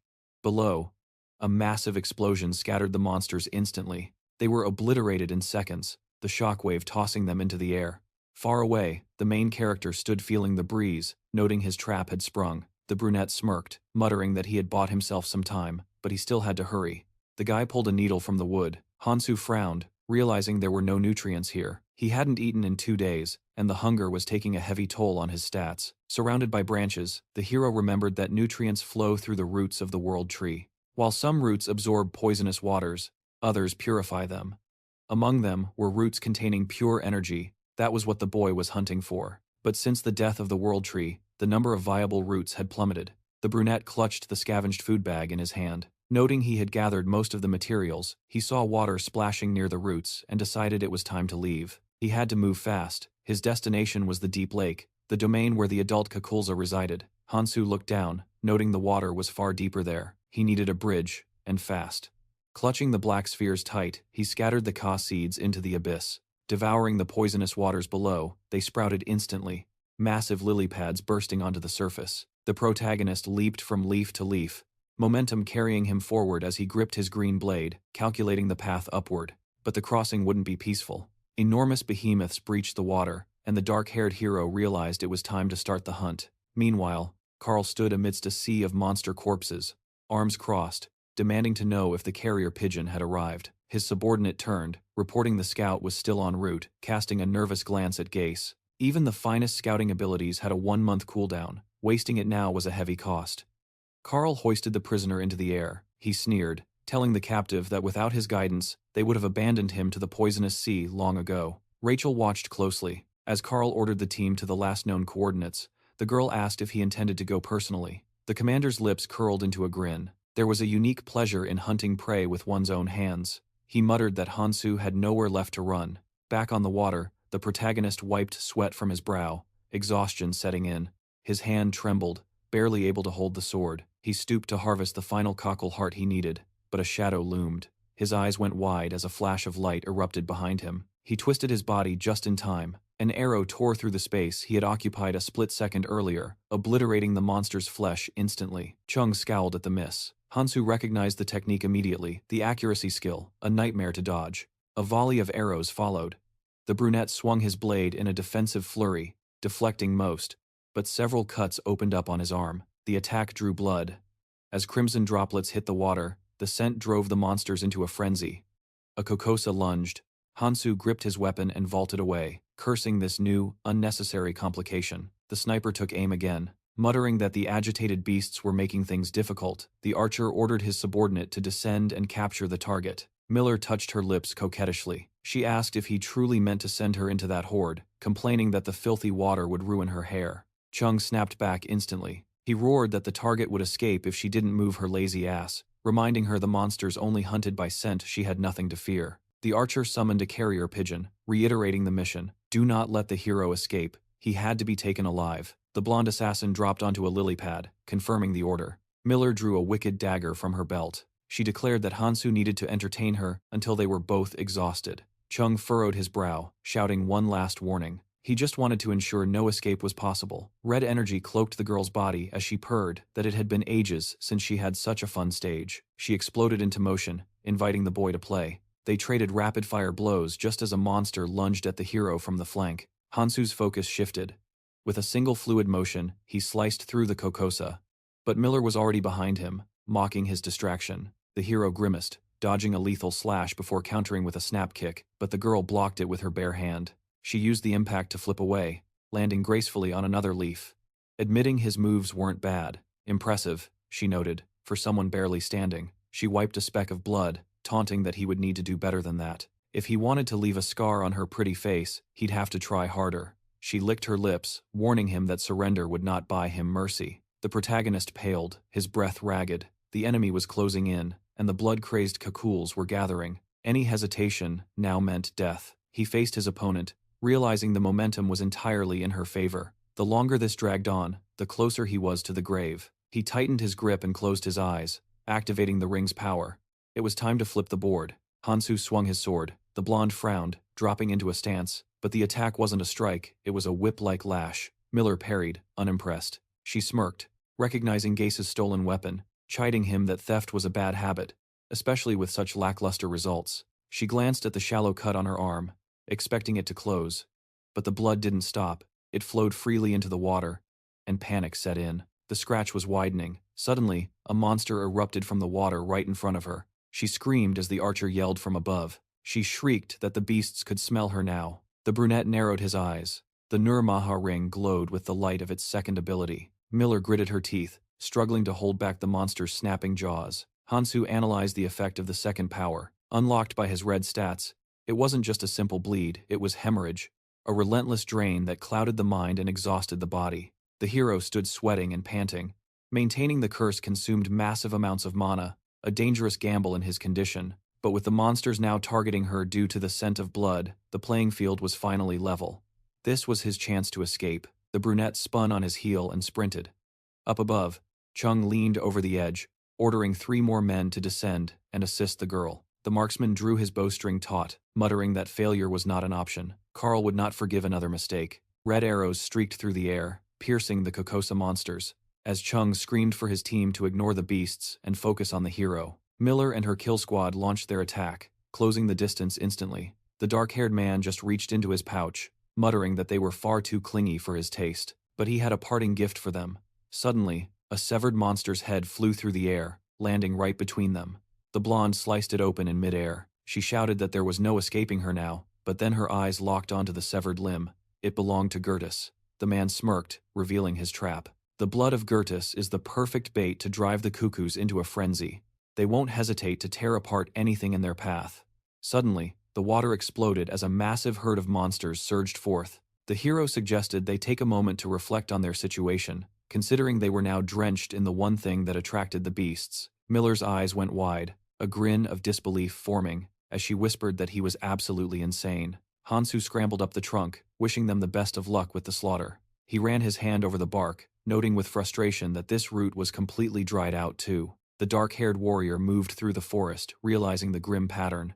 Wherever these so-called helpers went, death followed. Dead, withered roots were everywhere. The corruption was spreading fast, so he needed a vantage point from above to assess the damage. He closed his eyes, letting out a heavy sigh. He muttered to himself that the goal wasn't far now. Everything would get easier once he cleared the red zone. Hansu pressed forward, swearing a solemn oath to beat Keldian into the ground the next time they met. Elsewhere, a group of hardened scavengers glared at a rookie squad, noting that fresh blood was wandering around without a clue of how the world worked. A man crossed his arms, banishing them to the lower roots. This was their territory.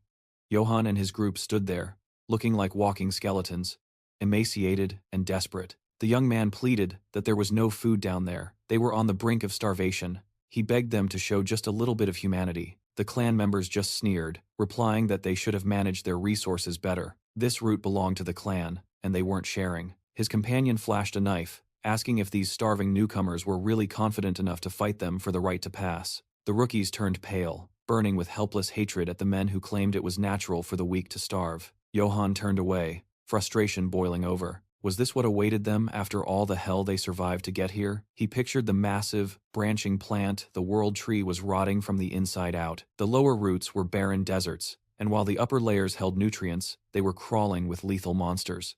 And every time they tried to ascend to the safe zones, the clans blocked their path. Were they really going to just wither away and die here? Suddenly, they whipped around at the sound of a grunt. The bully captain doubled over, struck hard in the stomach. Johann's eyes went wide, his jaw dropping as recognition hit him. The protagonist grabbed the thug by the collar, lifting him effortlessly. He slammed the local captain into the dirt, and the terrifying henchman scrambled to retreat in pure fear. The other travelers cheered at the sight, realizing the path was open. Finally, they could get their hands on the nutritious slurry they so desperately needed. They swarmed the route, using their foragers to harvest the food. Johann watched with a smirk, muttering that Hansu had solved their life or death problem in a single move. He looked up at the dark-haired savior. "Been a long time," the young man shouted. The hero leaped down from the upper branches, asking if they knew each other. Johann reminded him that they had sailed on the same ship. Hansu downed a bottle of nutrients in one gulp. Johann asked what he had been doing all this time, seeing as they hadn't crossed paths since their arrival. Johann smiled, admitting he was just glad to see a friendly face. He introduced himself properly this time, thanking Hansu for saving them from a slow death by starvation. The main character looked at him and shrugged. He just wanted to eat too. Might as well let them join in. The dark-haired man rubbed his full stomach and exhaled in satisfaction. But the other man wasn't done asking for favors. Johann knitted his brows, stating seriously that they needed his ship to get higher up the tree. Every other path was blocked. The hero turned away, flatly refusing the request. But the guy followed him, desperate. He exclaimed that he was begging him. Staying on the lower roots meant certain death, and a massive fish of calamity was constantly attacking the tree structure. The dark-haired man drove his knife into the bark, unfazed. He replied calmly that it wasn't a problem. Everything would be fine soon. He plucked a bud and tossed it over, telling them they would be safe here, so don't even think about going upstairs. The young man shuddered, shocked by the command. Then, his savior dropped the bombshell. He was going to use the ship to hunt down the disasters threatening the world tree. Hansu stared him down. He promised to kill the fish of calamity with his own 2 hands, so they didn't need to worry about dying today. Johann turned pale, his mouth hanging open in shock. He looked at the guy in confusion, begging for a rational explanation.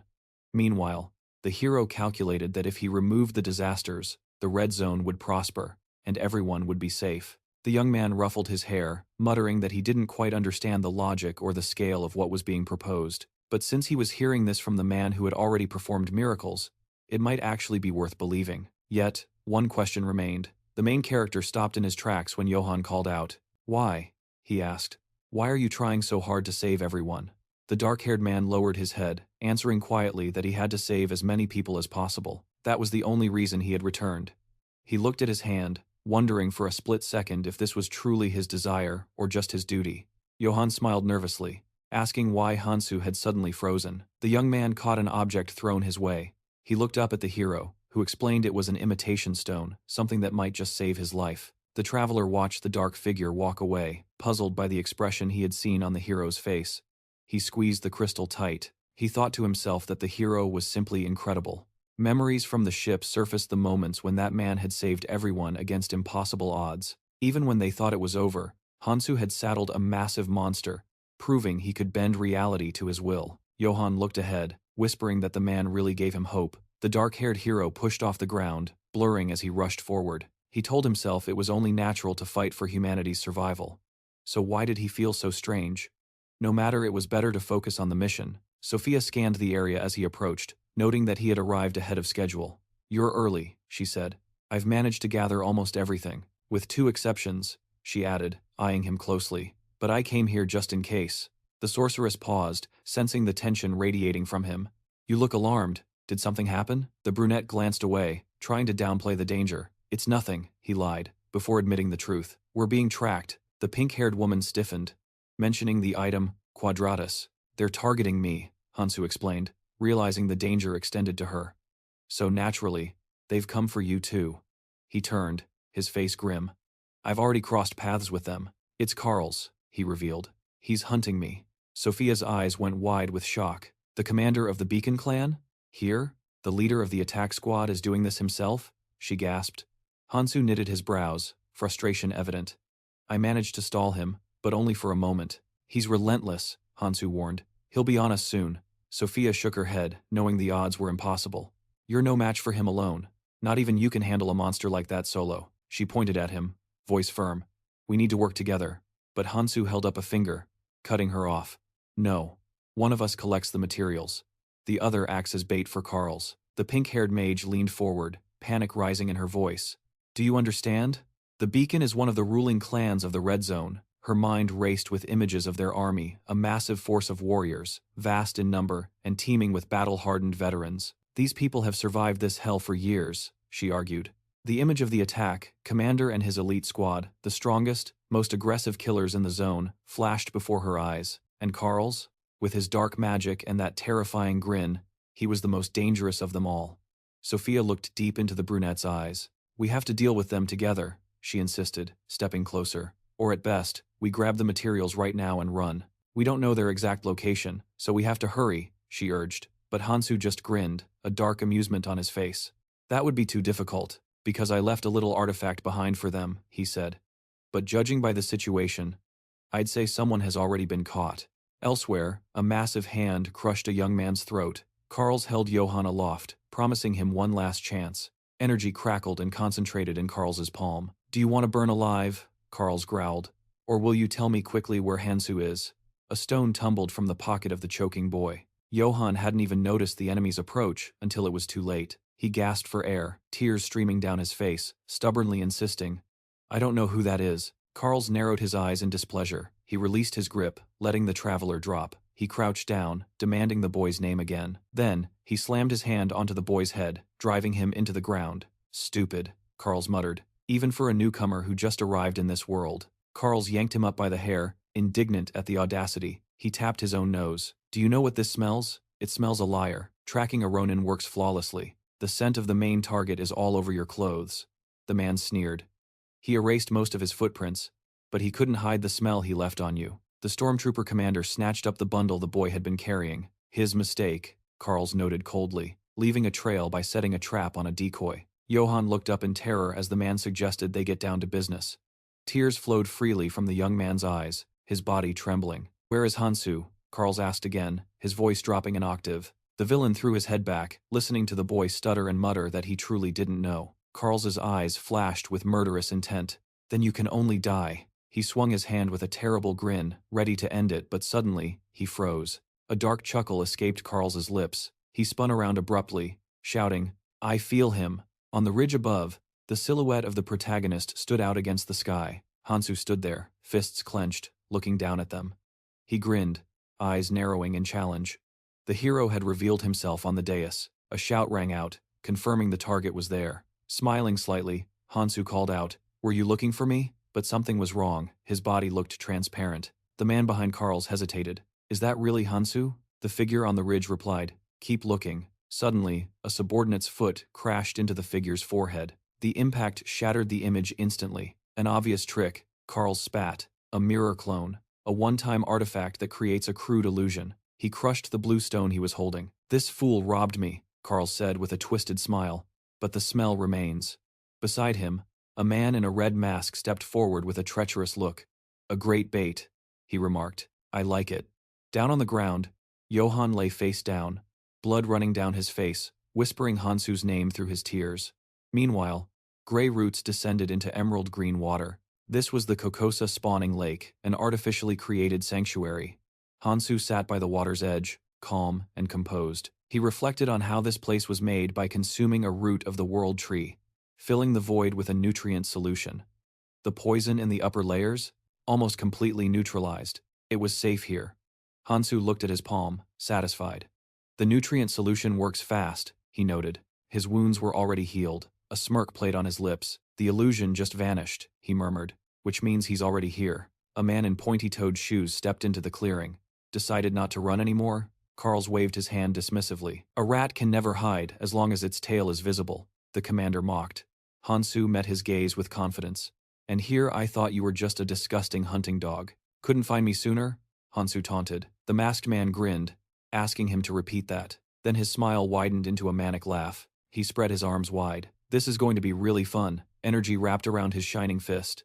"Let's see if you're as good as the rumors say." A bright glow enveloped the enemy's body. "Because if it's all a lie," he threatened, "you're going to die very quickly." Hansu reached into the bag on his belt. "Sounds tempting," he quipped. And then, he turned and bolted. "But if not today, we can continue next time." The masked man gritted his teeth in fury. He knows how to run. He couldn't believe the target was just leaving. "You think I'll let you go?" The bandit rushed in pursuit. But Carl's was faster. A red ball of energy formed in his palm. He hurled it forward the jasper flame, leaving a trail of purple feathers as it screamed toward Hansu. The young man vaults into the air, letting the cannonball sail harmlessly beneath him. In his palm rest several large seeds, which he scatters into the lake below. Instantaneously, massive green water lilies burst forth from the seeds.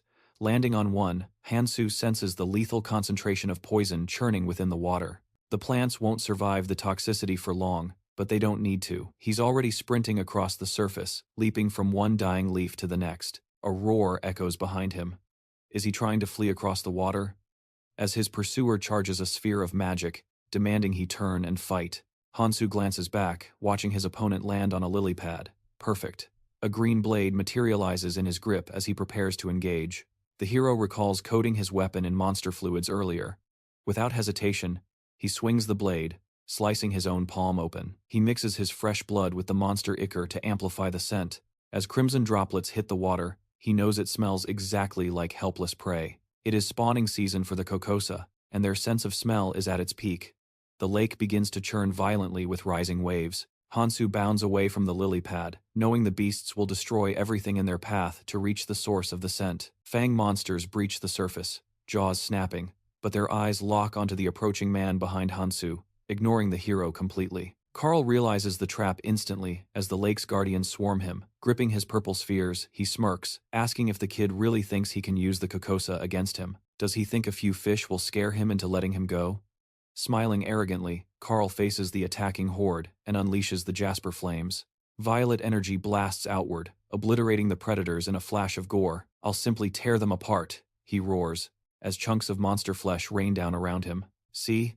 I got rid of them," Carl scoffs, pointing a menacing finger directly at the fleeing hero. Carl declares that Hansu is next, warning him that trying to hide underwater won't save him from his wrath. Of course, the hero replies with a grin that wipes the smile right off the older man's face.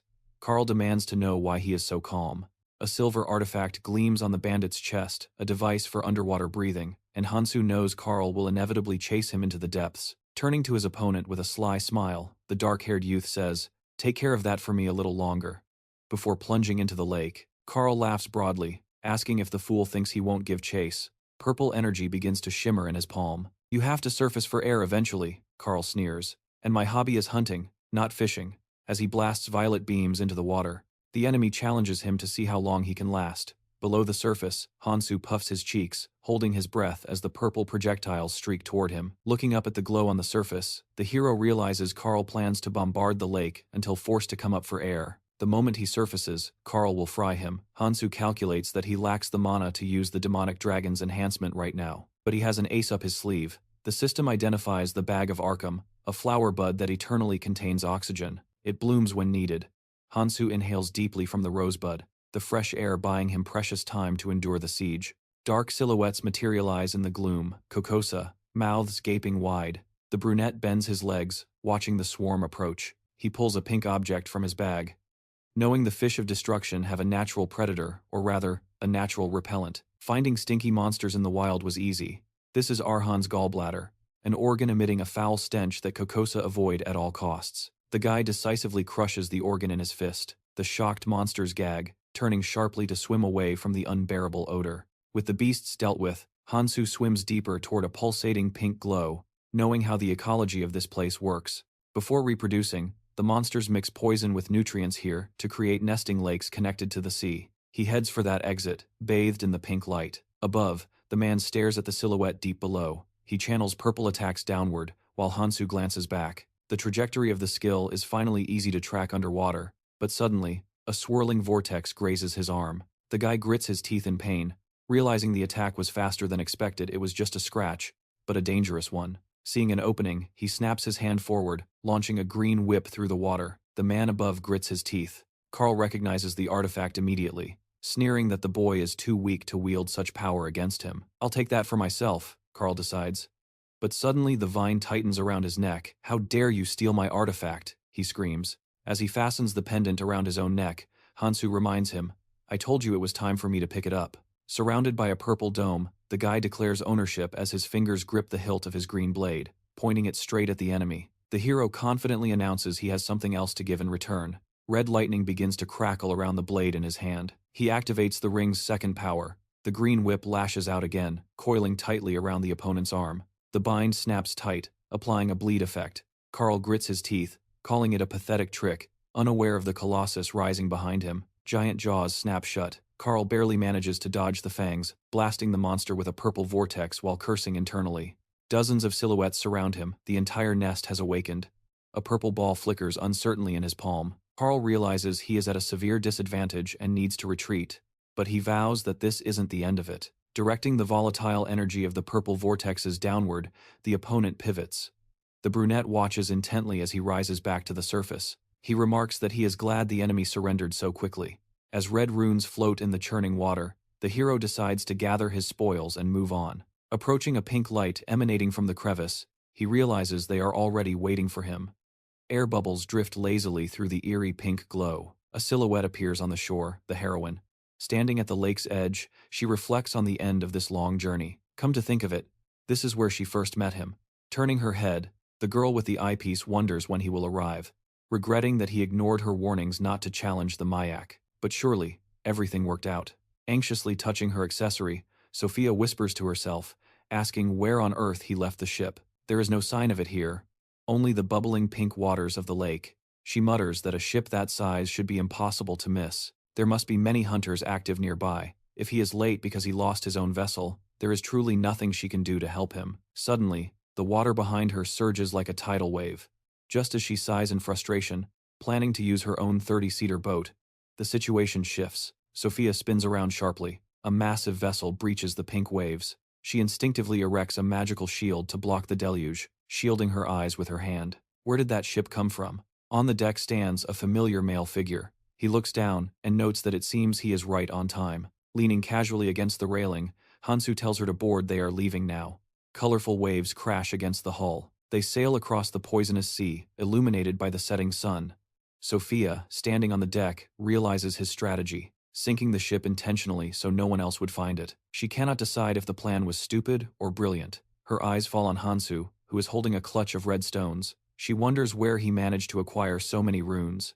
The hero replies that a friend helped him out, though likely not on purpose. Now, he has enough mana to substitute for a crystal. A red haze fills the air. The brunette asks how he figured it all out, while clutching a small seed in her hand. Sophia presses on, asking how he knows how to use these seeds. They are incredibly rare, growing only around Lake Kahovka. She stares intently at the man at the helm. She notes that it is usually impossible to tell if they are sprouting when thrown into poisonous water. For someone who apparently arrived in the red zone quite recently, he knows too much. The guy's silhouette reflects in the glass of her eyepiece. The heroine demands to know his secret, suspecting his base characteristics must be abnormally high. Surrounded by a digital radiance, his stats reveal 13% red runes and 14% strength. She thinks this is far too high for a mere beginner. The guy sits down beside the spread of ingredients. She realizes he is combining items in a way that most travelers in the red zone would never even conceive of. It seems as if he knows everything. Examining the dry branches in his hand, Hansu explains that the right combination of items is crucial. It helps maximize their power.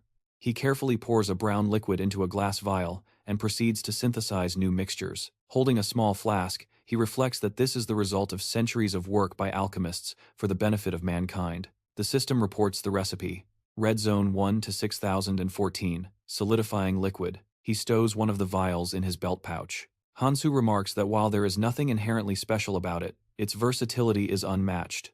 This will be the key to their victory. The girl realizes it acts as a poison for the fish of destruction, a strategy she had not even considered. The brunette turns to her companion. She admits that even her librarian's eye did not allow her to immediately decipher this combination. She demands to know what exactly Hansu is hiding. Turning away, the hero replies with a smirk that everyone is hiding something. Sophia looks at him in surprise when the conversation shifts to the 7 rates. She insists she only stayed here to destroy the fish of destruction. She asks how he knew about that, to which he replies that it does not matter now. Staring resolutely ahead, the guy declares it is time to meet the beast face to face. The pink surface of the water remains deceptively calm. Suddenly, massive scales breach the surface. The gargantuan pink fish of destruction rises, its dorsal fins looming ominously behind their ship. Their vessel with white sails cuts across the water. Crossing his arms, Hansu asks how they will get inside.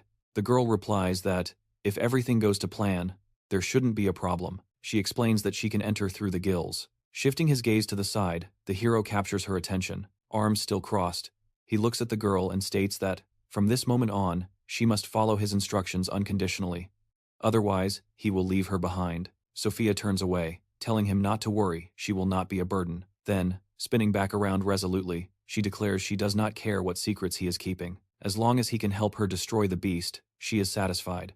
Sophia looks forward confidently, reaffirming that this is her only goal. Therefore, she will cooperate. She glances at the guy with crossed arms, who nods in agreement and tells her to rest easy. Looking forward with a steely gaze, the brunette asserts that he always keeps his word. The ship approaches a brown, sloping cliff. The hero reflects that it is time to change the red zone forever and lay a foundation for the survival of future travelers. There will be no second chances. There is only one way to get this right the first time. Suddenly, sparks of light materialize in the sky above them. Spears with glowing red tips fly straight toward the ship. The attack slams into the water, raising massive waves. Sophia squeezes her eyes shut and screams, staring at the jagged wood where a projectile has smashed through the ship's hull. She screams that they are under attack and will drown if they don't act fast.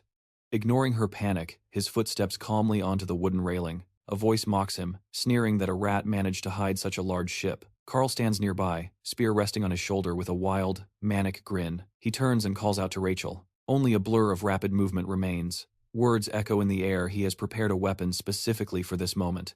The man's eye glows a menacing bright red. He wants to test the hull's durability? Fine. Spears rain down on the white sails, crashing into the water and sending up massive plumes of spray. The heroes scramble to keep their footing. The impact knocks Sophia off balance. Recovering instantly, she extends her arms, screaming for an immediate counterattack. But Hansu cuts her off with a sharp hand gesture. Hold. It is too risky. Several spears find their mark, splintering the hull. Even a vessel crafted by fairies has its limits, and this one is already battered. Only the enchanted lotus leaves keep them from sinking. High above, the pink-haired woman sneers, predicting their watery grave. Hansu doesn't let her finish. The fish of destruction. He begins, eyes scanning the perimeter. Is hypersensitive to mana. He explains that physical force, even enough to crush a hull, is irrelevant. She ignores brute strength. But mana? Skills? That wakes her up. He visualizes the colossal beast beneath them. Since the world tree is pure mana, the creature is naturally drawn to it. That explains the sensitivity. When you are this close to the beast, even the slightest magical fluctuation is a death sentence. Gripping the railing, Hansu's voice tightens. The odds are definitely against us. Sophia's eyes go wide. Then what are we supposed to do? She clutches her chest, frustration bubbling up. She refuses to be dead weight. She needs a plan. And she needs it now. Hansu reaches into his belt pouch. Relax. He pulls out a sphere tethered to his arm. We can't hit them directly from this range, but we can call in some local backup. Behind his eyepiece, his gaze sharpens. Sophia recognizes the device, another of his custom combinations. As pink ripples spread through the water, she wonders aloud, will that be enough bait? We just need to keep them busy. A sly grin spreads across Hansu's face as he tosses her a stone. Care to go fishing? Sophia beams at him. It has been years since she trusted anyone this much. But with him, they have got this. Meanwhile, the ship's white sails shred under the strain. On the opposing deck, Carl scoffs. He will be fish food in minutes. Nothing impressive. He snaps a command to his crew. Bring me every harpoon we have left. I am sending him to the bottom personally. Beside him, a man with a crimson facial scar frowns. Wait, what are they doing? Wooden crates splash into the sea from Hansu's vessel. The boxes bob on the surface, drifting toward the enemy. Are they dumping cargo? Someone asks. Or is it a trap? Carl's doesn't take chances. Destroy them. Clear a path. White flashes light up the water as spells bombard the debris. On the other ship, Hansu drops to one knee and roars. Brace yourselves. A stray shell cracks one of the floating crates open. The wreckage splits, and suddenly, the bait is taken. Golden light spills across the rose-tinted water. Deep below, a massive yellow eye snaps open. The purple behemoth stirs. On the enemy deck, the crew freezes. A massive surge rocks the ocean. Suddenly, a colossal purple horror erupts from the depths, tentacles thrashing. It is a kraken.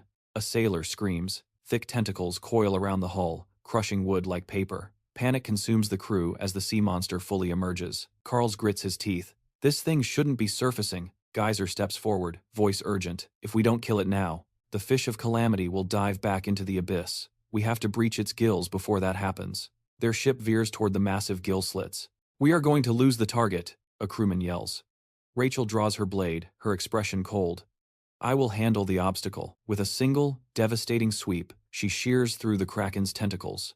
The beast howls and sinks back beneath the waves. Behind the captain, Anna speaks up. Are we ready? We need to move. We have wasted enough time. Carl shoves Geyser's head forward, forcing him to look ahead. Stop gawking and focus on the route. Geyser glares at the horizon. That kraken wasn't an accident, he mutters. That bastard Hansu. He is pulling every dirty trick in the book. The ship plunges into the gaping gill slit. We are going under, the helmsman bellows. Everyone, hold on! As they glide through the tunnel, a masked figure looks around in awe. Incredible. We are fully submerged, yet completely dry. It is the mana pressure, his companion explains. The calamity fish is so saturated with magic, it repels the water. Eyes forward. Through the gloom, they spot Hansu's vessel ahead. Carl narrows his eyes. Maintain course. We just need to follow this channel. Geyser scoffs, indignant. We will catch them the moment we clear this tunnel. The ship accelerates toward the exit. Watch the walls, he warns. This massive flesh tunnel shifts before it seals shut. One wrong move and we are crushed. Carl glances at the woman beside him. She challenges him. Is chasing Hansu really our priority? Shouldn't we focus on the potential recruits? She gestures to a group huddled on the lower deck. You know the orders. Quadratus needs strong travelers. That is why we are here. The wooden railing splinters under Carl's grip. I know the mission, he snaps. Have some patience. We are inside the fish of calamity. Where are they going to run? There is no swimming away from this. He releases the railing, brushing off splinters. Besides, that kid is helpless without a guide. It will be a miracle if we even find his corpse intact. They emerge into the stomach, a vast pocket dimension, where the fish stores everything it swallows. Centuries of debris have formed a massive, artificial island. It looks just like a dungeon, a soldier mutters as they prepare to disembark. Carl surveys the area, frowning. The magical interference here is chaotic. Trying to track a specific energy signature or scent is nearly impossible. He hates being back here, Nearby, Geyser grins as the new recruits gag and complain about the piles of rotting ships and half-digested bodies. "This isn't what we signed up for," one shouts. Geyser spreads his arms wide, theatrical and mocking. "Oh, but you misunderstand the beauty of this place. This is the blessing of the calamity fish, the true prize." He strides forward, stepping over debris. "You see, the stomach acid here is selective. The only things it fully processes are the world tree's sap and the ruins of Elfenheim, the ancient creators themselves." Deep within the bowels of the calamity fish, a dagger stood driven into a human skull. Geyser gestured to the grim scene, calling it a secret treasury. "Look at the remains resting here," he proclaimed to the group, holding up a mysterious amulet. "Do you wonder what happened to their artifacts?" He claimed this talisman was the only reason he survived this hell before. Then came the hook. "Do you want that kind of power?" Greed lit up their faces. If serving the calamity fish and the quadratus meant receiving everything they desired, they were all in. Geyser clutched the amulet with religious fervor. "We thank the fish for this blessing. The quadratus is always ready to welcome you." Suddenly, Hansu materialized behind him. "I wouldn't make so much noise if I were you," he whispered. "You might wake the neighbors." Geyser scoffed, confident in his god's protection. "Safe? We follow the quadratus direction. How loud are we talking, anyway?" Hansu grinned. "Oh, about as loud as an explosion."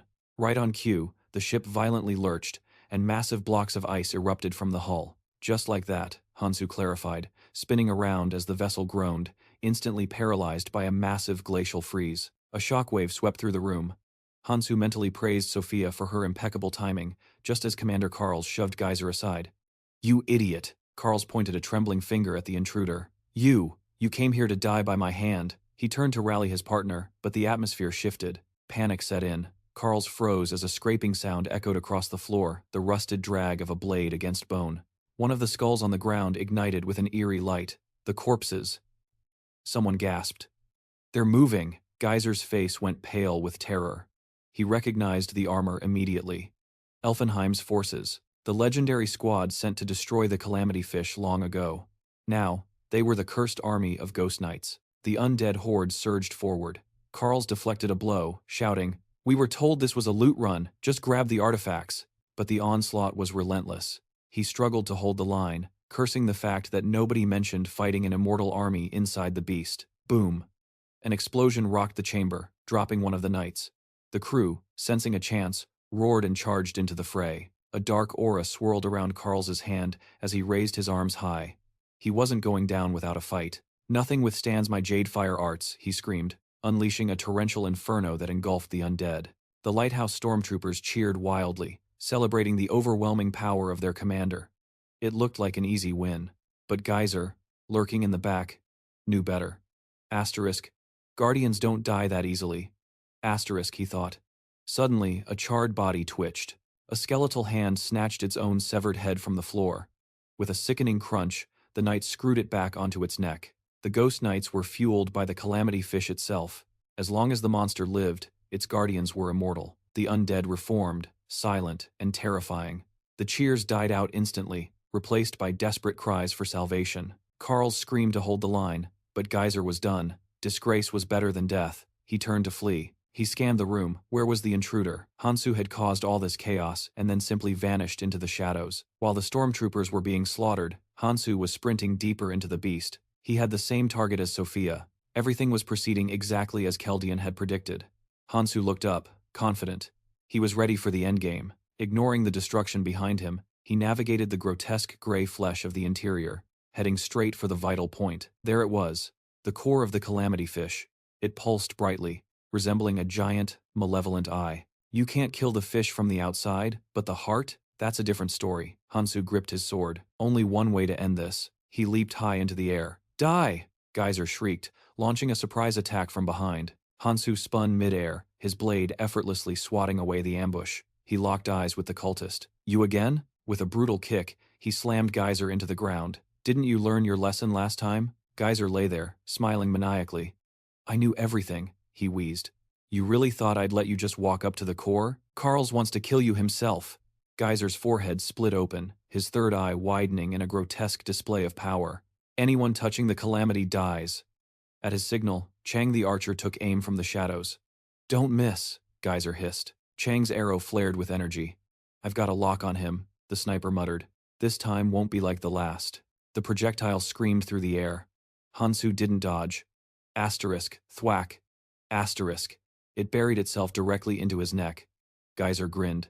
Got him, Geyser cheered. But the archer froze. Something was wrong. Scales were shimmering on the hero's neck. The arrow fell away uselessly. Not a scratch. Only the collar of his shirt was torn, revealing skin crackling with lightning. Dragon transformation. Geyser's jaw dropped. He remembered his comrades boasting about their sniper's power. They said a control shot could drop a boss monster in one hit. It was supposed to be unblockable. It's the same skill as before, Hansu scoffed. How did you get so much weaker? Trembling, Chang knocked another arrow. If one shot isn't enough, I'll keep firing until I get results. He closes his eyes, focusing his aim. Hansu warns them. You just couldn't leave me alone. Since they won't let him walk away, he has no choice.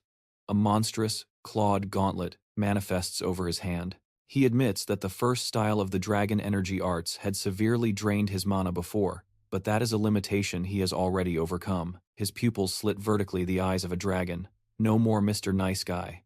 Around him, the survivors continue their desperate clash against the undead horde. Asterisk. Crunch. Asterisk. A skull shatters beneath a boot. Carl barks orders to his squad. Keep attacking. Don't give them a single second to regenerate. Steel pierces a chest. But panic spreads, the dead are rising faster than they can kill them. A skeleton's jaw hangs open in a silent scream. Carl realizes the grim truth. At this rate, they'll burn through all their mana and stamina for nothing. He grits his teeth, frustrated by the futility of the fight. They are battling an enemy that endlessly recovers a distinct tactical disadvantage. He wonders, how did Hansu figure out how to manipulate the calamity fish like this? He reaches out to his men. Die here, and you end up just like them. He orders them to deploy the special feathers they brought. A feather materializes in his grip. System text flashes. Asterisk. A one-time artifact. A fragment from the leaves of the world tree. Asterisk. It is supposed to grant a mass escape. But the subordinate clutching it starts panic rambling. It's not working. No matter what I do, it won't activate. Suddenly, a girl hovers above them. Of course it won't. You think you can just warp out of the calamity fish's stomach? Sophia frowns, delivering the bad news. The same rules apply to the ghost knights. Inside this beast, they are truly immortal. Carl glares at her with pure venom. You stood in my way. I'm not letting you leave alive. She notices his rage and cracks a smile. She seems amused that he thinks she's been idle. While he was fighting, she was desperately searching for a method to kill the beast. At least I'm doing something useful. She suggests he stop whining and start looking for a real exit. Nothing works in here. Not even your precious clan communications. Her grin widens. If you die here, Carl, no one will ever know. A magic circle ignites in her palm. Consider this a parting gift. Sophia locks eyes with him. You already have all the clues you need. Carl lowers his head, seething. Working with that rookie has clearly rotted your brain. He reminds her exactly who stands before her. The commander of the Lighthouse Stormtroopers. The man entrusted with ruling the Red Zone. Dark energy swirls around his fist. He rushes her. You are nothing. The weakest of the 7 phantoms. I could toy with you all day. Her magical blasts scream toward him and fly right past. He scoffs. Can't even hit a moving target? You dishonor the phantom name. Sophia covers her face, bracing herself. Asterisk. Boom. Asterisk. An explosion erupts directly behind Carl. Smoke billows past her. She lowers her hands. I wasn't aiming at you, idiot. Carl looks up, stunned. The fleshy ground beneath them violently convulses. Everyone inside the beast stumbles, shocked by the sudden quake. Water surges in. Someone screams. The stomach walls. They're contracting. Sophia looks away, admitting the truth. She was just stalling. She needed time to access her library and find a way to force the calamity fish's gills shut. Carl glares, realizing he's been played. Her job here is done. She starts to fade away. Let's hope we never meet again. Carl curses her out, then frantically waves to his men. Get to the ship! We're leaving, now! Rachel tries to interject. Sir, about the ship, but the commander cuts her off, bellowing orders. Where is the Quadratus? What is Gasu doing? Why aren't we moving? Rachel points to the approaching horde. The ghost knights. They've overwhelmed the transport. Carl spins on her. By the time we reach the gills, they'll start opening again. We have to hold our ground until then. You, provide support fire. Keep them back. He scowls, swearing a blood oath. When I get out of here, Sophia is going to pay. Dark energy coalesces in his palm again. I am the commander of the Lighthouse Stormtroopers. I will not die in this filth. A massive beam of darkness blasts the undead knights backward. He raises a hand. "Follow me," but he freezes. Standing directly in their path is Hansu, holding the unconscious body of Gesu by the neck. Hansu shrugs. "Showing up like this makes me feel like the villain." He drops the unconscious man to the ground with a heavy thud. But he wouldn't have listened anyway. Carl raises a trembling hand, pointing. "You fearless fool. I was going to let you join me quietly," Hansu says, looming over him. "But plans change. I changed my mind." He reaches out. "No more talking." Asterisk bam. Asterisk Hansu strikes. The commander is slammed into the ground with crushing force. Rachel watches, terrified. Carl struggles to rise, his mind reeling. Asterisk. What was that power? I've been conserving strength, yet he overpowers me? Did he get stronger? Asterisk. Asterisk. Did he absorb the runes from the Quadratus team? Asterisk. Carl clutches a handful of gravel, crushing it. Asterisk. Doesn't matter. Even if he did, he stands no chance against me. Asterisk. Carl leans forward, eyes manic. You think absorbing a few runes makes us equals? You arrogant brat. I will crush you and take back everything. The commander draws his blade. Rachel steps forward to assist, but he snaps at her. Stay back. He is insulted. Does she think he is so weak he needs help to handle one kid? Carl charges, screaming for his men to hold back the undead so he can duel. Hansu calmly raises his sword. Don't worry, Hansu says coldly. I was planning to clean up all the trash here anyway. The commander screams in fury. Mocking him as nothing more than a helpless newborn puppy, the enemy lashes out. The strike leaves blinding trails of light in its wake as Hansu barely manages to intercept the blow with his sword. Straining to hold back the crushing onslaught, Hansu is forced to endure the taunts. Was this pathetic display really all he had to offer after all his arrogant boasting? The hero grits his teeth under the pressure, while his adversary flashes a wide, predatory grin, his mind already savoring the inevitable victory. He knew instantly this opponent was beneath him. Sparks erupted as steel clashed against steel, but his resolve was ironclad. He would never lose to a mere novice. The earth trembled beneath their boots. The commander drew back his blade for the finishing strike, sneering that this was the end of the line. Steel pierced flesh as the blade found its mark. Yet, the man simply extended a hand, offering a deal. Accept the offer, or die. He could live, but only as a subordinate. Hansu lowered his head, seemingly accepting that this was the only way to preserve his life. Carl smirked, looking down at him. He added that death was inevitable for a simple reason. The weapon clattered to the ground. He was simply weaker than his opponent. As blood streamed down the hero's face, he looked up, eyes burning.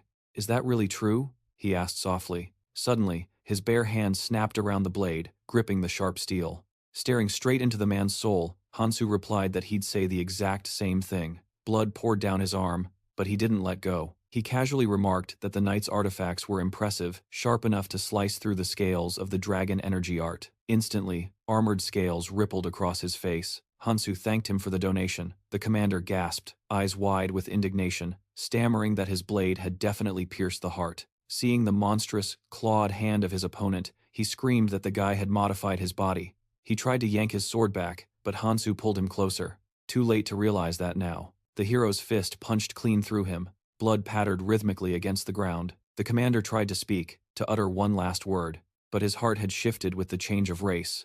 Now, there was just a gaping hole in his chest. Carl cursed his own lack of skill as the light faded. Hansu loomed over the defeated corpse. He yanked the blade from his own chest and tossed it aside like trash. A glowing rune materialized in his grasp. Annex argued the point, but Hansu noted he only succeeded because he'd pushed himself to the absolute breaking point to forge 3 dragon hearts. Healing stones were scarce, but there was nothing he could do about that now. His mind drifted back to the nature of the dragon. He realized the special ability of the dragon energy art was essentially an imitation of the art's original owner. It literally borrowed the raw power of a dragon. As blood continued to ooze from his wound, he contemplated how the art changed his body compared to true dragons. The human physique was woefully inefficient. The backlash from the transformation was massive, and his body was still taking internal damage. Hansu retrieved the sword, noting his runes were hovering around 35%. He slid the weapon into his belt. Closing his eyes, he admitted he was still a novice with this art. Maintaining the transformation was exhausting. He clenched his fist, steeling his resolve. The rest was just a matter of time. He frowned, realizing that if he didn't execute his next moves instantly, he simply wouldn't make it. He moved forward, leaving Case's corpse rotting on the ground. The pupil of the third eye darted frantically from side to side. Something was watching Hansu walk away. The eye evaporated into mist, whispering a vow that it would remember this. Spotting the fish core, the hero realized the others hadn't arrived yet. This was his chance. He began to climb rapidly. He mentally thanked Sophia for the intel on the core of the disaster fish. The core was currently closed and perched high above. Reaching it alone would be a nightmare, but the platform was already reacting. Suddenly, the core bloomed open. He knew the fish lacked a defense system capable of handling external threats, but there was one glaring exception. It possessed an internal defense mechanism for emergencies, and it wasn't just the ghost knights.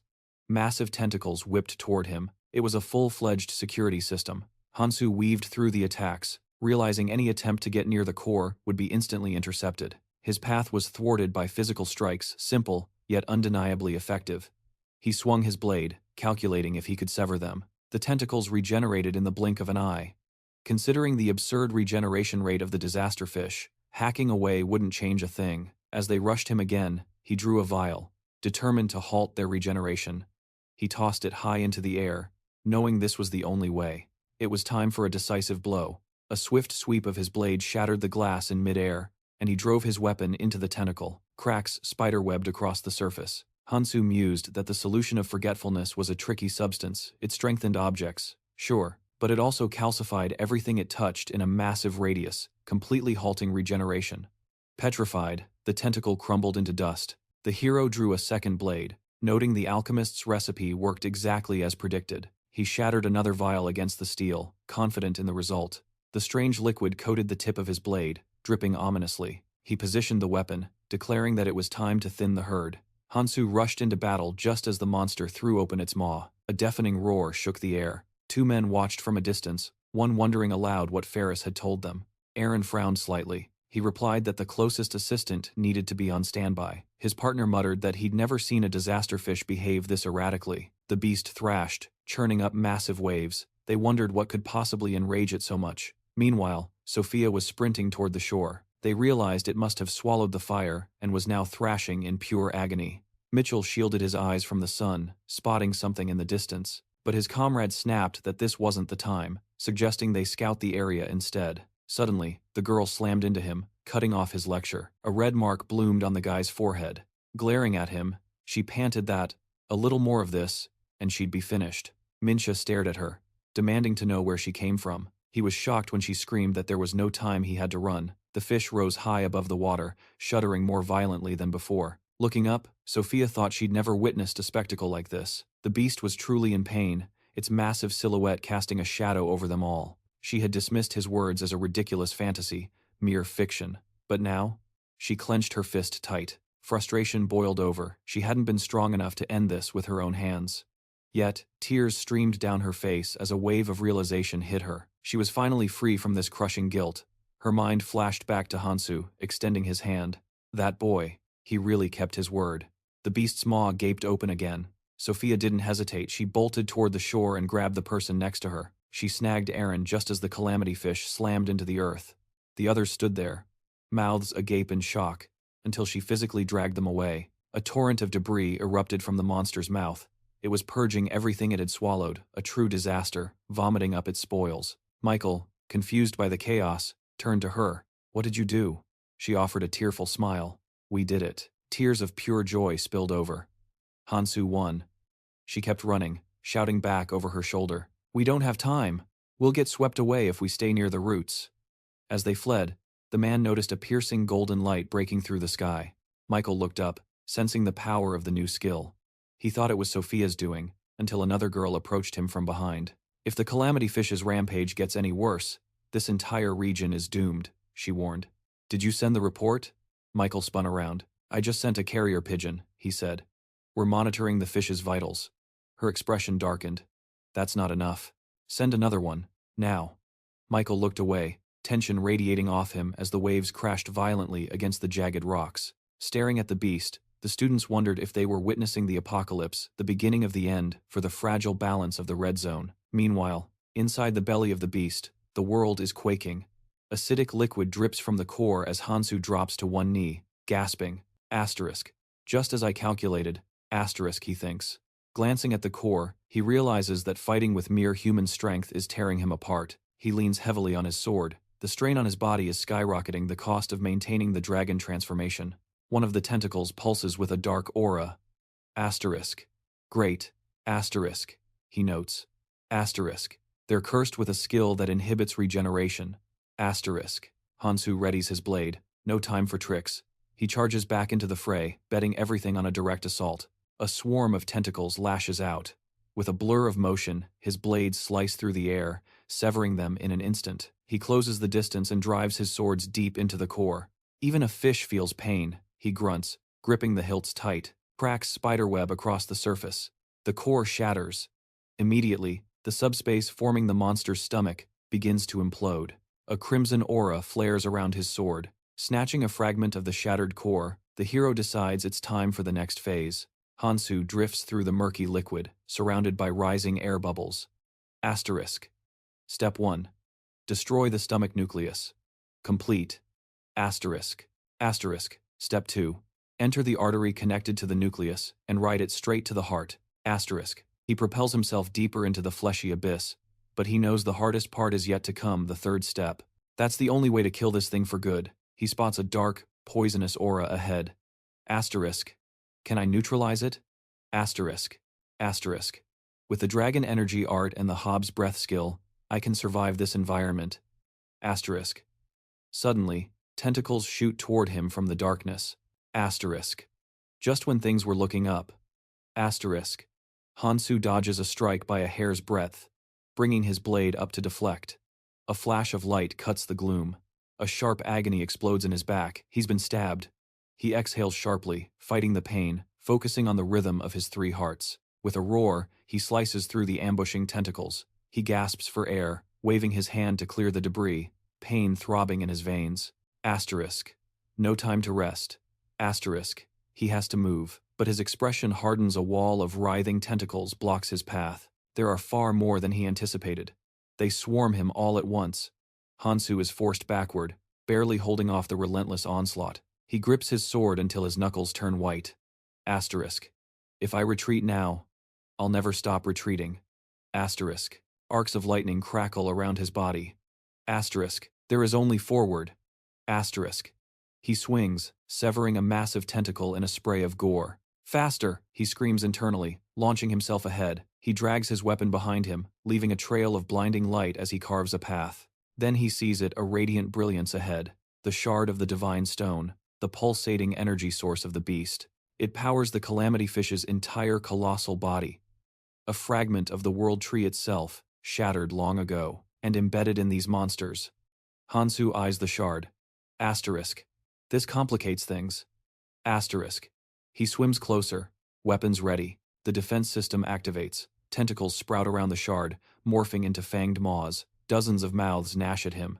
Hansu tightens his grip. The enemy is fighting to the bitter end. Asterisk. Fine. Asterisk, he thinks. Asterisk. Then let's finish it. Asterisk. He refuses to yield. He rockets into the cluster of teeth and flesh, decapitating the nearest monster with a savage swing. A streak of light follows his blade as severed chunks of flesh rain down. But a tentacle snakes out, clamping tight around his ankle. Asterisk. Fast. Asterisk. He's caught off guard. Before he can react, a horde of tentacles rushes him, burying him under a mountain of writhing flesh. But then, a low hum resonates from the center of the pile. Cracks form on the trapping limbs. Boom! Hansu bursts free, his face set in a grim frown.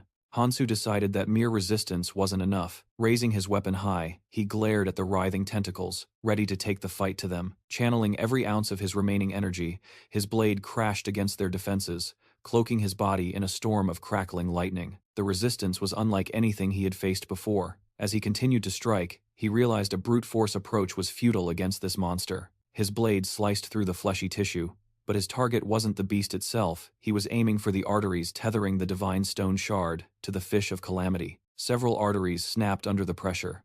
Gritting his teeth, Hansu raised his hand for a final strike, his blow shattering the remaining defenses. There it was. He snatched the stone from the air, surprised by its diminutive size given the immense, radiating power it held. To think this tiny fragment sustained such a massive beast. A triumphant smile crossed his lips. He finally had it. Suddenly, the entire cavity quaked violently. The exit was sealing shut. He realized that without the shard, the fish's internal structure was collapsing in on itself. If he stayed, he would be crushed.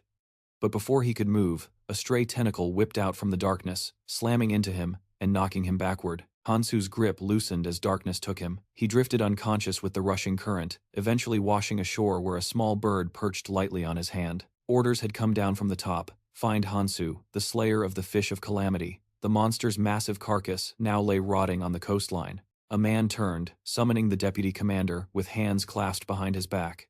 Lu peered inside the wreckage, muttering, "So, the rumors were true." He picked up a shattered mask. It belonged to the former commander.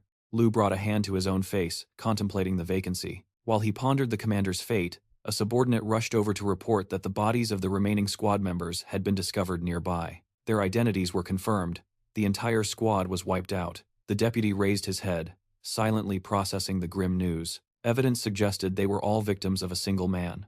When asked for orders, Lu simply dropped the mask, stating coldly, "The commander is no longer with us." That meant a change in hierarchy was in order. A sinister smile crept onto Lu's face as his assistant addressed him as commander. He definitely liked the sound of that. He was nothing like his predecessor, a man who had secured the rank solely through seniority rather than actual skill. Amidst the torn sails of the wreckage, Lu extended his hand, demanding a status report on any survivors or missing assets. Reconnaissance was ongoing, but given the total devastation, the likelihood of finding anyone alive was next to zero. Furthermore, no ruins were discovered, though they did salvage artifacts from the Fish of Calamity's gut. One blade, however, crumbled to dust the moment it was lifted. Lu was baffled. How could a beast of that magnitude die without leaving a dungeon behind? He demanded an immediate count of the functional artifacts. Pushing thoughts of the dead commander aside, he focused on the real threat. They still didn't know if the hero had survived this carnage. He ordered a relentless search for any trace of him. Picturing the man with the third eye, Lu decided that if they met, he would have to test his strength personally. Lu paused, his gaze fixing on the fish's exposed anatomy. "This," a subordinate explained, pointing to a cavernous hollow, "is likely where the heart was located." As the new captain examined the remains, questioning the cause of such damage, a figure appeared behind him, marveling at the sheer destructive power Hansu must possess. The man addressed him as deputy commander, prompting Lu to whip around. "It's commander now," he corrected sharply, before demanding a situation report. A massive crowd was forming nearby. The assistant nervously reported that travelers were flocking to the site, eager to see the spectacle. Lu scolded them, insisting this operation remain a secret. He demanded to know why the perimeter hadn't been secured effectively. "There are too many of them, sir," the subordinate stammered. "We can't hold them all back. We're awaiting your orders on how to proceed." Surveying the throngs of people, Lu dismissed the worry. "Let them be. They're just here to gawk at the dead Fish of Calamity." Buried within that crowd stood Sang-jin. "No need to make a scene," Lu added. "As long as they keep their distance, let them stare all they want." Whispers rippled through the onlookers, everyone asking who killed the beast. A man in the crowd smiled slyly, turning to those around him. "I heard the fish is stuffed with priceless artifacts," he announced, throwing his hands up to grab the crowd's attention. He pointed an accusing finger at Lu's men. "And that group over there? They plan to hoard every last piece for themselves." The crowd's attention snapped toward him. Runes are hard enough to find without greedy clans monopolizing the spoils. The atmosphere shifted instantly from curiosity to anger. "Why should we stand back? Let's get what's ours." The mob roared and surged forward. Lu watched the incoming wave with a deep frown. "You disrespect the dead," Lu bellowed. "I was willing to tolerate your presence, but you've crossed the line. Leave, now." This site is under the jurisdiction of the lighthouse. On his command, his soldiers charged forward to violently disperse the rioters. A magical observer watched the chaos unfold before flying off, returning to its master, Sophia, who waited with an outstretched hand. "Perfect," she murmured. She had orchestrated the gathering, using the crowd as a pawn to distract the lighthouse from the real prize. As the observer dissolved into her palm, she marveled at the sheer scale of the riot her agents had successfully incited. All she had done was plant a few rumors. The agents she used were mercenaries, untrustworthy, perhaps, but undeniably effective at stirring up trouble. Sophia tilted her head, observing Sang-jin and the cloaked figures as they continued to fan the flames of the mob's rage. She found herself intrigued by this mysterious group and their motives, but as she looked on, she decided it didn't matter who they were. This chaos played right into her hands. It was fortunate they managed to divert the lighthouse's gaze, though the distraction wouldn't last. The moment they conjured a bright sphere, the clock started ticking. Sophia gritted her teeth. She had to seize this narrow window to search. Time was a luxury she didn't have, and if one eye wasn't enough, She would summon a dozen. Dozens of magical eyes scattered across the sky. Controlling this many at once was a mental burden, but absolute stealth was the only way to search undetected. There was no other choice. Clenching her fists until her knuckles turned white, Sophia confronted the grim reality. 3 days had already passed. As she sent her observers far and wide, determination hardened in her gaze. She had to find Hansu. A man like that didn't just die so easily. She refused to believe he was gone. Meanwhile, amidst the wreckage and lapping waves, the hero lay motionless by the water's edge until a sound broke the silence. A shadow loomed over his battered body. The fairy stared down at the guy intently, a twisted grin on its face. Finally, it whispered, "The day has come." The demon didn't hesitate. Whack! A fist connected with Hansu's face. No reaction. The creature leaned in, threatening that if he didn't get up right this second, he was going to get a big, wet kiss. The creature threw its arms open in theatrical joy as Hansu bolted upright. The hero flexed his hand, relieved to see he had recovered a bit. The side effects of his draconification were subsiding. He reached out, sensing his reward was ready. He had secured exactly what he needed. Hansu glared at the demon who had so rudely awakened him.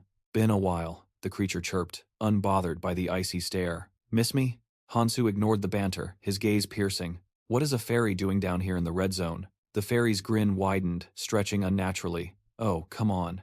You know the rules. We don't descend to the lower realms unless something extraordinary happens." It wrapped an arm around Hansu's shoulders like an old pal. "But how could I just sit back and watch? This situation is far from ordinary." The demon gestured grandly toward the rotting carcass of the massive beast. "A true masterpiece. You're the first traveler in history to slay a calamity fish. Usually the rule is, great deed, great reward." The fairy paused, savoring the moment. Hansu scowled. He knew where this was going. The fish wasn't meant to be hunted. So, technically, no special reward for killing it. The creature chuckled at Hansu's annoyance. "Weird, right? If you get too strong, we lose interest." Hansu stared at that sadistic smile. He knew their nature.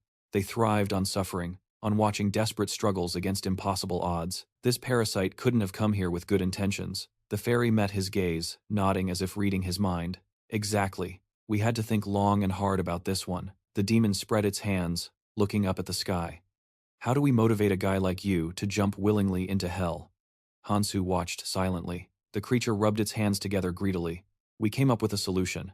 It floated higher, looking down on him. "I'm here to make you an offer. And honestly, it's not a bad deal." The demon withdrew its hand, snapping its fingers.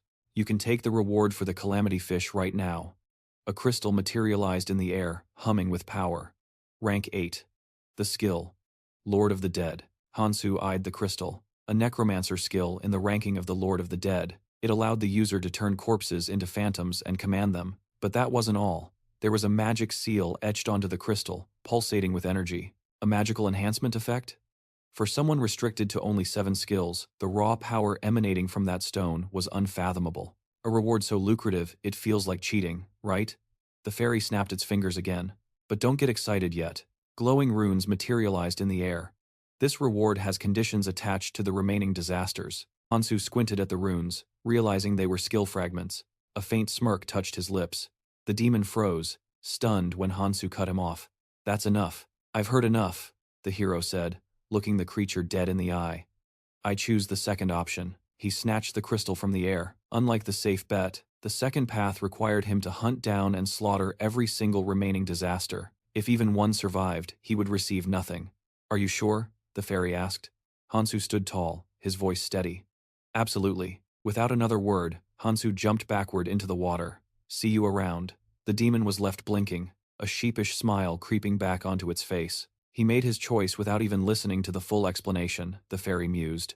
He really never disappoints. As he dove deeper, Hansu thought to himself, Asterisk. If I chose the easy reward, it would have been tragic. Asterisk. Air bubbles trailed behind him as he descended. Above, the fairy whispered to the empty air. "Finding all the disasters in the red zone is no easy task. I hope you struggle for a long, long time." Meanwhile, deep underground, the cave trembled. Massive roots pulsed and writhed, leading to a colossal demonic tree. Eyes snapped open along the erupting bark. The root creature realized the silence. It could no longer hear the voice of the calamity fish. Steam hissed from its maw as it unleashed a deafening, enraged scream. Back on the surface, sunlight glinted off the waves. Hansu climbed ashore, shaking water from his hair as he replayed the conversation with the demon. It might look like he accepted the deal recklessly, but the situation was far more complex. His existence was definitely accelerating the corruption of the abyss. Staring into the distance, he knew the truth. He had to finish everything faster, much faster than in his previous life. He recalled Conte's warning. Asterisk. If you go back without using the space-time crystal, your knowledge of the future comes with a price. Asterisk. Asterisk. The more you change, the faster the abyss rots. Asterisk. He remembered Conte giving him a thumbs up. Asterisk. So run, hero. Act as quickly as possible. Asterisk. Asterisk. That guy was always more annoying than he looked. Asterisk. Hansu remembered retorting that Conte could have gone back in time himself, but the man had refused. Hansu looked away, scowling at the memory. Asterisk. They blamed it all on me. Asterisk. He looked down at his clenched hand. Asterisk. Annoying. But I'll handle it. Asterisk. Now that he actually thought about it, the reality set in. They had abandoned the entire mission, dumping the burden solely on him. A cold hand brushed against him. The spirit of the girl gazed at the hero, offering a final, fleeting smile before dissolving into the wind. Hansu clenched his fist, his eyes burning with resolve. Glancing at the arsenal beside him, he knew every single one of these skills would be a game-changer. Stepping toward the carcass of the massive fish, the hero hadn't anticipated any loot from this kill. Still, he carved out a specific chunk of flesh. It was a necessary evil to maintain the red zone's delicate balance and track down the next disaster. Now, the bait was in his palm. Just a sliver would suffice to draw them out. Hansu stashed the sample in his inventory, his mind drifting back to his previous run. He had slain the beast, secured his prize, and even settled the score with Sophia. Suddenly, shadows descended from above. Just as he decided it was time to regroup, the ambush began. Two assailants lunged at him instantly. They mocked him as small fry, demanding to know his business. Within seconds, he was encircled. But Hansu just smirked. Perfect timing for a little warm-up. He needed some answers, and he had plenty of volunteers. Hansu dashed forward, his eagerness sending a wave of panic through the enemy ranks. Cocking his fist back, the hero offered a chilling reassurance. He would leave them just enough breath to talk once he was done. Gripping one thug by the collar, Hansu's gaze shifted to a towering tree in the distance. 3 days had vanished. That meant the remaining disasters were already in motion. He sprinted ahead, cursing the fact that he had been unconscious for far too long. If this kept up, he would miss his window of opportunity. The hero frowned, just as a radiant streak of light cut across his path. A burst of green energy slammed into the earth. Hansu looked up to see a figure materializing before him, eyes locking onto the hero. Michael rested his hands on his belt, announcing his presence. He let out a sharp laugh, studying Hansu intently. The hero didn't blink. What do you want? Hansu made it clear he had places to be, but a squad gathered behind Michael to block the way. Among them, Aaron analyzed the situation. Sophia had been hunting for this hero, and since she had failed, finding him first was a stroke of pure luck. Michael leaned in closer, his expression darkening. He was there to enforce the will of the Seven Phantoms, exactly as planned. Even as a mere enforcer for the Valkyrie clan, he warned Hansu not to try anything stupid. Then, dropping from the sky, a figure landed in a crouch, hand pressed to the dirt. The new arrival declared Hansu was his to deal with. Michael pulled a blade from a summoning circle, just as a brilliant light descended from the heavens. Sophia materialized right next to the hero, relief washing over her face. She flashed a smile, noting how easily Hansu attracted useless pests. She turned her head, hiding her relief that he was unharmed. Michael stepped forward, his voice dripping with venom as he called her name. He demanded to know why a member of the Phantoms was siding with the enemy. Sophia's expression soured instantly. It was clear he knew everything, her actions, her betrayal. She lowered her head, not in shame, but in defiance. I make my own choices, she declared. A grimoire manifested in her hand. She ordered Hansu to go. She would buy him the time he needed. He had a mission to complete. Suddenly, their opponent threw his hands up in a mock surrender, claiming this was all a big misunderstanding. Leaning forward, Michael's eyes gleamed with curiosity. He wanted to confirm one thing. Was this truly the man who had slaughtered the beast? Hansu asked what he was getting at. Michael raised a hand, deciding to change tactics, extending an offer to the duo. The onlookers watched in tense silence. Michael smiled, extending his hand for a truce. Sophia stared at him, utter disbelief written on her face. She could not fathom why he would want an alliance. Hansu, however, just crossed his arms. And what exactly do I get out of this handshake? Michael shrugged theatrically. He claimed that, unlike the woman standing beside the hero, He could actually guarantee proper support and resources. It was a tempting offer. Sunlight bathed Michael as he preached about his desire to transform this wretched place. The red zone had been a stagnant hellhole since the day he arrived, yet he had thrived. He stepped closer. He argued that these stagnant waters needed a storm to stir them up, and Hansu was that storm. Sophia covered her face, sensing the trap. "This screams trap," she whispered, asking Hansu if he was seriously considering it. Turning to her, the hero replied calmly, "Some people just want to hear what they want to hear." He seemed to agree. Michael grinned, convinced he had won. But Hansu suddenly looked down, cutting him off. A subtle vibration ran through the soles of his boots. The earth groaned. "Dodge!" Hansu roared, just as the ground exploded. A colossal, spiked worm erupted from the soil, towering over them. Michael's eyes went wide. This was not part of the plan. The hero stared into the abyss of its toothy maw. The system flagged it as a demon's mouth. But Hansu knew better. This was merely the stem, the erupting root of a coming disaster. It was a vacuum that devoured everything in range, possessing terrifying resilience. Random attacks would not even scratch its hide. Chaos broke out as more of the creatures breached the surface, sending the mob fleeing in terror. The demon's mouth lunged at a nearby straggler. The man could only raise a trembling hand in defense.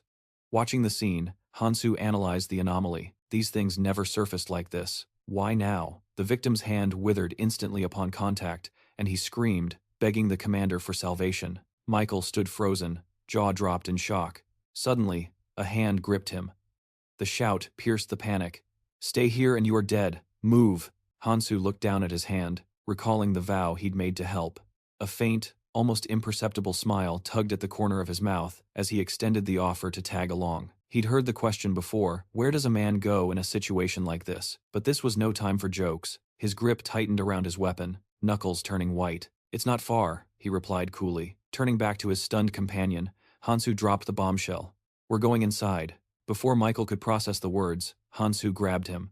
The blonde mage was still reeling from how easily the wooden barrier had been sliced, completely failing to grasp the madness of just walking in. A scream tore from Michael's throat as the hero hauled him over the edge.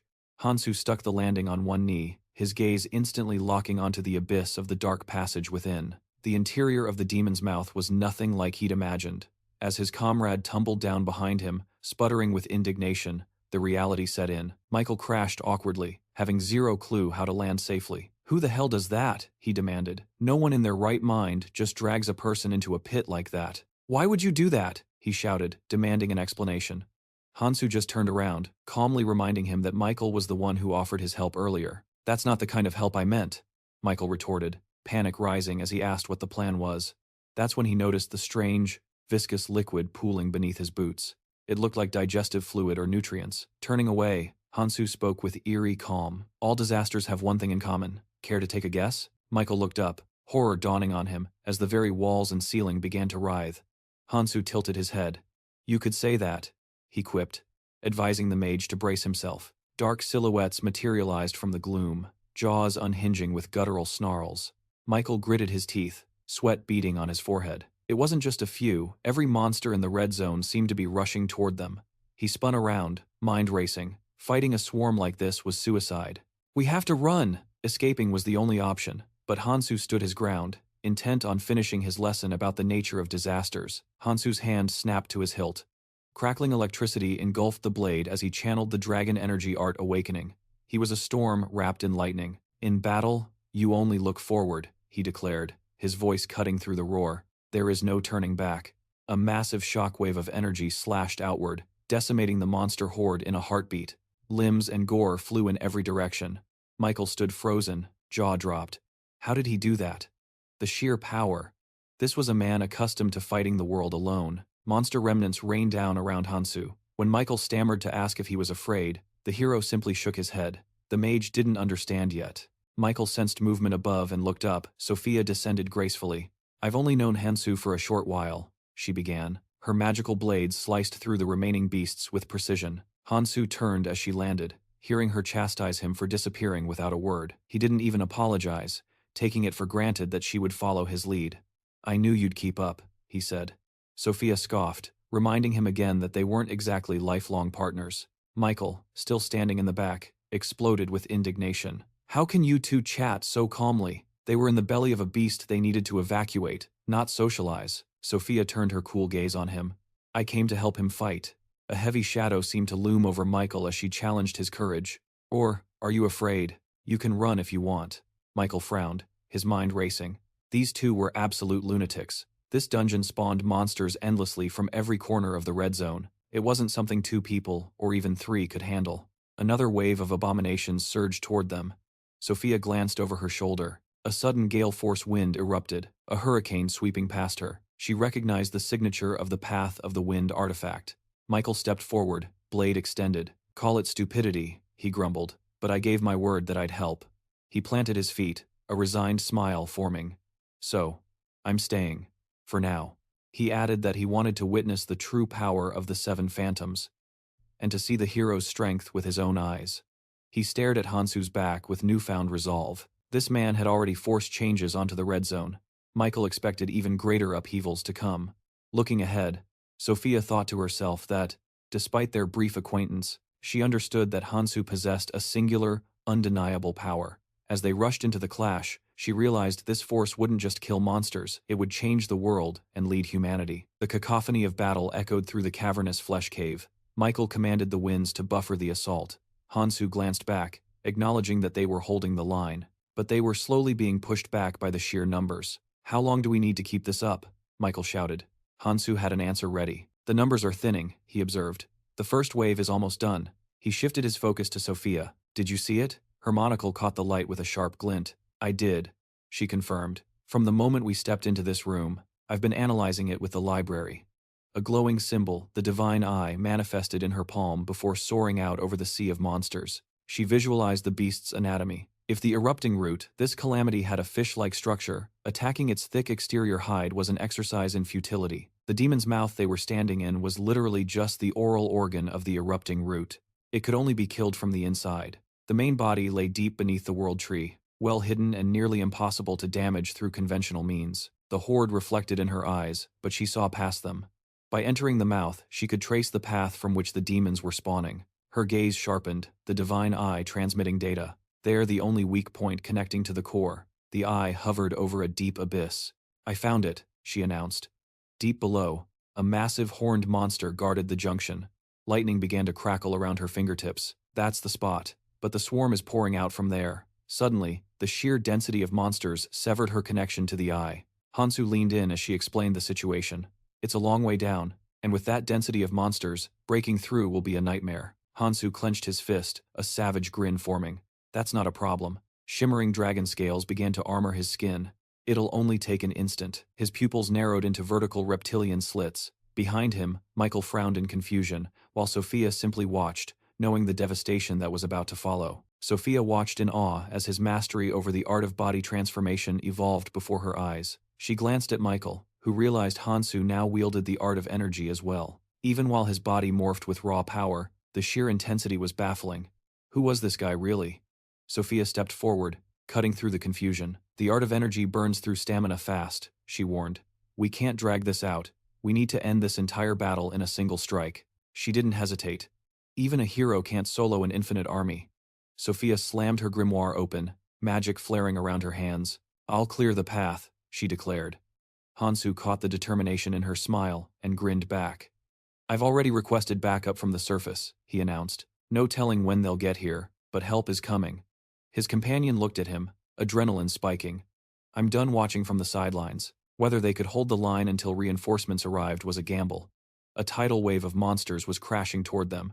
Hansu scanned his team. The sight triggered a memory of his old squad, pure nostalgia washing over him as the dungeon wind whipped through his hair. He grabbed his pouch. Time to burn through my stash.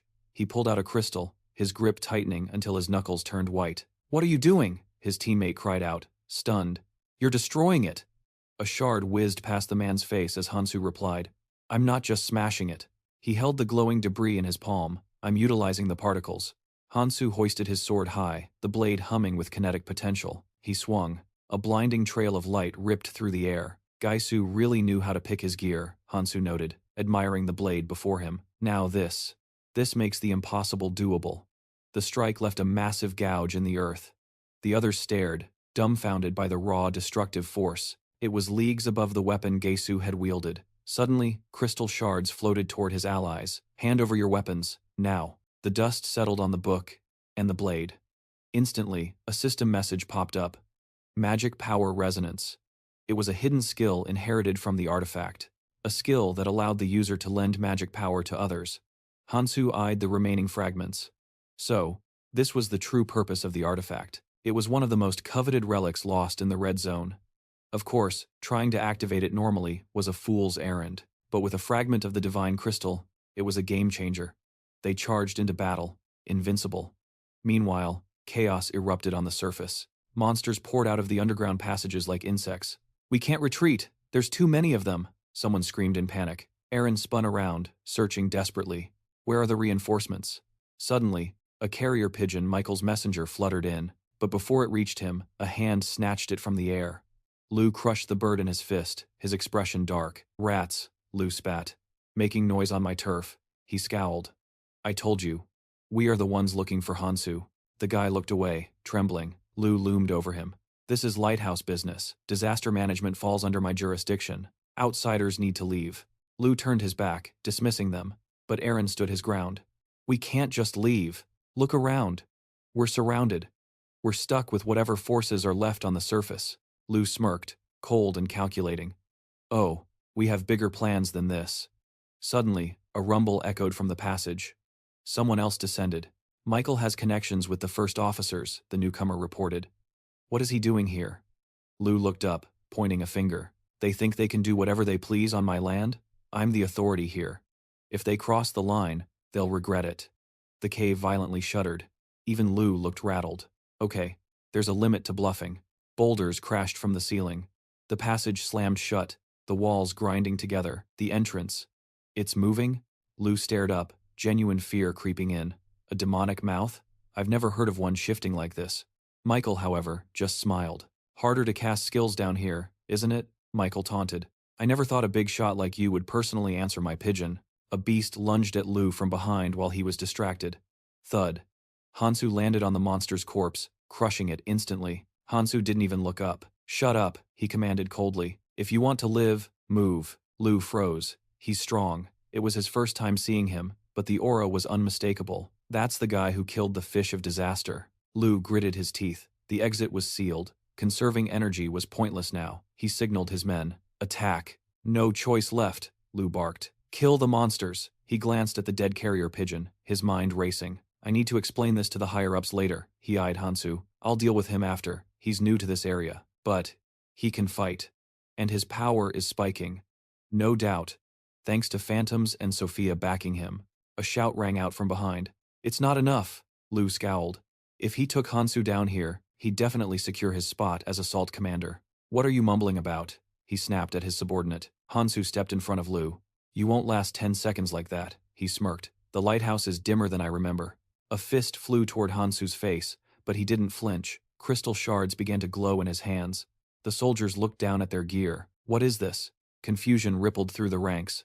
They fought on, but suddenly felt a surge of foreign magic coursing through their veins. Hansu lowered his hand, sweat forming. Channeling mana through this many people is brutal. Lightning began to crackle around his face. Watching the chaotic skirmish, he barks orders to control their mana flow as the massive tree swallows the defensive cube whole. Roots constrict with crushing force, proving too much for a single mage to handle, while the monster's eyes flare with a blinding light. Blue-skinned creatures materialize from the shadows, vowing to purge the intruders, forcing the squad to redouble their defensive efforts. Hearing the order to advance, a wide, predatory grin splits Lou's face. He calls the power magnificent as raw magic surges through his palms. For the first time, he feels a strange mix of helplessness and awe, realizing Hansu has been concealing a terrifying amount of strength. Engulfed in roaring flames, he screams in ecstasy at the sheer potency, the ground quaking beneath him as he resolves to report this anomaly the moment he survives. Clearly, his superiors have no idea just how deep the hero's potential runs, and his eyes dart toward the cavern's ceiling. He calculates that while the demon's maw is shielded by a mana density far surpassing the exterior shell, this power could easily shred the wall of roots, boxing them in, and he charges forward. Lou schemes that if he can manipulate Hansu and survive, he will finally earn respect, proving he is nothing like the incompetent commander who perished before him. He preps a spell, claiming he will handle it, but a monster lunges, clamping onto his jaw and severing his mana flow in an instant. A crystal projectile slams into the beast, dropping Lu to the hard earth, where he realizes he is on his own and must use the others as pawns to survive. Scowling in disgust, he can barely stomach the fact that he was just saved by the most dangerous phantom of them all. Lu spins toward the girl, demanding a status report on the assault team and barking orders to hold the line and annihilate the enemy. Sophia bows her head, staring intently at the fading crystal in her palm, realizing with a heavy heart that her ability to support him is severed. The mana connection Hansu shared has become dangerously unstable,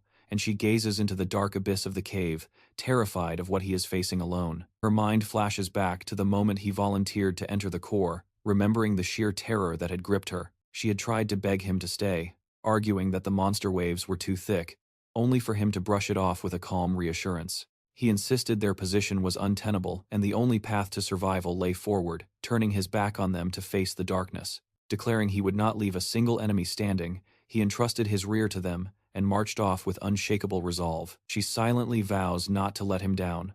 While deep inside the root network, blue-skinned warriors guard the central trunk, Hansu, kneeling, notes that the internal defense system triggered exactly as predicted, his grip tightening around his sword's hilt. He frowns, recognizing the beings before him as the last remnants of a dead race, the surviving soldiers of Elfheim's army. He explodes into motion, and when the enemy sidesteps his initial strike, Hansu instantly pivots for a blindside assault. The creature spins, raising a hand to deliver a crushing blow that Hansu barely parries, gritting his teeth against the overwhelming weight. He realizes these are not mindless undead, their bodies are alive and fluid. Suddenly, his ring flares, drawing the monster's gaze as red lightning arcs from his palm. Hansu fuses Nirma's power with the relic and the divine stone, unleashing a blast that forces a scream of agony from the beast. He confirms that his hybrid attack successfully shattered the pure mana defense, and he pulls back for the next move. But glancing up, he sees the damage is superficial. He needs to channel even more destructive force to finish this. Heavy footsteps echo as a new figure emerges from the gloom, standing apart from the duel and extending a hand. A projectile screams toward him. Hansu deflects it just in time but is blasted backward, disappearing into a plume of dust. As the smoke clears, a childlike figure appears behind Fabian, summoning complex magic circles, confirming Hansu's suspicions. Standing before him are two undead generals of Elfheim, their bodies encased in magical armor that absorbed an attack that should have obliterated them. They used a relic to nullify the damage, the undead staring hollowly at the hero as he analyzes the situation. These defensive mechanisms were built to guard the world tree, Hansu mutters, wiping blood from his cheek. Even in death, they function perfectly. He acknowledges their terrifying durability. Standard attacks will not even scratch the paint and glances over his shoulder. His arm is broken from the impact. A system window pops up, confirming that despite his rapid growth, his raw stats are lagging. Even with his high velocity and the red mana imitation, his defense is too fragile to tank hits from enemies of this caliber. He recalls how Michael's team fought, justifying his decision to distribute his power and leave the main group behind to handle the mobs. Everything is proceeding according to plan, with only one minor calculation adjustment needed as he grips his blade again. The generals of Elfheim are masters of relic warfare, and while he has awakened his shard of the divine stone, he has not mastered it like they have. To bridge the gap, he must seize their relics and stones to amplify his own strength. His eyes drift past the generals to the glowing tree trunk. They are merely obstacles. The real prize lies behind them. He needs to confront the source of their power. Suddenly, skeletal hands burst from the earth, the undead jaws unhinging in a silent scream. The second defense phase is active. An entire army of the dead rises, and the skeletal horde throws itself at Hansu. He claimed he was ready for a numbers game, but the thundering sound of approaching footsteps tests that theory immediately. Sophia and the squad charge in to cover the retreat, intercepting the undead onslaught while civilians scramble for safety. Confusion sets in. They had barely finished slaughtering the insect swarm when a literal army of zombies emerged from the shadows. These aren't mindless walkers. They are powerful. Her jaw drops as she realizes this entire legion had been waiting inside the Calamity Fish's stomach all along. These were the original guardians of the site. As Lu clashes with the undead, his eyes dart around, his mind racing. He senses a disturbance in the mana flow. Nobody expected a war of this magnitude to erupt in a place like this. If this drags on, the entire operation is doomed. Meanwhile, the hero launches a devastating strike against the towering giant. It is unclear just how far the enemy will push. Hansu lunges forward, carving a deep gash into his opponent's flesh, before something heavy crashes to the ground between them. He is landing hits, but the regeneration is insane. That is when Hansu spots the source, a magical artifact pulsing with energy. He lashes out instantly. Staring down the undead generals, he grits his teeth. Their coordinated attacks are becoming a major problem. Blood streams down his face. He knows he is on a timer. Continuing to channel the art of dragon energy will destroy him if this fight does not end soon. His physique is reaching its limit. He is burning dragon power to forcibly regenerate his own wounds, while simultaneously casting high-level magic. It feels like his veins are about to burst. Scanning the path ahead, he locks onto his true objective. Everything else is just noise. The central heart. As he visualizes the obstacle, he recalls the lore of the Alfheim, the ancient rulers of the Red Zone. They had dominated this ecosystem, utilizing mastery over magic, genetics, and biology to engineer the world tree. It was the foundation of all life here.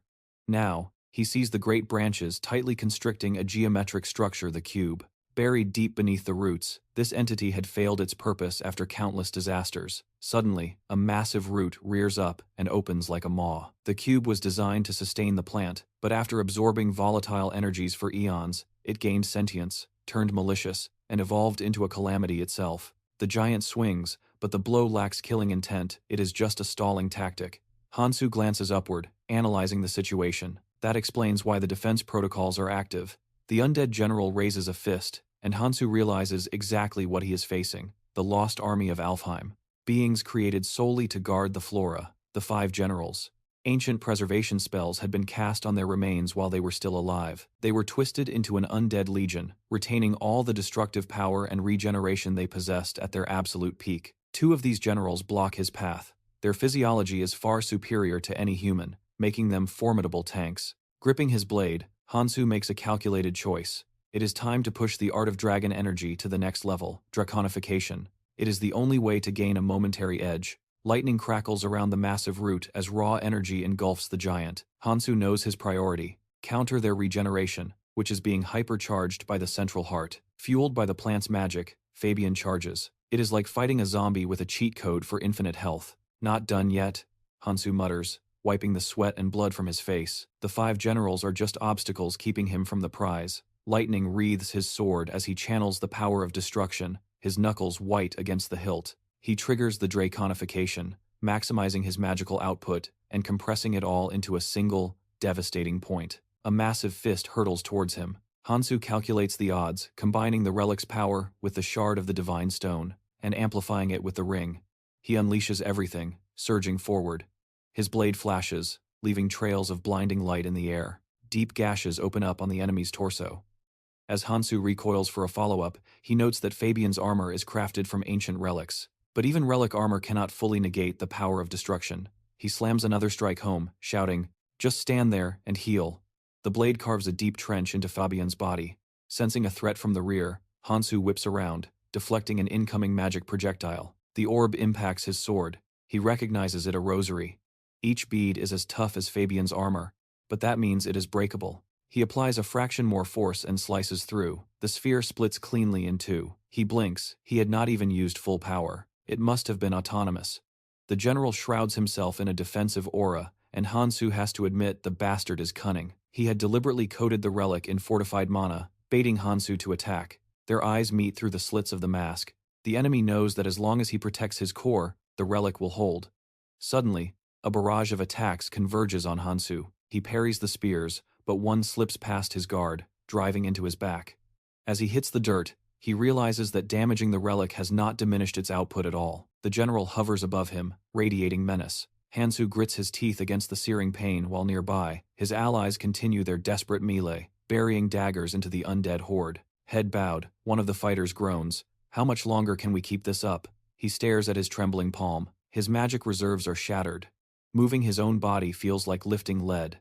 Just then, the undead commander raises a hand. He rips a dagger from his own flesh, staring at Hansu with desperate eyes. "Commander, tell me this ends soon." A zombie lunges at a student mid-sentence, catching him while he's busy complaining that the endless waves of enemies aren't thinning out, despite their non-stop fighting. Michael smashes the undead creep aside just in time, warning the guy to stay sharp because these things don't stay dead. The student snaps back, blaming Michael and his crew for this mess in the first place. Energy crackles around the man's hand.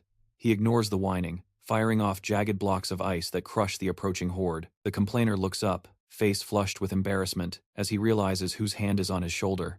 It is Sophia. She cuts through the panic, ordering him to clear his mind and focus on the battle. If they don't hold the line against this army, they will all die right here. Lu watches the exchange, his eyes narrowing. He suspects she is one of the heavy hitters who took down the disasters, and he can't take his eyes off her. But shifting his gaze, Lu realizes he is missing the bigger picture. Someone else actually holds all the cards and is taking direct control of the battlefield. He subtly shields a magical bird behind his arm. Hansu is far stronger than the reports suggested, and Lu needs to send this intel back to his master immediately. He decides to wait until they escape to send the message. Meanwhile, the bird hovers over the hero, Hansu, who is desperately parrying a barrage of animated artifacts. Blood sprays from Hansu's mouth. The math isn't in his favor. For every attack he blocks, 2 more come hurtling toward him. Defense is a losing game. He makes a split-second decision to abandon safety and charges forward, accepting that he cannot dodge the next massive impact. The collision sends Hansu flying. He grits his teeth, glancing down at his leg. It looks mangled, throbbing with pain so intense it feels like the limb has been torn off completely. Yet, he doesn't stop. The hero limps forward, closing the distance on Akidrin. He calculates that if this is the worst damage he has to take, he can use the recoil to propel himself through the enemy lines. A torrent of power blasts past him, but his mind is set on landing just one decisive strike. The undead monster conjures a massive magic circle to intercept him. Hansu realizes blocking is impossible. He is going to take the hit, but it won't matter if he succeeds. The hero unleashes a shockwave, leaving a blurring trail of energy in his wake.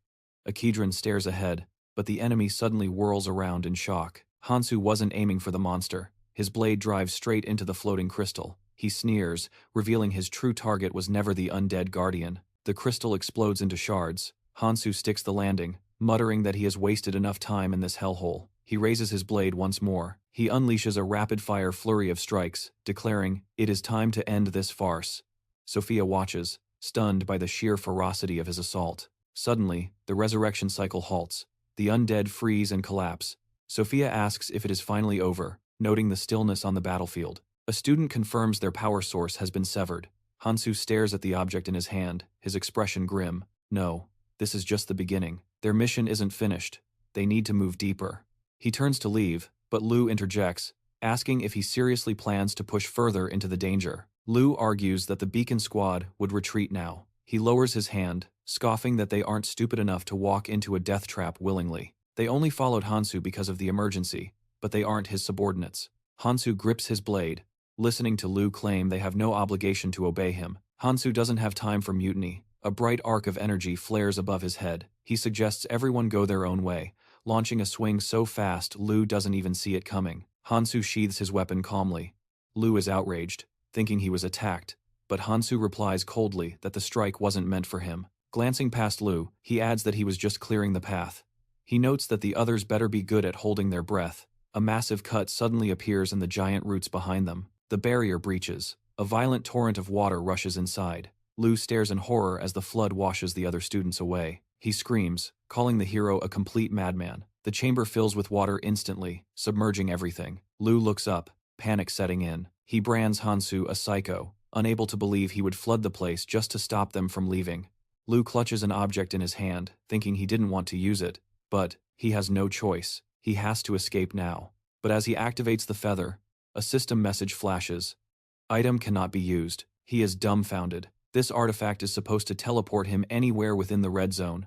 Lu stares at the feather, trembling in shock. Hansu mocks his ignorance. He explains that the red zone rules don't apply here. That feather is useless inside the stomach of the calamity fish and the world tree.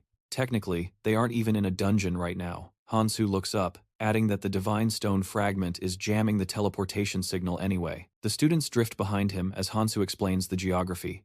The root erupting here is a parasite on the world tree, and they are standing in the absolute center of the red zone. He grips the artifact tightly, announcing that they are getting close to the heart of the parasitic plant. The artifact in his hand begins to glow. Hansu reveals that since he brought the relic of the 5 generals, the game has changed. He prepares to synchronize it with the divine stone fragment. He clenches his fist, realizing that simply amplifying the relic has stabilized the massive mana drain he was suffering from. The divine stone is dangerous typically. Only a master relic user or a high-tier candidate could handle this kind of raw power without dying. Energy spheres manifest around him, Hansu notes with satisfaction that the fight will be much easier now. He glances back at the group, but the mood is hostile. Someone shouts, asking how he dares act like everything is fine after he nearly drowned them all moments ago. Lu falls silent, shaking with rage. He clenches his fists, vowing that once he escapes, he will officially claim the squad leader position. As the future commander of the first squad from the dominant Beacon clan, he swears he won't let this disrespect slide. Hansu barely looks at him. He replies that if Lu wants to leave so badly, destroying the main body is the fastest ticket out. Sophia frowns, processing the logic. She realizes everyone here has high resistance, so they can survive the toxic environment. And honestly, drowning in poison is still a better fate than being burned alive. Lu points a trembling finger at the man, demanding he drop the attitude, screaming that no one dares to give him orders. Hansu just turns his back, cold and dismissive, replying that he answers to no one. His words cut deep. Complaining changes nothing. The choice is simple: stay in this false safety, or follow him into the unknown. It is entirely up to them. Michael, still kneeling on the ground, processes the ultimatum. He realizes the truth. Following this man is the only ticket out of this hell alive. It is a guarantee. With his back still turned, Hansu drops a bombshell. The red zone is about to change in ways they have never seen before. He warns them not to squander this opportunity. Michael rises to his feet, the prophecy of a shifting red zone echoing in his mind. Memories flood back. He has craved this transformation. Ever since his arrival, the red zone has been a stagnant nightmare.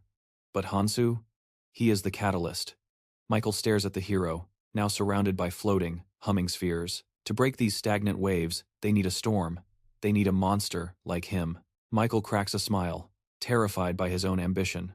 Meanwhile, Lu steps forward, insisting the beacon will operate on its own terms. The man smirks with misplaced confidence. He sneers that even if the so-called hero begs for their help now, it is already too late. He vows to make Hansu suffer for his arrogance. In response, the hero simply raises a finger, a gesture of pure mockery that leaves the man trembling with rage. Hansu glances back. He could drag them along by force to satisfy the expectations of Aries, but he decides otherwise. There are always exceptions to the rule. Sophia watches the exchange, noting Lu's continued arrogance about the lighthouse. But then, a chill runs down her spine. Something is wrong, she whispers. She wonders if Hansu finally miscalculated, but before the thought finishes, her eyes go wide. A horde of monsters begins to crawl out from beneath the tree roots. Her observation skill screams a warning movement everywhere. Hansu locks eyes with the threat, instantly recognizing them as twisted abominations.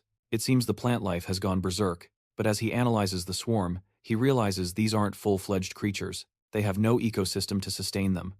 They will burn out and die of exhaustion soon enough, but until then, they will devour everything in their path. The cursed root has clearly lost control of its creation. Hansu smirks, genuinely amused that the enemy thinks a mindless swarm like this can stop him. Defeated carcasses litter the field. A makeshift camp rises on the hill, the air filled with shouts for the mess group to organize the supplies. Orders bark out for the advance party to return and report immediately. Amidst the chaos, a soldier spots a comrade waving frantically. "We need more ammo." Johann struggles under the weight of a heavy crate, only to hear another order bellowing for nutrient slurry. "On my way," he yells back. He slams the box down and collapses onto another crate, exhausted. It has been an absolute mess these past few days. He thought the stories were just rumors, but the fear in everyone's eyes proves it is all true. His mind flashes back to the calamity fish. Even now, his hands tremble at the memory. He wonders just when Hansu started planning to kill that beast. Suddenly, a shadow looms over him. "Have you met the hero?" the stranger asks.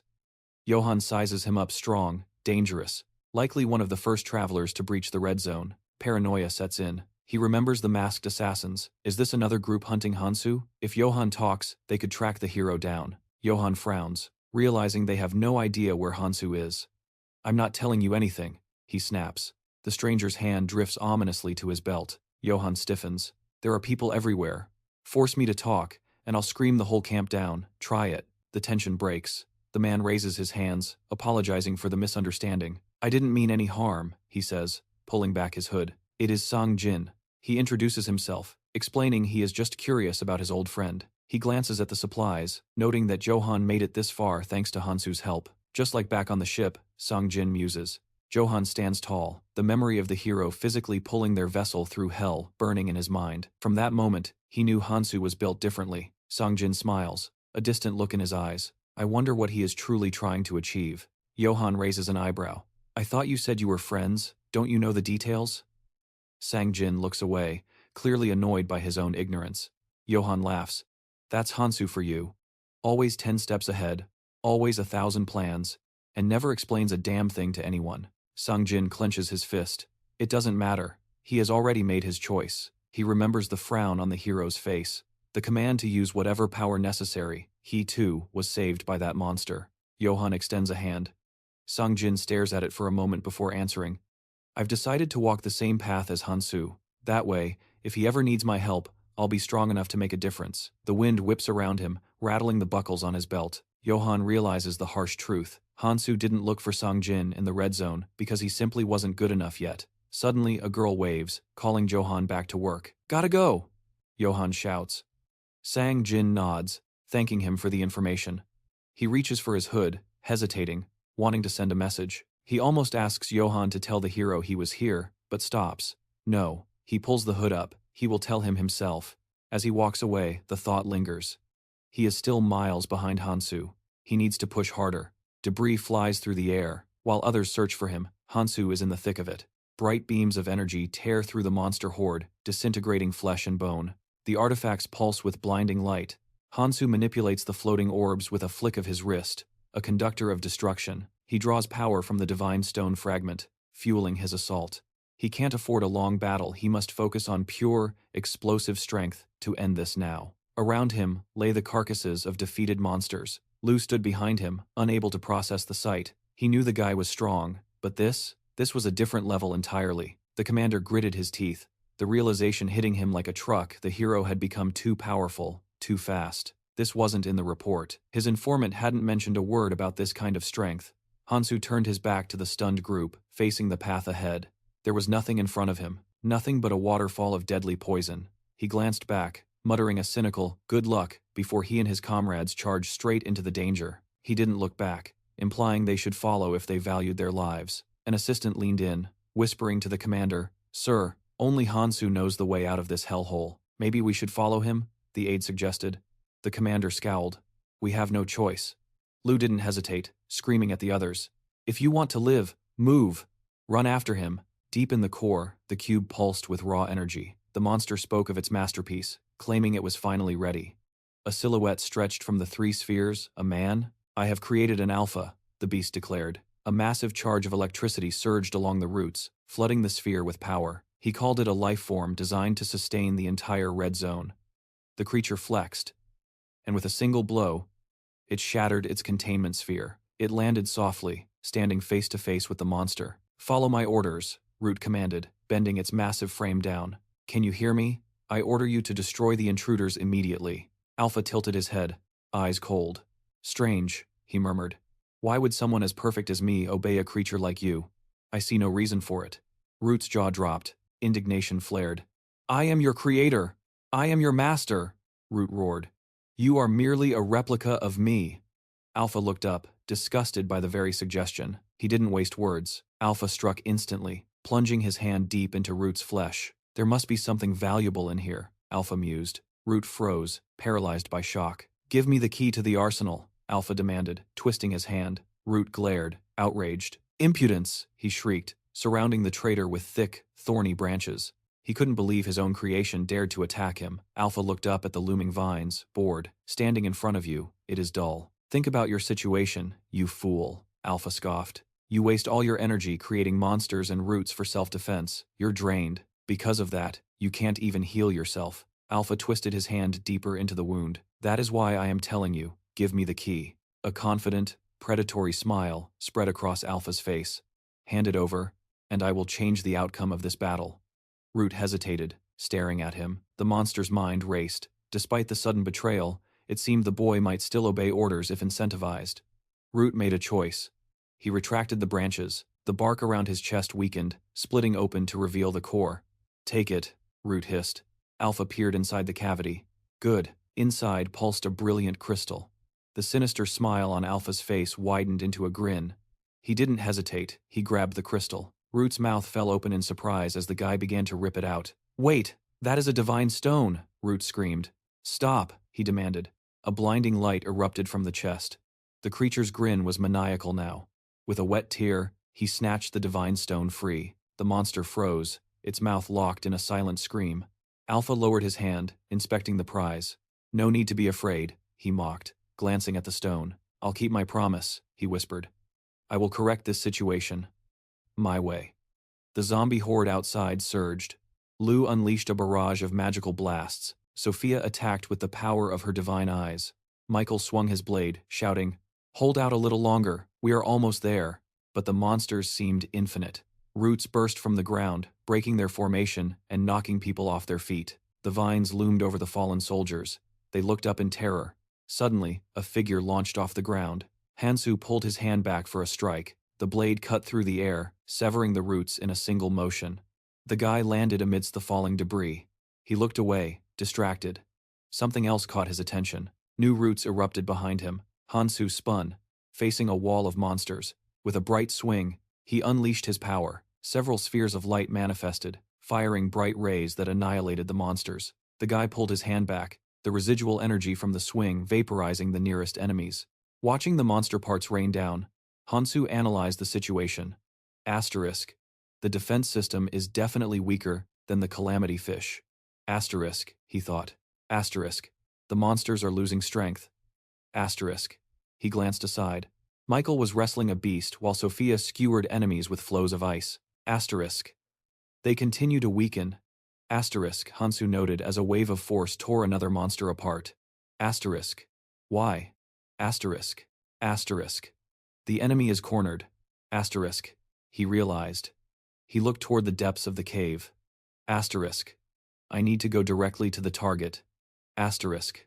The others paused. The roots in front of them had stopped moving. Hansu looked up. Asterisk. This can't be. Asterisk. The girl watched as he suddenly bolted, running away into the darkness. His footsteps echoed in the cave. The hero skidded to a halt. The cube loomed in front of him, glowing brightly for a second, before going completely dark. The plant had lost its source of nutrition. Suddenly, a voice echoed from below, inviting him down. Hansu wasn't surprised. He peered into the abyss. Asterisk. Someone is down there. Asterisk. He pushed off the ledge, diving straight down. Asterisk. It has to be him. Asterisk. Asterisk. The one who took the piece of the divine stone. Asterisk. Hansu landed on one knee, scanning the room. Who else could penetrate the center of the erupting root? The stranger stood with his back to Hansu. I am different from the others, the voice said. Smaller. Hansu narrowed his eyes. It was Alpha, holding the divine stone. To think a human could fully utilize the key, Alpha said, turning around. Even if you aren't of our race. He smiled. Shall we talk? Hansu frowned. What do you have there? The hero asked. After Hansu presented various artifacts, Alpha shook his head. The key. That is the true name of the 5 relics. The treasures the 5 generals possessed. The reason for the name is simple. A vision materialized the silhouette of a man holding the world tree in his palm. Gain power, and you gain control over it.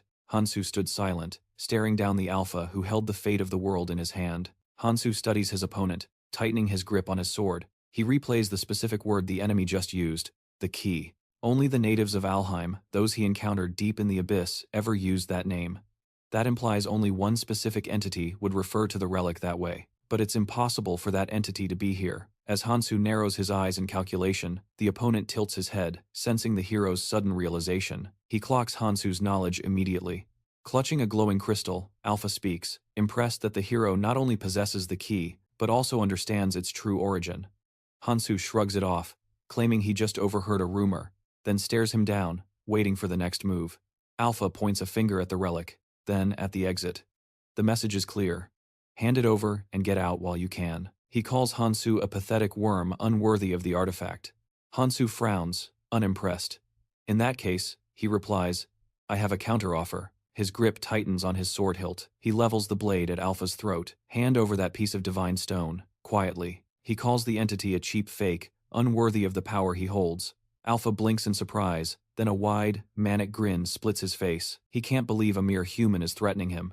He laughs, hand on his forehead, looking at Hansu with pity. You really don't know your place, do you? He genuinely thinks he can kill Hansu. The hero just stares back, cold and calculating. Alpha raises a hand high, no choice then. Energy gathers in his palm. In a flash, a blade materializes, the orb embedded within it pulsing a sinister red. Hansu's eyes widen. A pitch-black void tears open above the opponent, an arsenal dimension. It holds enough weaponry to arm hundreds of thousands of soldiers. Lightning crackles from the dark void as Alpha sneers, "Let me show you where you belong." Several green spheres manifest, humming with power. "Try to survive this," Alpha taunts.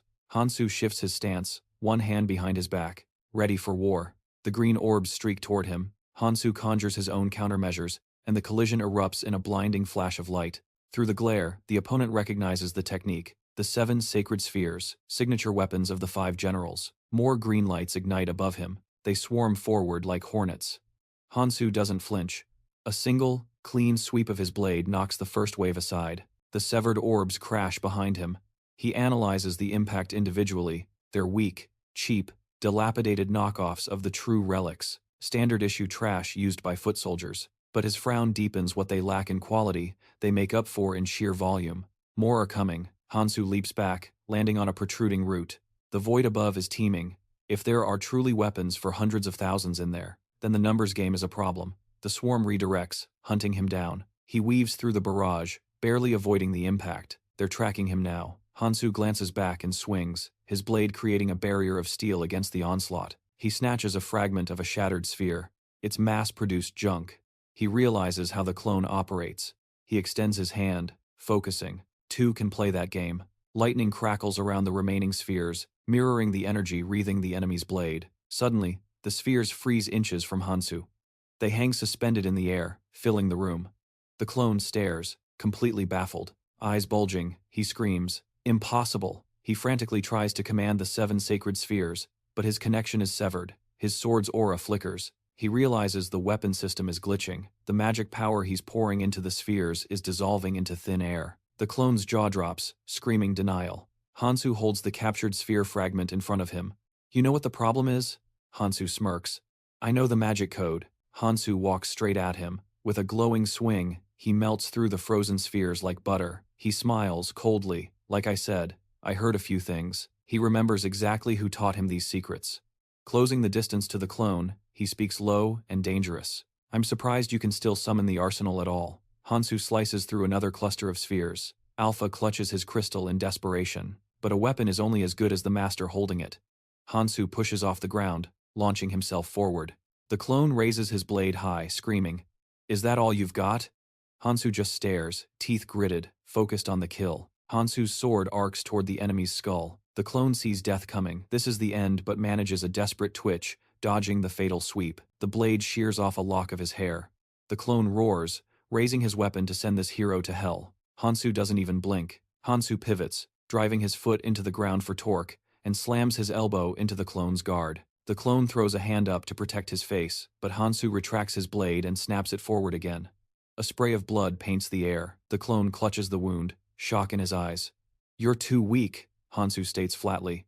The Alpha stumbles back as Hansu extends a hand. Blue spheres materialize around him. "You're not going anywhere." They rocket toward the opponent. The clone dances back, dodging the impacts. But he can't dodge them all. One slams into him. The crystal slips from his grasp. Cursing through clenched teeth, the clone drops to all fours on the floor. He can't comprehend it. This human's magic control is perfection. How can he manipulate the key so flawlessly? It's total domination without a shred of risk. Hansu stands calm, surrounded by swirling orbs. Even with the divine stone fragment, this level of power shouldn't be possible. The replica lowers his head, trembling. It's as if this man has mastered magic for decades. His control isn't just good, it rivals the original. In that moment, the hero towers over him like a god. He realized the massive gap in their skills instantly. As Hansu closed the distance, the replica's legs actually buckled beneath him. If this kept up, he was a dead man walking. A spray of blood painted the stones as Alpha froze, the shadow of Hansu's blade casting a death sentence over him.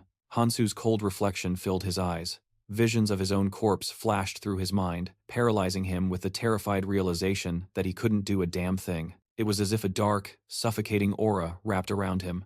But the replica gripped his sword tight. Determination flaring, he refused to lose again. The hero's strike descended.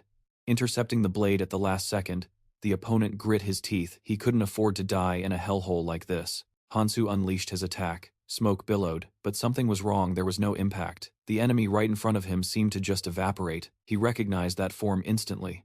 As the opponent shifted, the light caught a distinct gleam. There was no mistake, that was the Sky Soldier's armor. Light danced off the surface as the armor encased the clone. It is an invincible set, capable of absorbing weaponry to fuel its own growth, making it impenetrable to any standard attack. Hansu lowered his head, admitting this was a problem. Then, thrusting his weapon forward, he coldly added that he just found another reason to take him down. The two adversaries collided. The hero swung his sword with ferocious intent, noting that everything was playing out exactly as he expected. It was a top-ranked item, clearly outclassing the clone wielding it. Hansu struck again, annoyed by the armor's sheer durability. A tremor ran down Alpha's arm.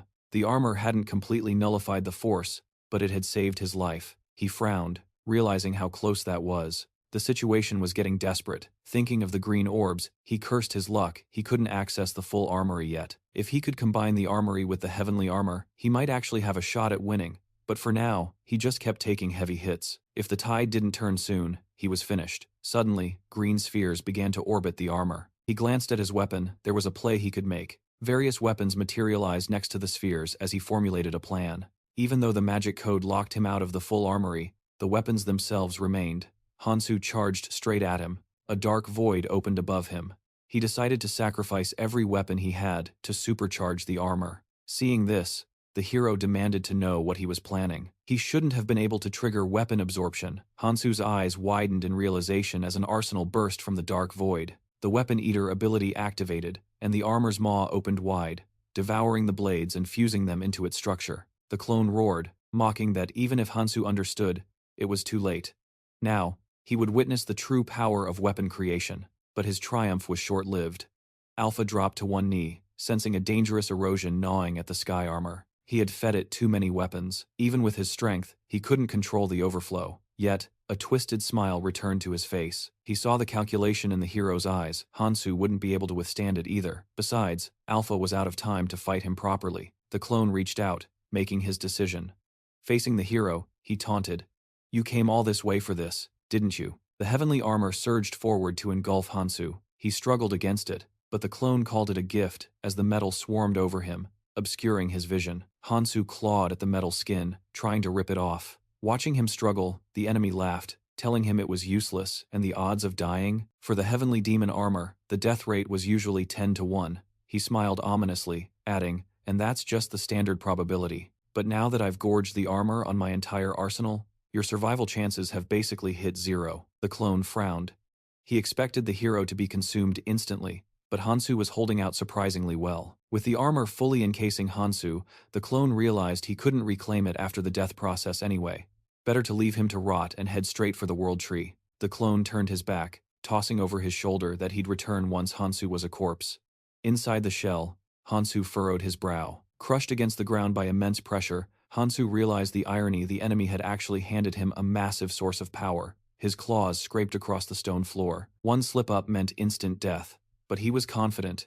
If he pushed his dragon art to its absolute limit, he could dominate this armor. It was a gamble with his life, but as a fierce aura erupted around him, Hansu decided this wasn't the time for hesitation. Dragon horns spiraled from his head, scales armored his face. The ground shattered beneath his feet as Hansu roared, raising his hands high. The corrupted armor shattered. Shards flew outward and crashed to the earth. He had poured every ounce of strength into that burst. He collapsed to the floor. Moments later, he tried to rise, his hands trembling violently, but Hansu forced himself back onto his feet. A frown touched his lips as he sensed something. Blood splattered onto the ground. He brought his hands up to his face. Too dangerous, he thought, staring at the crimson staining his palms. Using the full scope of the dragon art had taken a massive toll. He lowered his hand. Even a fleeting burst placed a severe burden on his physique. He simply wasn't at the level to wield that kind of power casually yet. He'd have to seal that ability away for now. Wiping the blood from his face, the hero cast a glance behind him. Hansu saw the clone had already fled, but something was left behind. A crystal lay on the ground. He bent down to retrieve it. The clone wouldn't have left this behind willingly. Parting his lips slightly, he invoked the command to summon the Sky Soldier armor. Energy wove around him, forming the armor. Sharp claws extended from the gauntlets as Hansu stood shrouded in the translucent, majestic gear. Hansu clenched his fist, satisfied that the entity was moving exactly according to his will as he stowed the item away in his bag. He noted that beyond its ability to devour other weapons, The construct possessed another exceptional property as he inspected the plating. The hero realized it was displaying even greater defensive capabilities against weapons similar to those it had already absorbed. Looking up, he saw the Sky Soldier's armor. It had already undergone a crimson evolution, and recalling the weapon that had just flown out, Hansu surmised that this transformation was likely because it had been fed to the armor. The suit clenched its fists and cracked a smile, staring down at the ring. Hansu noted that he wouldn't need to feed it anymore. But as he glanced at the roots, someone shouted that the tide of monsters had finally ceased. Michael sheathed his weapon, demanding to know where Hansu had vanished to, while Sophia tilted her head in deep thought. Sophia replied that she had seen the direction he ran, but Lu smirked as someone approached her, claiming the hero had simply abandoned them. "He left us behind," Lu sneered, calling him irresponsible despite the fact that Hansu had explicitly told them to follow him. Another survivor pointed out that the tracking beacons were still working perfectly, but Lu crossed his arms and argued they had no other choice but to complain. The group stared at him, listening to his rant about how they could have escaped if the hero tried to drown them in poisonous waters. Lu insisted that retreating was the only option, but he froze when Hansu appeared directly behind him, calmly asking him to repeat what he just said. "If I was wrong, say it," Hansu challenged. Lu whipped around in terror, stammering as he asked where the hero had gone, only to hear he had left to destroy the main body. Michael asked if the target was dead, but as Lu denied doing anything, Hansu walked past his comrades, ignoring the trembling man. "Follow me," Hansu said simply. "I'll take you to the surface." Michael stared at his back in silence, processing the command. The hero turned, adding that they were free to ignore him since he never gave orders, while Lu clenched his fist in exasperation, praying he wouldn't have to repeat himself. Lu noticed Michael's intense gaze and quickly feigned fear, repeating his excuse that he honestly hadn't seen the hero return. Embarrassed by the scrutiny, Lu started yelling, while Hansu ignored the noise, focusing on how the main body was destroyed and the divine stone fragment he had secured. Yet, something gnawed at him. Hansu recalled the clone raising the sword, noting it looked capable of wielding the full power of the king. Frowning, he realized the situation was deteriorating rapidly. Meanwhile, a massive snake coiled around the trunk of the distant tree. Hansu suspected the enemy had gone straight for the flower. High in the canopy, the clone stood upon the platform next to the blossom. The clone declared that losing the Sky Soldier's armor was a worthy price to finally possess the king's power, though he gritted his teeth in annoyance. Stepping forward and opening his mouth, he couldn't understand why the main body remained dormant, even after he had transferred all the power. The flower's petals stirred slightly under his gaze as the clone spoke of how the World Tree and Alfheim were gone forever. "But there are those below who will replace them," he vowed, the wind whipping his hair as he promised to correct the mistakes of the past and revive his kin. Frowning deeply, he added that this was for all of Acheron, but only silence answered him from the branches of the ancient tree. The clone admitted he had failed to save his kind and failed to save Alfheim, ultimately losing himself like a coward. "So watch me," he whispered to the air. "Watch me do it myself." Imagining Hansu surrounded by orbs, the clone realized he held the key but still needed Galadriel's sword. He needed the shield and the bracelet, and remembering the dead commanders, he was certain the hero possessed the bracelet. Moving forward, he decided that once he regained the administrator's authority, he would enter the flower, a feat that required overwhelming strength. No more pathetic tricks. His cloak fluttered in the wind as the clone cast his eyes downward. He saw the massive trunk before him.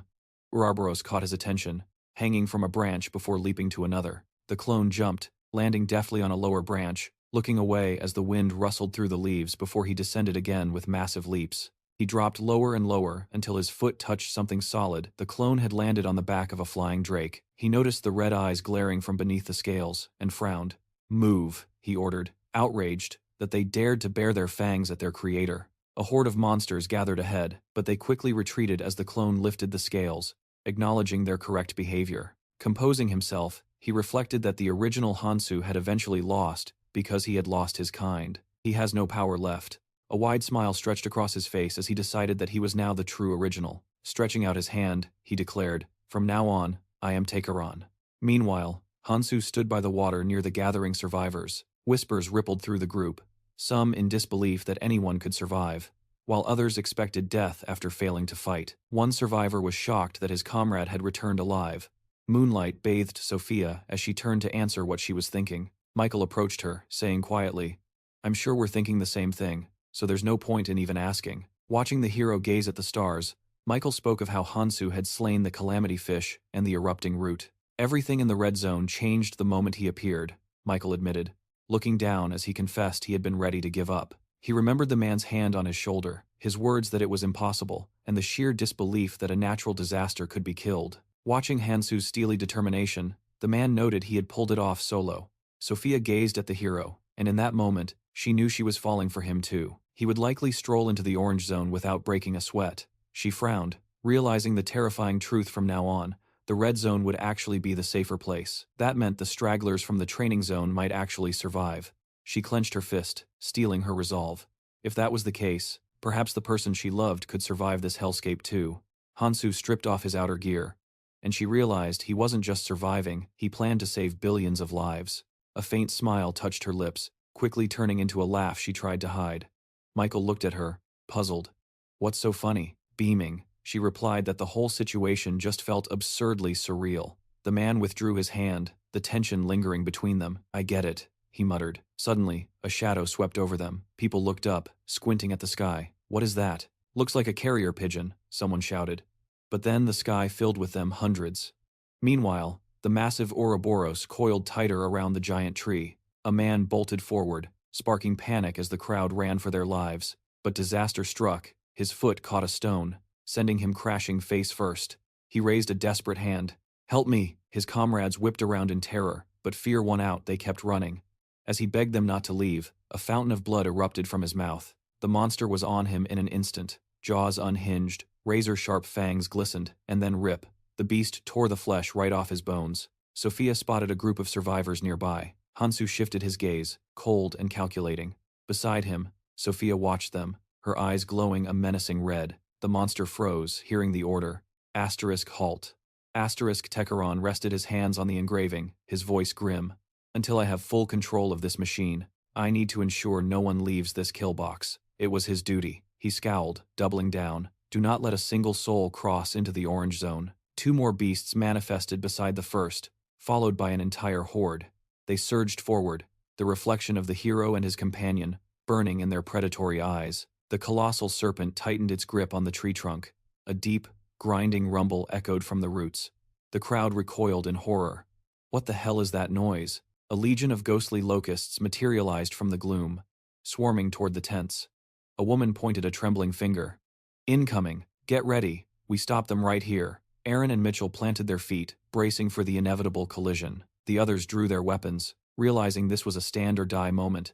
But Johann was visibly shaking, terror etched on his face. The order was to hold until the clans arrived, but that felt like a lifetime away. His hand trembled violently, barely able to grip the hilt of his blade. Aaron's face twisted in grim realization they were on their own. The thunderous skittering of locust legs began to drown out everything else. The insect army blanketed the horizon. This is a total disaster, the guy thought. Just then, a bird swooped down, landing on his hand. Michael extended his arm to receive it. He scanned the message, his eyes widening a fraction. "Listen to this. The report confirms it. Every single parasitic locust has been unleashed." Sophia stared at him, stunned. More than 100 million? The survivors huddled together, despair setting in. "Even if all the clans united right now," someone whispered, "we couldn't stop a swarm that size." It was pure insanity. Hansu lowered his head, his mind racing. Why were the locusts attacking now? It didn't make sense. He visualized the monster's true purpose. They were the Ouroboros' immune system, gatekeepers designed to destroy anything threatening the beast's interior. They weren't supposed to leave their post. Hansu pictured the snake's massive head, and the pieces clicked into place. The Ouroboros was the only creature that could command them. But right now, it was consumed with absorbing the poisonous waters. It had no reason to issue an attack order, especially not now. This hadn't happened in 500 years, nor in his past life. The hero's brow furrowed deep.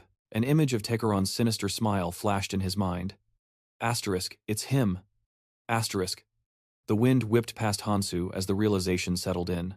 He knew there would be variables, but this was a catastrophe. Suddenly, a voice called out, accusing him. Hansu spun around. Lu pointed a finger squarely at him. "You drove the parasitic locusts into a frenzy." Hansu narrowed his eyes. "What are you talking about?" "Don't play dumb," Lu screamed, his mouth wide with rage. "If you hadn't started slaughtering the disasters, none of this would be happening. How do you plan to take responsibility for this mess?" He glared at Hansu with unbridled annoyance. "Stop spouting nonsense," Michael snapped, cutting through the tension. Ignoring the drama, Hansu turned his attention to Sophia. Can you use your librarian skill? He asked urgently. I need to know how long it will take for him to descend. Sophia tilted her head, confused. You mean, how long for the entire level to collapse? No, Hansu said, gesturing toward the horizon. I'm talking about the Ouroboros. He locked eyes on the gigantic serpent. I need to know exactly when that thing comes down.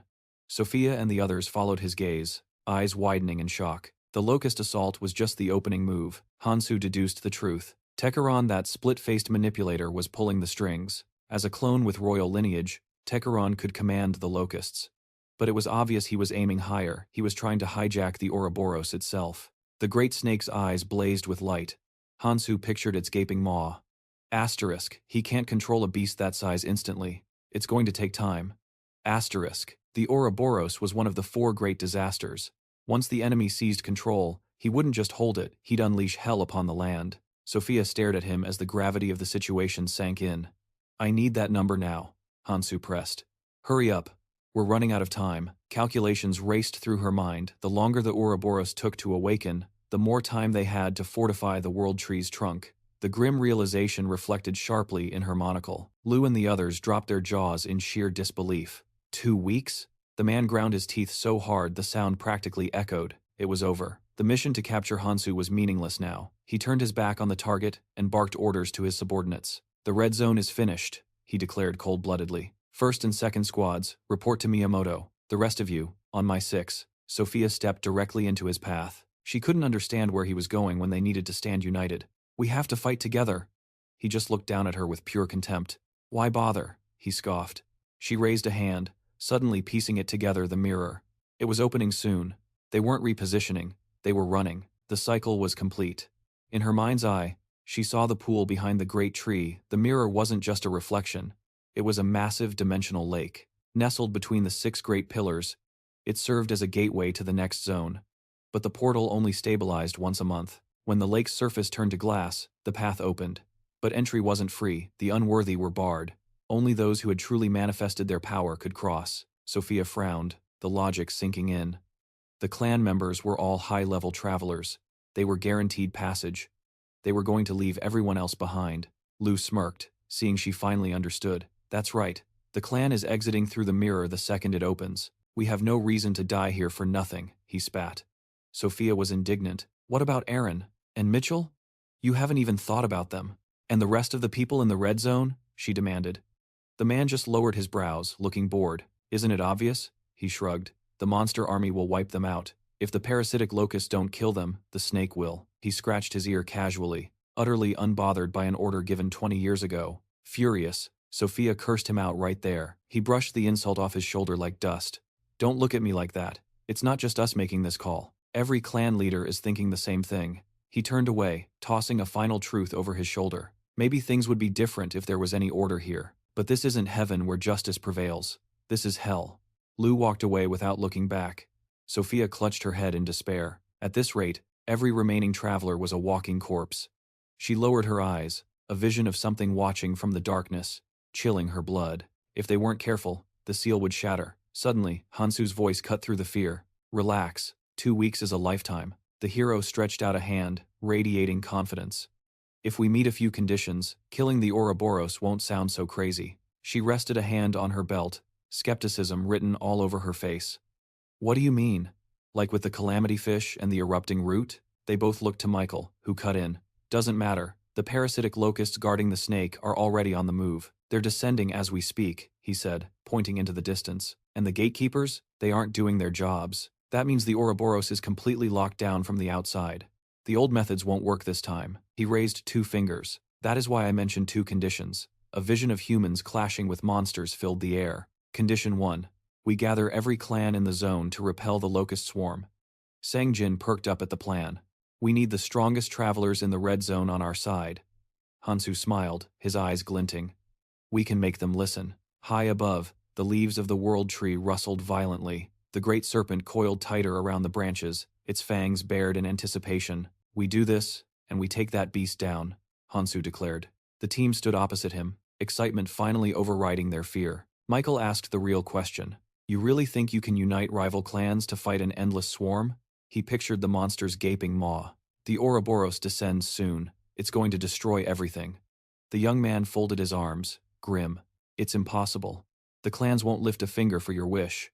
Sophia frowned slightly, but her resolve hardened. I followed you this far. I've seen you do the impossible. My trust hasn't wavered. She lowered her hand, her gaze steady. But you know why the 7 phantoms can't leave their posts. Even if they wanted to save us, they can't. Hansu clenched his fist. That's exactly why I'm going to solve it.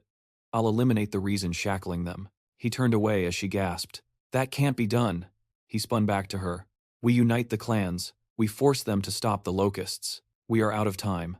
The serpent sank its fangs deep into the tree, eyes shining with malice. Far away, Tekaron watched through the hive mind.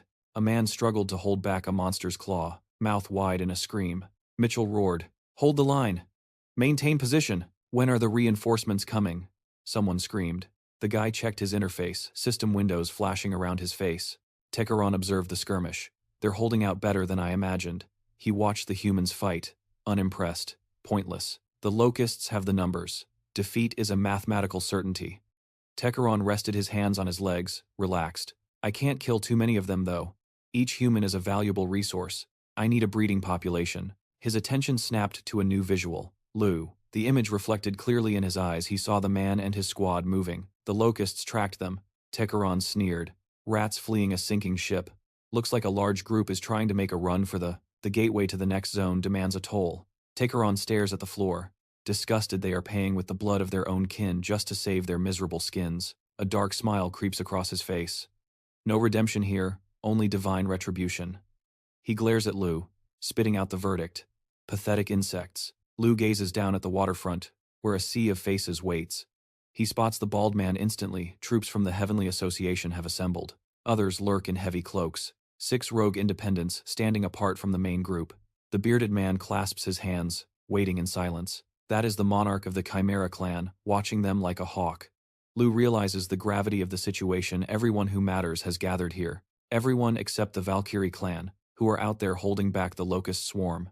Meanwhile, the so-called strongest here have decided to cut and run. Lu convinces himself he made the right call. He snaps at his assistant, ordering them to set up camp close by so they can flee the second that portal opens. The moment the mirror activates, a presence grabs his attention. He spins around, throwing his hands up in shock as he spots the intruders. Giacomo grins, a wide, predatory smile. Look at you, he sneers. The usurper who stole his seat from a dead captain. Lu ignores him, continuing his descent. Questioned about his retreat, Lu claims he has permission, and his men will follow shortly. When pressed, he shuts it down. He has no reason to explain himself to Trash. The stranger offers a mock apology. Giacomo raises a hand, cutting him off. Given the mess we're in, he draws, I'm surprised to see you alive at all. You've been so busy playing hero, Giacomo mocks. I almost forgot what your ugly mug looked like. Lu lowers his head, annoyance twitching in his jaw. He retorts that, unlike the coward leaders of other clans, some people actually have duties to fulfill. Suddenly, his eyes go wide at the sight before him. A blinding flash of light tears through the air. Hansu slams down to earth, dusting himself off. Well, he quips. The 6 great clans arrived faster than I expected. Lu grinds his teeth. What the hell are you doing here? Hansu's comrades land behind him. Pointing a finger, Lu screams. You're completely insane. You're just here to get in our way again, aren't you? Hansu meets his gaze, calm as a frozen lake. No, that is not why I am here. I'm just here to share the plan. The crowd stares, confused. It's simple, Hansu announces. You, the 6 great clans, you're going to stop the parasitic locust invasion. While they handle the swarm, Hansu drops the second bomb. And I, he says, pointing a thumb at his chest, will deal with Ouroboros. Giacomo tilts his head, trying to process the sheer audacity. Whispers erupt through the crowd like wildfire. Fight the locusts? He wants to take on the beast alone? The consensus is immediate. The man has lost his mind. Michael rests a hand on Hansu's shoulder, sighing. I told you, didn't I? No one is going to follow a suicide plan like this. Sophia lowers her head, seething at their irresponsibility. She steps forward, voice ringing clear. We are the 7 phantoms. She places a hand over her heart. It is our duty to defend the red zone, following the will of the lords. Hansu watches her, noting she invoked the name of Miyamoto. She speaks of a lord everyone thought had perished in the abyss. But he hadn't died. He had been here, fighting in the shadows to save humanity. Was it always this way? Sophia glares at Lu. He snaps back instantly. Don't cross the line, girl. You have no right to drag that lord's name through the mud to justify your stupidity. Hansu and Michael exchange a look. Lu is the first to openly ignore Miyamoto's will and try to flee. Hansu nods slowly. He's right, you know. His comrade points. Giacomo smiles, shaking his head in disbelief. You're even crazier than the rumors say, kid. Giacomo steps forward, looming over Hansu. I heard you killed a calamity, he says, voice low, sizing him up.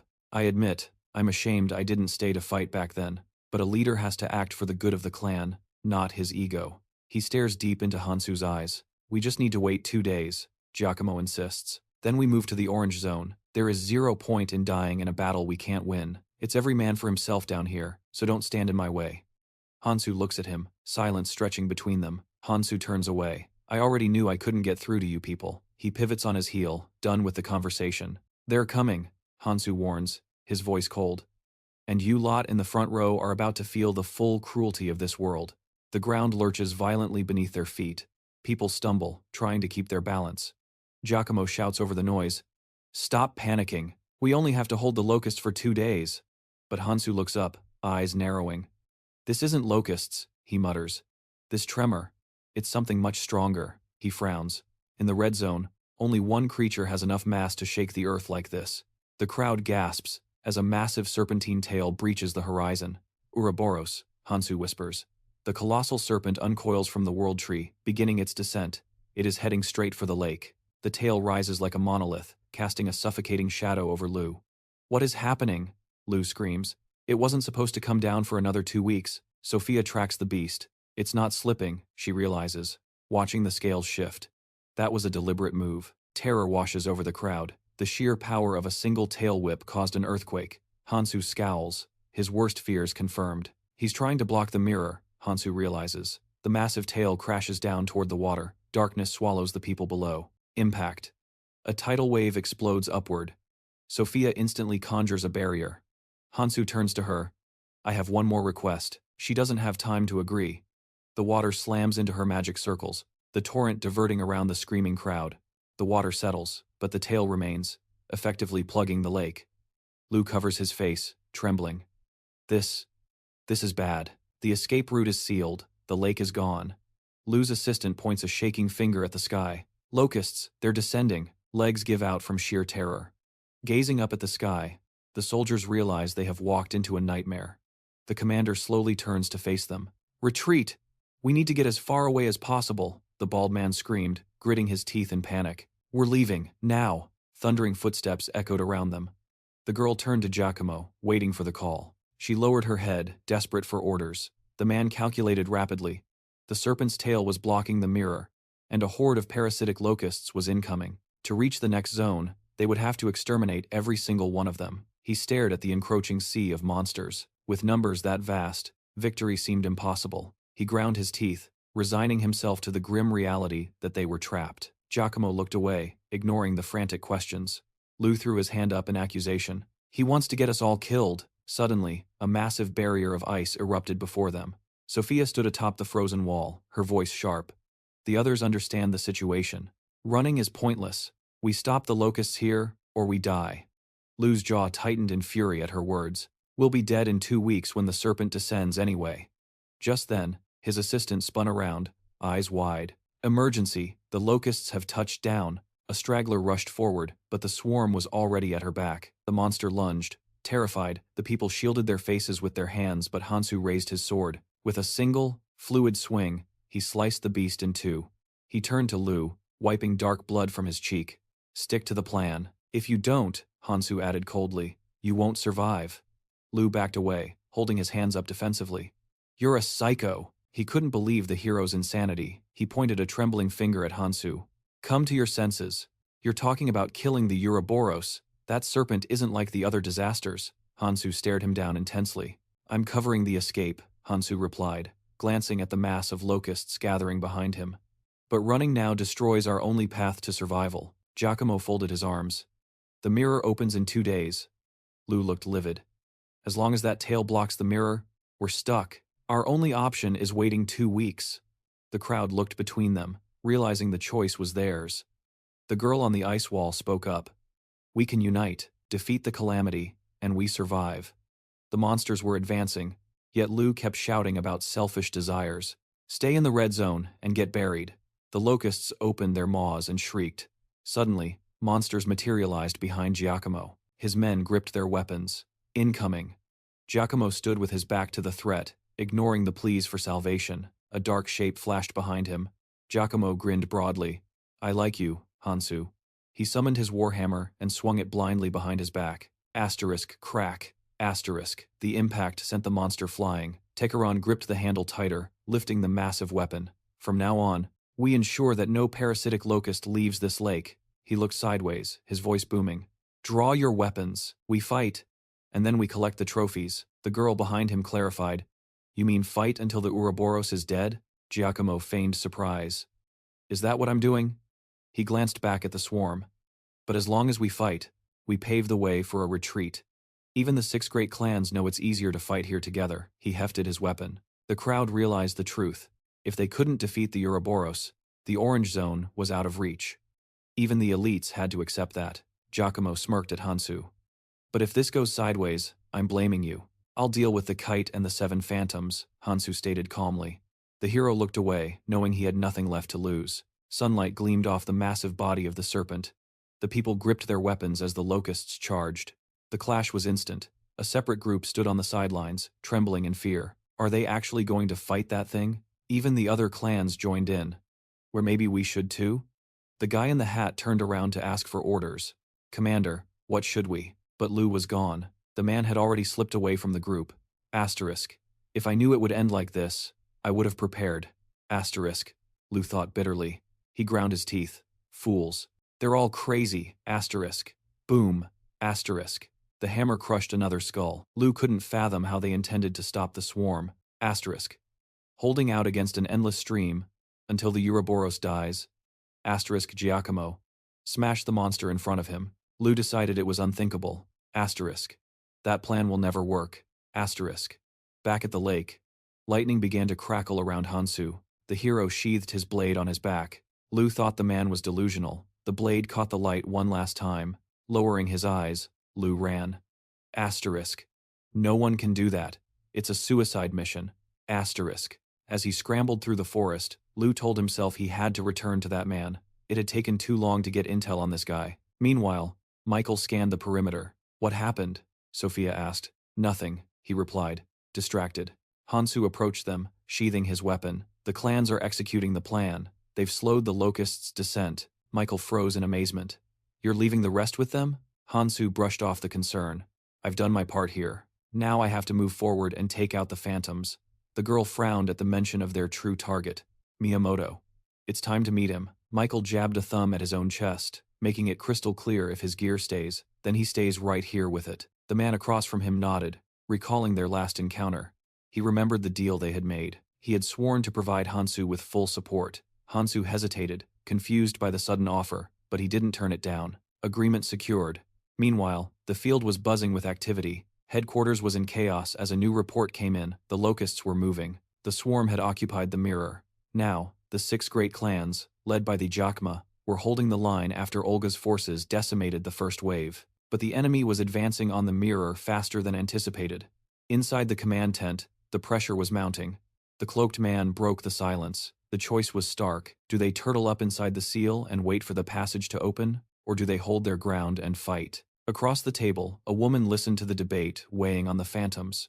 Mariette pulled her hand back, her decision made. She voted to hide near the seal and wait it out. In her eyes, the situation wasn't critical, yet why risk unnecessary death? John Sang backed her up. Nothing gets in there. Not the locusts, not even the Ouroboros. We sit tight for 2 weeks, and we survive. Tina slammed her hand on the table, furious. And what happens to the stragglers? We just leave the other travelers out there to die? Kyle countered coldly, noting that while their duty was to protect the seal, doing so would ultimately save more lives. A man nearby hung his head. The guilt was heavy in the room.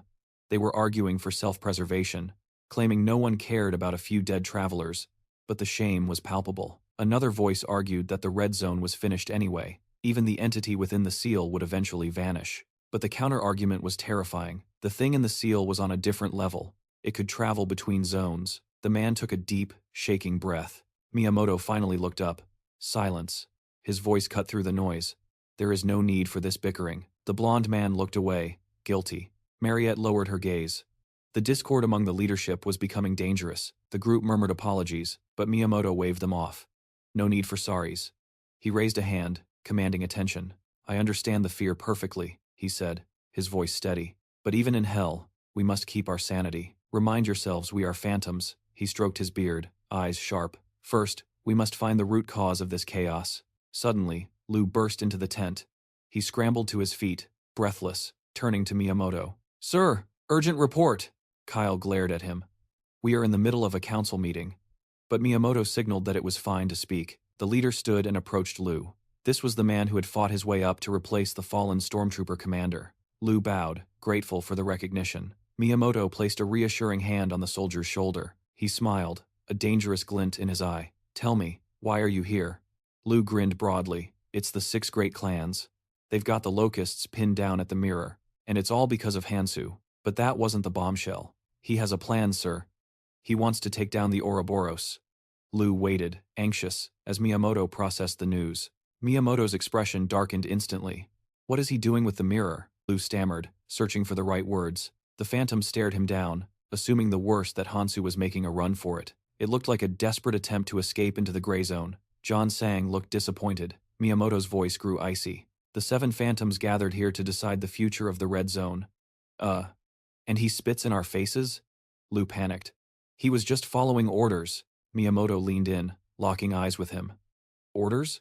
The pressure was intense. Lu's jaw dropped in shock. He bowed his head, begging for forgiveness. Miyamoto shook his head. Wait. We will finish this conversation later. Lu stood by the entrance as Tina scoffed. Running away? What a disappointment. Miyamoto shrugged. A giant snake is descending upon us. Fear is rational. Mariette sighed, resting her head in her hand. Fact is, she said, Hansu did all this. He organized the defense. Miyamoto smiled faintly. I'd still like to meet him. He rubbed his chin. Maybe this hero is actually a reasonable man. Maybe he can actually help the red zone, a subordinate whispered to the cloaked man. Miyamoto raised a hand. Hansu walked in, Sophia at his side. The atmosphere shifted instantly. Miyamoto turned to face the entrance. Staring into the light, Miyamoto murmured, Speak of the devil. The sun rays framed the silhouette at the door. I don't know if Sophia briefed you, Miyamoto said, but let's do this properly. He placed a hand over his heart. I am one of the 7 phantoms, guardian of the red zone, and leader of the lighthouse. Sophia glared, protective. Hansu just looked at him. Pleasure. The other phantoms watched closely from the table. Miyamoto nodded. Given the tension, I'll get straight to the point. Illuminated by the setting sun, Hansu dropped the bomb. I'm going to kill the Ouroboros. I need your help. Silence filled the tent until Kyle slammed his hand down. The arrogance. You aren't even worthy to speak to us. The man flashes a smile, acknowledging Hansu's honesty, but his eyes turn cold as he locks gazes with the hero. He states flatly that they cannot offer assistance. Even if Hansu claims the power to slaughter the giant serpent, there is a reason they never abandon this post.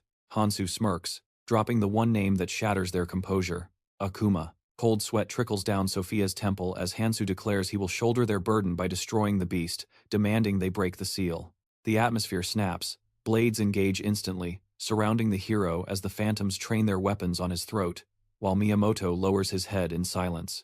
Unexpected, Miyamoto murmurs, the phantoms keeping their guard up, as the leader asks how a stranger could possibly know of the sealed Akuma. Hansu recalls the lore known to Red Zone travelers regarding the 4 disasters, but his mind drifts to the roots deep beneath the world tree. Hidden from the masses lies a secret 5th calamity, a dark silhouette with burning eyes, the sealed disaster known as Akuma. Hansu eyes the comrades standing before him, visualizing the sphere bound by mystical chains, a discovery made long ago. Humanity realized this entity was too catastrophic to roam free, binding it in place, terrified that this single disaster was infinitely more lethal than the others, a creature capable of bringing total extinction to every traveler in the red zone. Thus, the decision was made to erase Akuma's existence from history. Miyamoto led the phantoms to become its eternal jailers, the only ones burdened with the truth. Miyamoto frowns, warning the hero that shattering the seal invites the apocalypse. Yet Hansu stands amidst the steel circle, unwavering. Hansu confirms his intent, citing the relics he possesses, the chains, and the trident tools he specifically hunted down. He explains these artifacts were necessary to defeat the Ouroboros. Miyamoto raises an eyebrow, shooting a suspicious glare at Sophia, who immediately shakes her head. She denies leaking the intel, leaving Miyamoto rubbing his temples in sheer confusion. It makes no sense. This guy is a newcomer to the Red Zone, yet he recites their deepest secrets like a historian. A phantom tightens his grip on his blade of willpower. It doesn't matter how he knows, Tina hisses, manipulating her orb. We need to eliminate this liability right here, right now. Hansu shifts his gaze to the blonde phantom, listening as they accuse him of seeking the reward for killing Akuma and claiming the relic. The hero glances at John Sang, who sneers that Hansu's greed is about to gamble with the lives of everyone in the zone. John Sang is convinced Hansu plans to hunt the remaining scourges for personal gain. Sophia suddenly raises her hand to interrupt. She begs them to stand down, insisting they have misjudged him, though her plea is met with bewildered stares. Tina is shocked that Sophia would side with him. Sophia clasps her hands, admitting she thought he was insane at first too. He told me calmly he would kill the fish of misfortune, she recounts, the memory of the massive root and the monster flooding back. And he did it. He killed it alone, she declares. Hansu watches the group, knowing that anyone who witnesses his combat prowess ceases to doubt. She asserts that if Hansu says he can execute Akuma, he will.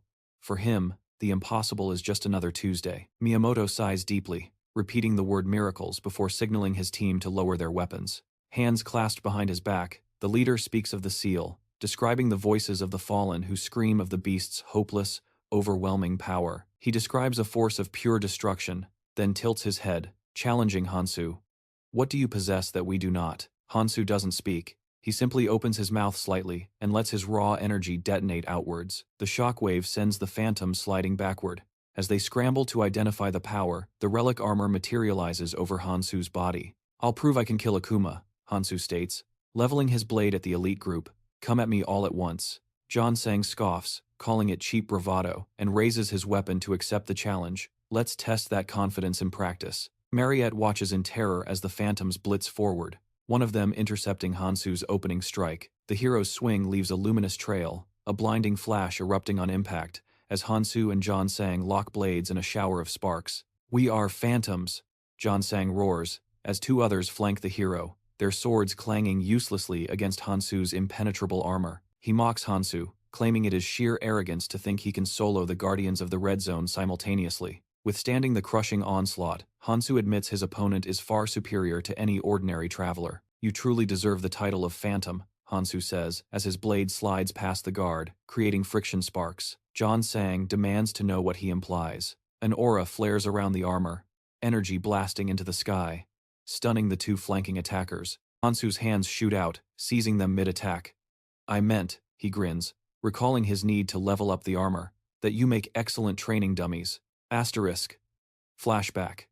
Asterisk Hansu sits at a table with his comrades, inquiring about the legend of Miyamoto, sparking curiosity in his listener. Looking at her, Hansu explains he heard Miyamoto ruled this area, but died shortly after the abyss was discovered. Certain he would encounter the man eventually, he presses for details. The girl lowers her head somberly. She explains Miyamoto was unique among clan leaders. He led from the shadows without ego, his innate talents focused entirely on protection and blessings. She recalled the legends whispered behind his back how he could cripple enemies with a thought. While everyone else scrambled for glory, rushing toward the safety of the Orange Zone, he alone remained behind in the hellish Red Zone. Miyamoto stood tall, hands clasped behind him. He declared that guarding the Akuma seal was a burden he chose freely. Hansu held his gaze, acknowledging the rumors. This man had willingly sacrificed his own potential, giving up his future with a smile. The girl insisted that if the hero trusted him, they should too. Beside her, a comrade folded his arms, noting that Miyamoto bound himself to a code of honor. It was stricter than any other wanderer in the Red Zone. Suddenly, the man himself roared, demanding they halt their pointless chatter. He threw his hands up in frustration. Even combined, their strength was insufficient. The captured spirits looked away in shame. He dropped the bombshell. The Ouroboros would descend in just 2 weeks. They were wasting precious energy. Kyle turned away, muttering an apology. Miyamoto clenched his fist, stepping into Hansu's personal space. He claimed to know of the hero's power. But first, he requested the removal of the Weapon Eater. Extending a hand, he offered a diplomatic approach. They needed to talk. After all, lives were being extinguished every second. As the sun dipped below the horizon, casting long shadows over the tent, they gathered around the table. Miyamoto acknowledged the boy's strength.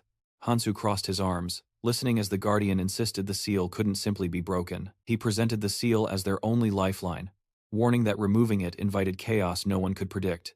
It must never be disturbed. He described the terrifying silhouette of Akuma, explaining how its overwhelming aura crushed anyone who dared approach the seal. Sitting at the far end of the table, Miyamoto demanded to know if there was a concrete plan to eliminate such a beast. Hansu's expression remained steely. He confirmed he had a method.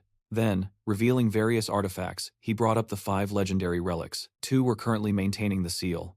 The other 3 were already in Hansu's possession. He explained the mechanics. With 2 relics, one could merely suppress Akuma's power, but by uniting all 5, the demon could be destroyed completely.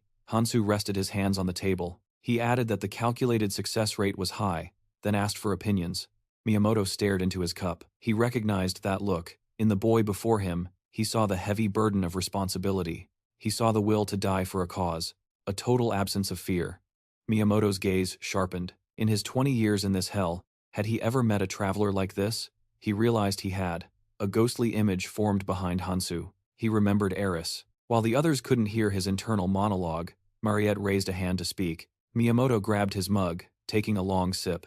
He apologized for getting lost in the past, noting that unlike Hansu's decisive nature, he was built differently, favoring a more measured approach. The hero sat silently as Miyamoto summarized the proposal. Before giving his final answer, the Guardian tapped his finger on the wood, assuming they intended to follow Hansu's dangerous path. So, the plan was to break the seal and slay Akuma. The spirits looked to their leader nervously. Miyamoto painted a grim picture. The Ouroboros was already moving. If Akuma broke free and joined forces with that snake, what would become of the red zone? Hansu clenched his fist, asserting his confidence. He had already bested 2 disasters. He could handle this. Miyamoto countered calmly. Plans work perfectly in theory, but when things go too well, that is exactly when one must be most cautious. Hansu frowned, revealing the artifacts on the table. Miyamoto withdrew his hand, a warm smile playing on his lips. He proposed an alternative.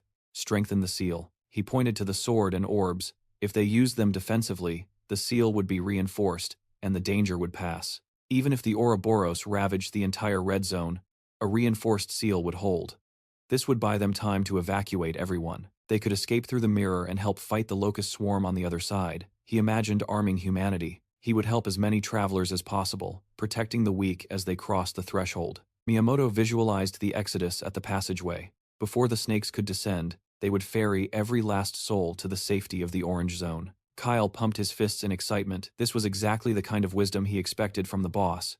He couldn't believe such a perfect solution existed. Sophia glanced at the hero, asking if this didn't seem more rational. Even she had to admit there was sound logic in Miyamoto's strategy, but Hansu raised a hand, cutting the celebration short. He refused. Staring directly into Miyamoto's eyes, he declared the relics were never meant for this. Miyamoto lowered his gaze, clasping his hands. He asked if this refusal was born of selfish desire. Hansu leaned forward. No. He explained that the relics were essential for battles yet to come. They couldn't be left here. Miyamoto looked up. He asked where Hansu planned to use them. The hero didn't blink. Does it matter? Once I kill Akuma, the difference is negligible. He promised a swift execution. There was nothing to worry about. The 2 men locked eyes, a silent battle of wills. Finally, standing up, Miyamoto decided to end the debate there. Sophia looked shocked, asking for clarification. Miyamoto shrugged. They had no choice but to trust the hero. With a resigned smile, Miyamoto looked at the boy. He announced that he was placing his faith in Hansu. As he brushed past him, he whispered, "Follow me." Lu raises a finger, a memory sparking in his mind. He turns to guide the hero toward the location where Akuma was sealed, but pauses. A request comes in for a wardrobe change. Since his combat style relies on speed and dexterity, the new gear needs to match that agility. The group navigates through the twisting, massive branches of the tree. Hansu smirks, inspecting the new equipment. The system chimes in with a report. It is lightweight leather armor, specifically enchanted to reduce air resistance to near zero. Not bad at all. He taps his shoulder, testing the fit, and noting that the modification was definitely worth the trouble. Sophia glances back, finally breathing easier.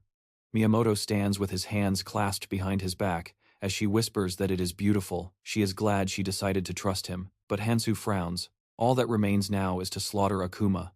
Miyamoto takes a slow sip of his drink, his eyes glazing over as he sinks into memories of the distant past. He sets the glass on the table. Unlike the hero who acts on impulse, Miyamoto is calculated and measured. Hansu studies him with a sharp, analytical gaze. The tension is so thick it cracks the glass nearby. The girl shoots him a questioning look, but before she can speak, chains erupt from the ground, binding the trident tight. A monster is trapped within. Its eyes glow with ancient malice as branches twist around the seal. This was 20 years ago. Aries covers her mouth, stifling a scream of horror. Bodies litter the ground, a massacre. Keldian crouches beside one of the fallen corpses. These stones, he mutters, they're human-shaped. He realizes the truth. These victims didn't just die. They were obliterated by an attack of unimaginable force. He looks up, grim. A single creature did this. He points to the seal. It's trapped inside now, and for the sake of the world, that thing must never wake up. Standing near the prison, he senses it a remnant of unknown, malevolent energy radiating outward. Comte folds his hands, observing, well, at least it's sealed. If we leave it alone, we survive. But his comrade adjusts his glasses, shaking his head. You are mistaken. He points to the aura flickering around the seal. It's weakening. The guy notices hairline fractures spreading across the surface. The chains are the only thing holding it together, but they won't last. Sooner or later, this cage fails. Keldian throws his hands up in frustration. Hearing that they are staring at a ticking time bomb, the others nod grimly. Miyamoto steps forward, his fingers brushing the cold, binding chains. We need a plan, he tells the group, his eyes intense as he scans the structure. We have to deal with this before it breaks loose. Someone suggests retreating to strategize, but the comrades look on in shock. Miyamoto has a solution. He stares dead at the seal in front of him. Energy surges from his ring. He realizes the cost he will have to risk his ascension, his entire future. Crimson armor manifests, surrounding the seal. He calculates that his weapon eater skill is the only thing strong enough to hold it. Aries gasps, realizing the implications in the next zone. He would have to start from zero. The crimson armor coils around the trident. Keldian watches in disbelief as Miyamoto begins to crush the seal with his weapon eater. He looks at his comrades, eyes weary. He doesn't know how long he can sustain this, or if there will ever be an end to this nightmare. My weapon eater will reinforce the cage, he declares. Akuma will not be freed. The girl standing opposite him stares with wide eyes. You'll be stuck here, she clarifies. Trapped in the red zone just to keep the weapon eater active? He nods. It is my conscious decision. Miyamoto places a hand over his heart. For the greater good of humanity, I will stay. He opens his mouth slightly to speak again. Do not worry about me. I will remain in the red zone. I will protect the seal. The man looks down, his resolve hardening. Bodies still scatter the floor in front of the seal. He walks forward silently. Back in the present, Kyle addresses him. The leader turns, replying, I remember everything. Sophia shoots a displeased glare at Hansu, but he cuts to the chase. Start it. We're out of time. Miyamoto meets his gaze. It is our duty. His ring flares with blinding light, removing the seal. The crimson armor uncoils from the trident. The team watches, breath held, as the barrier falls. Hansu analyzes the situation. Miyamoto has fed his devourer countless weapons. It is crude compared to the Sky Soldier's armor, but the devourer possesses undeniable raw power. Hansu glances at the phantoms, finally understanding their purpose. They were just mules to buy weapons. A mountain of steel lies beneath the devourer. Hansu realizes Miyamoto's weakness. To maintain the beast, he is anchored, severely limited in movement. That is why the 7 phantoms exist, to fetch the unending supply of weapons the devourer demands. Hansu touches his face, deep in thought. Something feels off. He studies the man before him. There is a piece of the puzzle missing that he just can't place. The ring on his hand blazes. The chains go slack. The trident slams into the earth with a deafening thud. Shockwaves ripple out. Shards of the seal explode outward. Akuma crawls from the abyss. A true monster stands before them. Its tongue lolls from a gaping maw. Tina freezes her body, refuses to obey. It is not a spell. It is pure, suffocating, killing intent. That aura alone screams danger.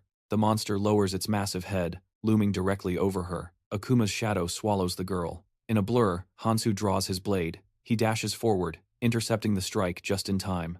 The collision releases a shockwave of energy.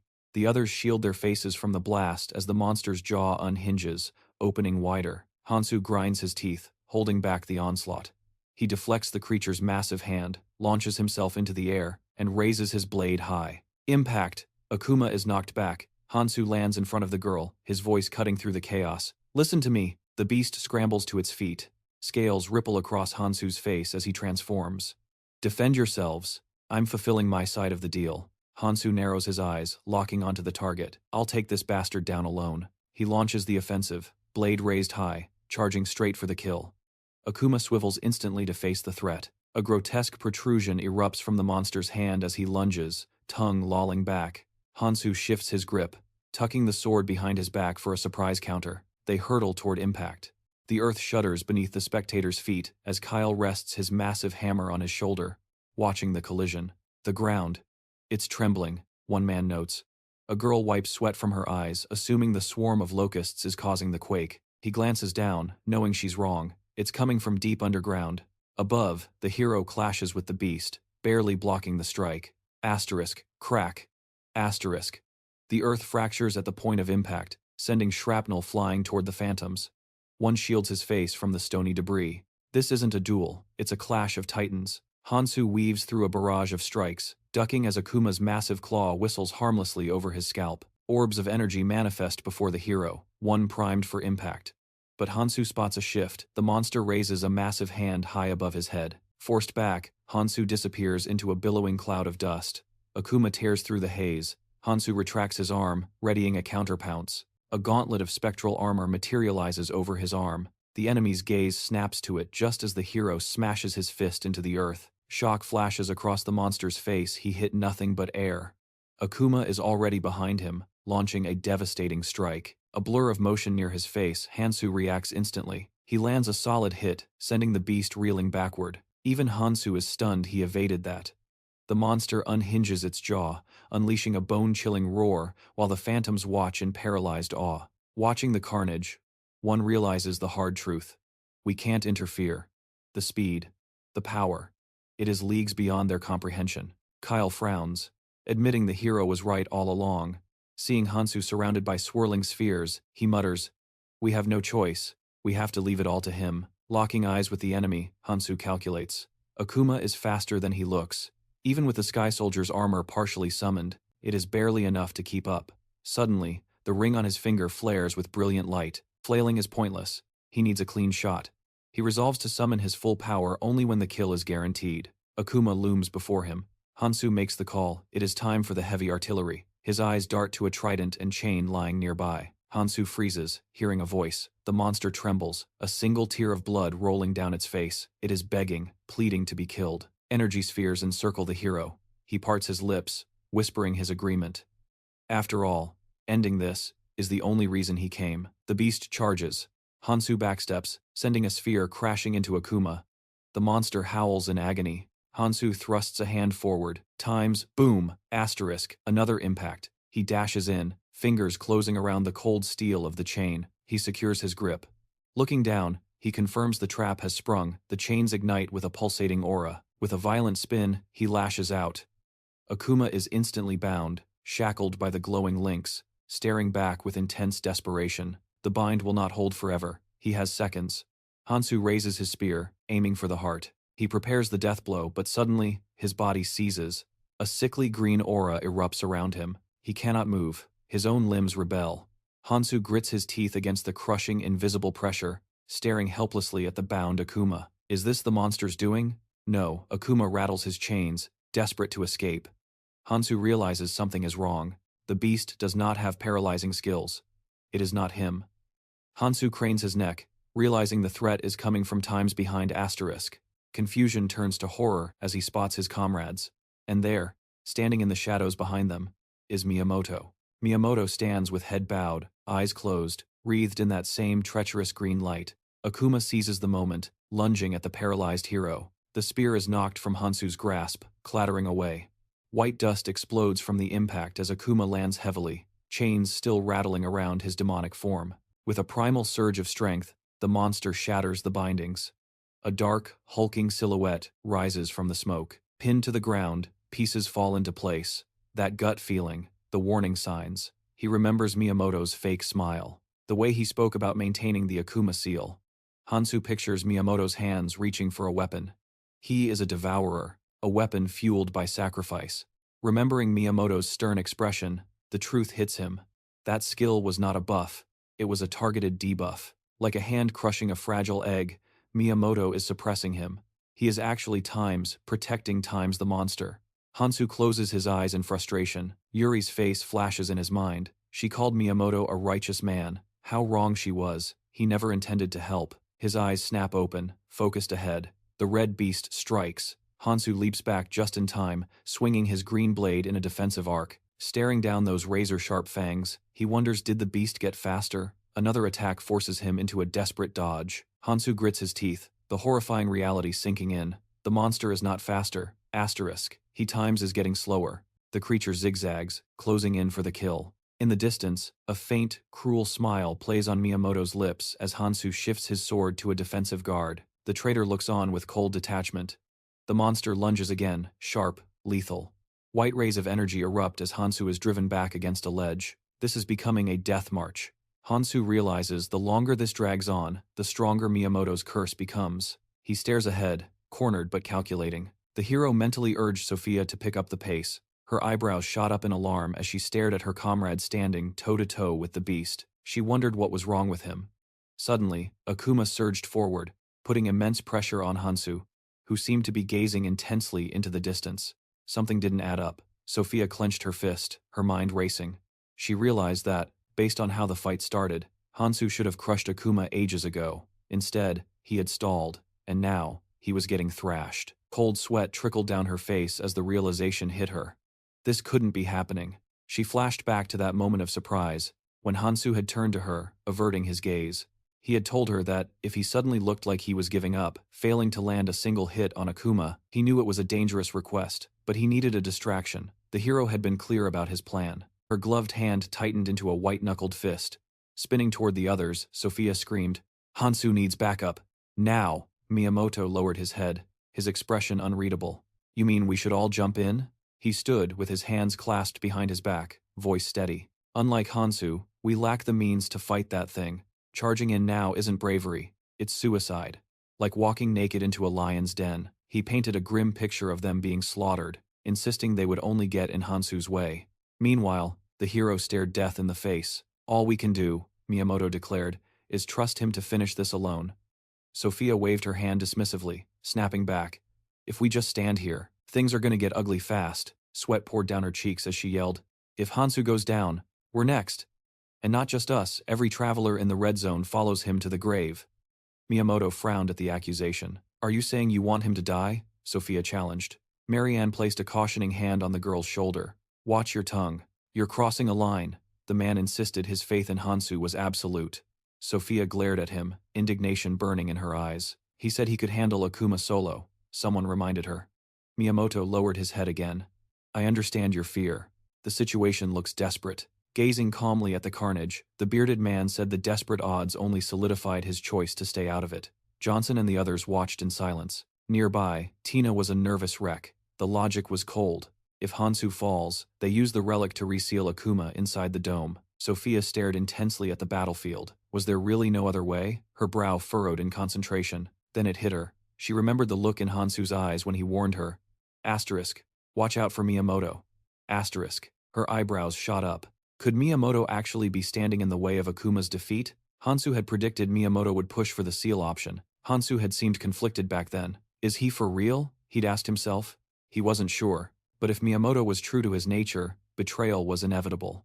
On the battlefield, vines descended from the ancient autumn trees like hangman's nooses. Sophia put the pieces together. Hansu's warning, Miyamoto's obsession with the seal, and the sudden, suspicious turn in the fight. Miyamoto stood there, brow furrowed, fingers tapping his chin. Sophia realized with horror, asterisk, he wants Hansu dead, asterisk. Does Miyamoto see Akuma as a calamity to be purged? No. As the swordsman faced the monster, the truth became clear. He doesn't want Akuma destroyed. The red demon flicked its tongue, a grotesque display of hunger. To Miyamoto, as long as the seal holds, Akuma is just a beast in a cage. Hansu leaped aside, barely dodging a lethal strike. If Miyamoto keeps the monster chained, the potential for power is endless. Controlled chaos is his goal. With Akuma leashed, Miyamoto rules the red zone with ease. Looking on, Miyamoto dismissed Hansu as nothing but an arrogant fool. A fool lost in his own hero complex. As Hansu stumbled, sword hitting the dirt, Miyamoto smirked internally. Asterisk. Punishment for your hubris. Asterisk. Asterisk. Drown in despair and die. Asterisk. Suddenly, Miyamoto's eyes widened. The hero wasn't finished. He raised his sword high. Gritting his teeth with raw determination, Hansu brought the blade down in a vicious overhead strike, even as his foot slipped on the bloody ground. Despite the slip, the impact sent Akuma flying. Blood splattered across the earth. Miyamoto watched, his body rigid with tension. He had poured everything into that strike. He couldn't just stand by. Miyamoto ground his teeth, veins bulging on his forehead in suppressed rage. The question echoed in his mind. Hansu leaned heavily on his sword, barely holding himself up. Asterisk. How is he still standing? Asterisk. Blood-soaked and gasping for air, the hero's gaze remained unbroken. The black-horned horror stared back, then charged. Akuma swung, claw reaching for Hansu's throat. Suddenly, a massive block of ice encased the monster's leg. Akuma looked down, stunned. Sophia stood with arms outstretched, glowing magic circles swirling around her. Miyamoto lost his composure.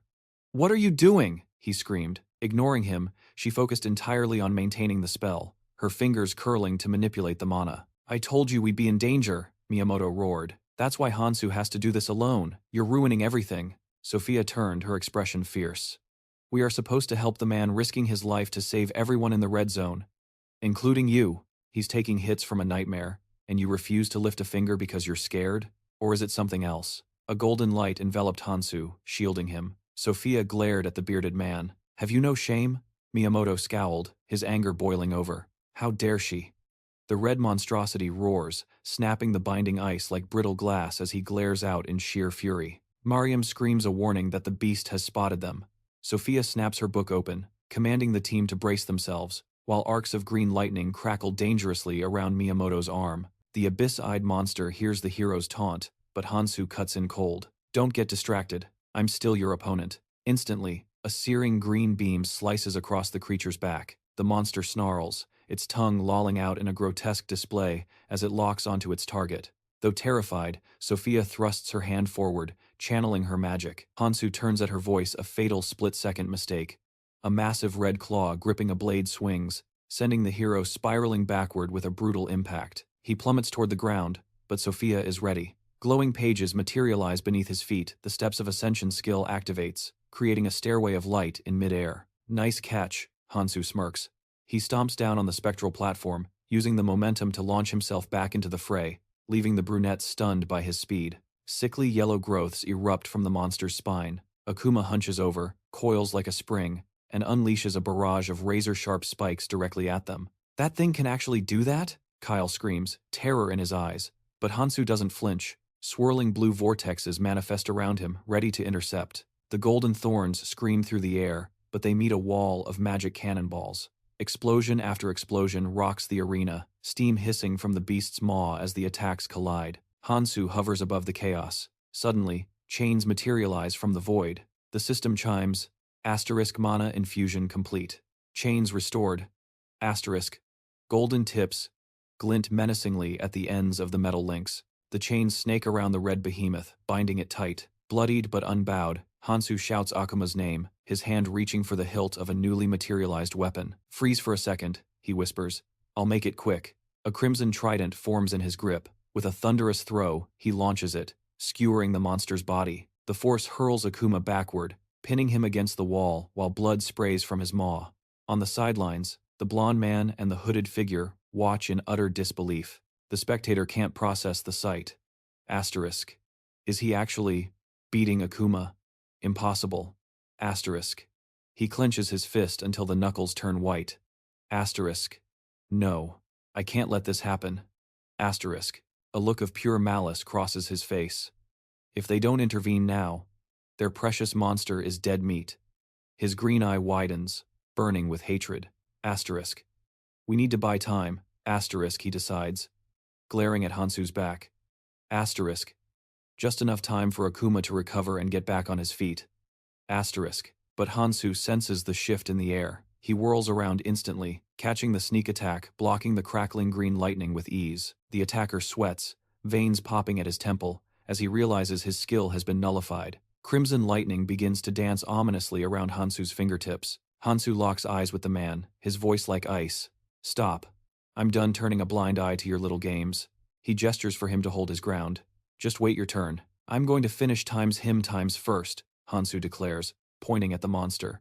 The interferer grinds his teeth, fury and frustration warring in his expression. Staring at the boy with the sword, something shifts in the man's mind. A dormant memory, a feeling he thought he had buried long ago, comes rushing back. It was admiration. The memory hits him standing there, looking up in awe at a mountain of monster corpses, and standing atop that pile was the blonde girl, Aries.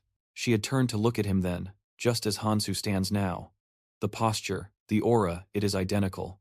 The man realizes he has not forgotten that sight, not even after 20 long years.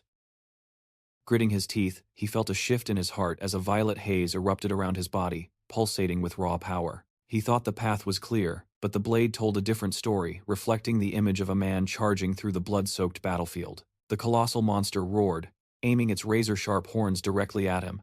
Terrified, Miyamoto squeezed his eyes shut, bracing for death. He cowered, covering his head with trembling hands, until a thunderous boom forced one eye open, finding the girl in the white cloak, shielding him with a barrier of magical seals. With a smile as sweet as honey, Iris reached out, promising him that the nightmare was over, and everything would be fine. Miyamoto stared up at her, realizing she was the true ruler of this world, a figure beloved and revered by absolutely everyone. He visualized her standing at the center of a cheering crowd, the undisputed idol of the Red Zone, a glowing crown upon her head as champions stood by her side. Clutching the wound on his arm, envy consumed him. He despised her, convinced that he was the one who deserved to stand in her place. Looking down, the gray-eyed man recalled the moment he saw his opportunity, the memory of the egg bound in chains resurfacing in his mind. He recognized it as Akuma's hidden scourge, and, reviewing the footage, realized the seal was dangerously fragile. It required only a fraction of mana to maintain, but he lied to everyone, deceiving them to secure his own safety and status within the Red Zone.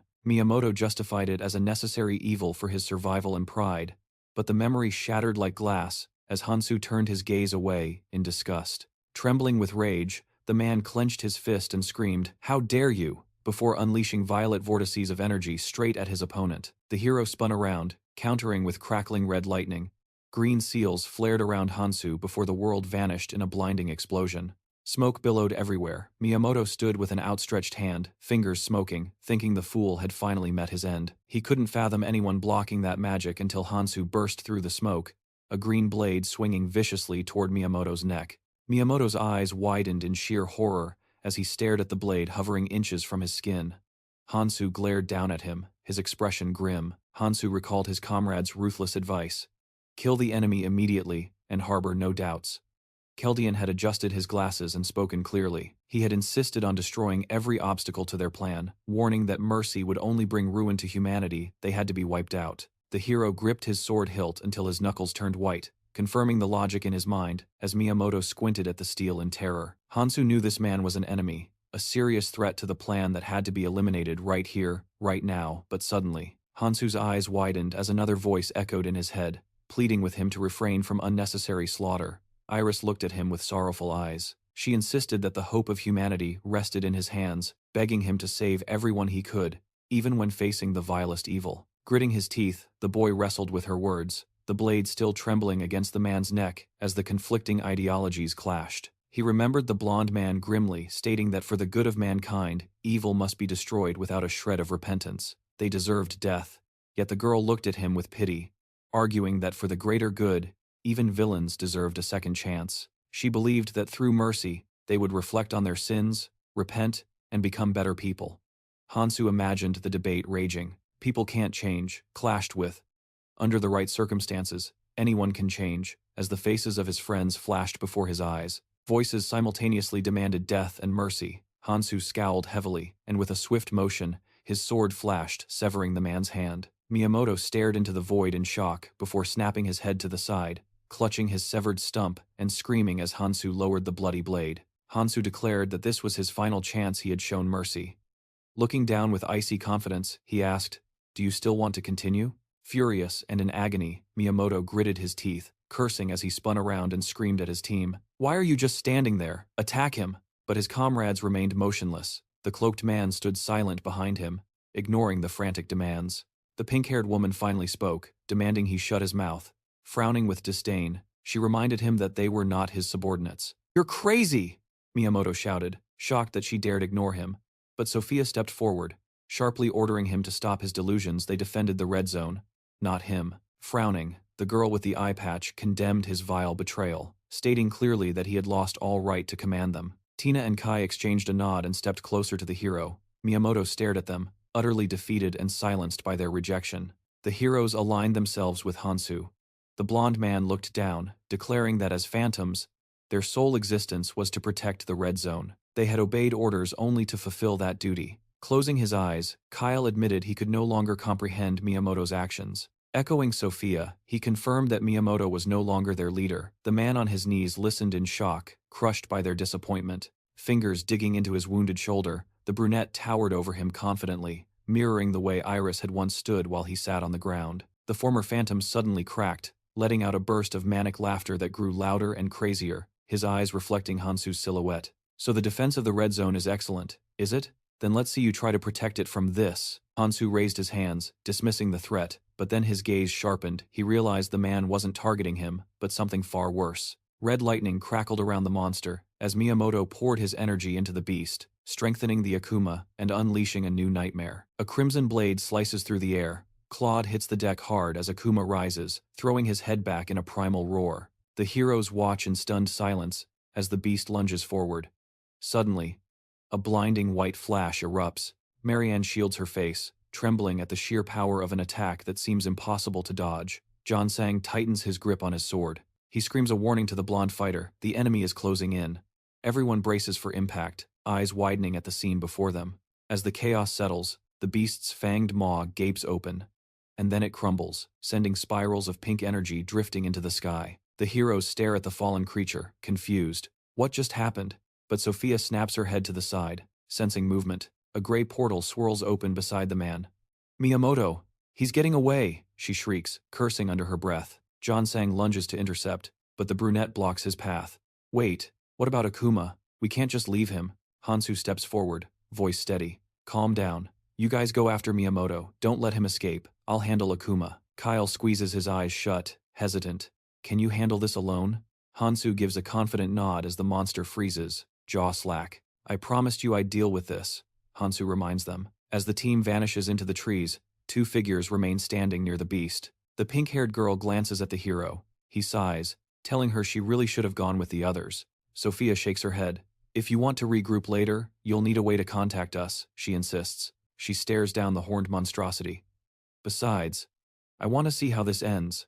She tenses up, sensing a killing intent unlike anything else. The dread she felt when they first met is nothing compared to this. Miyamoto's dark buff has twisted Akuma into a true nightmare. Can Hansu really take this thing down? Standing behind him, she wonders silently. Asterisk. What is your plan here? Asterisk. Suddenly, the brunette tosses his sword to the dirt. Sophia gasps. "What are you doing?" "Don't worry," Hansu says, wind whipping through his clothes. "I won't be needing that anymore." Slowly, the colossal beast rises to its feet. Golden energy swirls above Akuma's head. Hansu analyzes the situation times. Does this amplification boost his regeneration too? Asterisk. Asterisk. If it does, Akuma won't stop fighting. Asterisk. Surrounded by a thick mist, the demon braces itself against the ground. Even if the power-up is draining his life force, this creature isn't going to just keel over. The monster lunges, claw outstretched. Hansu leaps back to dodge, then immediately dives in from above. He lands right beside the beast, placing a glowing hand directly on its forehead. He speaks the monster's true name. Crimson lightning erupts from his palm. "Gather yourself," he commands. Akuma's eyes go wide with shock. The monstrous visage fades, replaced by the bewildered eyes of a human. Standing before Hansu is not a beast, but a weeping boy. The child looks up, trembling. Who are you?" Hansu smiles. "He was right all along. Akuma isn't a monster who lost his soul, he just lost control to his own rage." Recalling the maniacal grin and demonic aura, Hansu realizes something ironic. Miyamoto's regeneration boost didn't just heal the body, it allowed Akuma to regain the consciousness he lost to his fury. Hansu pulls his hand back from the white-haired figure, chuckling at the twist of fate. In his malicious attempt to burn Akuma out, Miyamoto accidentally gave the boy a chance to rebuild himself. The child opens his mouth to speak. "Akuma," Hansu says gently. "Do you remember your father?" The white-haired boy freezes. Memories flood back. The boy sees sharp spears pointed at his chest. He sees a man standing among the soldiers, shouting orders. Ritual markings cover the man's face. In the memory, the boy sobs, reaching out. Father, what did I do wrong? Why are you torturing me? Reality snaps back. Akuma morphs into a monster again, thrashing in panic. Don't touch me. I don't want to die. Hansu closes his eyes, enduring the screams of pain. Why does everyone hate me? The beast wails. Hansu frowns as the creature flails wildly, screaming for him to stay back. A massive shockwave slams into Hansu, throwing him backward until he crashes against the cave wall in a cloud of dust. Hansu bows his head. He remembers holding the dying father in his arms, hearing the man's confession. I killed my own son for the sake of the cause. But I regret that choice. Suddenly, Sophia summons a magical barrier, shouting Hansu's name. Sharp spikes erupt from the monster's hide. He's attacking, she screams. But Hansu keeps his eyes shut. He stands up, brushing off the dust. With a steady, confident gait, he walks straight toward the rampaging beast. Deadly spikes whistle past him, missing by inches. Sophia cowers, screaming, but Hansu doesn't flinch. He reaches out and places his hand on the monster's forehead. It's okay, he whispers. He drops to one knee, looking the beast in the eye. I'm just like your father, Tekaron. At those words, the monster vanishes, leaving the boy trembling on the ground. None of this is your fault. Akuma looks up, stunned. You've suffered enough. Surrounded by crackling yellow lightning, Hansu closes his eyes. You can rest now. Akuma blinks, staring at his own hands in disbelief. Trembling, the boy touches his forehead, feeling the warmth. Just relax, Hansu says softly, standing tall as the golden electricity envelops them both. Hansu confirmed the rage was neutralized, allowing the demon to move freely again, leaving the creature staring in sheer surprise. Did you heal me? Akuma asked, trembling. His eyes went wide when he heard the truth. No, this was temporary. The madness would eventually return. Recalling the beast's rampage, the hero admitted he couldn't fully erase the fury yet. His gaze locked intently on the path ahead. Trembling violently, Akuma clutched his head in contrition, tears streaming down his face. I don't want to be a monster like that again. I don't want to kill. I don't want to be hated, he sobbed. The dark-haired hero lowered his head, listening in solemn silence. Then, Hansu extended a hand. He introduced himself as the chaotic Miyamoto, admitting his original plan was shot. I need your help, he said, offering a truce. Hansu made a vow. When the rage surfaced again, he would help Akuma find himself. But there is one condition, you follow my plan. The demon stared at him, stunned by the offer. He pursed his lips, torn between fear and indecision. Finally, he gripped the outstretched hand. Suddenly, a shout cut through the air. That is not allowed. In a flash of light, the smiling silhouette of a fairy appeared. That ending is no good at all. The creature beamed at the hero. Oh, I am just so delighted to see you again. My heart is simply overflowing with joy. Sophia watched in shock as the floating assistant hovered closer. The fairy grinned slyly, mouth wide. Well? Aren't you happy to see me too? Shut up and get to the point, Hansu snapped, his brow furrowed in a stern glare. What do you want? The creature's eyes narrowed. Then came a wide, manic smile. So cruel. I hate that cold attitude of yours. He snapped his fingers. My reason for coming is simple. A bolt of lightning slammed into the demon. Akuma clapped a hand over his mouth before retching up blood. The fairy zipped over to the shocked hero. Kill him, he ordered. Hansu looked on in surprise as the entity admitted he had been watching the entire duel. Replaying the footage, the assistant gushed. It was a brutal, bloody battle, full of delicious betrayal, dancing on the brink of life and death. Desperate resistance. And yet, you won. The fairy spread his arms theatrically. A wonderful sight. So beautiful I couldn't look away. Then, his face twisted into a scowl as he waved a dismissive hand. But this ending? I hate it. You have no idea how disappointing it is. Hansu realized this was why the system had decided to intervene. The fairy snapped his fingers. Exactly. I'm here to see the ending I want. On the ground, the trembling demon writhed in agony. So, I've made it easy for you, the assistant chirped. Look, Akuma can't even offer any resistance now. He doesn't have the strength to lift a finger. As the white-haired demon twisted in anguish, the fairy urged, you can end his life in one move, or tear him to pieces. Your choice, Hansu scowled. The fairy clearly preferred a public execution. Make it as painful as possible. Hansu closed his eyes thoughtfully. I refuse. In that case, I have to stick to the rules. The creature's mouth stretched into a jagged smile. You are obliged to eliminate all disasters, leave even one alive, and you get nothing. He conjured an image of a man covered in red lines. Remember him? 3 glowing crystals floated in his palm. This was the reward promised to you. The fairy swatted away the smoke. Technically, you didn't kill the erupting root yourself. You failed the completion conditions. So, we can't give you the reward. The little devil fluttered right next to Hansu's ear. But look, an opportunity.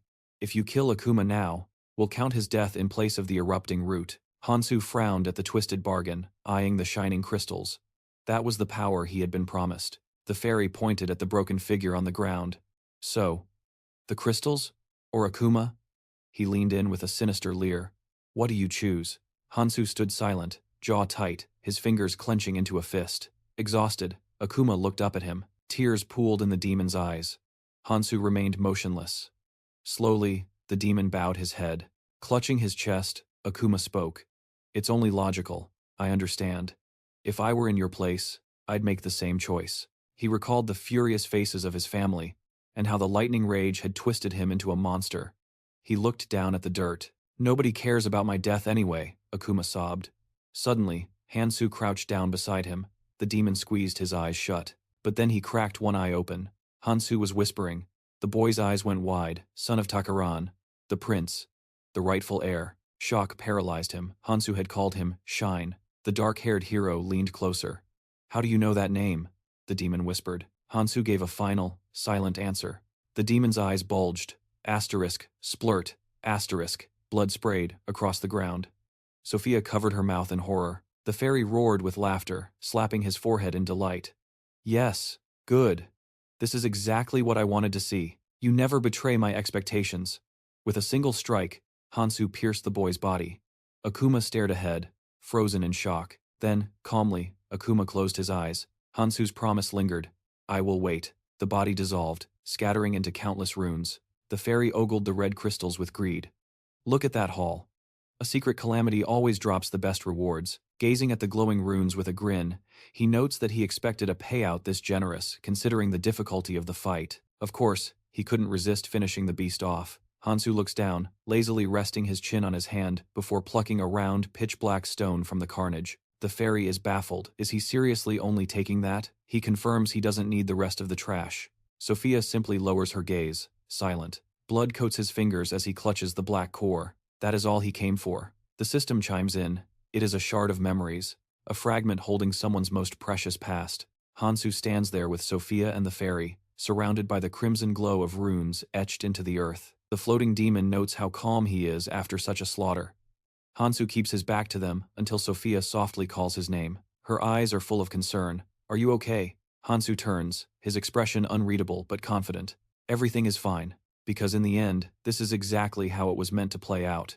They press on past the red crystals, Hansu vowing to return the relics eventually. You just need to wait a little. The fairy and Sophia exchange puzzled glances, wondering if he has lost it, while the demon flashes a sharp, toothy smirk. Hansu marches forward, absolutely certain there won't be any issues. He made the right call. He stares ahead, lost in thought.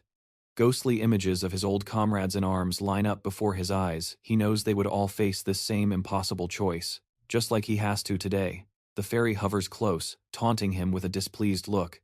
Why are you acting so weird? What is it? Is he afraid history is going to repeat itself? The monster is surprised when Hansu coolly tells it there is nothing to worry about. Hansu frowns, spinning around with a stern glare. I am about to show you something really interesting. You just need to wait. The little fairy smiles broadly as she flutters beside him. The horned beast chuckles. I understand. You better not disappoint me then. Holographic images of the artifacts materialize. A trident, a bracelet, heavy chains. Hansu nods, realizing the collection is complete. He has managed to collect all 5 relics. Bright spheres of energy manifest around him, and the guy knows exactly what is coming next. The chains ignite with blinding light. Hansu raises his hand, channeling magic into the relics until a radiant symbol burns onto his palm. The administrator's mark. Visions of the villain flash through his mind as realization hits him. With this, he can control the Ouroboros because he is an administrator now. But Hansu notices the shape of the mark is different. It does not match what the people of Alheim told him in the abyss. A system window pops up. Position of temporary administrator acquired. Limited administrator power granted. Hansu squints at the text while the white-haired warriors in his vision spew purple aura. He reflects on the catch. Only the true bloodline of Alheim can access full administrative rights. A group of them stands before the sign in his vision. Since he is just a human, he gets the trial version. Hansu clutches the magic items, visibly annoyed. He did not think there would be such a restriction. But then, a slight grin creeps onto his face. This is still more than enough power. The silhouette of that snide villain appears in front of him. Hansu is sure that he finally has the strength to crush him. Suddenly, Sophia gasps, spotting a magical bird fluttering beside her. Hansu listens as she relays the message from the phantoms. A battle has broken out. They say they have caught Miyamoto. We can meet up with them. Hansu smirks, his mind racing. Sophia looks at the guy, startled. Not yet, he says. There is something we need to do first. He falls silent, looking grave, leaving the girl confused. Hansu shoots her a significant look. Oh, she exclaims, finally catching on. I get it now. That will work. Meanwhile, deep in the dark trees, a pathetic cry rings out. Miyamoto is on his knees, begging for his life, swearing his mind was clouded by madness. He claims he committed a mortal sin but didn't mean it. The surprised girls listen as he insists it was all a mistake. Through grit, teeth, and pain, Miyamoto begs them to remember their history. Think of everything we went through together. A dark-haired girl reaches out. Stop, she commands the others. I understand him. She helps the poor guy up. We have known each other for many years. Why do you think we would kill you? She asks gently. Miyamoto thanks her profusely, but another sword-wielding warrior is not buying it. We cannot trust him, she argues. Is it really safe to leave a potential traitor alive? He could be playing us right now. The dark-haired lady looks at her with pity. Really? Look at him. He is totally submissive. Miyamoto has already lost the will to fight. Let's just let Hansu deal with. Suddenly, blood spurts from her mouth. Electricity crackles, shackling the other soldiers in an instant. Marion! They scream in shock. The fighter grits her teeth, paralyzed by the deadly magic coursing through her veins. Miyamoto clenches his fist, dropping the act. He attacks. A massive explosion rocks the forest, leaving only scorching red runes in its wake. The old man smiles broadly. The scoundrel stands amidst the corpses of his former friends, laughing maniacally. Eyes wild and wide, he screams. Even if you take everything from me, I will survive. I will live to the very end. Elsewhere, the sun beats down on the roots of the world tree. Hundreds of brave warriors clash against a swarm of insects. A terrified guy cowers, shielding his face. He stands among piles of the dead, realizing it is hopeless. They can no longer hold the line. The red-eyed insects are advancing. Their ranks are thinning, but the locust swarm has not decreased one iota. Closing his eyes in despair, he thinks only one thing. What is Hansu doing? The surviving swordsmen stand back to back, encircled by a chitinous tide of giant insects. Suddenly, one warrior looks skyward, catching sight of magical carrier pigeons cutting through the gloom. The bird touches down on his gauntlet. Disbelief and terror war in his eyes, but a smirk tugs at his lips as he looks at Hansu. A shock wave of pure power erupts from the protagonist. Gripping his blade, the warrior marvels at the impossible message. With renewed resolve, he decapitates a lunging locust, roaring that surrender is no longer an option. The system window materializes, glowing with a grim finality. Preparations for the eradication of the Ouroboros are complete. Hansu commands the line to hold until the bitter end. A construct of flame dances near the sorcerer's fingertips as the fighter nods, fully grasping the stakes. Sang-jin offers a reckless grin, refusing to yield. Under a surreal pink sky, twisted trees bear witness to the carnage, while Sophia stands paralyzed, unable to process the horror. She collapses amidst the blood-soaked earth, mind racing. Is everyone truly gone? Her hand trembles violently as she whispers the name that haunts her. Miyamoto. Despair grips her. She clutches her head, swearing she will never forgive the villain. Hansu watches her breakdown, his expression unreadable and cold. Arms crossed, he remains stoic. Hearing his command to forget the villain for now, Sophia snaps. She charges at the main character, blinded by rage. She demands to know what he is thinking. They need to hunt Miyamoto down immediately. But her scream dies in her throat as she sees the look on his face. The protagonist stares her down, his gaze heavy with unspoken burdens. He states that their true mission cannot be abandoned. Stunned, a single tear traces a path down the girl's cheek. In that moment, she realizes the hell he has walked through is far worse than this. She straightens up, standing before him to acknowledge the hard truth. He is right. When she asks for orders, the main character replies with terrifying calm. They return to the mirror. His eyes harden as he adds that the others are waiting there. Not the phantoms of the past, but the warriors who will stand by their side. Elsewhere, a swordsman hacks through the insect swarm, while Sang-jin and the group keep a sharp lookout. The blonde woman, Un-chai, is visibly annoyed, questioning why they are just idling there. Her partner leans silently against a tree, ignoring her complaints. Even with the locust horde closing in, the dark-haired man remains serious, telling the indignant lady that they hold their ground right here. There is no plan B. Sung Jin speaks with absolute conviction. He made a promise to Hansu to meet at these coordinates, and he intends to keep it. The blonde groans, clutching her head.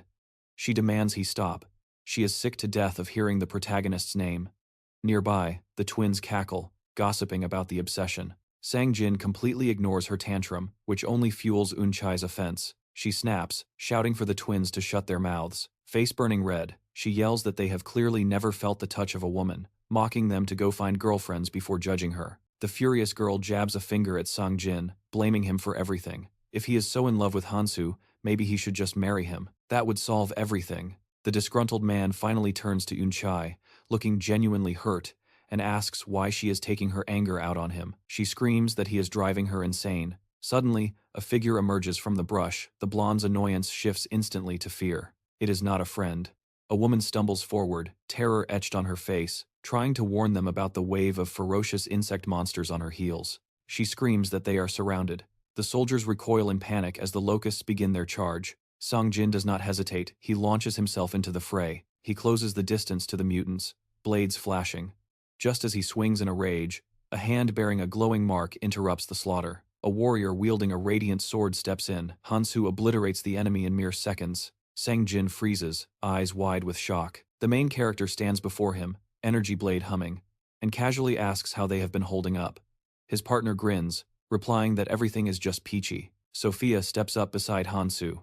The protagonist notes it has been a long time. Overjoyed, Sang Jin shrugs, exclaiming that the wait was worth it. He marvels at the main character's growth in the time they spent apart.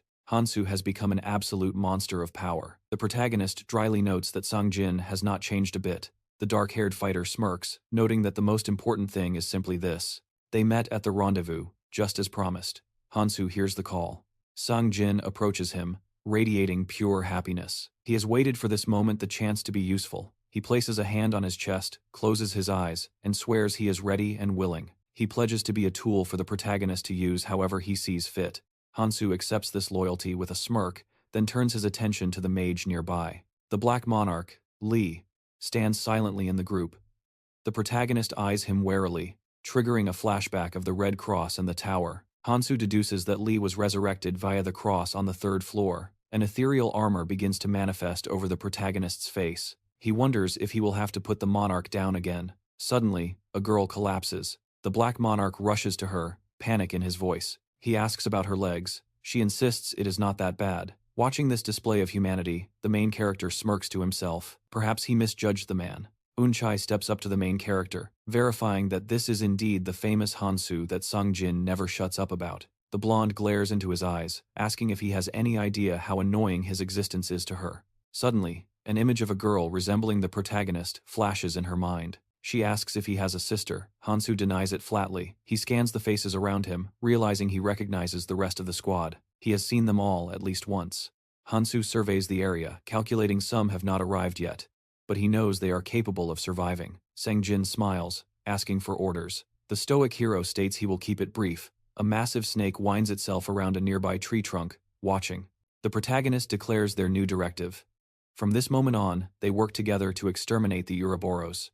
The group listens, stunned. He promises to brief them fully once they reach the mirror. Hansu's voice leaves no room for argument. That is all for now. The group stands in stunned silence before him, until Unchai breaks the tension, indignantly throwing a middle finger right in his face and demanding to know what kind of twisted scheme this is. Seething with rage, she whips around to confront Sang Jin, screaming that the plan is absolute madness. Yet the ever-enthusiastic guy just beams and declares it absolutely wonderful. He assures the protagonist that he can count on them to give their all, but his loyalty is immediately rewarded with a sharp slap across the cheek. Screams erupt as he gets berated for being a useless idiot, while the twins scramble to restrain the furious blonde who is convinced everyone has lost their minds. Sophia flinches at the piercing shriek as the blonde demands to know who he thinks he is, furious that he didn't even bother to ask for their opinion. The pink-haired lady leans in toward Hansu, whispering to clarify if this chaos is actually normal, while the protagonist just watches with a calm, unbothered gaze.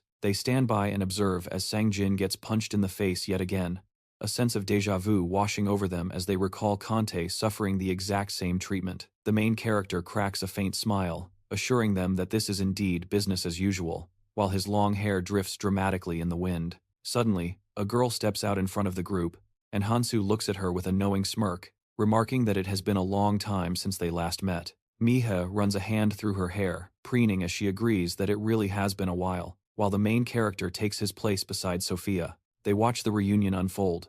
Mihei laughs sweetly, while Unchai stares at her with intense fascination, completely distracted. Even while effortlessly punching Sang-jin with one hand, Unchai's focus is elsewhere. Meanwhile, Hansu crosses his arms, realizing he has successfully assembled the squad to replace the phantoms. He calmly averts his gaze, mind racing through the next phase of the plan. The Ouroboros is coiled around a massive tree trunk, and the MC's expression hardens. It dawns on him that the victory condition is simple.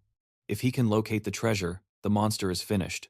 Meanwhile, a recording flickers onto a remote screen. The observer stares in disbelief, the sharp-toothed villain scowling, as he wonders if this human actually possesses administrator rights. He screams in a fit of rage, unable to process that this is happening despite the fact that the MC is not even from Alfheim, as images of the protagonist in various classes flash by. The villain declares it impossible that the guy survived the transfer of the Sky Soldier armor, confused about when exactly this power shift occurred. It remains a mystery how the protagonist managed to collect all 5 keys and ascend to administrator status.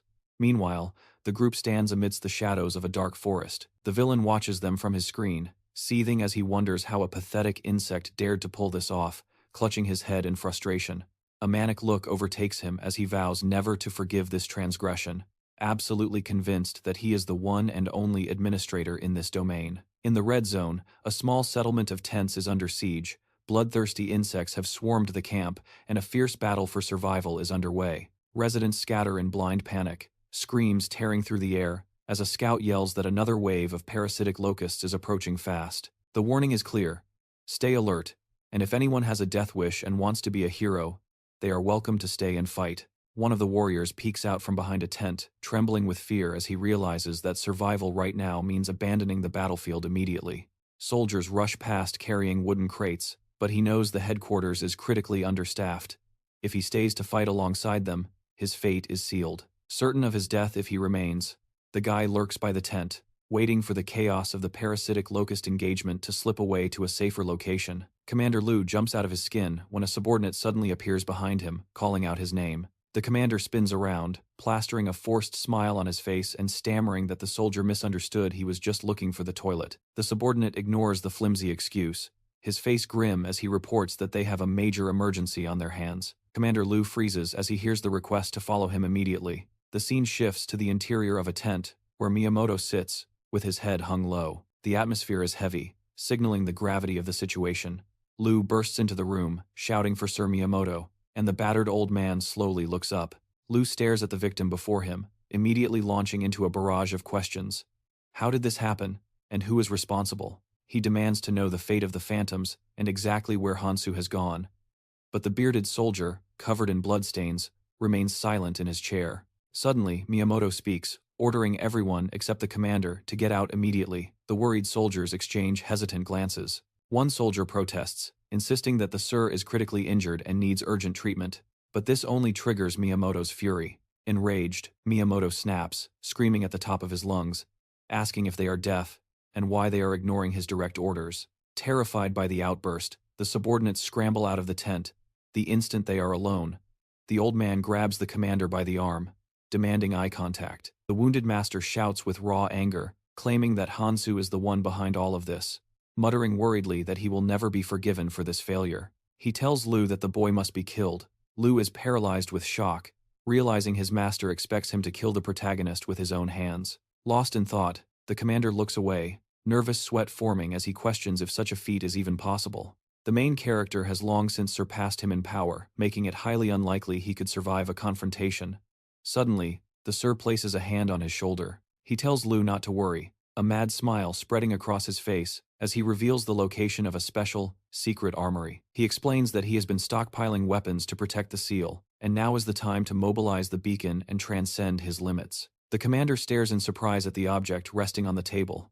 Lu smiles, noting that, as expected, the master always has a contingency plan. Commander Lu drops to his knees before his master, exclaiming that his will is absolute law, fully committing himself to the dark path ahead.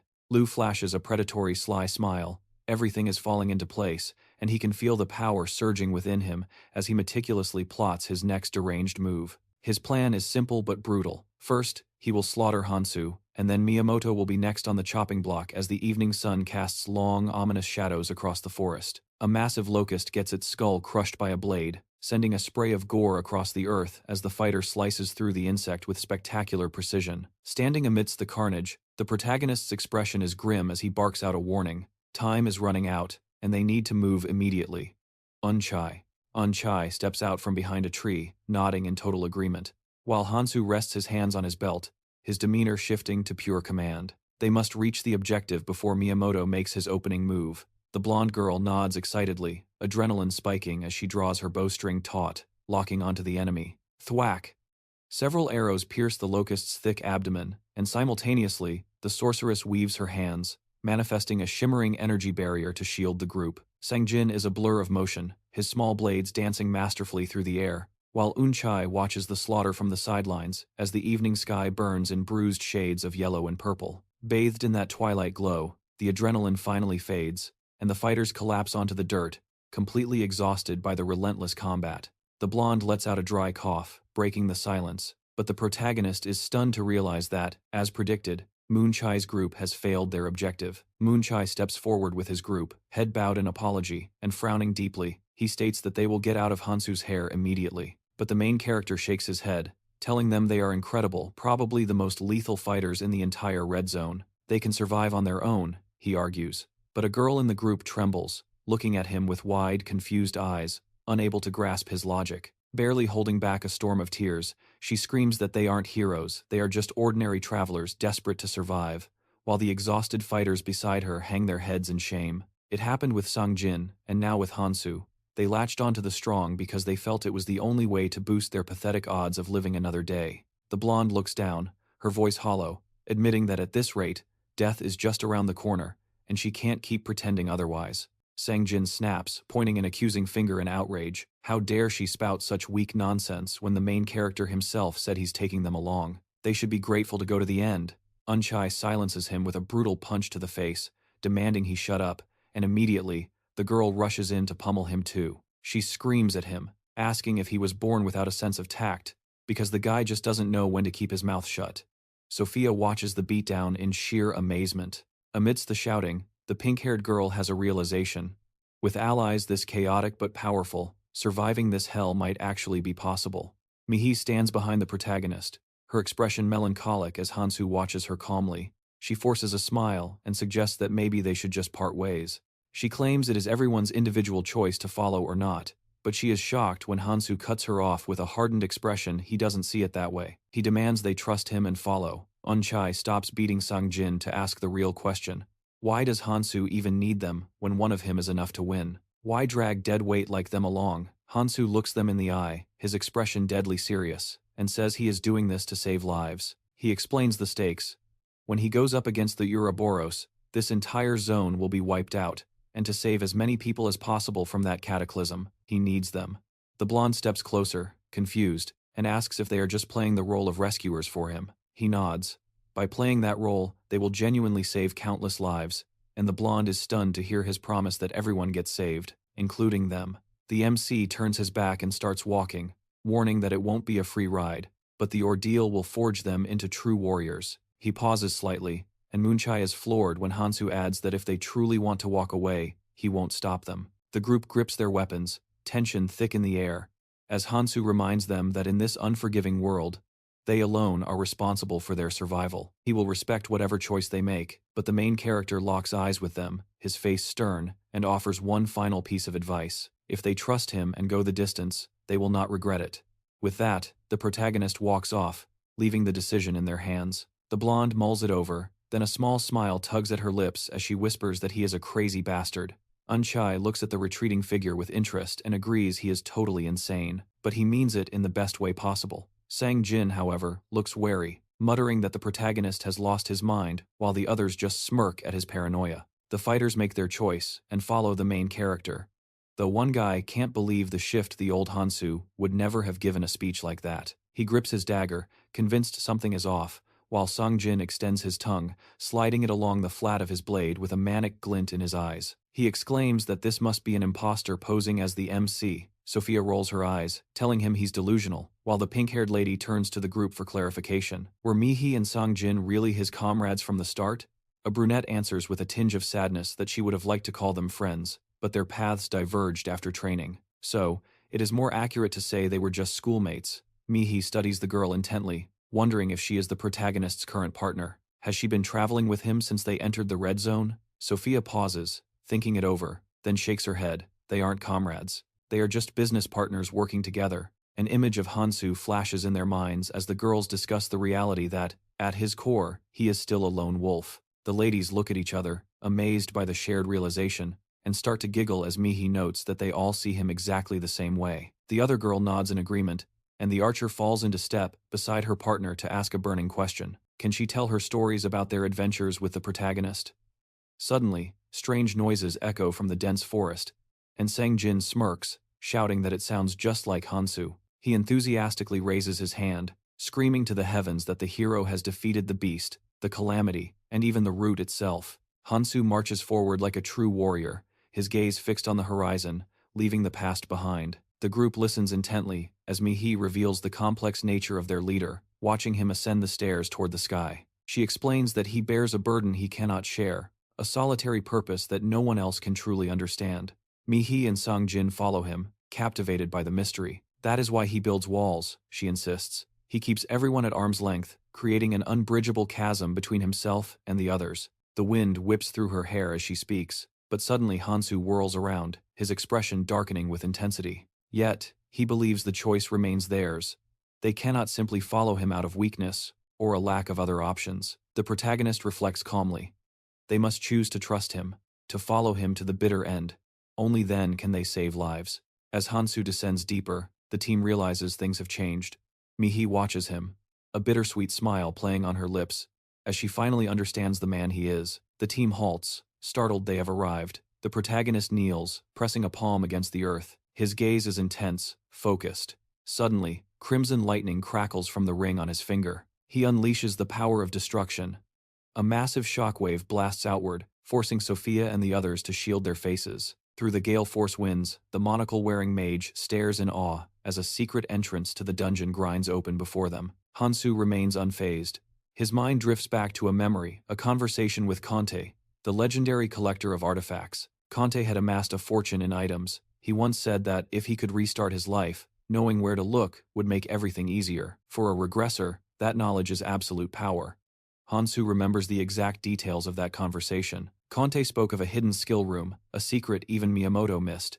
It held a rune so rare it could not be found even in the highest zones. Back in the present, Songjin and Sophia stand paralyzed in the center of the cavern, overwhelmed by what they see. They are staring at a literal mountain of gold and shimmering jewels, a treasury beyond their wildest dreams. The women are breathless. The pink-haired fighter gasps at the sheer volume of ancient runes and artifacts scattered around them. The twins grab new shields, ecstatic. These upgrades will boost their stats by an order of magnitude. Hansu watches them with satisfaction. He knows this journey was worth it. Unchai stares at a gauntlet, glowing with a red gem, wondering if Hansu really knew this was here all along.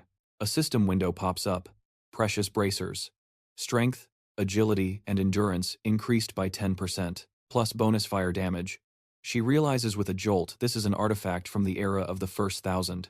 Unchai examines his flaming hand, his expression turning serious as the power sinks in. If this is here, what else is hidden in this pile? She marvels at Hansu's omniscience, while Songjin shakes his head in sheer disbelief. Realization hits him. He scans the room, suddenly noticing their leader is missing. Where did Hansu go? They are surrounded by loot, but Hansu would not just abandon them. Hearing his name, Hansu turns, holding a radiating purple artifact. His teammate stares, asking, "What is that?" The skull-embossed stone pulses with light. The system identifies it, Lord of the Dead. Hansu knows he must secure this. Remembering Conte's words, he knows this is a top 10 skill. It represents a massive boost in power. In a flashback, he recalls rejecting the fairy's offer. It was the right move. He weighs his options carefully, but the activation conditions do not fit his fighting style at all. He grips the purple stone, making a decision. He tosses it to Songjin. "Take it." The follower catches the stone, stunned, as Hansu explains this skill will grant him immense power. Sang Jin trembles, looking at his leader with fanatical devotion. I will guard this with my life, he screams. Better to use it now than guard it, Hansu counters. Meanwhile, Unchai holds a gilded box while Sophia inspects a bow with her monocle. This is perfect for Mahi, she says, far better than her current gear. Suddenly, her head snaps up. Danger. The sorceress dashes forward, conjuring a massive magical barrier just as a devastating attack slams into them. The team spins around in panic. An ambush? Sophia stares in horror as Lu and his goons step from the shadows, grinning maliciously. Sophia freezes. Mahi asks, "Do you know him?" Sophia grimaces. "I wish I didn't." Lu snarls, accusing Sophia of treason. "You dare steal from Miyamoto's personal treasury?" The enemy mage charges a beam of energy. "Perfect," he shouts. "We will wipe you out before your leader gets back." His lackeys charge in, greedy for the loot.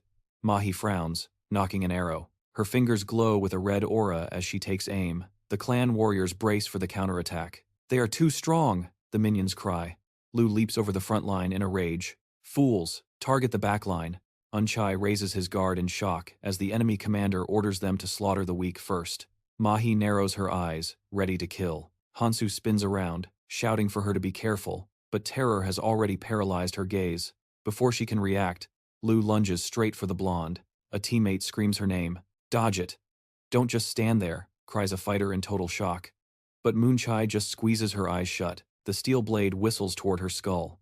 Around them, warriors butcher one another in a chaotic frenzy, but all the lady feels is her own crushing weakness. Blood sprays across the wall. Her mind flashes back to the nightmare kneeling in the dirt, helpless before an opponent who mocked her every breath. She remembers the utter despair. She realizes she only survived to this moment through sheer, dumb luck.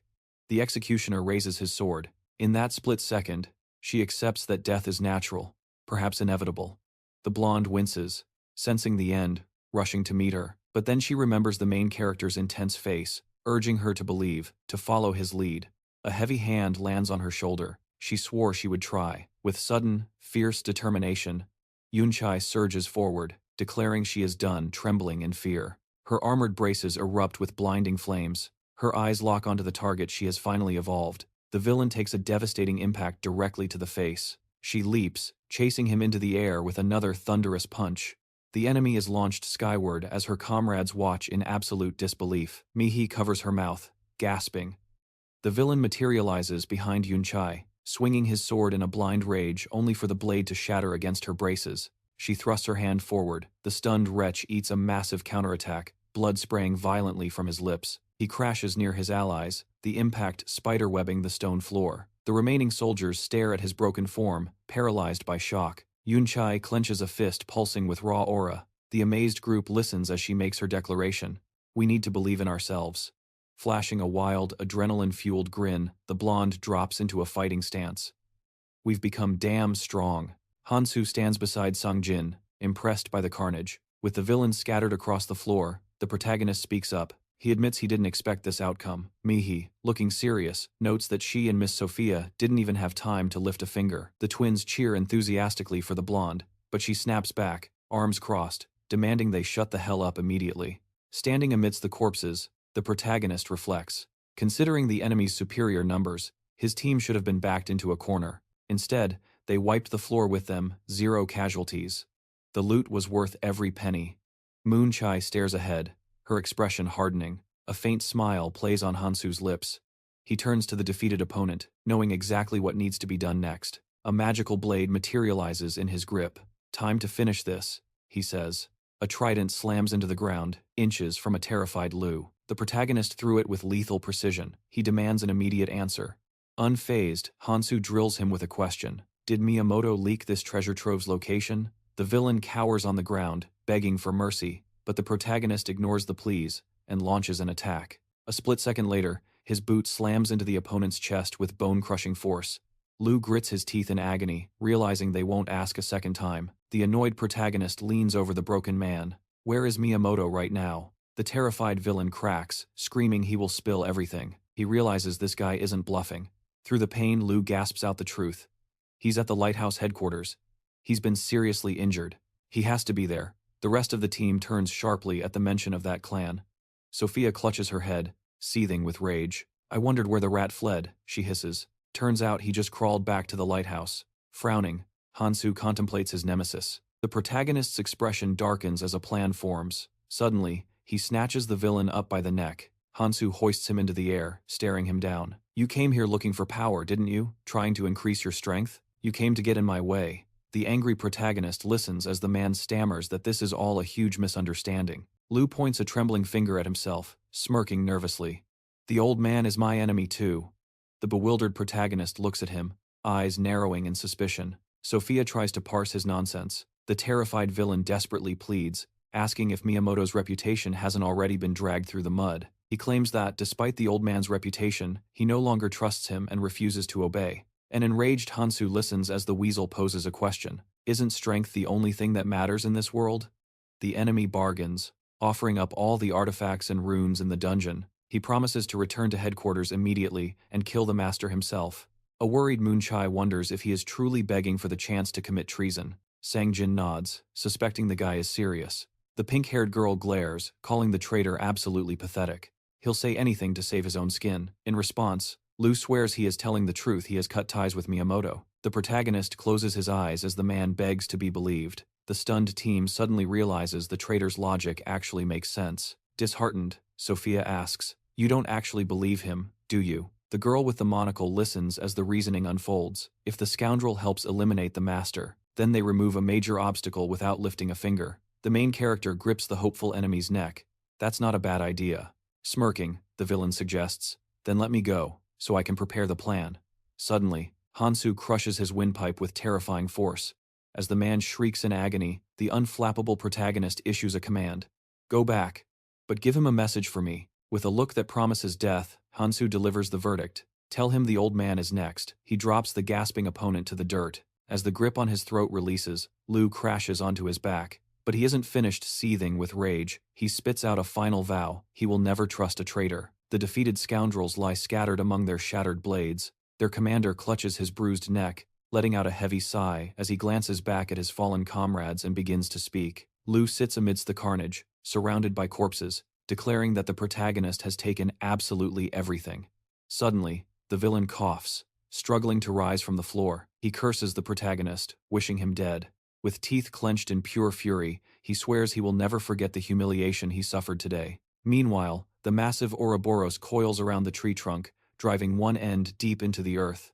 Elsewhere, brave warriors continue their desperate stand against the insect swarm. An exhausted warrior stands alone before the locust horde. The green-haired boy screams Hansu's name in pure frustration, demanding to know when he will arrive as ferocious monsters creep up from behind. He bellows at the damned creatures, begging for just a moment of rest, but the insects only answer with menacing hisses. Suddenly, a hero leaps into action. He soars over the confused locusts, triggering a powerful explosion that rocks the battlefield. Clods of earth shatter as a shockwave ripples out. A swordsman shields his eyes from the blast, and when the dust settles, the main character stands right in front of him. Hansu notes that he held the line well. The fighter manages a pained smirk, quipping that he nearly died waiting for him to show up. Energy sword humming in hand, the protagonist stands ready. Hansu looks at his ally, ignoring the complaint about being late, and asks a simple question. "How many did you kill?" The guy replies that he lost count, maybe thousands, maybe tens of thousands. Around them, the human army fights valiantly against the endless tide. But what is the point of counting? Restraining them was a nightmare regardless. A strategic diagram flashes in his mind, highlighting the overwhelming odds. The enemy numbers are staggering. As more red dots flood the diagram, he explains that given the disparity, holding the line was impossible. Retreat was inevitable. The defensive positions collapsed, and monsters poured through the breach in the wall. They are heading into the unknown. But then, closing his eyes with a confident smirk, he assures Hansu that everything will be fine now. After all, Hansu's arrival must mean he found the heavy hitters. The green-haired boy looks around enthusiastically, asking where the Red Zone's greatest powers, Miyamoto and the Phantoms, are hiding. Hansu's face remains stone cold. He bluntly states, "They aren't here." A heavy silence falls between the soldiers. The boy's jaw drops in utter disbelief. He stammers, wondering how on earth they can handle the locust swarm without the elites. But the protagonist remains unfazed. Crossing his arms, Hansu reveals he brought something better: reinforcements equal to tens of thousands of men. A massive blade shears through the air. A giant warrior delivers a crushing blow, slicing an enemy clean in half. A blonde knight in shining armor dominates the battlefield with a colossal sword. Beside him, an archer fires, launching entire spectral blades from his bowstring. Nearby, the twins hold the line, bashing the locusts back with their heavy shields. A soldier watches in awe as a priestess heals his wounds with a wave of her staff.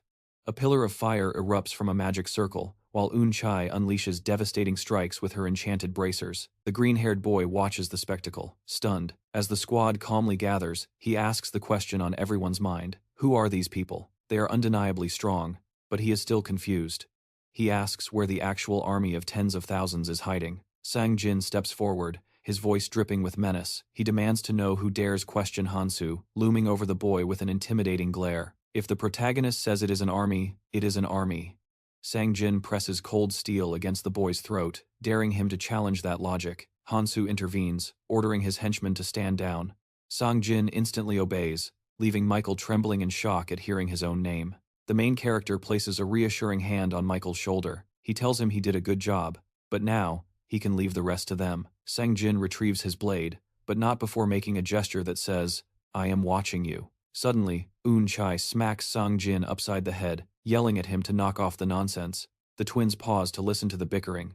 Michael manages a smile, realizing Hansu has assembled a truly bizarre team. But if Hansu believes in them, there is nothing left to do but trust his judgment. He wishes them luck, as the ferocious insects raise their claws and roar. The protagonist's group stands firm against the mutant horde. Hansu's face hardens as lightning begins to crackle around him. "Let's begin," he commands, just as a barrage of green rays flies toward them. Pointing his sword at the swarm, Hansu declares that night is falling. They must stick to the plan and exterminate as many of these parasitic locusts as possible. Sang-Jin tears into the insects with his dual blades. Meanwhile, Mahi knocks 3 magic arrows at once, loosing a volley that punches clean holes through the enemy ranks. The girl screams a warning to the monster in shock. A fighter with a giant sword steps in to crush the threat. A cry goes out, enemies approaching from the right. The twins instantly raise their shields against the claw strikes, shouting that they are being overrun. They are literally everywhere.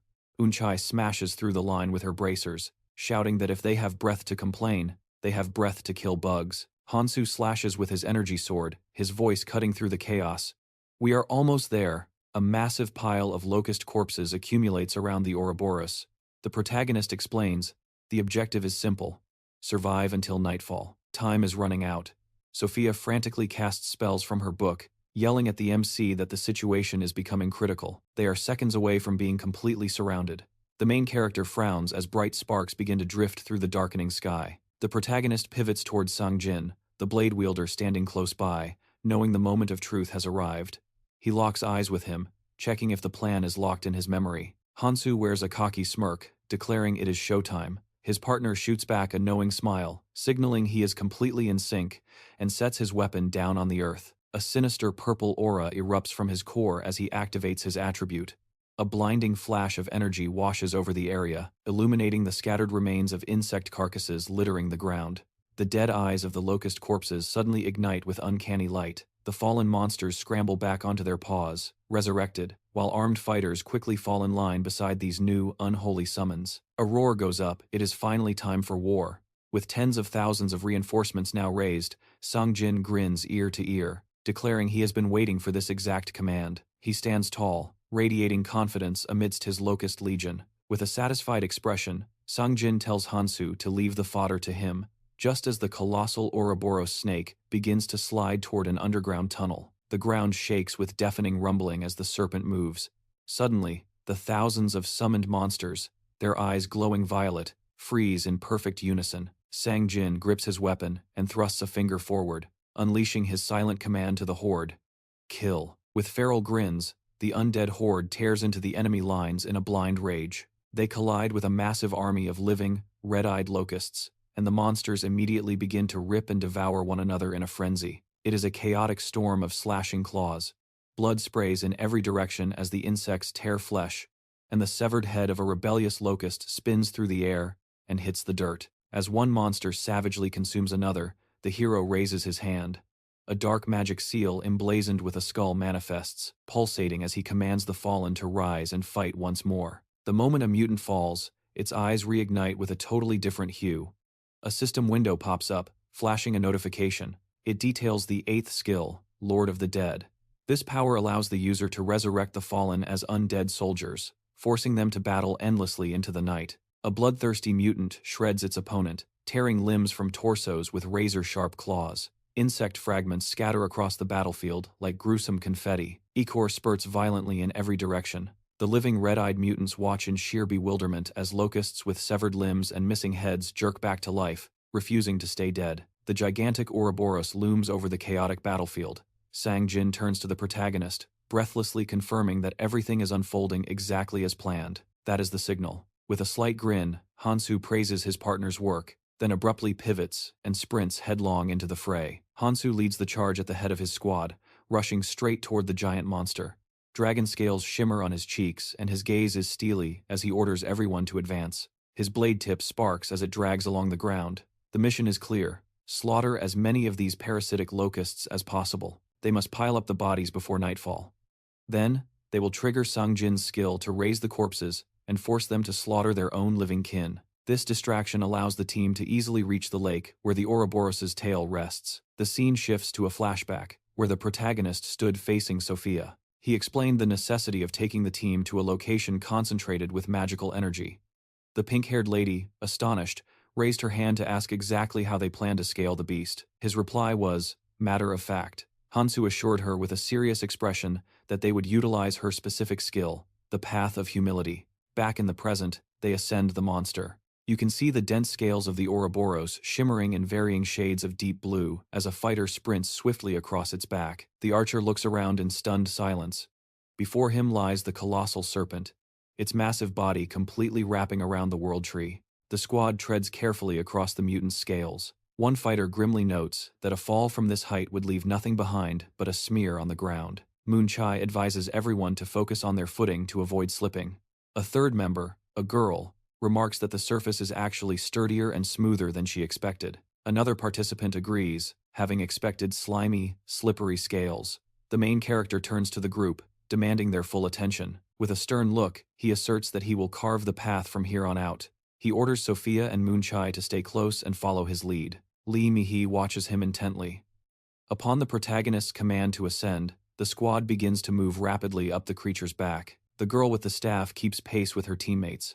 She squeezes her eyes shut, activating her ability. Just as thousands of hungry monsters scramble to intercept them, a fighter leaps into the air while a sword-wielding warrior and a blonde teammate deftly slaughter the locusts blocking their path. He turns to Moon Chai, shouting that they will hold the line against the insects here, but Hansu needs to hurry and forge the path. Mi-hee draws her bow with a steely expression. She shouts to ignore the stragglers pushing from behind. Frowning, the main character takes it all in a massive horde of locusts is marching to crush them. The amazed blonde sprints forward, flanked by the rest of the squad. The protagonist grits his teeth, bracing for impact. Crackling yellow lightning begins to radiate from his body. His frown deepens, his eyes roll back to pure white, and dragon scales ripple across his cheeks. In a single devastating motion, the protagonist obliterates the heads of several monsters at once, using the Dragon Archie skill. The blonde and her teammates watch, utterly stunned by the explosive movement. Hansu spins around and waves the team over to his position. Sophia stands beside Mi-hee, both wearing looks of shock. The group finds themselves standing before a gaping hole, wondering if it had been hidden there the entire time. It was concealed perfectly beneath the scales. The protagonist looks at his companions and declares that this is the entrance to the Ouroboros' ganglion. This is where the core resides. As the snake wraps around the world tree, he explains that the creature possesses 3 distinct nuclei, including the brain. To kill the Ouroboros, all 3 must be destroyed. A surprised Moon Chai watches as Hansu withdraws a potion bottle. He tells them they need to take this. Clutched in his dragon-scaled hands is a vial containing a handcrafted recipe from the Red Zone. Specifically, it is high-grade explosives. He claims this substance is engineered to shatter the enemy's cores. Once they penetrate the ganglion, they just need to wait 30 minutes and then toss the vial directly into the core. The perplexed squad stares at the protagonist who concocted this, wondering if such a crazy plan is actually true. Hansu's expression is grim as he lays out the strategy. They split up, 1 team for each core. The blonde fighter takes her place beside the others. They are designated the first team. Lee Mi-hee and the healer group up, confirmed as the second team. Suddenly, the protagonist pulls Sophia into a tight hug, leaving her flustered and blushing furiously. "And we're taking the 3rd slot," he announces. He points a sharp finger at Moon Chai, ordering her squad into position. She recoils in shock, asking if they are really going in first. The massive, Glimmering scales of the Ouroboros stretch out before them. The MC cuts off any complaints, the entry points are scattered, so the order doesn't matter. Every team takes a different gate. The blonde closes her eyes, steeling herself, and confirms the order. Without hesitation, one of the twins dives straight into the dark pit. "We're up," she yells, her expression hardening as she plunges into the depths. The rest of the squad lingers on the surface for a split second before following. Sophia flips open her grimoire, mana crackling around her fingers. The command is clear. Seal the entrance. They can't let those parasitic locusts swarm inside. A wall of jagged blue crystals erupts, sealing the hole shut. The protagonist scans the perimeter, his eyes narrowing. It has begun. Now they need to reach the upper entrance. Hundreds of red-eyed insects hiss and chitter, swarming around them. Li Mihi stands her ground, noting grimly that the horde isn't thinning out. They're probably multiplying by budding, the mustached fighter theorizes. The protagonist doesn't waste words, his blade flashes with lethal green energy. Doesn't matter how many come. He levels his weapon forward, signaling the advance. Through the darkness, the fleshy, scaling walls of the giant snake loom into view. Deep inside, the blonde freezes, staring in awe. Before them lies a massive, pulsating crystal in the center of the cavern. She whispers, wondering if this truly is the ganglion they were hunting. The fighters brace themselves against a clawed monstrosity amidst the slimy entrails of the Ouroboros. A red-eyed locust lunges, only to be crushed by a heavy sword strike. The protagonist slices the beast cleanly in two, gore spraying as Sophia holds the line beside him. Hansu scans the path ahead, calculating their next move. He spots the second entrance. Li Mihi and the healer lock eyes with him, waiting for the signal. It is time for the second team to descend. They have to move now. The mustached fighter checks the clock with a grim expression. 5 minutes have already ticked by since the first team went in. The plan is tight. Once inside, they must plant the explosives on the core and wait for the synchronized detonation signal. With the second team gone, the main character is left alone with his pink-haired partner. Li Mihi glances back cautiously before vanishing, leaving Hansu looking slightly confused by her hesitation. "Is everything all right?" he asks. The nervous woman stammers, trying to force the words out, but her voice fails her. Hansu waits in the heavy silence. Suddenly, she flashes a bright, fake smile and claims she completely forgot what she was going to say. The protagonist reads between the lines, but says nothing. She reassures him one last time, adjusting the massive bow on her back. She turns away, declaring she needs to get moving before it's too late. Her long hair whips in the wind as she calls out, promising they can talk properly later. In a blur of motion, the warrior dives into the dungeon. Hansu watches her disappear in silence. Sophia snaps her spellbook open again. The MC orders her to seal this passage too. Remember, unlock it in exactly 30 minutes. Sophia nods, but as she casts, the pink-haired mage casts a sorrowful thought toward the girl with the bow who just descended. Sophia knows exactly how Mihi felt. Above them, multicolored stars shimmer in the sky.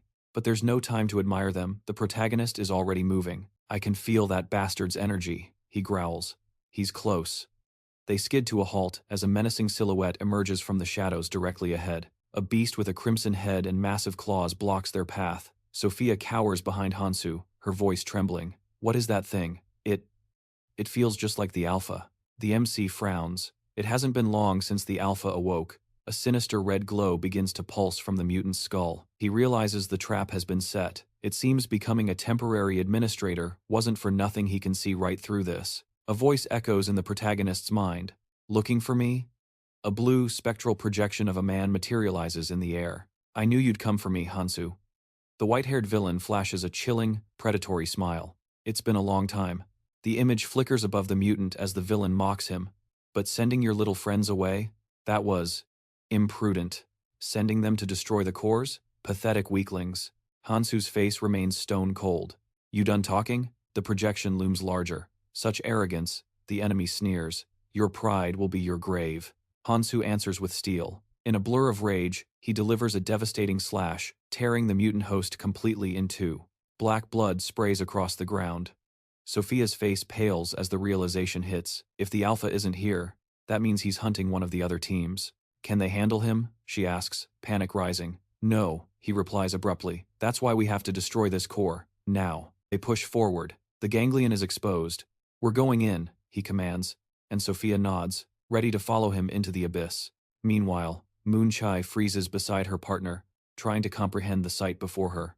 They stand dwarfed by a colossal, humming crystal. Deep within the first core's chamber, the blonde scans the perimeter, It is massive, far more spacious than any of them anticipated, and surprisingly bright. An assistant glances sideways, voice trembling. Moon Chai, do you see that? I see it, she replies, her grip tightening on her weapon. Throbbing purple tentacles have burrowed deep into the glowing crystal, the heart of the Ouroboros. The twins and the rest of the squad stare in open-mouthed horror. It's enormous, one whispers. Look at the size of the snake. Another counters. Of course the heart is big.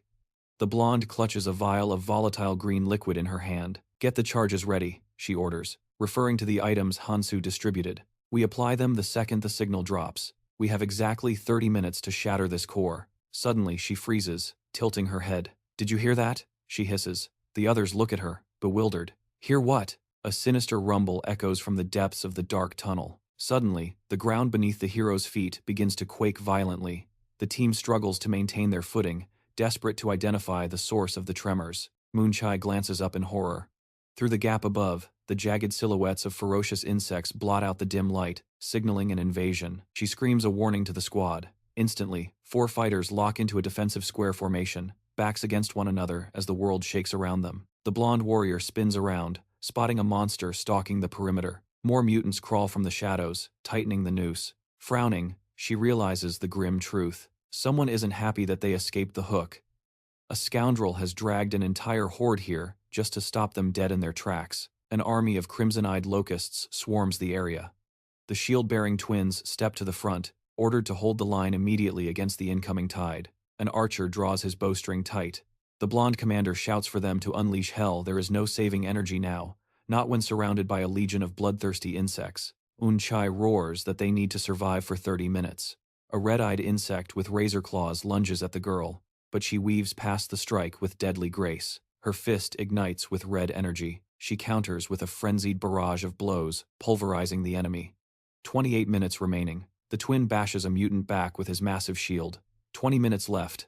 A heavy arrow skewers an insect's carapace, dropping it instantly. Unchai holds the front line against the onslaught, screaming that retreat is not an option, they must stand their ground or die. The massive locust army converges on the brave warriors. The leader bellows for them to endure just a little longer.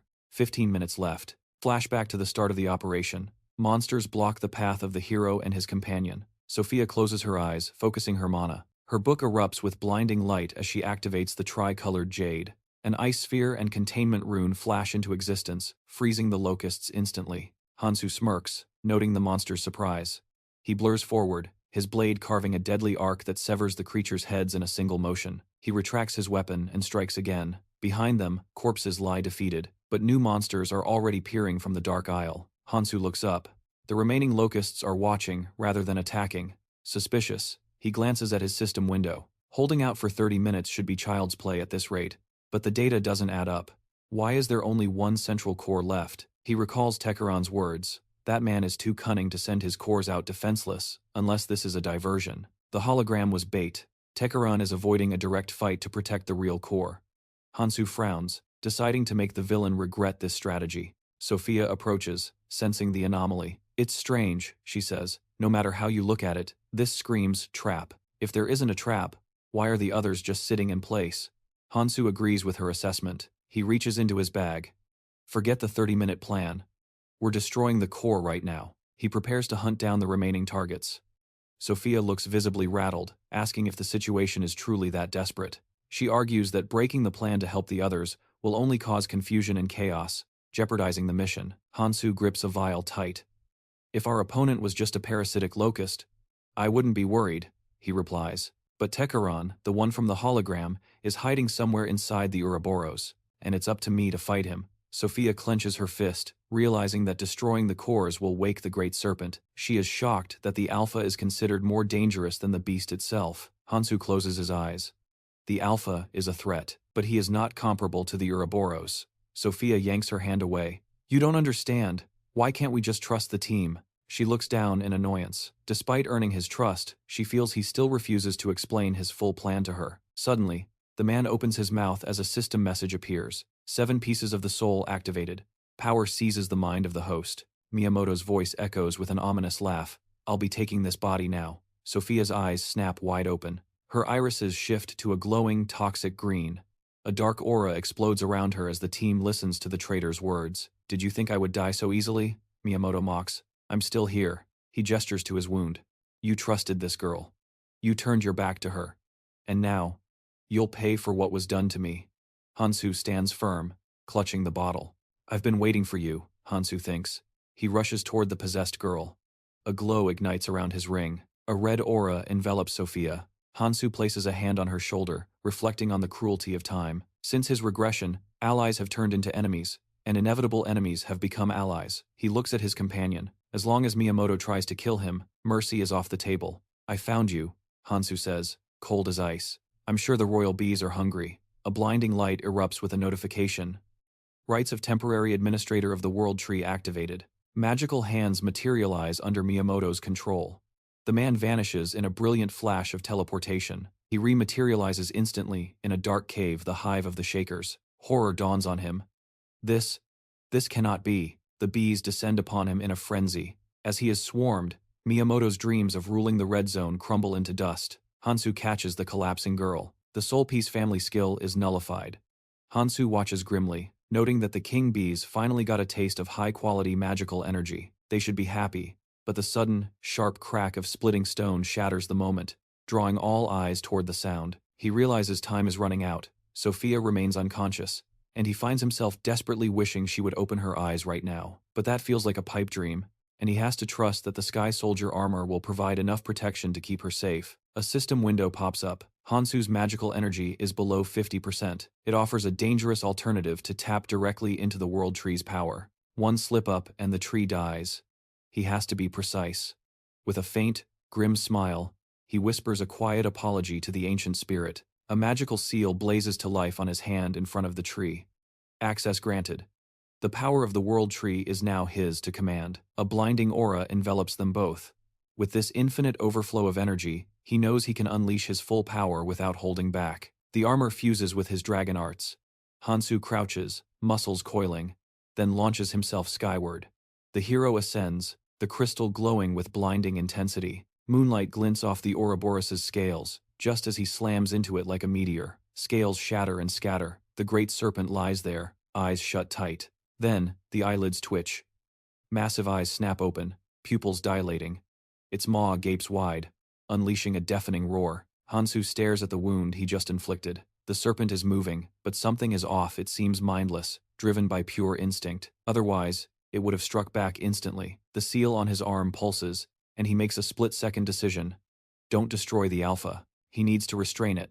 The World Tree responds, branches shifting as a system notification confirms. Temporary Administrator command received.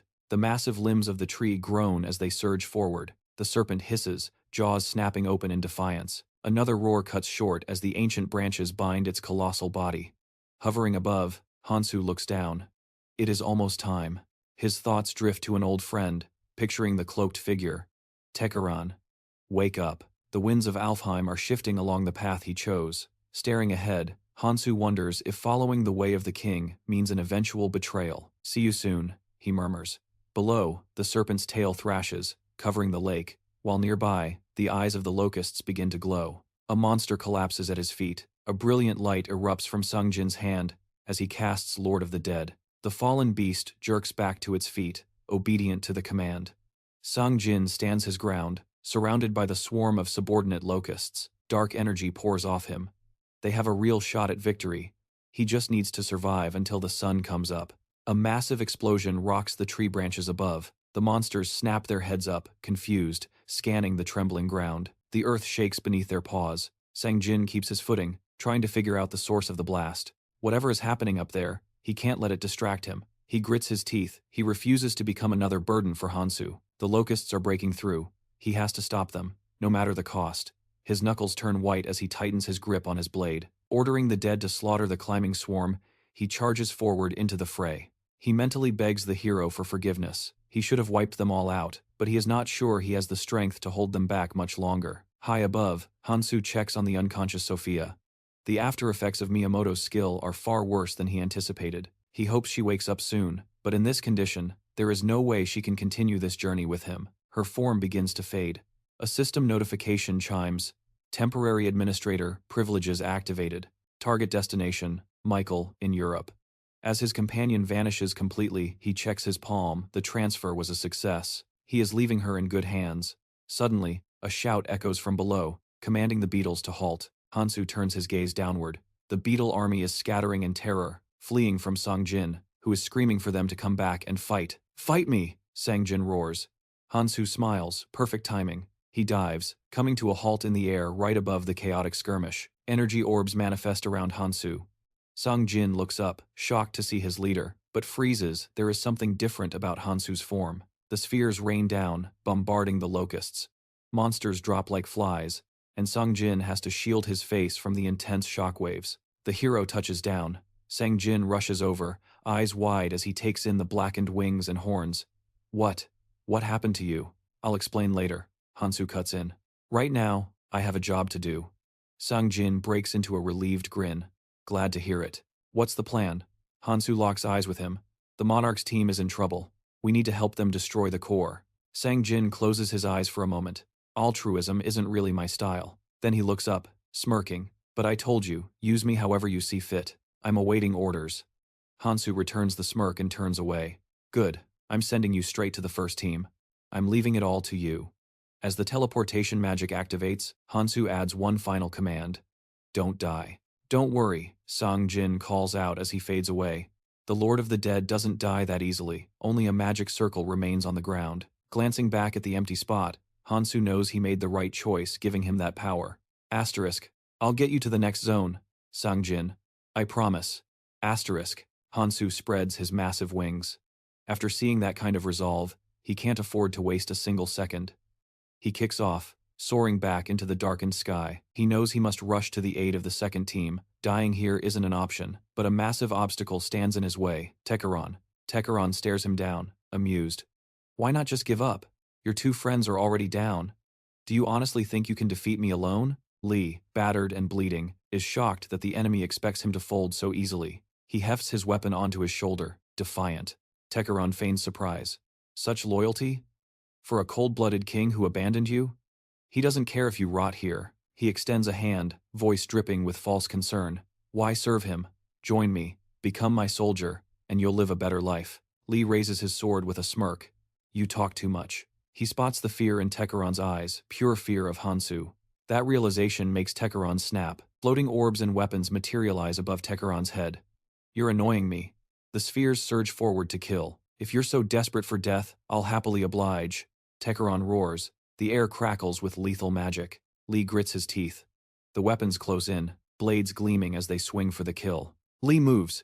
He deflects the barrage, but Techeron notices something odd. Lee is angling every parry forward. He's intentionally taking the brunt of the force to shield the unconscious allies behind him.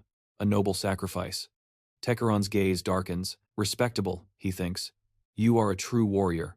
A red aura envelops his weapon. But I can't waste any more time on you. Mentally apologizing for the underhanded tactic, Techeron summons portals. Blades emerge from thin air, surrounding Lee. Slash! The blades strike from every angle. Blood sprays from Lee's mouth. He slams his sword into the ground to stay upright, but his legs give out. He falls to his knees. Techeron nods solemnly. I saw how fiercely you protected your kin. Out of respect for that nobility, I will end this personally. He steps forward to deliver the killing blow, but Hansu flickers into existence behind him. The hero grabs Techeron by the skull and hurls him like a ragdoll. Techeron crashes at the far end of the cave, dropping his sword in shock. Hansu frowns, scanning the scene. I'm late. He glances at Lee. Rest. I'll handle the trash. Behind him, a swarm of locust monsters screeches. They open their maws, roaring. A blade materializes in Hansu's grip. One fluid motion, a sweep of energy, decapitates the lead monster. Another slash triggers a blinding flash. The remaining beasts drop dead instantly. Wounded Lee looks up, stunned by the insane power. Such destructive efficiency. Hansu turns and walks toward him, pulling a glowing rune from his inventory. You look like hell, Hansu says, offering the item. Lee hangs his head. I'm sorry. I led you into a trap. I'll repay this debt. The rune activates. Light floods Lee's body, knitting his wounds. Nearby, the girl stirs, blinking awake to see the hero standing there. She looks down, frustrated. I blacked out? Even with the weapon you gave me? I was useless. She scrambles up, apologizing for the delay. Hansu cuts her off. Don't. It's my fault. I didn't anticipate the trap. He holds up a feather. I can't use the administrator's authority inside the Ouroboros. You need to get outside to warp to safety. Lee takes the feather, nodding. Understood. The girl hands Hansu a small bottle. I'm returning this, she says. Hansu nods. You kept it safe. That means you more than completed your mission. Go. I'll follow once the first team breaks the core. She bows, agreeing. Tekeron watches the exchange, mind racing. How is he here? Is it the transformation? Tekeron scowls. It doesn't matter. He realizes one thing. These people are valuable to Hansu. Red energy coils in Tekeron's palms. If I can't kill him, I'll kill them. A beam of blinding crimson light erupts. He fires straight at the retreating allies. Hansu sees it. His ring flares. Armor materializes, tanking the blast without a scratch. Lee scoops the girl into his arms. He's buying us time. Run. They sprint toward the exit at full speed. Hansu calls out without turning. Don't you dare die. If you die now, surviving earlier was meaningless. We have work to do. Survive. The pair disappears into the tunnel, hearts pounding. Tekeron stands frozen. That was his strongest attack. His ultimate move, and Hansu took it with his chest. Didn't even flinch.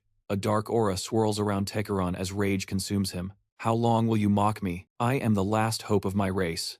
Hansu looks at him with cold eyes. Hope? You're a joke. A cheap fake. Silence, Tekeron screams, rushing forward. You know nothing. Hansu watches the charge, unimpressed. He's gone berserk, Hansu analyzes. Reinforced Akron stats. Annoying, but not difficult. Asterisk thud. Asterisk Ronia blocks the fist. Hansu stands there, arms crossed. Tekeron's eyes bulge. Impossible. That's my race's secret technique. He stares at his blocked hand. The hero hasn't moved an inch. Hansu glances down, bored. Controlling force is tricky with this racial transformation, Hansu thinks. His armor shifts, clenching into a fist. Asterisk. Crack. Asterisk. Tekeron shuts his eyes as the counterblow sends him flying backward. Hansu knows killing an alpha in this state is easy, but a dull pain in his stomach remains, reminding him of that other blonde man. He knew that striking the killing blow now, while his power remained unchecked, would obliterate a vessel perfect for a physical host. Hansu pictured himself collapsed on the floor. He couldn't afford to drop the dragon art just yet. This was uncharted territory, the deepest he had ever pushed the transformation. The backlash from canceling the skill was a total mystery, and if he blacked out now, every single one of his plans would go up in smoke. He exhaled a sharp breath. What a pain. Enveloped by the celestial warrior's armor, he knew its charge was running dangerously low, but even on fumes, it amplified his capabilities in this state. Tekeron snapped his head up, startled, as Hansu calmly rested his hands on his belt. Deciding it was time to take out the trash, Hansu struck. The impact launched his enemy backward, slamming him violently against the crystal. Blood sprayed across the floor. Hansu tilted his head, almost disappointed. That was it? It was painfully obvious now that this guy was nothing but a cheap replica. Even considering he had just woken up, he was still frailer than Akuma. Hansu stalked toward him, thinking the sooner this imposter gave up the body, the better. A deafening boom ricocheted off the walls. Hansu's eyes widened. He spun around, realizing instantly Sang Jin had made his move. Tekeron lay broken on the ground, his mind racing. He had unleashed his race's ultimate secret technique. So why? Why couldn't he win? He lifted a trembling hand.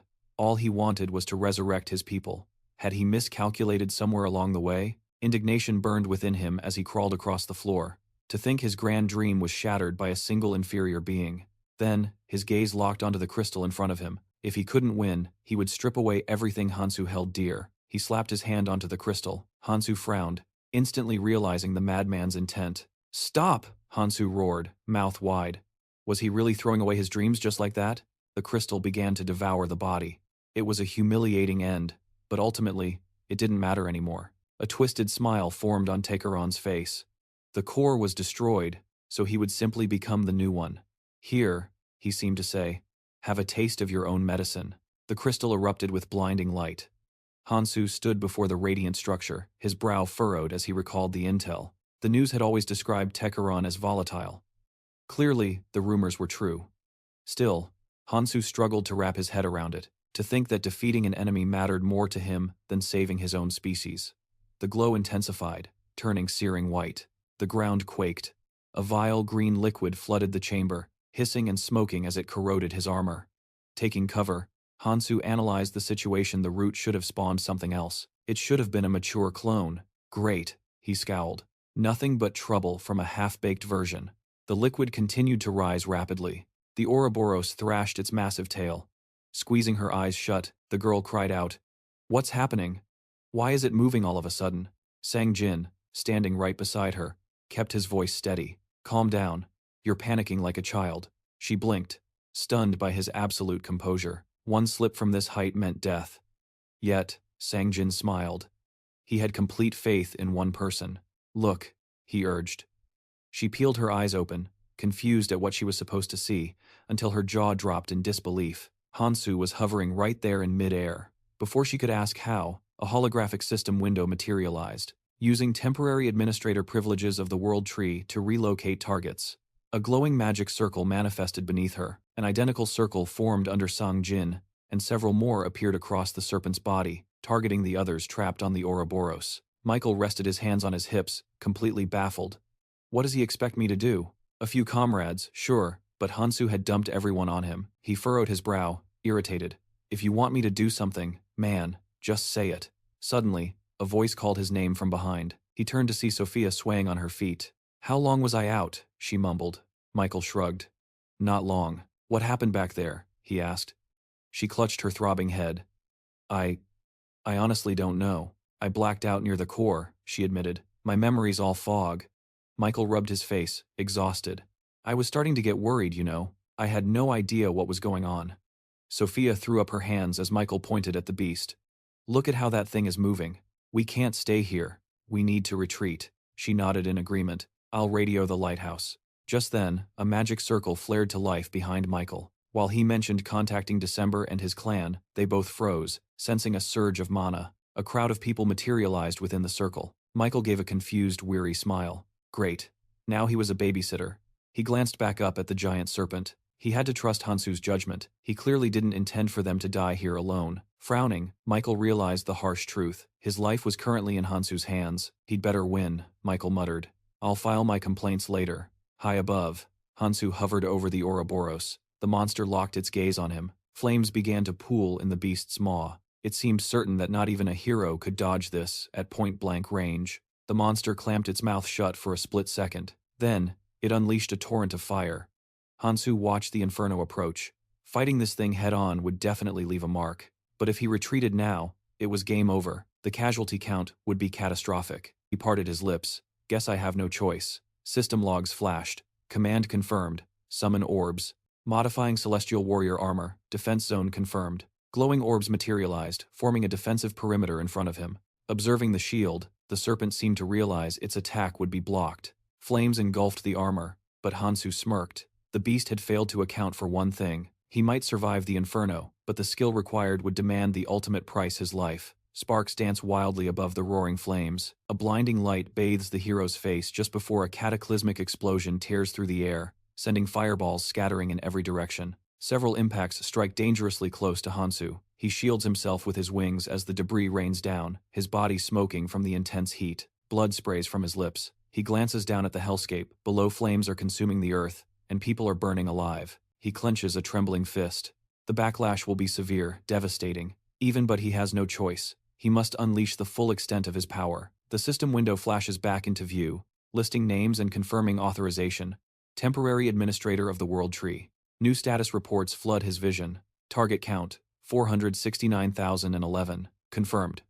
A crimson warning blinks. Transporting subjects with injuries minor or severe will drain significantly increased mana. The system prompts him, include the wounded in the transport list? With a fierce scowl, he doesn't hesitate. Yes, every single one of them, he commands. A colossal magic circle manifests beneath him, broadcasting the destination. All targets transferring to the cross. Below, the desperate crowd looks up as the system addresses them directly, announcing the imminent mass teleportation to the cross. They realize they have a choice, but staying means death. Sang Jin stands amidst the survivors, watching the terrifying Ouroboros loom closer. Staying is suicide. The magic circle flares with blinding intensity, and in an instant, thousands materialize safely at the red zone cross, looking around in bewildered shock. One group finds themselves in the port's residential district, another materializes on the lighthouse hill. The system chimes. Evacuation complete. Back on the battlefield, Hansu heaves for breath. A warning flashes. World Tree magical power reserve at 40%. He hovers precariously above the serpent. The monster opens its maw, sneering that Hansu is wasting precious mana on such inferior creatures. It taunts that once the fusion is complete, Hansu won't stand a chance. Raising a hand, the hero retorts, "We'll see how this ends." But internally, he knows he needs a way to kill this behemoth. He needs a single, decisive strike. His mind races to a specific weapon, the one hidden within the flower, the one holding the essence of royalty, the lightning splitter. But to obtain it, he needs to meet Tekaron on the king's path. He stares down at the serpent's massive head. That's impossible right now.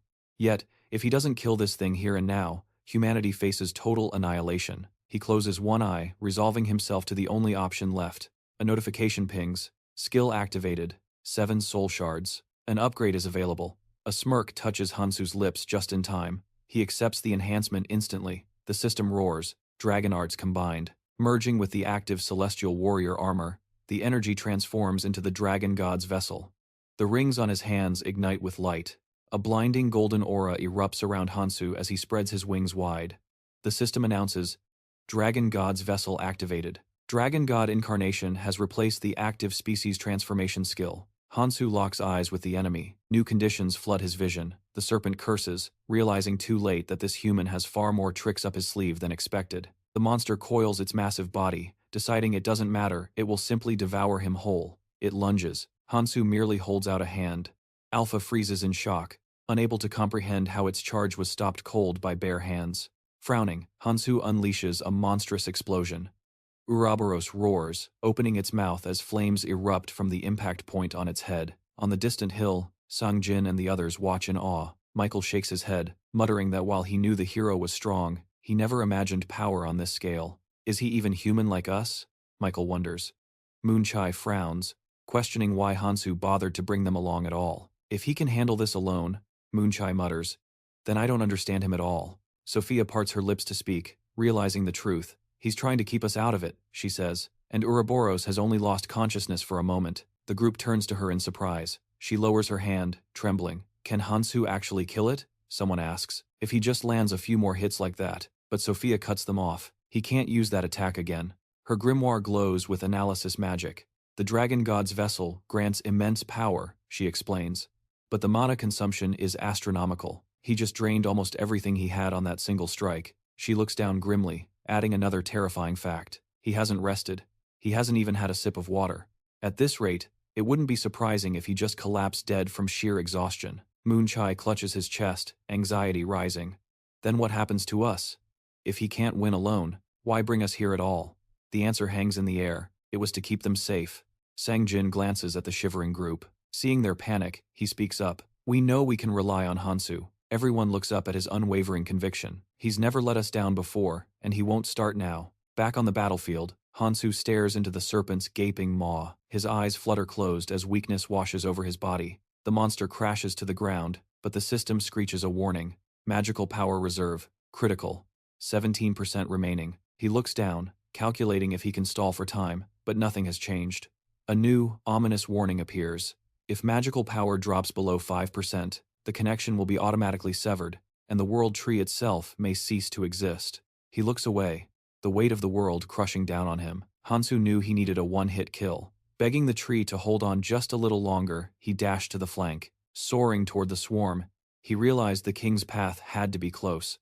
He scanned the buzzing wall of insects. Just as he suspected, only ancient worker bees. Strange. His intel said there should be a legion of 10 billion strong, but the world tree was dying, and its decay had decimated their ranks. Suddenly, the sound of wings cut through the air. A slash of light tore toward him. Hansu dodged the strike, locking eyes with the attacker. The creature seemed offended that he wasn't easy prey. Eyes glowing, the guardian claimed to be a calamity, a monster that had devoured countless souls. But Hansu was different. He was overflowing with mana, a feast that could restore the old soldier's flight. The guardian paused, withdrawing his blade. The world tree was on the brink. If it fell, the red zone would become a graveyard. He stared intensely at Hansu, hand hovering over his belt. Tell me, human, are you here to destroy this world? No, Hansu countered. I'm here to protect it. But I need access to the king's path, and I need it now. If you want to fight, let's go. The guardian narrowed his eyes, amused. You've got guts, kid. Even as a temporary administrator, an old soldier on death's door, he was a force of nature. Was a dying relic, a worthy opponent? Hansu had already landed a solid hit. The Guardian bowed his head. Forgive me. I got carried away seeing such power directed at our sworn enemy. He turned his back on the fight. We've wasted enough time. Follow me. I will take you to the king of Alfheim. Hansu fell in line with the swarm. They arrived at a massive, radiant flower deep within the world tree, the sanctum of the king. I haven't seen him in 500 years, the Guardian admitted, staring into the gloom.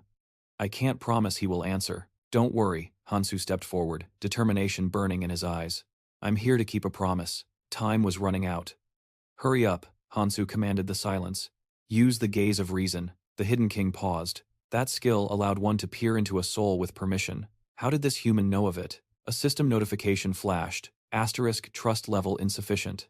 Asterisk Hansu realized the king was still skeptical. He needed to force the decision. Placing a hand on the flower, Hansu called out, Tekaron, your son is waiting for you. If you want to bring him back, answer the call. A blinding light erupted from the petals. Asterisk mind's gaze, activated. Asterisk. Visions flooded in. The desperate final battle. His fallen comrades. And the red monster. The scene shifted. Hansu stood face to face with the spectral form of King Tekaron. Not even a fairy can breach the inner mind, Tekaron murmured. I will be blunt. He spoke of the Ouroboros. A variable has entered the red zone. In 15 years, the abyss will tear open. The vision showed a massacre. We need an army to stop it. Hansu cut him off, hand resting on his belt. No. We will form a grand alliance. Humans, fairies, every race united. But I need your help. The Elven King offered a faint, knowing smile. I see the truth in your words, Tekaron said. But if you truly intend to slay the Ouroboros, you need a weapon that evolves with you. Power that transcends this zone. Hansu reached out his hand. Give me the lightning splitter. Tekaron tapped his staff, and the world dissolved into white. The king closed his eyes. I do not know if you are truly free, or merely a pawn. How can I entrust my race's legacy to a puppet? Hansu scowled. Watch your mouth, old man. You think someone controls me? I do, Tekaron replied calmly. I have seen your memories. He projected images of Hansu's past. Vanguard of the Valkyrie clan. Hero of the abyss. The future belongs in the hands of a true hero, not a tool dancing on strings. Hansu's anger flared. What are you talking about? My comrades sent me back. The hopes of 6 billion people rest on these shoulders. He clenched his fist. They wouldn't rely on a cursed puppet. Take back the words that insult their sacrifice. Tekaron tilted his head, unfazed. I do not mean to insult. I am simply curious. His eyes narrowed. Don't you find it strange? The great sage Keldian cast a curse so obvious even I could spot it. Hansu froze. You mean, he knew you would see it? Tekaron raised an eyebrow, confirming the suspicion. Have you rested a single moment since returning to this world? The king sighed. You run like a wild beast, charging blindly. Without a break, you will collapse. How can I give the lightning splitter to a warrior destined to burn out? Hansu closed his eyes, the realization hitting him. He had been running so hard, he hadn't even noticed the fatigue. Tekaron locks eyes with him, urging him to heed the ancient elf's sincere counsel before clarifying the gravity of the situation. The question hangs in the air. Should he begin breaking the curse bound to his soul? The young man nods his agreement. The elder clasps his hands, muttering an incantation as he levitates into the air. Space itself ripples, flooded with arcane radiance. The brunette knits his brow as a sphere of light ignites within his chest, while the old man tilts his head back, studying the intricate seal rings. Tekaron narrows his eyes, realizing the wizard had fused the rituals of Acheron and Elvenheim, a complex weave designed so only its creator could decipher it. It makes him desperate to meet Keldian in the flesh. The protagonist crosses his arms, snapping that there is no time to waste. If the elf intends to break the curse, he needs to do it right now. Tekaron props up his head, warning him not to rush. He has realized this spell was engineered with a specific failsafe, crafted precisely to be dismantled in this very moment. The elf raises his hands, shattering the ethereal shackles. The magic seals flare with blinding intensity. Hansu's eyes go wide. He flinches as a fundamental shift occurs deep within his core. Suddenly, a vision overlays reality. Aaron is frowning, demanding the boy stand up, rather than turning a blind eye to the sacrifice of 6 billion people. The other crew members stand beside him, while Conte looks around, realizing the futility of their plight, because the light has faded from the boy's eyes. A woman grins bitterly, shouting that the brunette isn't the only one who has lost someone precious, so why does he sit there, paralyzed? In the vision, Keldian narrows his eyes, clutching the hand adorned with the ring, and offers an apology to the protagonist, explaining that humanity needed a warrior. The body of Hansu, cradling the girl, is enveloped in energy. The boy looks at his hand, realizing the mage was right. Without that push, he couldn't have continued the fight, nor would he have known Kirill's true feelings when she sacrificed herself to save him. The wizard adjusts his glasses, noting that if his thoughts are reaching the hero now, it means Hansu is slowly closing in on their ultimate goal. The holographic image of the magician manifests before their eyes. The main character stares at his old comrade in surprise, while the old elf smirks, remarking that he hadn't expected to see the sage so soon. Keldian closes his eyes, stating he isn't surprised that someone who once held the title of King of Acheron and Elvenheim possessed the power to shatter the curse. Techeron narrows his gaze, cutting him off enough with the empty praise, and asks for confirmation that the curse wasn't cast using their traditional arts. Keldian bows, confirming he created it, solely, so that only Techeron could remove it. And now that the spell has dissipated, the message locked within can finally be delivered. But first, he demands the elf accept his gratitude. Techeron leans on his staff, replying he would gladly do so, as it was an honor to imprint such a magnificent spell into his memory. The brunette glances at the mage, noting how out of character it is for Techeron to hand out compliments. Could it be that this thought form possesses a slightly different personality? Keldian clenches his ringed hand, expressing his thanks to the boy for following the plan, without demanding prior explanations. He must know that sending him back in time was impossible without the anchor of this curse. Hansu arches a brow, countering that the mission was a walking contradiction. Save everyone, yet kill those who obstruct him. A paradox. The wizard smiles, replying that, if the brunette had acted too radically, the plan would have failed. And if he had tried to save absolutely everyone, the result would have been equally disastrous. It all went exactly according to design. The main character furrows his brow, admitting that sometimes, it feels like the man treats human lives with reckless irresponsibility. But since he is standing here now, does that mean Hansu is free to proceed as he wishes? Keldian closes his eyes and confirms it, adding that he trusts him now that the warrior has come this far. His expression hardens, as he warns that the brunette must still prepare for that day, and never neglect uniting the hearts of humanity. Hansu crosses his arms, telling him not to worry. From this point on, he carves his own path. The space around them begins to crumble, revealing the void of darkness outside the bluish dome. The old image looks at them, warning that time is short. They cannot indulge in nostalgia. All that remains is to exchange their final words. Hansu looks at his friend with a confident smile, telling him to wait because soon he will climb up and turn the world upside down, just like always.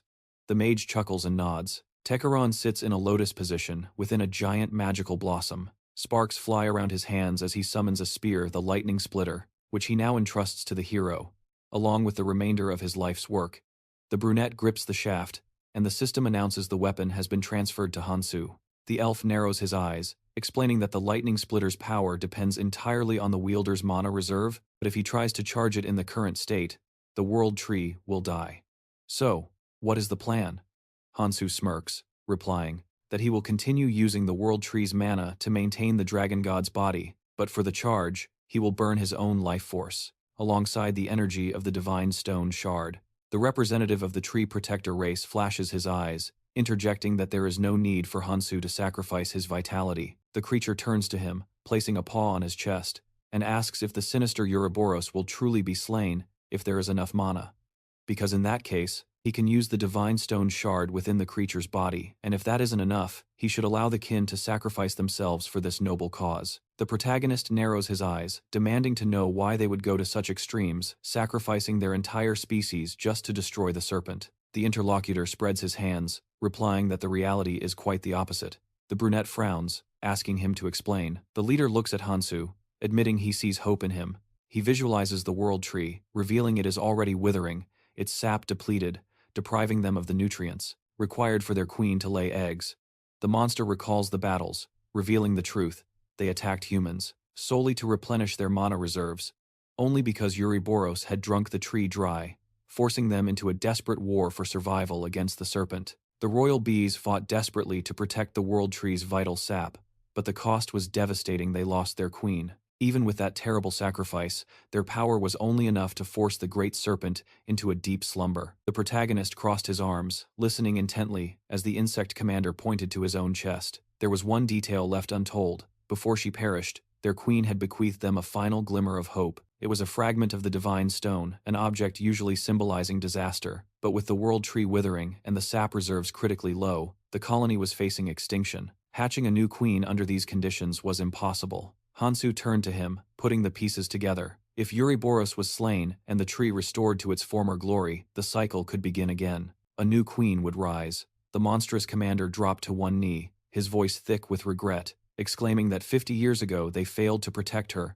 and allowed their sovereign to die. Now, their only path to redemption was to ask the hero to use them, literally as the foundation for the next queen's birth. His compound eyes flashed with resolve. It was a silent plea for Hansu to help them complete their mission.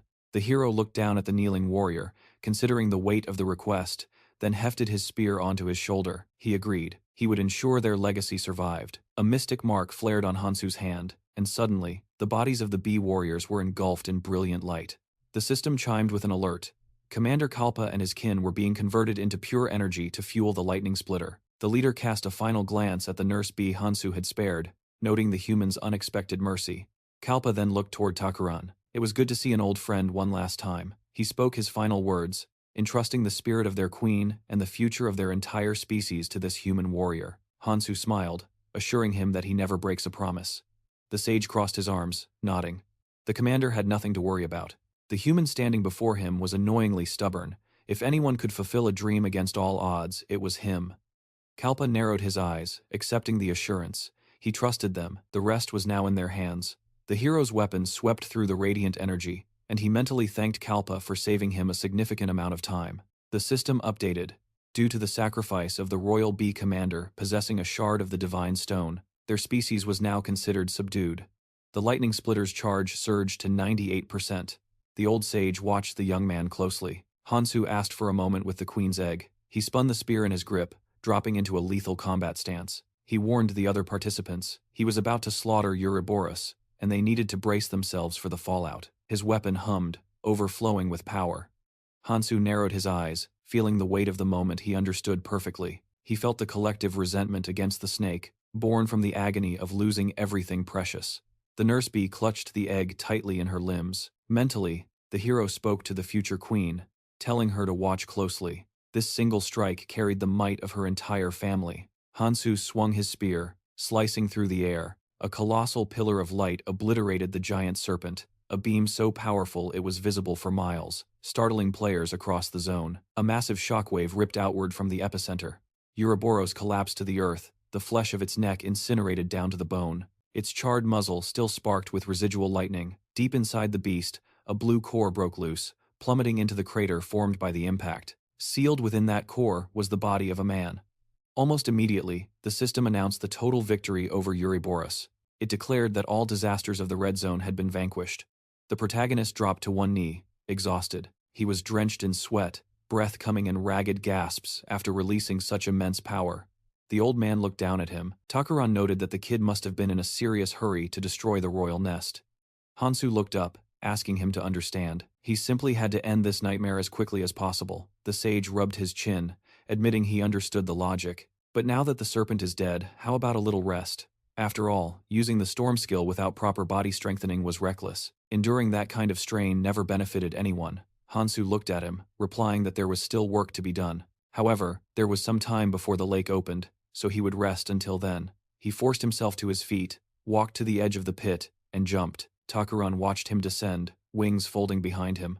He knew the truth skills might help, but Hansu's body was screaming in extreme pain right now. Even with the seal removed, the damage was slowly destroying this man. The old sage arched his eyebrows, deciding he'd better follow him to prevent a disaster. Hansu hovered down to the core. He pressed his hand against the surface. System check, no life signs detected. He frowned. If he used a potion here, he could easily shatter the core, but that would violently eject the alpha's body. There was no shortcut. He would have to spend time doing this manually. His palm glowed with the golden radiance of blazing nova. A figure became visible inside the stone. The guy smirked, muttering that this should be enough. He gripped the man's shoulder. With a sharp jerk, he pulled him free from the stone prison.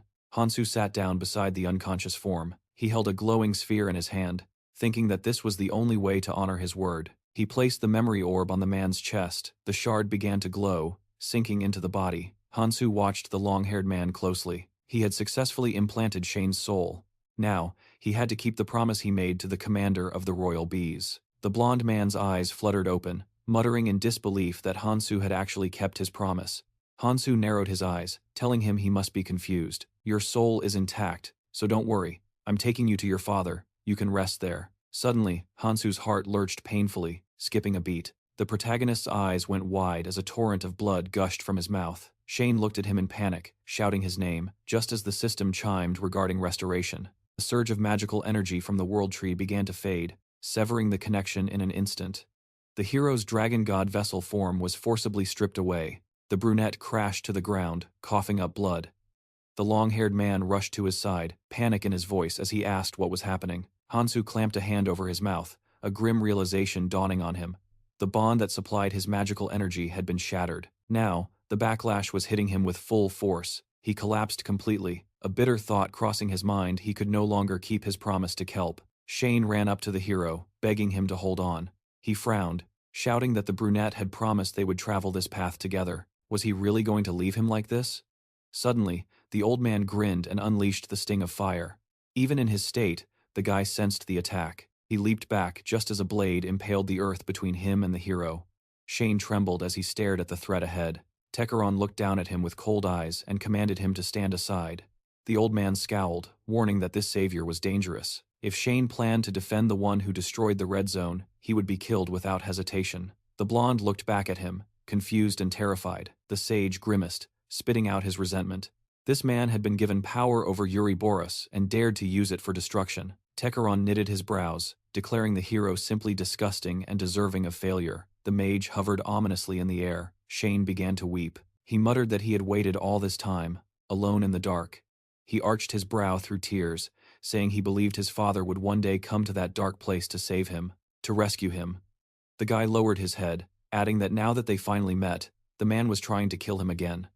Shane buried his face in his hand. He cried out that he expected his father to call him by name, to greet him warmly, but it seemed he was tragically mistaken. The old man's eyes went round with shock. He asked him to repeat that. The guy grabbed the main character and shouted that he didn't care about his own life. Just save him. Techeron began to cry, apologizing profusely for not recognizing his own son. He descended to the ground, voice trembling. He claimed that even if the hero wasn't kin, he had intended to heal him from the start. The old man reached out, activating the illusion circle, ring of life. The long-haired man raised his head, looking at his father with heartbreak. He asked the question that haunted him. What kind of father calls his own child disgusting? Shane's eyes widened as his father touched his cheek and apologized. The old man pulled him into a hug. He confessed that he had always wanted to tell him. He and his mother loved him more than words could ever describe. The guy's eyes went wide hearing that his dad had missed him. He hugged him back tightly, no longer holding back the tears as the sun set over the camp. Later, the main character lay on a bed, slowly regaining his senses. He opened his eyes and sat up. Hansu clenched the fist bearing the mark, mentally noting that the link to the world tree had been successfully reunited. This meant there were no longer obstacles to his immediate advancement. He swung his feet to the floor and slipped on his shoes, speaking without looking up. I know you're here. The guy glanced to the side, inviting the fairy to show himself. The demon grinned, noting that he catches on fast, and materialized next to the hero. He admitted he was actually worried when Hansu was bedridden, but he looked even better now. Hansu narrowed his eyes, asking if they were done enjoying his suffering. He had overcome every disaster, so he demanded the promised reward, the zero immersion skill. The fairy folded his hands. He chuckled, amused that the brunette already knew exactly what he wanted. The demon held out a glowing red stone. This artifact allows the user to deal attributeless damage over a massive area while rapidly shredding the magic resistance of all targets within range. The admin grinned, imagining the explosion. He remarked that the hero had chosen a skill that once destroyed an entire world.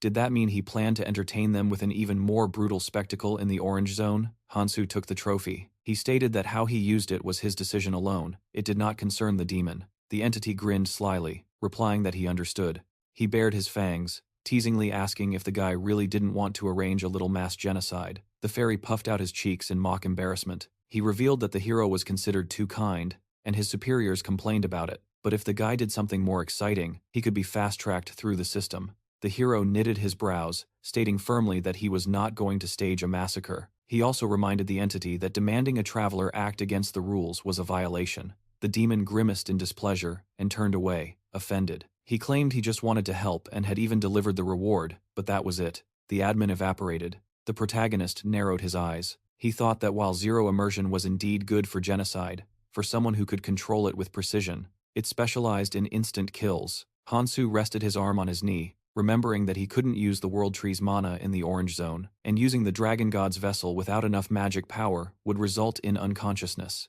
He clutched the stone, deciding that, with zero immersion, the situation had changed.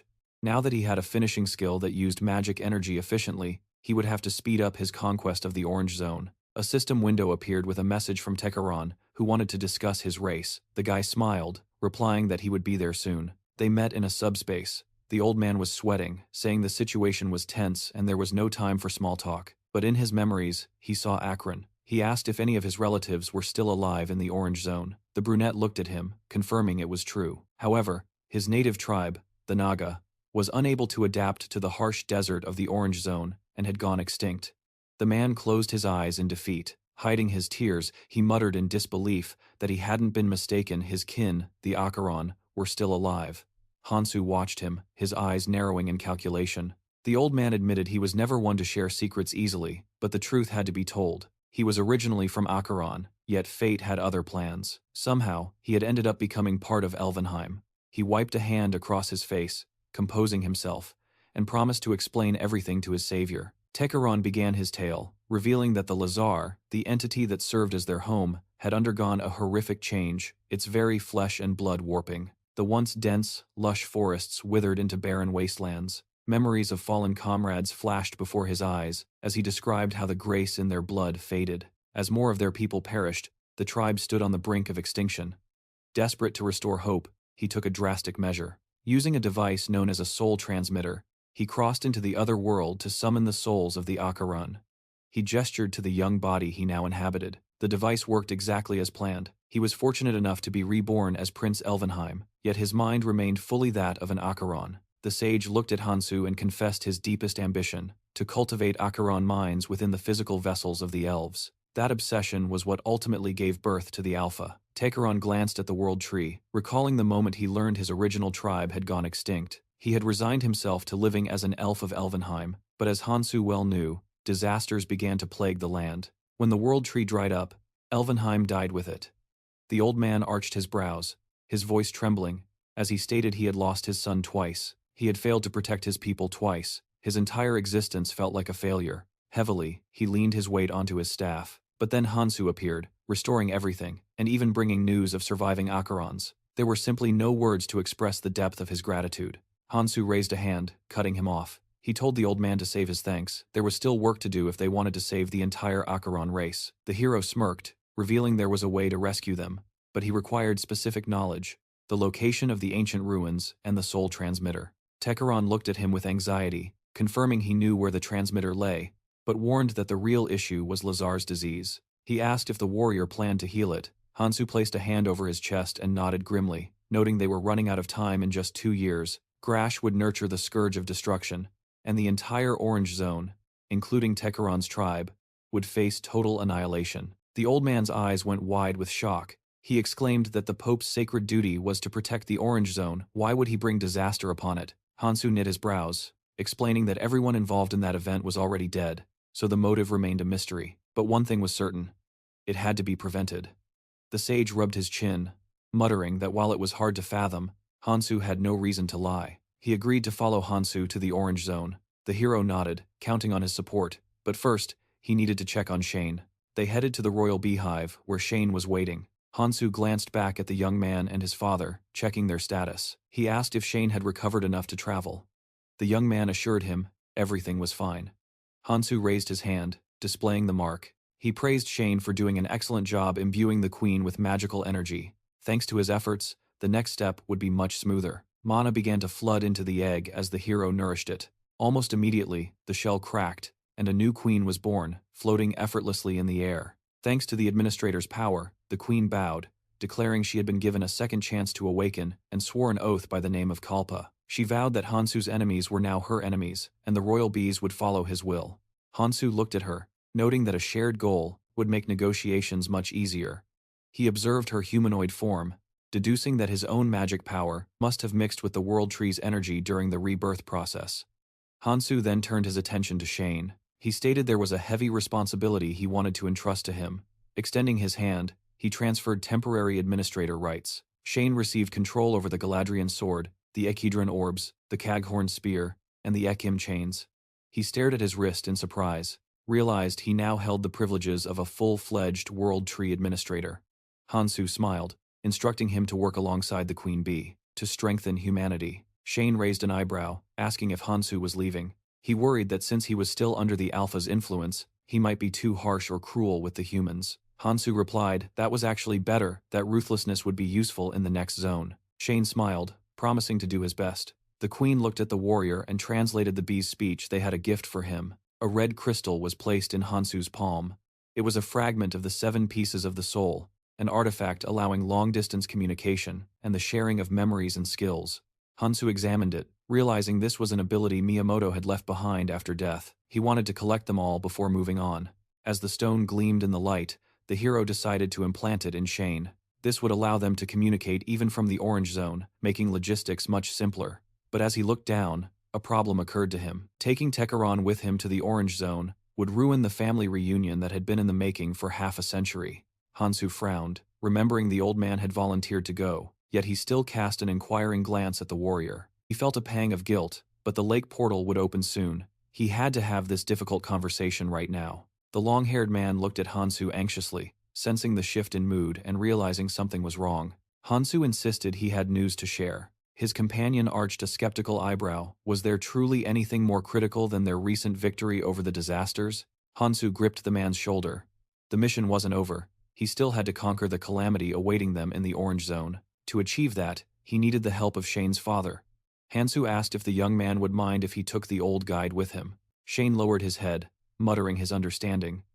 Hansu offered him a stone artifact, promising that this wasn't goodbye forever. With this soul fragment, they could communicate across the zones. Hansu promised to send regular updates on how his father was doing. A shaky smile touched the young man's lips. It hurt to say goodbye so soon, but if it meant staying connected to his father, he would accept it. Hansu focused energy into his palm, activating the stone, and thanked the boy for his maturity. Hansu insisted again that the separation would be brief. Shane gave a wry smile. He had already waited 500 years, hadn't he? With that, he absorbed the 7th soul fragment. The protagonist turned. Preparations were complete. It was time for Tekaron to transport him to the lake. He didn't want to intrude on a father-son moment, but the old man just smiled. He would carry Hansu to join the rest of the team. That would be best. Hansu nodded, and his form began to dissolve into light. The scene shifted. Hansu was now back inside the tent. A carrier pigeon landed on his finger. It was time to gather the team. Bird swooped down across the camp, delivering his urgent summons. As darkness fell, Hansu stepped out to address the crowd. He thanked Michael, who smiled, appreciating the recognition for his role as the liaison. Without Michael bridging the gap with the clans, the Red Zone would have claimed far more lives. Hansu charged him with continuing that mission here. Then he turned to Mei, who blushed as he recalled their days back in training. Her growth rate was double that of any other traveler. If she kept this up, she would become strong enough to never lose again. He wanted her to become a monarch among monarchs. Moon Chai twirled a lock of hair, flustered, as the hero acknowledged her clan's vital support. Without them, the cores would never have been destroyed. Now, as a leader, she had to guide her people to prosperity while helping him push forward. Sophia, Sangjin, and Wang Yang stepped forward. Hansu looked them over. He knew they intended to follow him. Hansu frowned, his expression grim. The orange zone was lethal, and what lay beyond was even worse. Death could strike at any second. If they joined him, they were obliged to obey every order without question. Absolute loyalty was the price. Did they accept those terms? Sangjin didn't hesitate. He looked Hansu in the eye and vowed to follow any command. The sorceress smiled.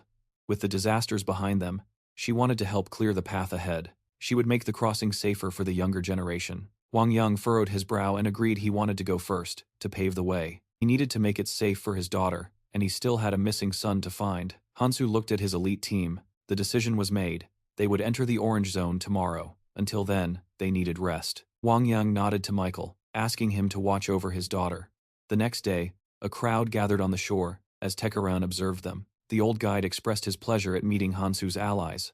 Suddenly, a swordsman gripped his weapon, recognizing the face of the long-haired man. Hansu intervened immediately. He explained that this man was their guide, a faithful companion for the Orange Zone. There was no need for alarm. The old man closed his eyes, realizing the swordsman held a grudge against his clan. He offered a quiet apology. A brilliant golden light materialized before them. Hansu invited them to the other side, and the trio looked resolutely at their leader. They would move as soon as the gate fully opened. Everyone braced themselves as a golden rift tore open the sky. Hansu and his squad plunge into the water, crossing the threshold. A vast desert teeming with monsters stretches out before them as they emerge from the portal. They are in free fall, plummeting straight toward the gaping maws of the creatures below. Hansu frowns. He shouts for Sophia to cover their descent. They cannot land directly in the enemy's jaws. The sorceress throws open her grimoire and acknowledges the command. She conjures a path of air, catching her comrades. Hansu, however, dives straight for the ground, spear in hand, and swings with devastating force. The monster roars as its tongue is severed. Hansu lands nearby, watching the chunk of flesh flop onto the sand. He scowls, assessing the situation. He has just arrived, so his damage output is limited, but the result isn't terrible. He narrows his eyes. He is strong enough to sever a Mugos's tongue. By Orange Zone standards, that makes his current strength merely average. The beast bellows, summoning others to its aid. The sorceress breaks into a cold sweat, screaming for Hansu to get back up to the aerial path. Even he cannot handle a swarm like this yet. Hansu knits his brows. She is right. Her analytical skills are sharp. He can take one of these beasts, but not 5 at once. A smirk plays on his lips. He will deal with the Mugos after his body enhancement technique is complete. For now, he mutters, he will let them live. A massive claw swings sharply toward him. Hansu darts to the side, barely evading the strike. He signals Sophia to elevate the path 1 kilometer straight up. Hansu sets his sights on the sky. They are going up. With reconnaissance as their primary objective, speed was non-negotiable. At the girl's signal, the squad ascended, soaring high above the scorching desert sands. They began their perilous journey across the Orange Zone, unaware that hostile eyes were already tracking their movement through binoculars, mistaking them for phantoms. The observer zoomed in, realizing that aside from Sophia, he didn't recognize a single face among these interlopers from the Red Zone. Perhaps that explained why travelers rarely survived long enough to reach this depth. Shimura Ken, head of the Sector 12, one intelligence unit of the Lero clan, furrowed his brow. Confirming the sorceress's presence changed everything. He decided that a simple reconnaissance mission was no longer sufficient. His gaze locked onto the straggler at the back of the formation, a rookie who seemed hyper-aware of the Mugos' movements. Who was this kid? Turning to his partner, Ken decided he would slaughter the men and take Sophia for himself. He demanded the magic rifle, intent on ending them right there. His partner threw back his hood, confused by the sudden shift in orders. Why strictly hunt when they were sent to scout? Was this personal? Was he planning revenge on the woman who once rejected him? Ken slammed the rifle butt into the man, ordering him to shut his mouth unless he wanted to die first. With a twisted smirk, Ken fantasized about butchering the men and capturing Sophia. His subordinate fell to his knees, trembling. Ken promised him a chance to live once the hunt was over, warning him to stay silent or end up captured like last time. Terrified, the subordinate swore his eternal loyalty. The sniper began channeling his mana into the weapon, the barrel humming with lethal energy. He reminded himself that a single month in the Orange Zone was equivalent to over a year of survival in the Red Zone, and he had survived here for a year. Ken narrowed his eyes, grinning with the arrogance of a veteran, certain that a Red Zone traveler would fold under a single bullet. He aimed the magic rifle, a weapon designed to obliterate Mugos in one shot. But suddenly, his eyes widened in shock. The target was looking right at him. Ken froze. How long had he been watched?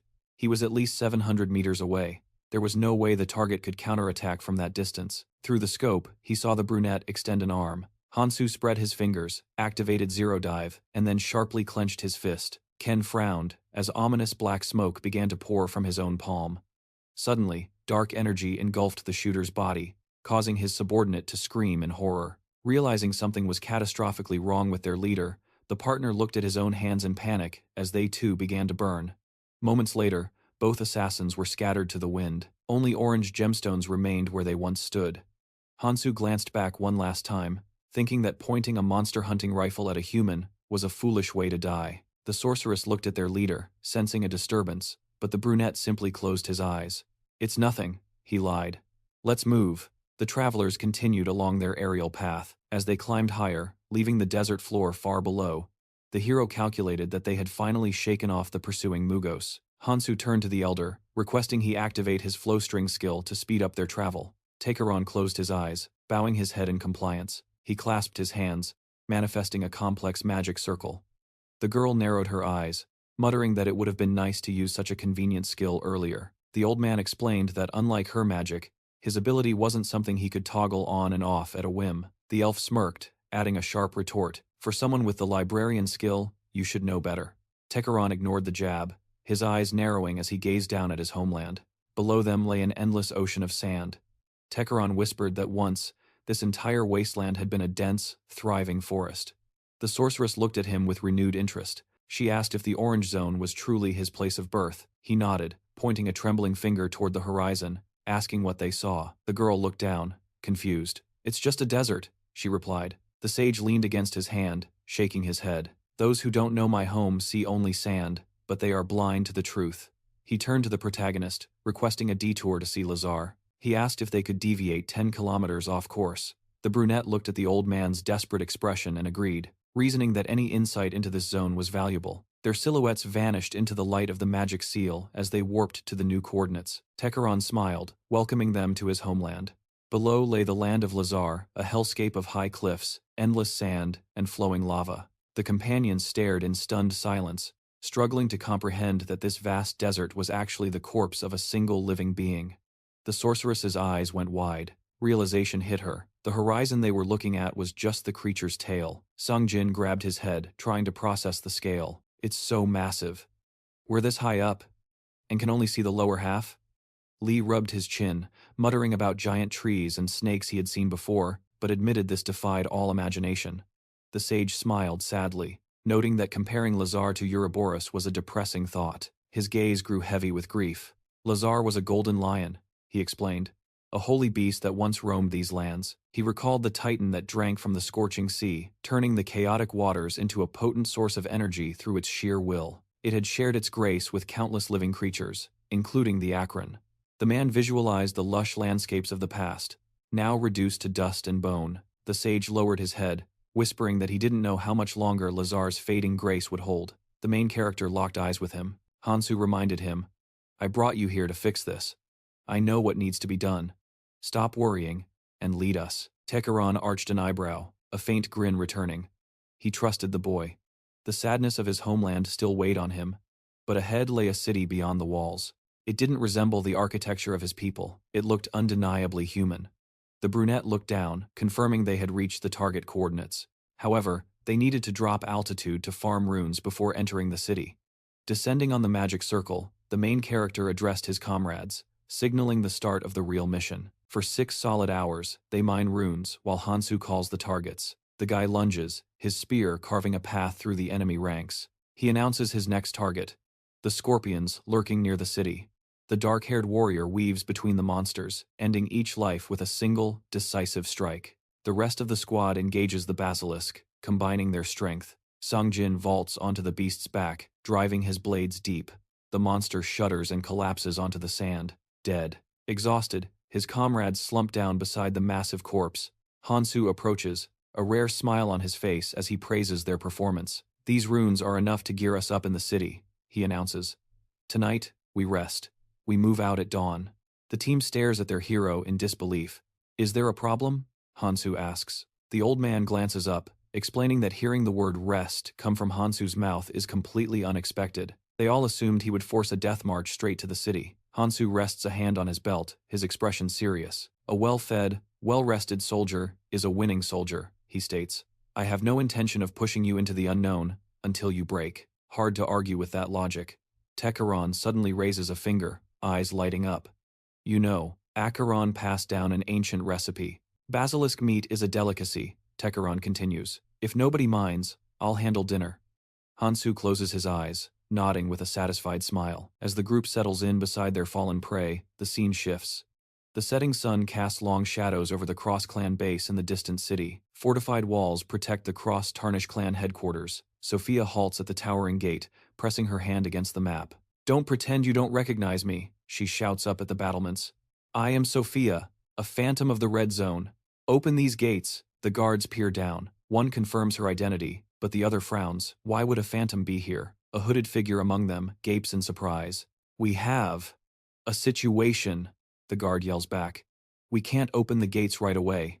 With that, the figures vanish from the wall. Voices drift down, they are reporting to the clan head. Until the leader decides, the group has no choice but to wait. Hansu strokes his chin, eyes narrowing. It is strange. The guides who are supposed to be aiding travelers are holed up inside their base. He pictures the monsters and the armed guards.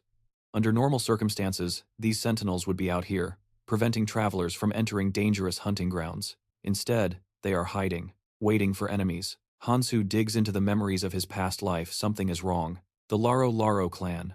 They shouldn't exist yet.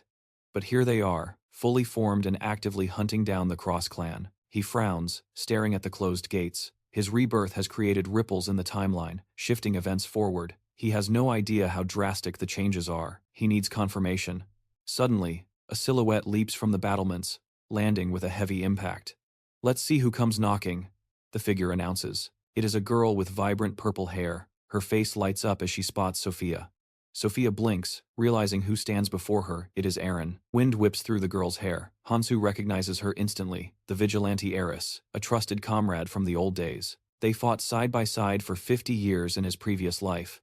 Back then, she was the ruler of the City of Helpers and leader of the United Clan. Aaron grips Sophia's hand warmly. "It's been too long," she beams. Then, glancing around, she asks, "By the way, have you met my little brother yet?" Sophia closes her eyes, smiling. "Not yet. I decided to clean up the disasters in the red zone before making social calls. Wanted to clear the road for him," Sophia adds. Aaron stares at her, jaw-dropping. "Wait, are you saying you killed them? All of them? How is that even possible?" Aaron asks, bewildered. Sophia waves it off. It is a long story, and not one for the doorstep. Besides, Sophia frowns, sensing the tension. "Why are you so on edge? What happened, Aaron?" Aaron pinches the bridge of her nose, sighing. "You have no idea what the situation is like right now." Her mind flashes to a menacing figure standing with his back to her. There is this man. The Coffin Emperor. He founded the Laro clan. She shudders, remembering a smiling psychopath threatening one of her men. The problem is their recruitment policy. They take in the filth of the world rapists, murderers, anyone who gets off on breaking the law. They have been sieging our city relentlessly. She pictures the bandits in their blood-red cloaks, grinning maliciously. In just 1 year, their power skyrocketed. Now, we can barely hold the walls. Aaron clutches her head in exasperation. "We are supposed to uphold the rules left by Aries," she admits bitterly. "You came all the way from the red zone, and we helpers can't even offer you proper support." Hansu knits his brows. The pieces are falling into place. This chaotic situation explains why his group was attacked earlier. Moving as a large group is too dangerous right now, Hansu thinks. He formulates a plan. Sang-jin and Sophia will stay here to train. Meanwhile, he and Tekaran will head for the temple. Aaron waves a hand, dispelling the gloom. "Honestly, I am just glad you made it here alive. Crossing from the red zone in these times is a nightmare." She points a finger directly at the dark-haired man Hansu.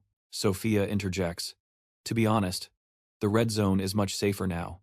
Hansu single-handedly wiped out every disaster in our path." Aaron crosses her arms, eyeing him suspiciously. She points again. "I knew it. I felt a strange aura coming from you the moment you walked up. You are stronger than I gave you credit for." She grins. "How about a friendly duel?" Hansu raises his palms in a placating gesture. "I just arrived from the red zone yesterday," he deflects.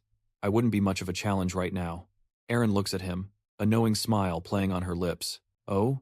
I took you for an adrenaline junkie, a battle maniac who hunts disasters for fun. Was I wrong?"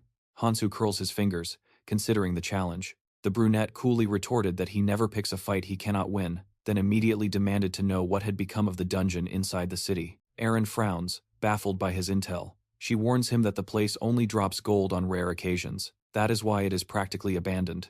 The hero's comrade stands silent behind him, watching, but the girl shrugs. Since they have made it to the orange zone, they are free to raid it as much as they please. The hero thanks her for the instant access. A grin spreads across her face. After all, any comrade of Sophia is a friend of hers. She offers her aid if things go south. Closing his eyes, the hero nods, promising to call on her, should the need arise. Suddenly, a blue bird streaks across the sky, landing delicately on the girl's finger. It is a messenger. She leans in, listening intently to the report. They have located the cauldron. Her jaw tightens, teeth grinding in frustration. She declares they are moving out immediately. Hand resting resolutely on her hip, she issues the command. She turns to the hero, apologizing for the abrupt exit, urgent business calls. They will talk later. With a powerful leap, she bounds onto the wall. She barks orders to her subordinates, open the gates and escort the group to their destination. These are honored guests, treat them with respect. A guard atop the wall bows, loudly welcoming Lady Sophia and her entourage to Tarnus. It is an honor to have them in the city. He expresses hope for a peaceful stay, as the heavy iron bars of the gate begin to rumble upward. The district is bustling, crowds weaving between merchant tents. A young girl stares at Sophia, eyes shining with admiration. She whispers that the Phantom is actually here. Back in the red zone, she never even got the chance to speak to her. It is a massive honor. Sophia smiles warmly, replying that the pleasure is all hers. Walking in the center of the formation, Hansu notes that their position is close to the central temple. The girl confirms it. Looking puzzled, how does he know everything? He simply stretches out his hand. Since they are already in the commercial district, Hansu decides it is time for an upgrade. Gear comes first. He asks if she can lead the way, or at least provide a map. The girl reaches into her satchel and hands him a badge that projects a holographic map. Hansu thanks her, putting her palms together. She bows politely, wishing them a successful shopping trip and hoping their paths cross again. Hand resting confidently on his hip, Hansu tells the team to gear up. Rendezvous point. The abandoned dungeon. Time. 5 o'clock sharp this afternoon. Murmurs of agreement ripple through the group as they disperse among the stalls. The girls head down the main street. A brunette approaches a weapons merchant, eyeing a blade with a sinister skull-shaped hilt. Hansu spots a clothing shop sign. Moments later, he is lacing up a pair of jet-black boots, the Flying Walk. It is an artifact that enables flight by channeling mana into the souls. Next, he adjusts a storm cloak over his shoulder, a lightweight fabric designed to withstand brutal sandstorms. Finally, he pulls on a pair of shield gloves, essential for controlling mana flow. A slight smile touches his lips. This should be enough for now. Decked out in his new gear, Hansu steps forward. Tekeron bows his head, admiring the look. It suits him perfectly. He has never seen anything like this back in the red zone. Is this how people live? Buying and selling treasures so openly? Lowering his gaze, the hero confirms it. This was the norm, a common sight for humanity. Tekeron only missed out on it because of Miyamoto's tyranny. The hooded elder chimes in. It is still bizarre to see one of the 12 temples converted into a bustling human city, but it is necessary. Otherwise, the hero's efforts to restore Tekeron's humanity would all be for nothing. Leaning on his cane, the elder agrees. Tekeron tells him to stop grumbling. Hansu turns to the merchant. He asks for the total. The portly, mustachioed shopkeeper lazily shakes his head, skeptical. Judging by his old gear, the kid clearly just crawled out of the red zone. Does he even have the funds? Hansu produces a small pouch. He spills a cascade of crimson crystals onto the counter. The merchant stares at the fortune before him. Hansu rests his hands on his hips, voice steady. That should cover it. The merchant's face lights up. He bows profusely, thanking him and begging for his future patronage. A signpost points the way to the training dungeon. The team gathers at the entrance, ready. Leaning against the cool stone wall, Hansu nods. This is the place. Sangjin steps up, asking why they have been summoned to such a basic dungeon. The team was itching for action, needing to stretch their legs and strike at a moment's notice. Hansu closed his eyes and chuckled softly, warning them, "Don't get too comfortable. This isn't going to be an easy dungeon." Staring into the gaping maw of the entrance, he added, "Let's see if you're still confident once you're actually inside." The party stood at the dungeon's threshold, while Hansu glanced at the Tekeron waiting beside him. "Listen up," he commanded.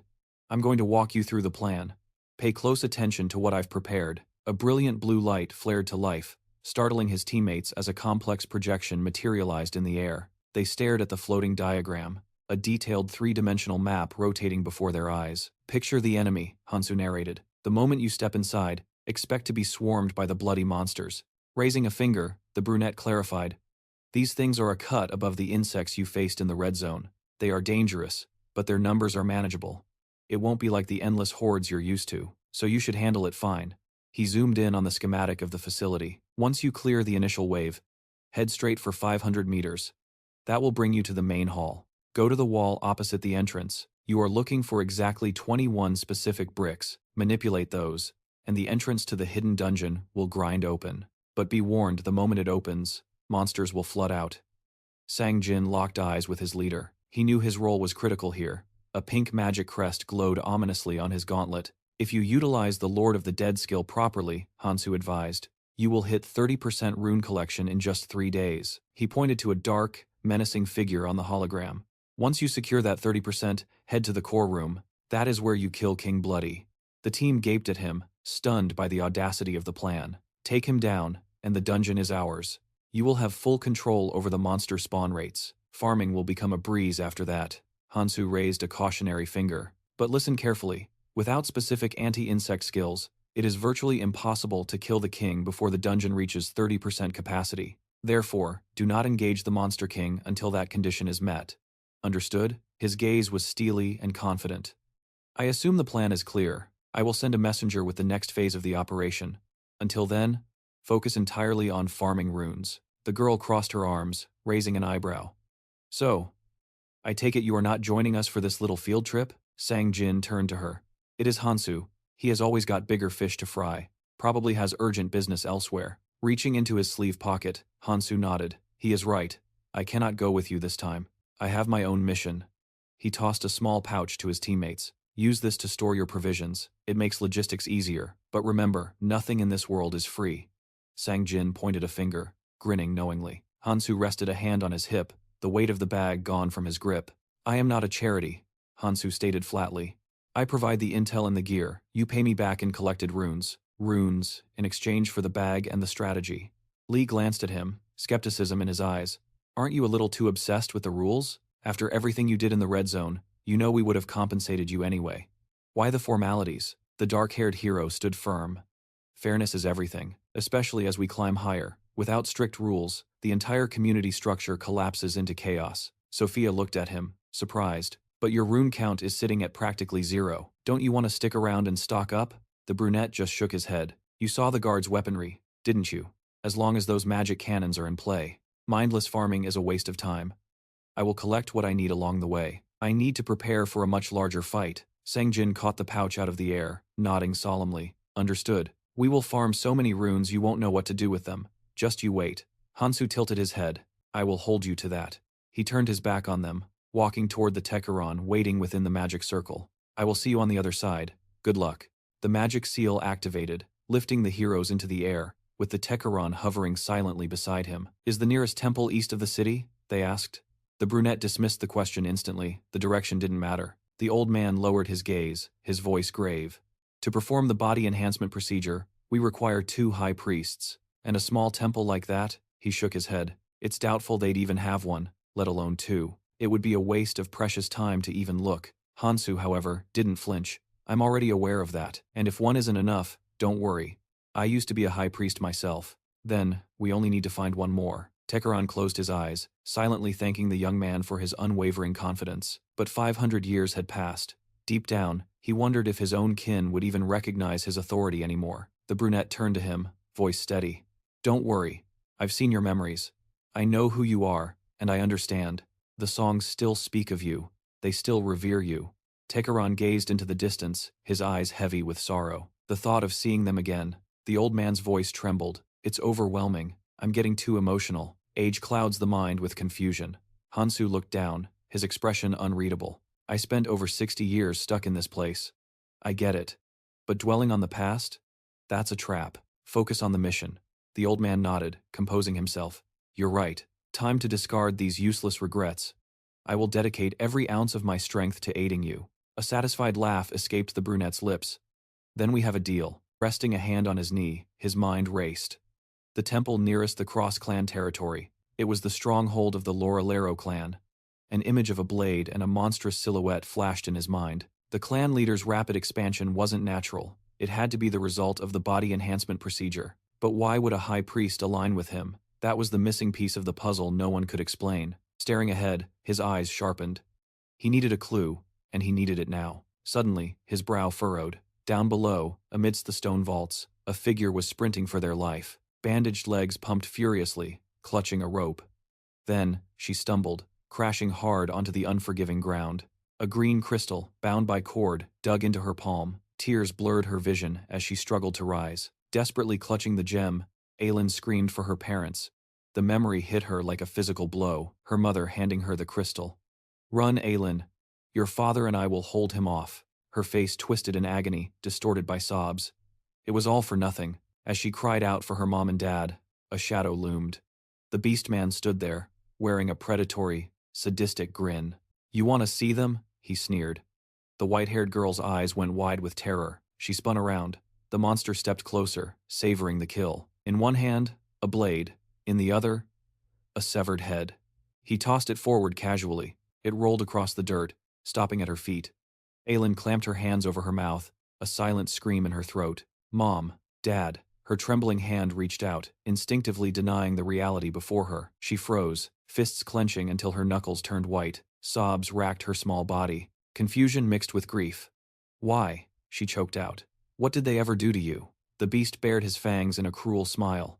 Don't you know? I just wanted to see the despair on their faces. He extended a clawed hand toward her. And I really like the look on yours right now. Let's see if we can make you scream even louder. She squeezed her eyes shut, bracing for the end. Aylin clutched the blood-bound crystal in her hands, praying to anyone listening. Please, save me. Suddenly, a golden flash tore through the sky. The beast man spun around, annoyed by the interruption. Too late. The golden weapon slammed into him, skewering the werewolf where he stood. Coughing blood, he looked up, unable to comprehend what had just happened. Above him, the sky was filled with them. Dozens of golden blades, descending like judgment. They rained down, turning the beast into a pincushion. High above, silhouetted against the full moon, a magical seal glowed, and the heroes descended. Aylin watched, breathless. Hansu landed softly next to the monster's corpse, arms crossed, radiating power. The girl clutched the crystal to her chest, sobbing with relief.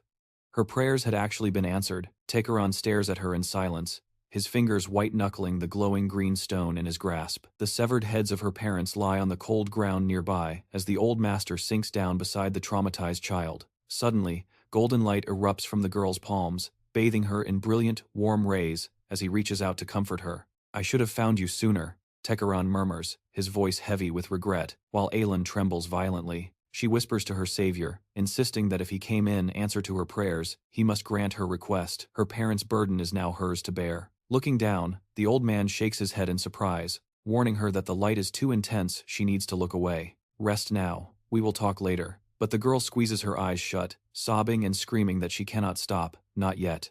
They couldn't finish their duty because of me.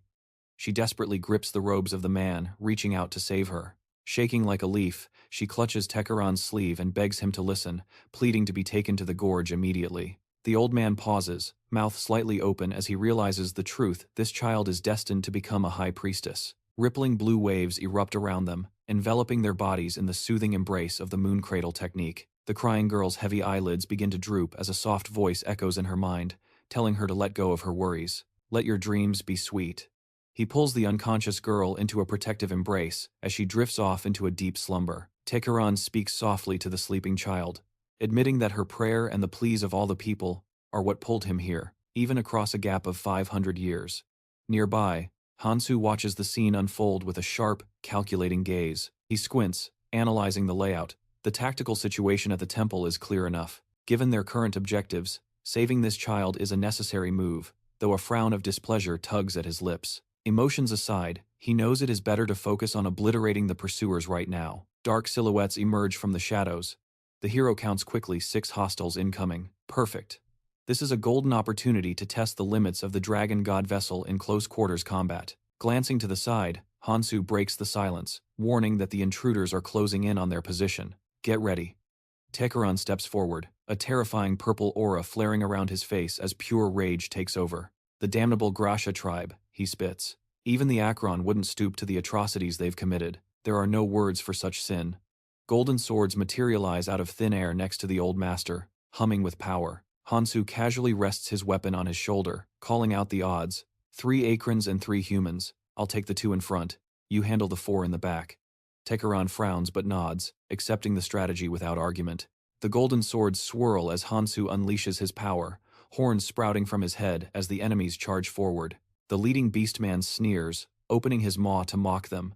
That skill we saw earlier. It felt like a mere insect bite. Did the high priest actually come personally? He laughs, grinning wildly. Impossible. Those noble cowards never leave their sanctuaries. He sprints forward with a clenched fist, his mind racing. No, that definitely wasn't a priest's magic back there. A blow of that magnitude could shatter the entire gorge.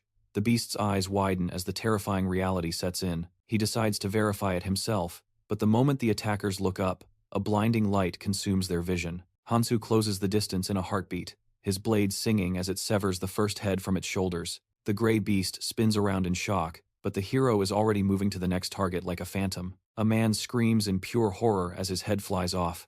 Another is instantly sliced in two before he hits the ground. One fighter grimaces, freezing in place. Hansu stares him down, recognizing that this one is different from the rest. The sharp spikes of Hansu's weapon hover inches from the man's throat before the hero lowers his staff to the ground.